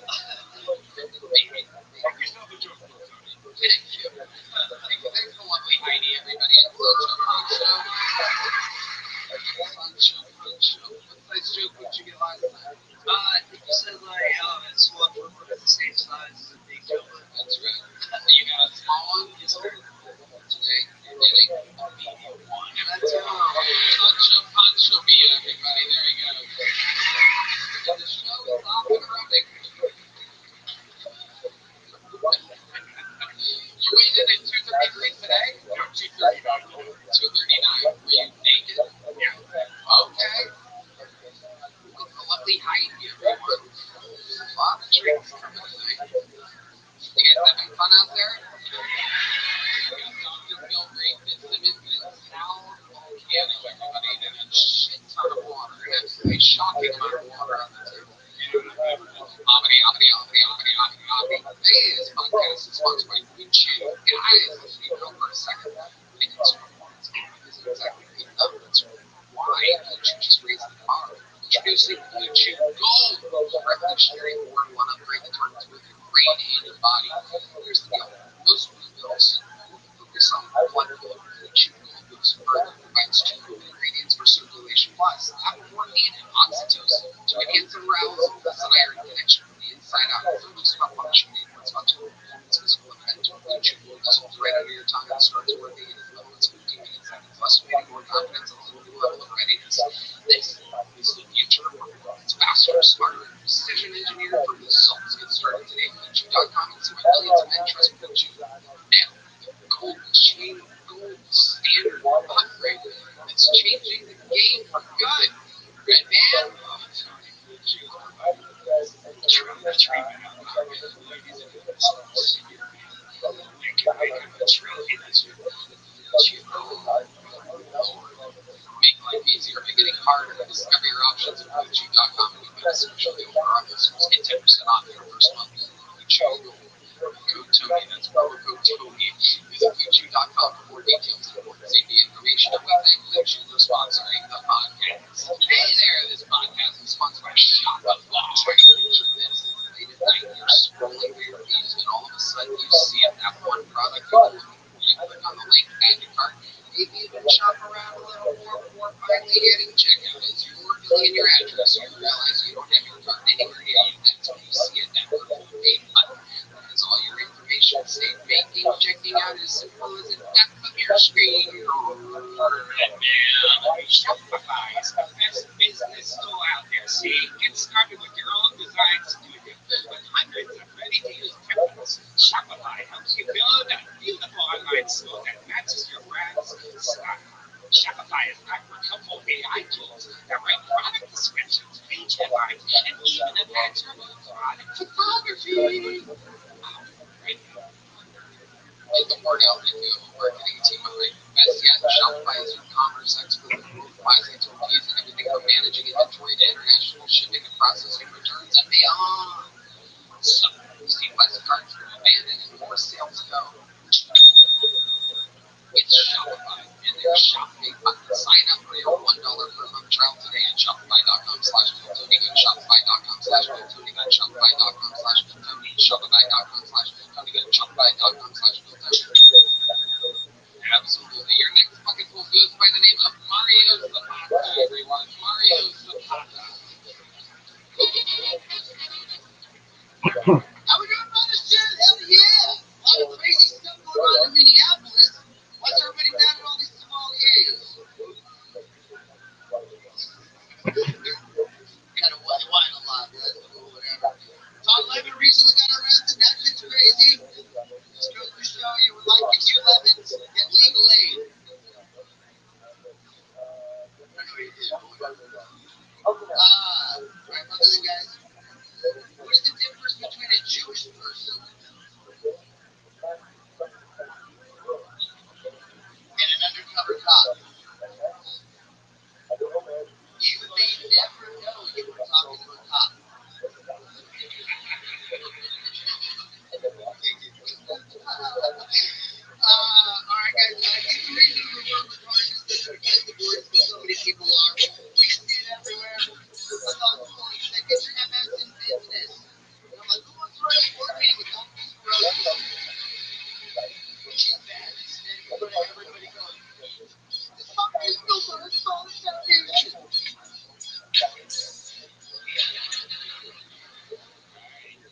know, some content. It's your first time on the show. It's not. It is not. You should look different or something. Yes, I recently started shaving my head because I was looking like a Teletubbies Barbie doll.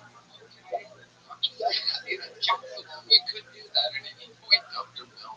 Yeah, well, if I was like, I was going to shoot him again for the store, I was just saying. Now, what I mean by that is you gave it for a bit there, I thought you were running for office because you just kept saying, like, too many Jews, you know? Yeah. And then you said, what was the last thing you said? I think the reason the word retarded is so offensive is because so many people are. Right. How do you feel about that joke? When you say it out loud to the silence, does it? I know a lot of retarded people. Sal, what do you think about this? I like being on top of stuff, so you're writing new stuff, and I like that you really find different jokes. You really did. I will say that, you know, I noticed that you told everybody to fuck off all the jokes. And then you really, really didn't deliver. You know, so I would say just be mindful of that, and you guys not pull up like because the inference was that you were going to pull all that fucking balls off with the next joke, and then it was really just a you know bar type of joke.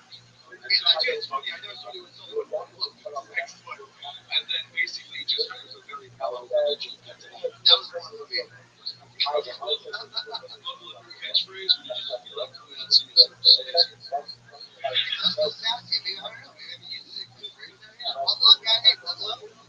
Just say something good, man. Did you said that you felt I'm reading this for myself because I feel like the comedy you said wasn't on turbulent. When you're on a plane, it's like, these things are going to go according to plan. Just kind of, buckle up, folks. Yeah, hell yeah.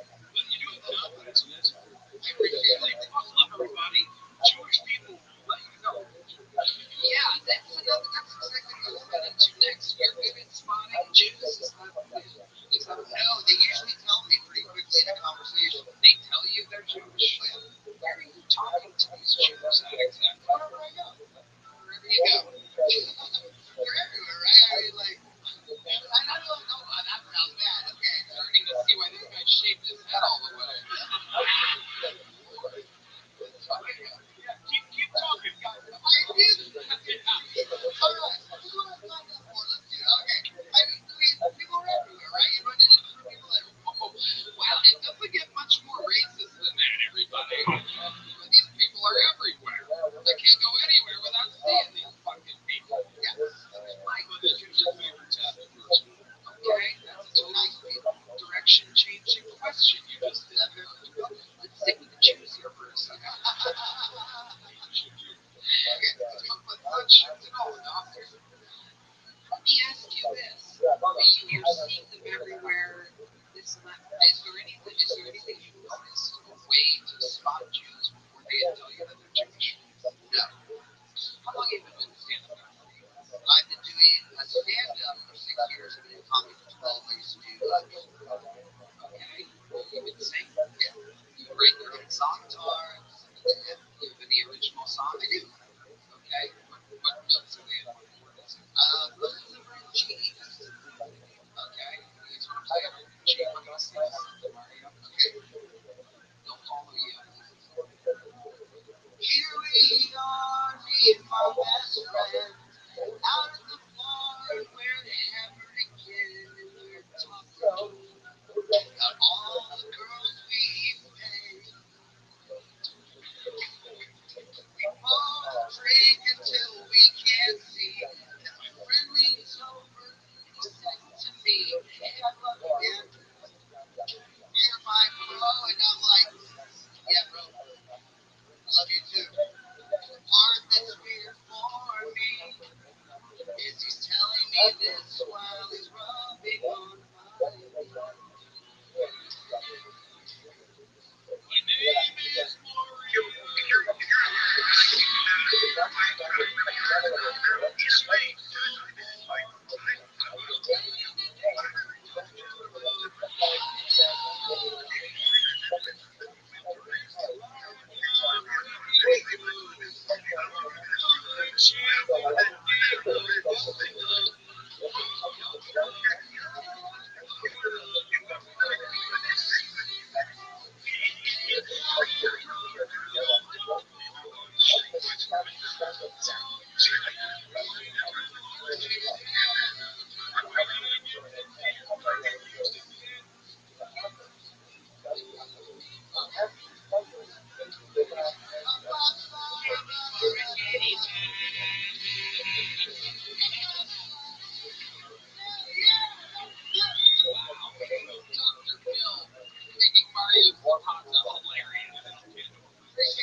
Saturday. I was not on mushrooms for that. Okay. How often are you doing mushrooms now? As often as I can. I've found that Are you dealing with some type of trauma or something like that? aren't real. Yes. Yeah. Like what? Can you give us something compelling about your life? You have 60 years to reference here.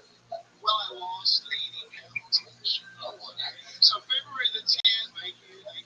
And then somebody said, hey, you're kind of funny, and they are kind of, so I was here because I was working on the show People. It was I was here as a background actor. I got stuck. Joe Ellis is someone you know. Joe said, hey, you should be on time. Hey, I can't do it. you didn't know you were supposed to mention that you did background work on the show Me Mom. I would want you to keep that to yourself. Excellent. I'm going to try to follow. I have one other question. Do you put on all the jewels after you take the mushrooms? I was wearing these things before I was doing mushrooms, but I do wear this freaking roll all the time. I mean, I do not sleep all the time. It's probably OCD. Once you start wearing them, then you're like, oh, fuck, I don't have that on. I'm sure. When about in your life did you start doing a lot of mushrooms? Oh, well, I did a lot when I was in college back in '80. Recently, my son just graduated from college, and he's going to be an engineering ballpark. A year ago. Let me ask you this. When did you start wearing that type of jewelry exactly? What's around your neck? That type? Probably 2 years. Maybe 2 years. It was a phase. That answers my question. A couple turquoise was too cheap. We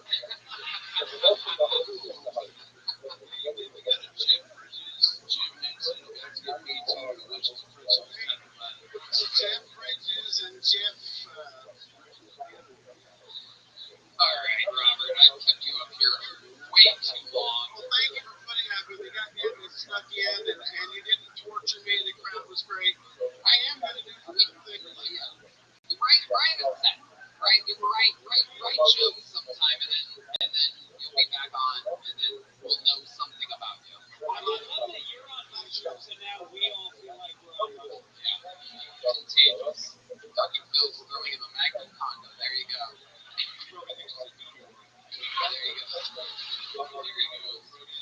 Robert Carroll. Amazing. There you go. Hell yeah. Somebody, Joe Biden, gotta get out of here.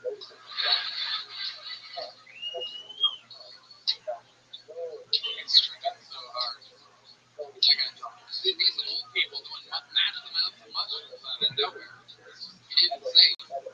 This podcast is sponsored by Talkspace. Talkspace is the #1 rated online therapy, bringing you professional support from licensed therapists and psychiatrists that you can access anytime, anywhere, and take control of your mental health. Talkspace makes it easy to start better mental health needs and better health overall, just like your physical body needs exercise, your mental health needs maintenance and attention. Talkspace helps you build confidence and skills. Therapists not only listen to you, they provide valuable techniques to manage stress or conflict in your life, helping improve your coping skills and self-awareness. Life is all about how we are in a relationship with one another, and communication is key. Talkspace can help you identify obstacles and create new meaningful connections. Talkspace makes getting the help you need easy, accessible, and affordable. Plus, most insured members have a $0 copay free and lane. Jody, I love Talkspace. I think they're providing some of the best mental health treatment out there. I can't recommend them enough because therapy has led to me some crazy moments of transformation. Yeah, I can tell. And as a listener of this podcast, you get $80 off your first month with Talkspace. Go to Talkspace.com/Tony and enter promo code SPACE80. That's SPACE80 to match with licensed therapists today. Go to Talkspace.com/Tony and enter promo code SPACE80. Hello there, my dear friends. It's me, your favorite human being, very nice guy that cares about everybody. This podcast is sponsored by Tacobas, because anywhere worth going is worth going in good beans. Find your perfect pair with Tacobas. Their beans are handcrafted with meticulous steps to work and income from right out of the box. The in-store experience is unparalleled with expert staff and complimentary giveaways and customizations. Right, bam? I personally wear those red Chelsea ones, and I highly recommend It's incredible. Yeah, wintertime is prime boot season, so start the year off right with a new pair of Tacobas Western boots, not to mention their other, they have elevated leather boots like wallets, velvet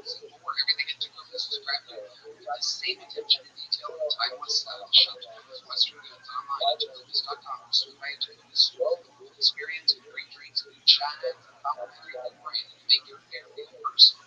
Right now, get 10% off at twitters.com/GoTourney. When you sign up for email and text, that's 10% off. TECOVAS.com/GoTourney. TOVAS.com/GoTourney. See site for details. Two toes. Point your toes west.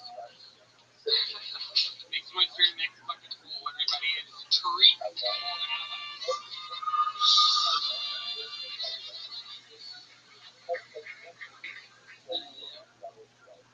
You guys remember when driving a Tesla made you a Nazi? I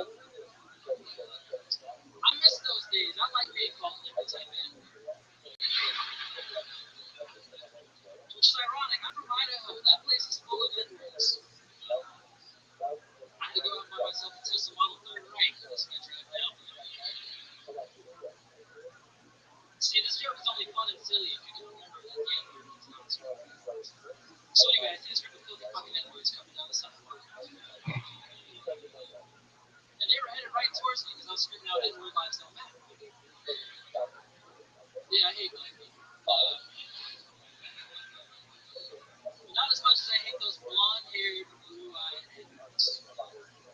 Thank you.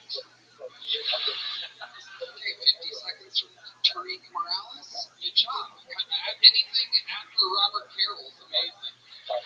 Anything after an old man going, I'm on mushrooms. That's just incredible. At least you tried, Tariq. Amazing. First time? Second time. Second time ever doing stand-up. What made you want to sign up? No. Second time on the show. Oh, it is. All right. How did it go your first time? Oh, well, yeah.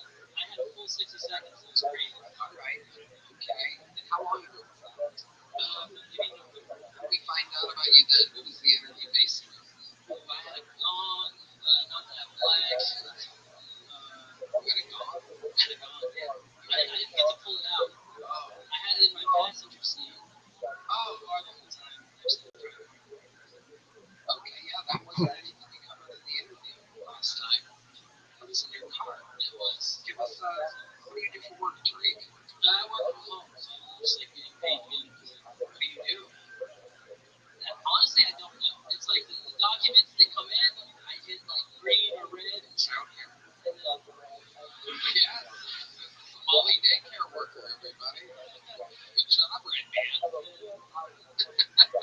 Mr. 233 over here. Okay, so you don't know what you do. You're getting paid. How much do you get paid? Just $20 an hour. How many hours a day are you working? 8 hours a day. Checks clear. Checks clear. Yeah. Okay. What do you do for fun? I like to play the piano. You're a piano player? Yeah. Okay. You're the kid from First Principle. That's me. Yeah, there you go. Absolutely. Are you from Austin, Texas? No, I just moved here in July. Boise, Idaho. All right, tell us about being here. You are amazing. Yeah, I was the blackest person there, which is embarrassing. Are you black? Half black, half Mexican.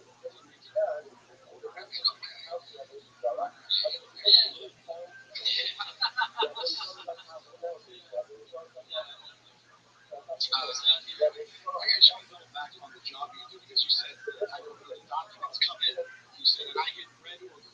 Yeah, there's literally a thumbs up or a thumbs down. I can truly do not know what you do. Literally, yeah, it's like something with finance. What do you do? The fucking document comes in. I check these numbers to see if they match up with like client information.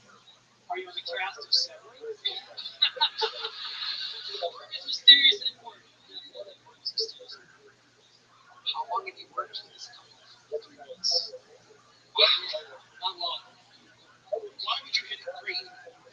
Well, not because the numbers match up with the client. You're talking about it. That's it. Yeah. Why do you hit red when the numbers don't match? It don't matter. You could have spent 8 hours a day. 8 hours a day. I'm watching movies. I'm on the phone. I'm hanging out with my comic friends. That's it. Was there training for this? Not really, no. Yeah, that's like day one. They're like, all right, here's what you're going to be doing. And the name of the company? Well, I don't think he's going to lose this nothing burger job. Tariq, what's your love life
you take a step back and go, this isn't what I want? Yeah, but I got a small sweat. I said, that's not what I want. What'd you get out of it? I paid, and I was like, close your meeting yet?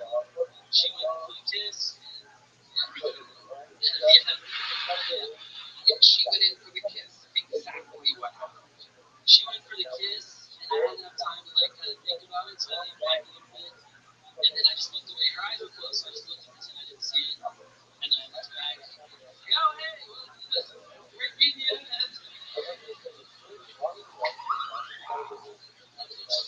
She was like a red document. Yeah, it was a thumbs down for me. It was a thumbs down. Wow. Drake, absolutely incredible. What size show did you get last time you were on? You got a big one. All right, well, there you go. Tariq Brown last time. Okay.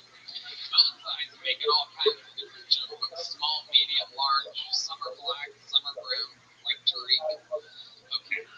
So, things are moving along here, but I think we need to shift the momentum. I mean, wow. This has been such a poncho. Mario, Robert Carroll, and Tariq. I'm going to say none of them really knocked it out of the old fucking. I disagree. It's one of my favorites. I'm going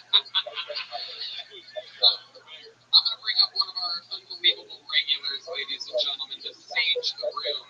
He is fucking fantastic. Make some noise for the great and powerful, the dark storm of Atlanta. This is Cedric Flynn, everybody.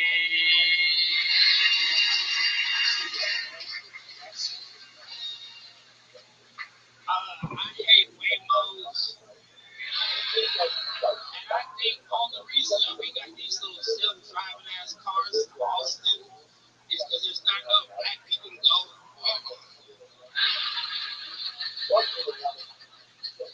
I hate these little self-driving ass cars because they don't leave the human factor in there. Because if I'm drunk and I'm going home, who's gonna wake me up in the Waymo? When you get drunk and you get into an Uber, the Uber driver wakes you up and they so, hey sir, give me your house. You know who wakes you up in a Waymo?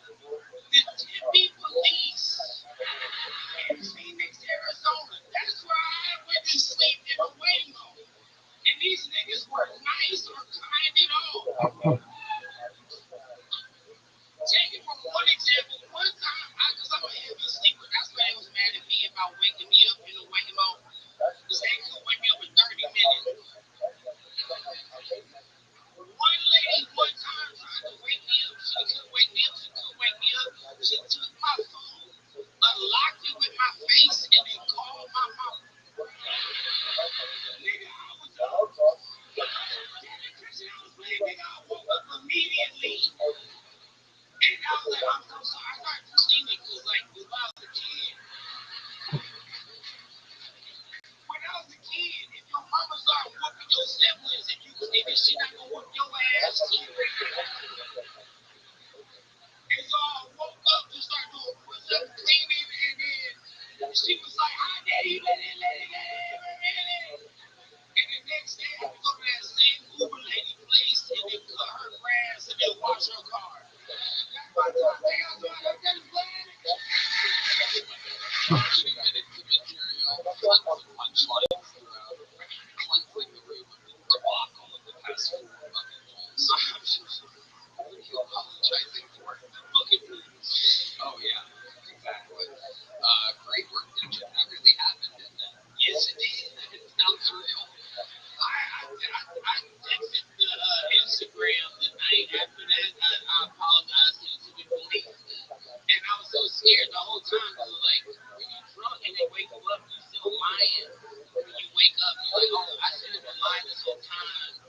And the whole time I was like, I'll be fine. I'll just call Joe Rogan. That's right. Tempe police love Joe Rogan. They do. They told me that when they were walking me to the Omnis where I was. I just did a sold out show. I felt so bad. I didn't know. I'm sorry. I'm sorry to the police and the 2 officers, and I don't know y'all name. And the Instagram asked for that, so they said, what officers? I said, told you I was drunk. This is so fucking amazing. That is incredible. I never really thought about that. Falling asleep in a wave has been real. I heard that they start playing music. I don't know. Slept through that too.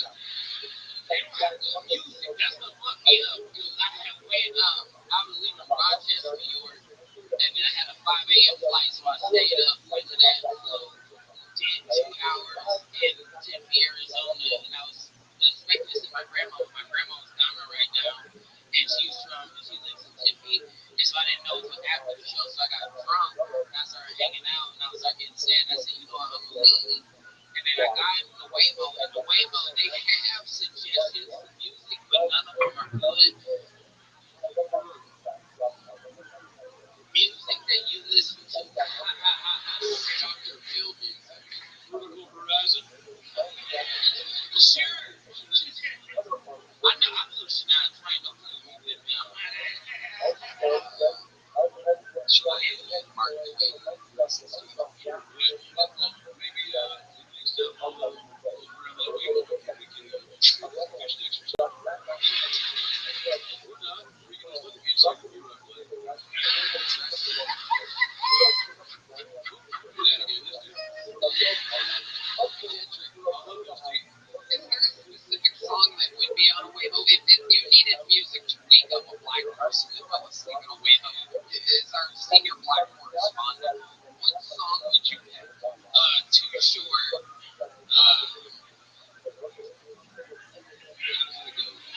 What Too Short song again? What you? I go on and on. Can't you understand how that's so long? I might have some last 203 days now. As long as we can come up with copyright strike, so we get it. Yeah, nigga, you can bring me out the grave, nigga.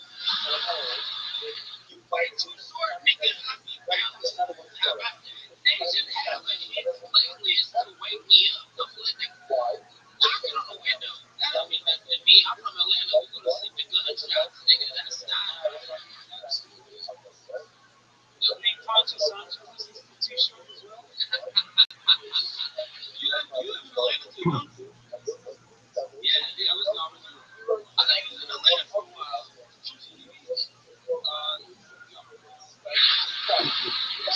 Hey, Atlanta, this nigga's a liar. That would be a great sketch on the Practical Jokers. Just you guys going around the streets of Atlanta telling each other what to say. Say hello, my friend. Do you have an extra wallet? To the guy walking towards you right now. No, but I'm about to, motherfucker.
Thick boy squad, thick boy nation.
Yes, sir.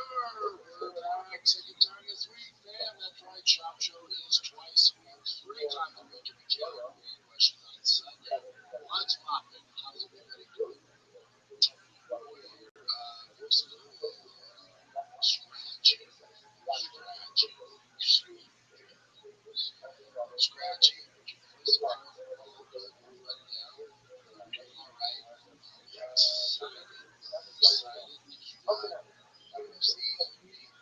So it's this freaking Saturday. The Internet title is on the line. Yes, the bad mother title, but really the two most loved fighters. Everybody doesn't like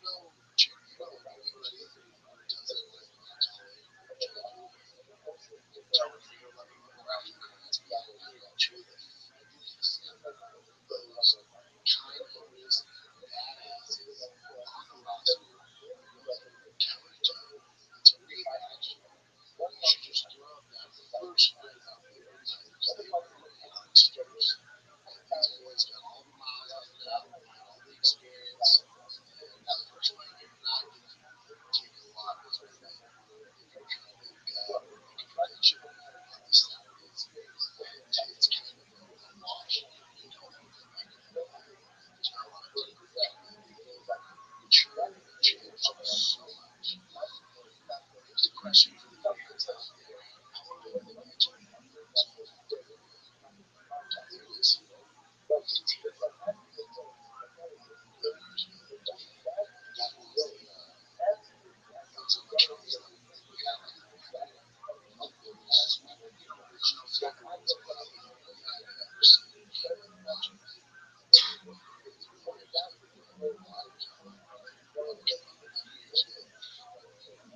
Here's my question for you guys out there. For those of you hardcores, those of you that have been in the sport for a while, what would you grade this as a this was a pay-per-view? So now I can't say pay-per-view, like it's not pay-per-view in the United States. I guess in Australia it's a pay-per-view, so that's not important. But for the channel fan, what grade would you give this pay-per-view? I would rate that well done production. Basically just fight night plus. That's what this is. This is a fight night plus. This is this is a fight night plus. Your main event is outside of that. It's it'll be a big fight night plus. Particularly the main event is serious. The main event, I'll give this to you.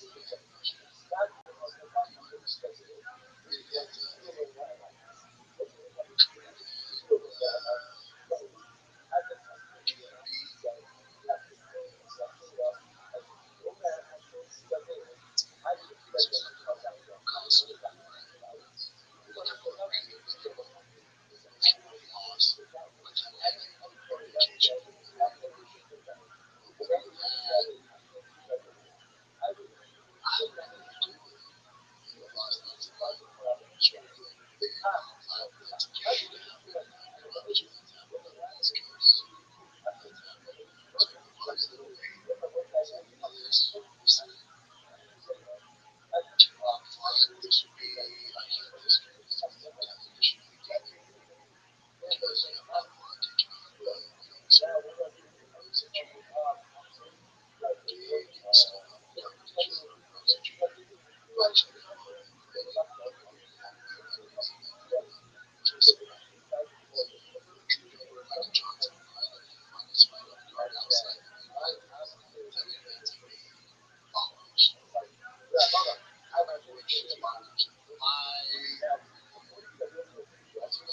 This isn't even on the board. You bring in the white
just can't imagine Islam saying the final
John's honest. John does it really matter to you that much if it's Americans? She might just make a great car. I don't really care if I just make great cars. It's just if it's all the cars or whatever, it's just a great car. The UFC's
last week about like how many subs Rothschild'S actually make this money. They've got big fights in their back pocket.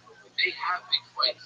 I gotta be honest, like there's a part of me that's like I'm unsure if this regime, all I keep hearing about is the UFC has been more disorganized.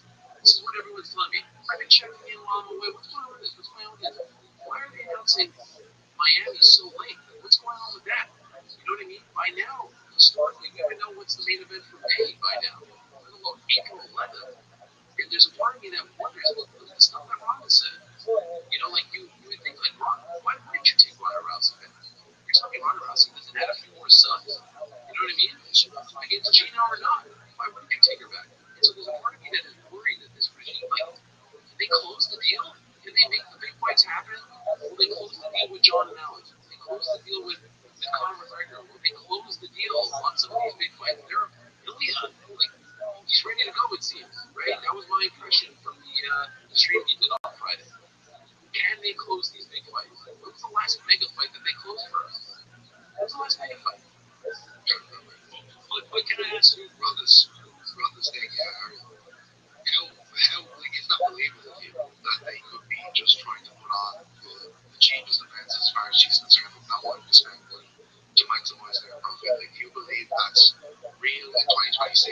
just signed this background deal. It does not take those privileges. It does not.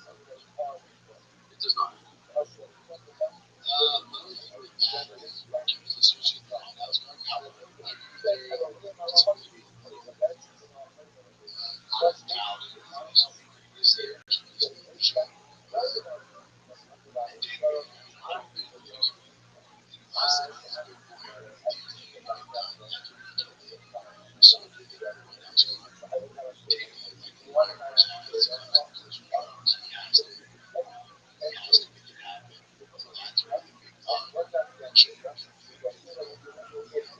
Outside that,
Just David, Armin thinks I won't fight him. I will fight him anywhere, anytime. Let's make it make sense. Let's get an organization to cover it, and I'll fight him. Maybe we have to call it sparring because of his contract with the UFC, but I'm down to do that.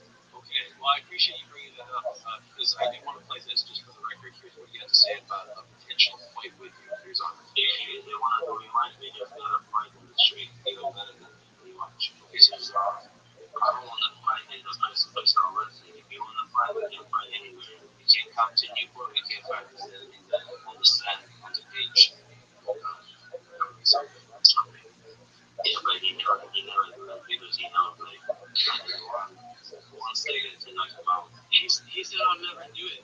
He never invited me. Where's my invite? Let's get an organization to cover it. Let's make it make sense. I'm 100% down. I didn't get any space to do it. So I'm on it. Yeah, it's just something that I'm chasing. I'm chasing. It's not happening.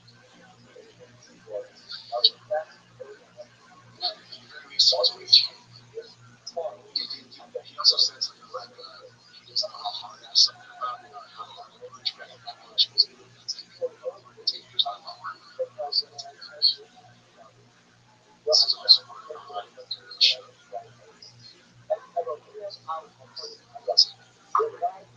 When was that? I think so. I already talked to Rothschild'S. When was that? A couple weeks ago. He got a couple of options. Yeah, with what?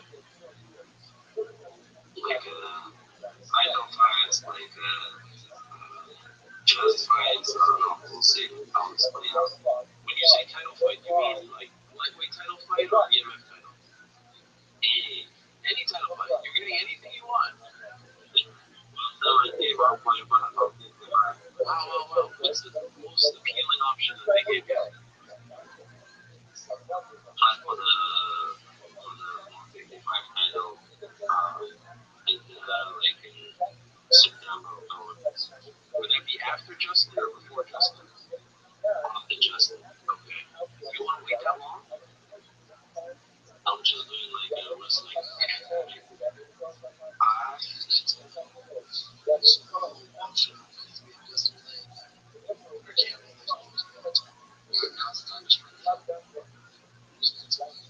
It's after Justin.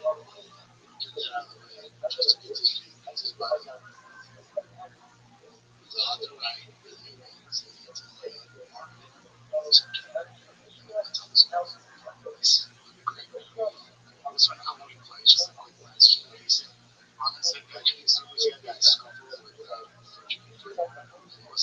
Lewis. I can never get his name right. Had this come through Georgia. Hamza called him saying, I'm going to go down there and back it up to Philippines. Here I am. I got it's like, by the time you're here, it's going to get all I know that guy plays there. That's really cool. Yeah. This was also kind of weird. So suddenly the rankings started shifting. Kobe Covington moved up one rank, and then there's more to it. Derek Lewis moved up 3 spots to general kind of plays it. Meaning the rankings, all the rankings are big, just one error, just true. It's just not right. It's just not right. It can be. So I don't know who's voting for these. I don't know how they're voting. It's hard to even take it serious. And all the rankings I've done, like it was a better time in the UFC when fighters were getting high behind the rankings. High, they kept on good fights because these are just examples of fighters. So let's say Steve Erson was 11, Charles Johnson was 12, 13. It's like, no, I'm going to try to rank higher. Back in the day, before you league rankings, not much stuff that guy was doing was black boxes ranking. Now guys can hide behind turn down fights. That's the issue. There's no these for Derek Lewis to move on. Kobe Covington. It's just the champ. Do that after that. Yeah, I wonder if they're just too many. Maybe I heard maybe realized it was updating it like on the fly. It just came out, but oh shit, you're gonna wait till ChatGPT takes considerations with this character being lost and let it get you specific losses. Got to that about how long it's insane. This is kind of funny. So Maxwell obviously hates doing this constant face offs with people on TV, to promote the fight. Because he's gonna have to face off with them anyways once this fight actually comes to one. We gotta do all that face off, that Paramount face off with each other now. Absolutely ridiculous. I don't know why. What if you're facing up with this guy for like 3-4 times before the actual fight now? That's no work for it.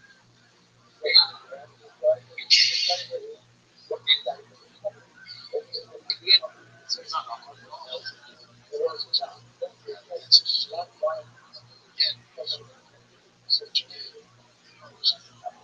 get, fighters face off 6 times. That's it. It's just like the same stuff. So when you're doing, you would have to do like weigh-ins. Actual fighters, sometimes just weigh those points. That's not much. Obviously,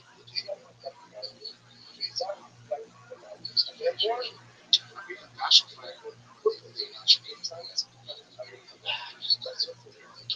Watkins.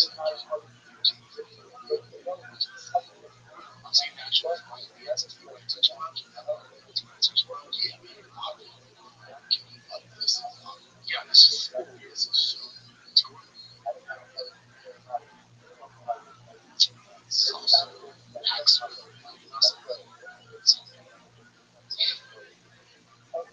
Someone tried to do the listen to me 3 times. I was like, like, listen to me, what the hell you did to this one? You're ruining it. I'm like, bro, please over here, only. But they want that iconic moment, but they don't really want that song. I want to do it, right? Like, I see my think you would. No, you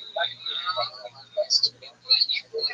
Great champion, and you would take my brother, you would. It's never because if I'm going to point down, I got to stand my ground. I can't back up. I got to do so. You didn't say it, DJ. You're smart enough for 2 seconds to move and being there through. I'm smart enough to 10 seconds not to do it and lead it to the best like you to do it. But do you have to transcend that?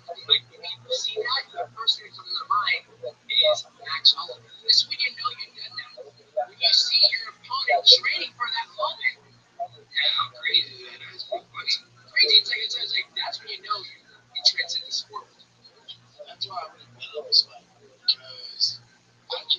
Charles Barkley doing that like early on, like 45 minutes, like because he's wild. He's a cowboy. He's a Cowboys fans and like that. Like the first 30 seconds, he has me like half up here. I'm just doing it for half a minute. So he was like, I like that. That was would you, I would want that. Would you want that? That's more exciting. Yeah, I really care about that. So what are you talking about, Connor? I don't know what you're talking about. Actually, I was going to something on. So this giant animals. Are you going to be fighting at the White House?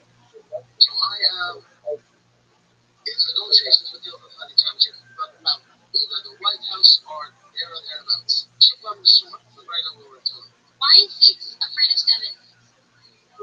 Why is six in Vegas? I don't know. Why is six afraid of Vegas? Because seven, eight, nine.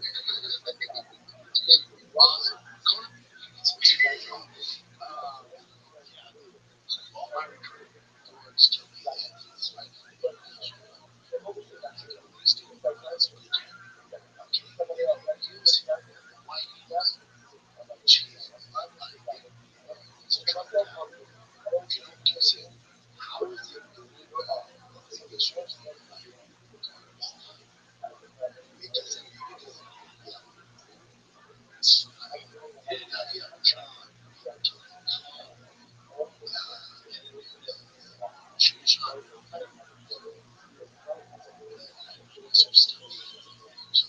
Again, maybe this is just them trying to curveball so you don't think it's special. That's insane. Also, how long do you see a little kid Hazy light, hazy light, hazy light, hazy light's coming back. It's coming back. Oh, he's been drafted. Oh, here we go. I think this is like the last June. He's in the fight in June. The White House, National White House.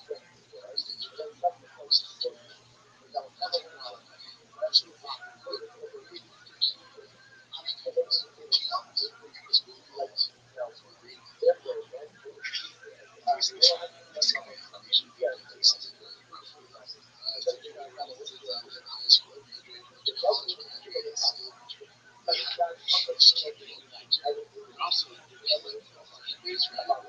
some people should have, I would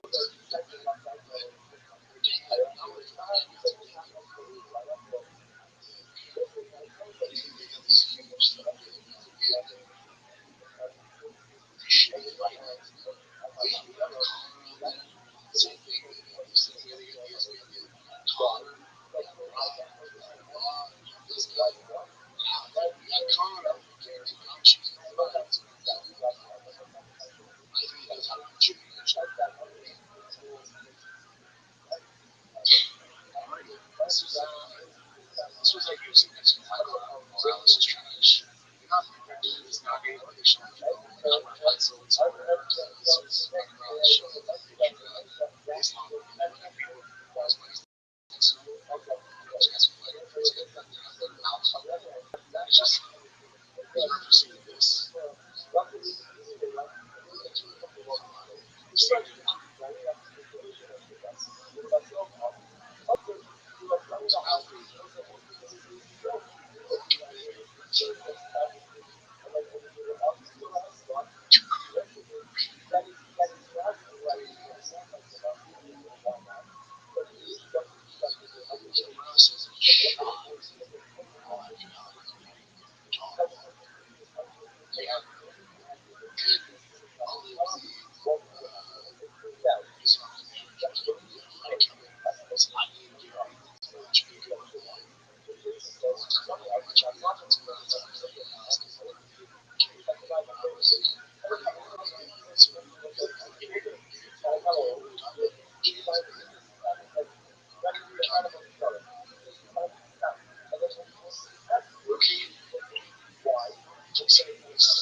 Especially since Charles became this guy that we didn't see before.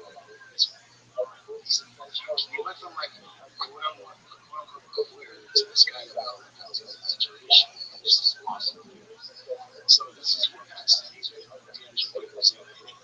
Best case scenario, this would be D'Angelo. Yeah, I don't want to see either.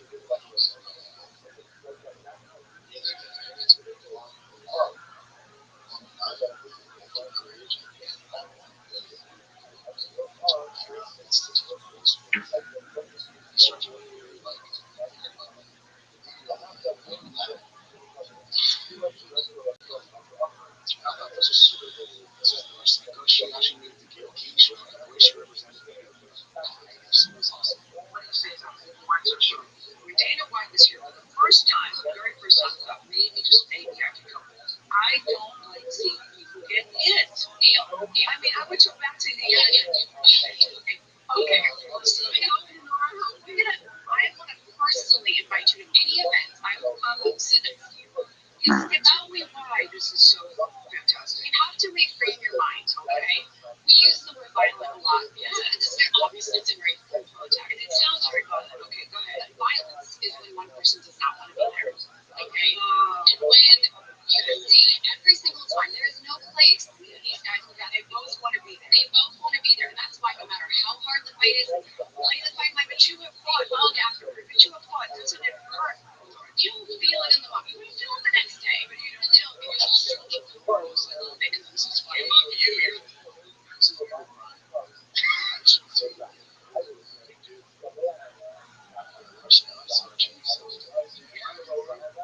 She's so charming. She's so awesome. She's the best. Such a I know. We really go in this. That's it. That's why we go into the just wave. A lot of people get to alright, so this is actually it was right outside of the longer songs. Up to on time. Actually, it's true. Maybe like this is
like sandwiches, which I know they tell them all the time. Let's go. Otherwise, it's just more fun. Dallas straight one. Yes, that was a good time. That's some active business. Interesting. Some active business. That's the only thing I can think of. Looks like he's actually back to training. So he's actually good. My house is true. So it's not a lot of time. Unless there's something bad that's doesn't take that long to heal.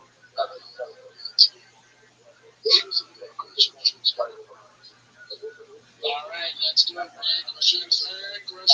I see all of us in those who are trying to get the majority of them today. Every Tuesday, so all those in India, I get good. It's getting helpful. This is not unusual.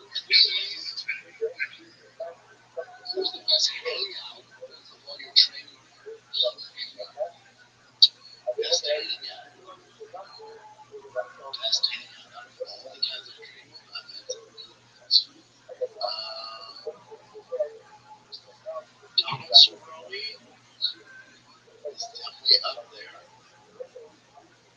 Donald, Thatch was awesome. That was a while. Thatch is good. Thatch is a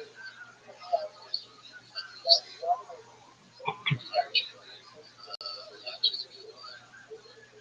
Carlin, that's a good one.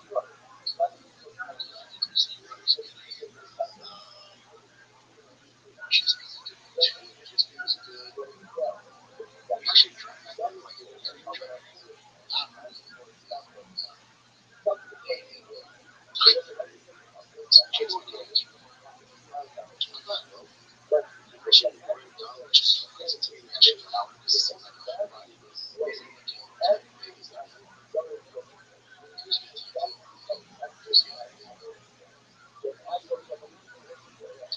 eventually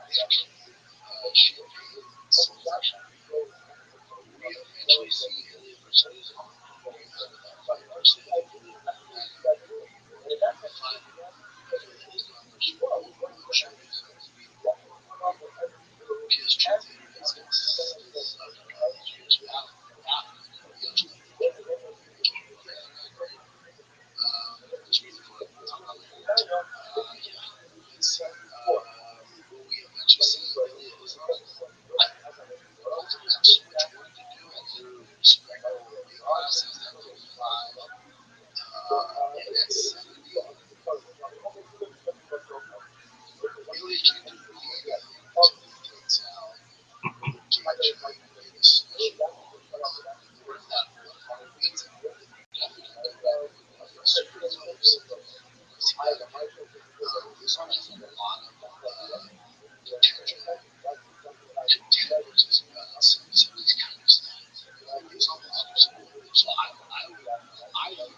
Jackie Chan. It's a great fight.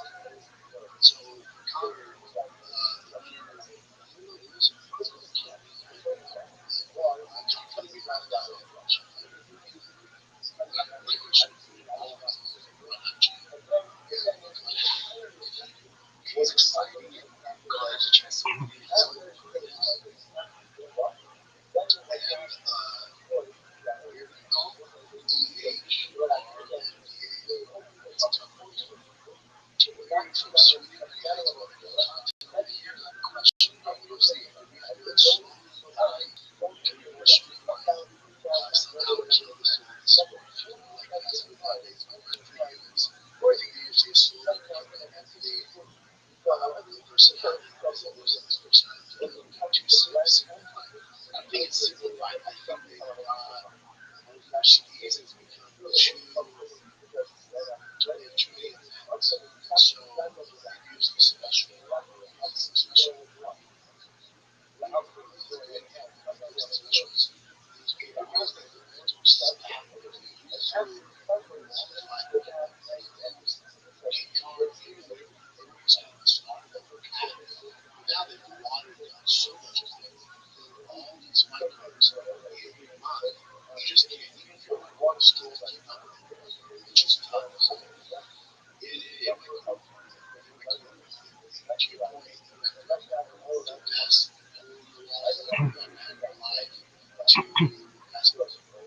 Everybody gets it. And now everybody is more special.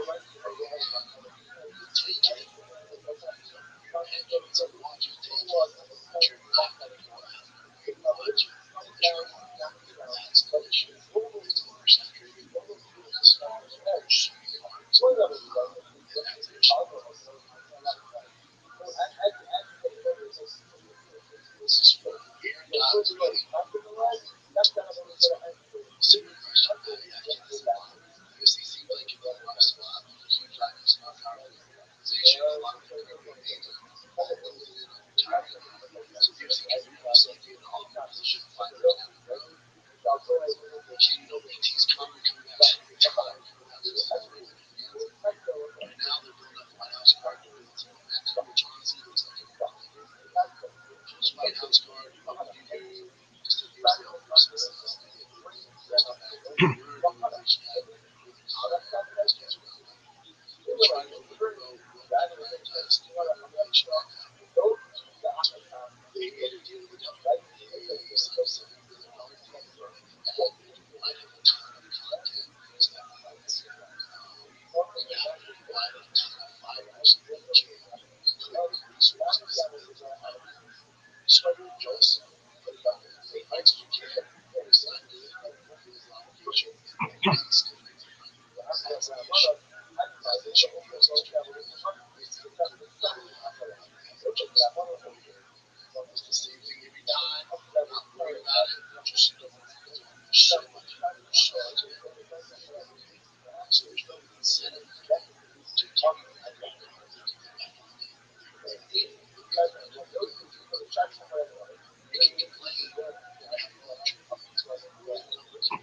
Somebody's still coming. Allow some things to look how we get money off.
stars.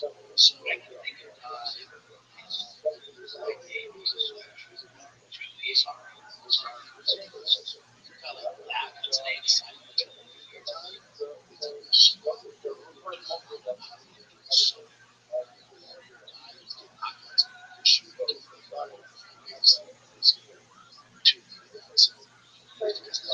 So there's a reason why the Dodgers are TV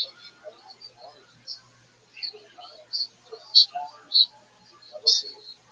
So that's a tough roster, right? John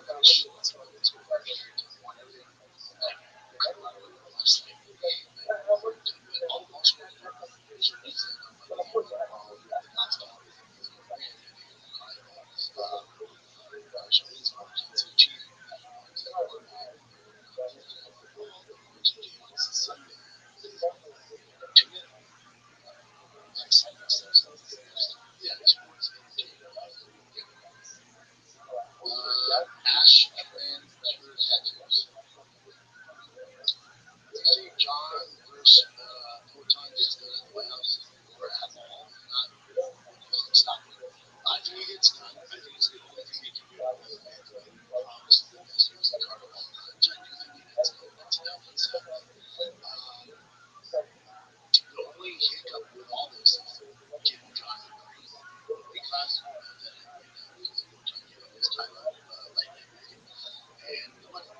So that's really good enough. That's why we haven't got an announcement. So it's coming Saturday. That's it. All right, Jets. Thank you so much.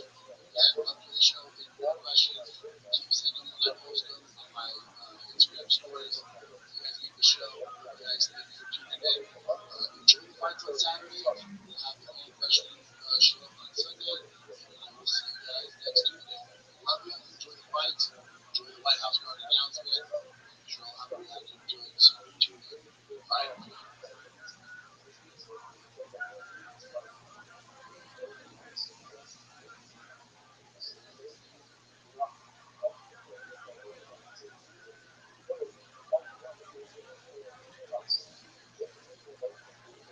We go to Florida. The first team he plays all black. Oh, we gotta find him. Oh, there's gotta be lactose.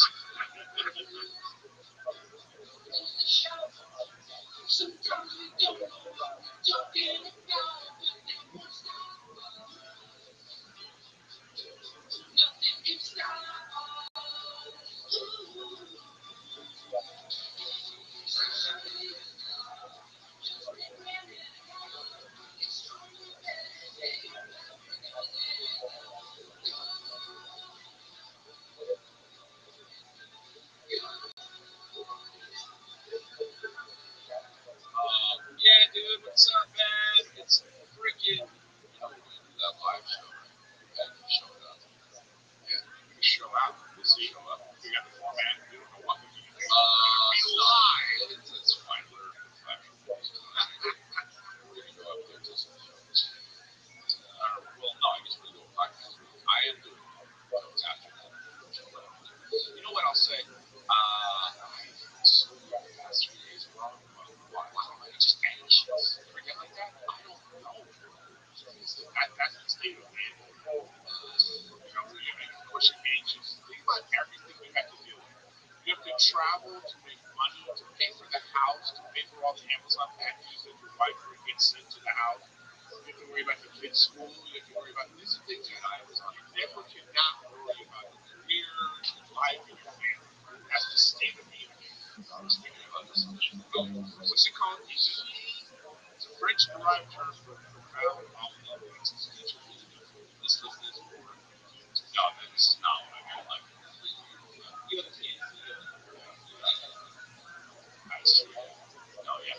I just feel like stressed. Like, I just want everything. I'm doing too much. Yeah, it's a. But you ever feel like it's doing too much because you feel like you have to make sure things are okay for the long term. I think that's just the state of life that you're like. Breadwinner, and that's the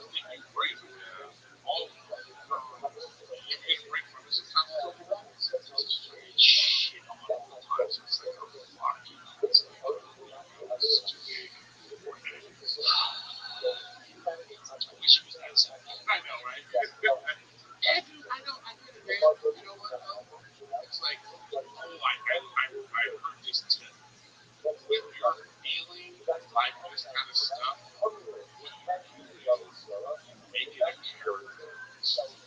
Oh, yeah. You know what? I'm getting shit all the time. You make that guy that feels this way, then you have more control over it. It's nothing for a crazy person. Take away from them. I'm Jason Statham. Still here.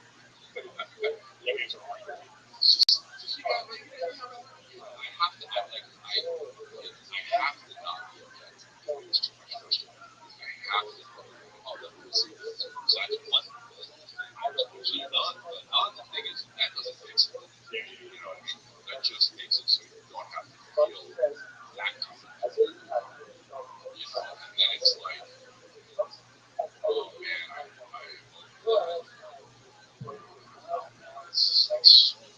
I hope everybody's happy around it. You know, because I was like, man, did you see triggered me? Oh, I don't really, I don't know. I was on something, an anniversary or something. I was kind of playing, coming back, and I was just like, I guess on that night, I guess I can't ever stop. You know what I mean? I'll just like Rick's television. You just try better. That's all. You just think you're making this all about me. Well, it's weird though because I love my job. You're experiencing part of the job.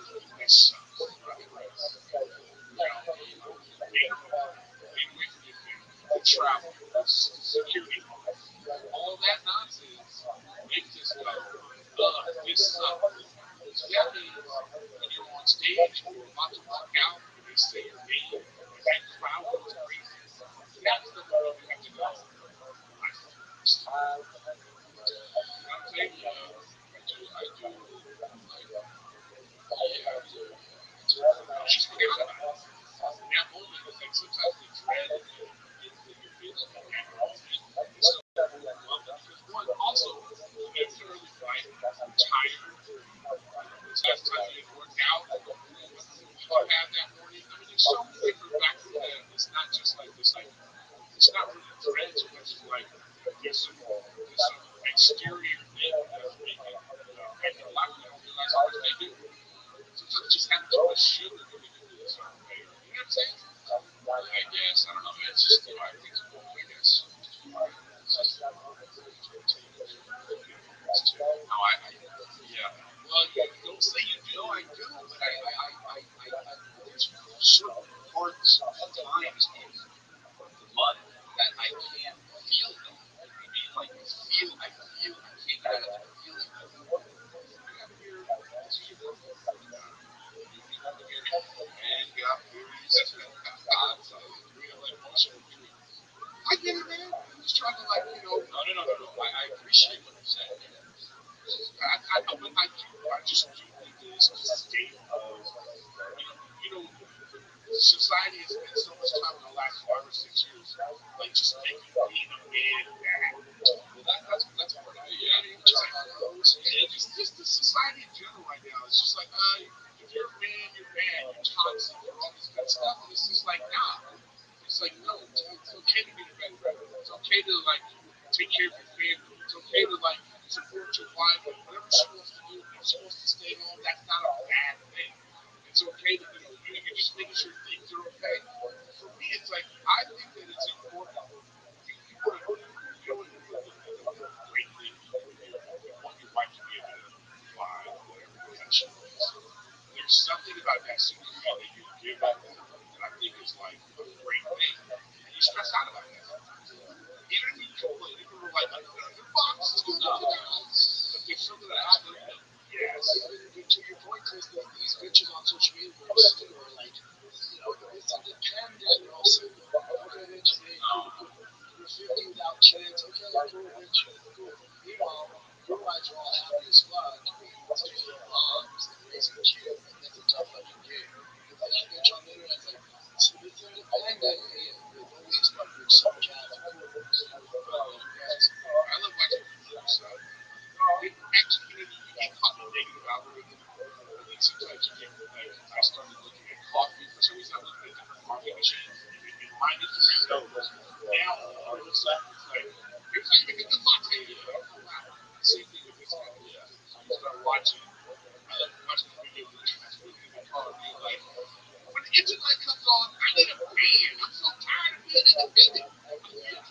I just need a man to just take care of this, you know. And after you start seeing those, you go, oh, you know what? There are a lot of like-minded people out there. Yeah, you're not seeing that. For some reason, it knows you want to see the opposite. That's what sucks. Well, the majority of women want a fucking guy to hold you down so they focus on the family. That's the majority. Yeah.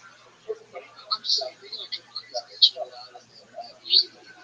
See, you don't have a family. Just like I need to take care of. That's okay too. I'm not talking about. I'm saying I think it's okay also if you got a job and you do your thing. You still want a man in your life to like take me out on Wednesday. Also, quit your job and raise a family. Not so maybe this is before they got together. Maybe it's a dating period. You should be right. That says no. Because he really thinks you meet a chick and the moment you meet her, she got to quit her job. He just thinks really should be wandering around, not working. Ridiculous. They should be attention. Just kidding. Try to attention. You could pick it up. I grill with the master. I'm a grill master. I'll make that. Wow, that counts. I mean, well, it's more, but that's more of like a, all right, we're going Sunday. Yeah. I'm saying, It's pretty hard to make it. oh, is it? Oh, glad you did. Chicken, steak. And you do a lot. You provide cooking for the family. Also, I think that's also happens when you're culturally different. Like at a certain point, it's like, I don't want to have a Mexican. It's like, how many enchiladas dishes are we going to have? My father-in-law made a curry casserole. Curry casserole.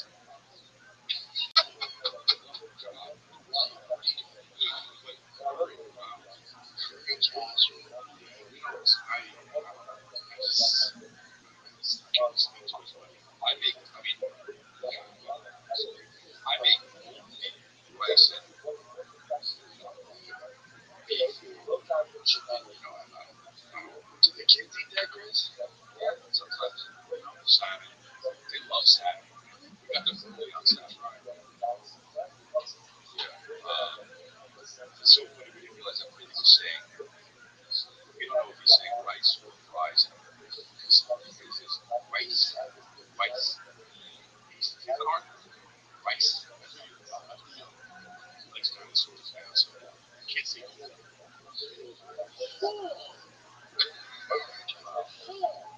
So they're just like that too. Like very emphasized. So I know what you're saying. Sometimes you don't know what they want. So what are you asking for right now? Easy. The other day ate two hamburgers. Yeah. Two hamburgers. Hell yeah. It's this chicken broth. Oh, I got fucking shrimp. I don't know. Fucking spam. All right, you know.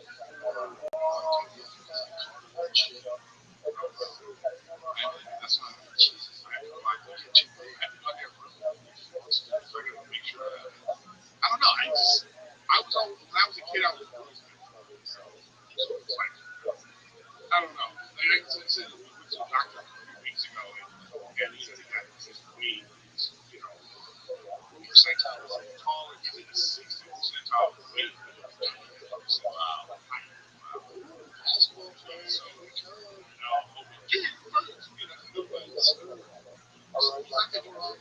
I got soccer next. I got basketball. I got football. Chris, your kids have no sports? You just nothing? Just not into it. You weren't either, right? I did it, but I don't know if I did it at 6 and 5. I'm saying, just do the conversation towards it. Like, oh, I guess I got to do this. Everybody's doing it. For me, I think Wolf likes football because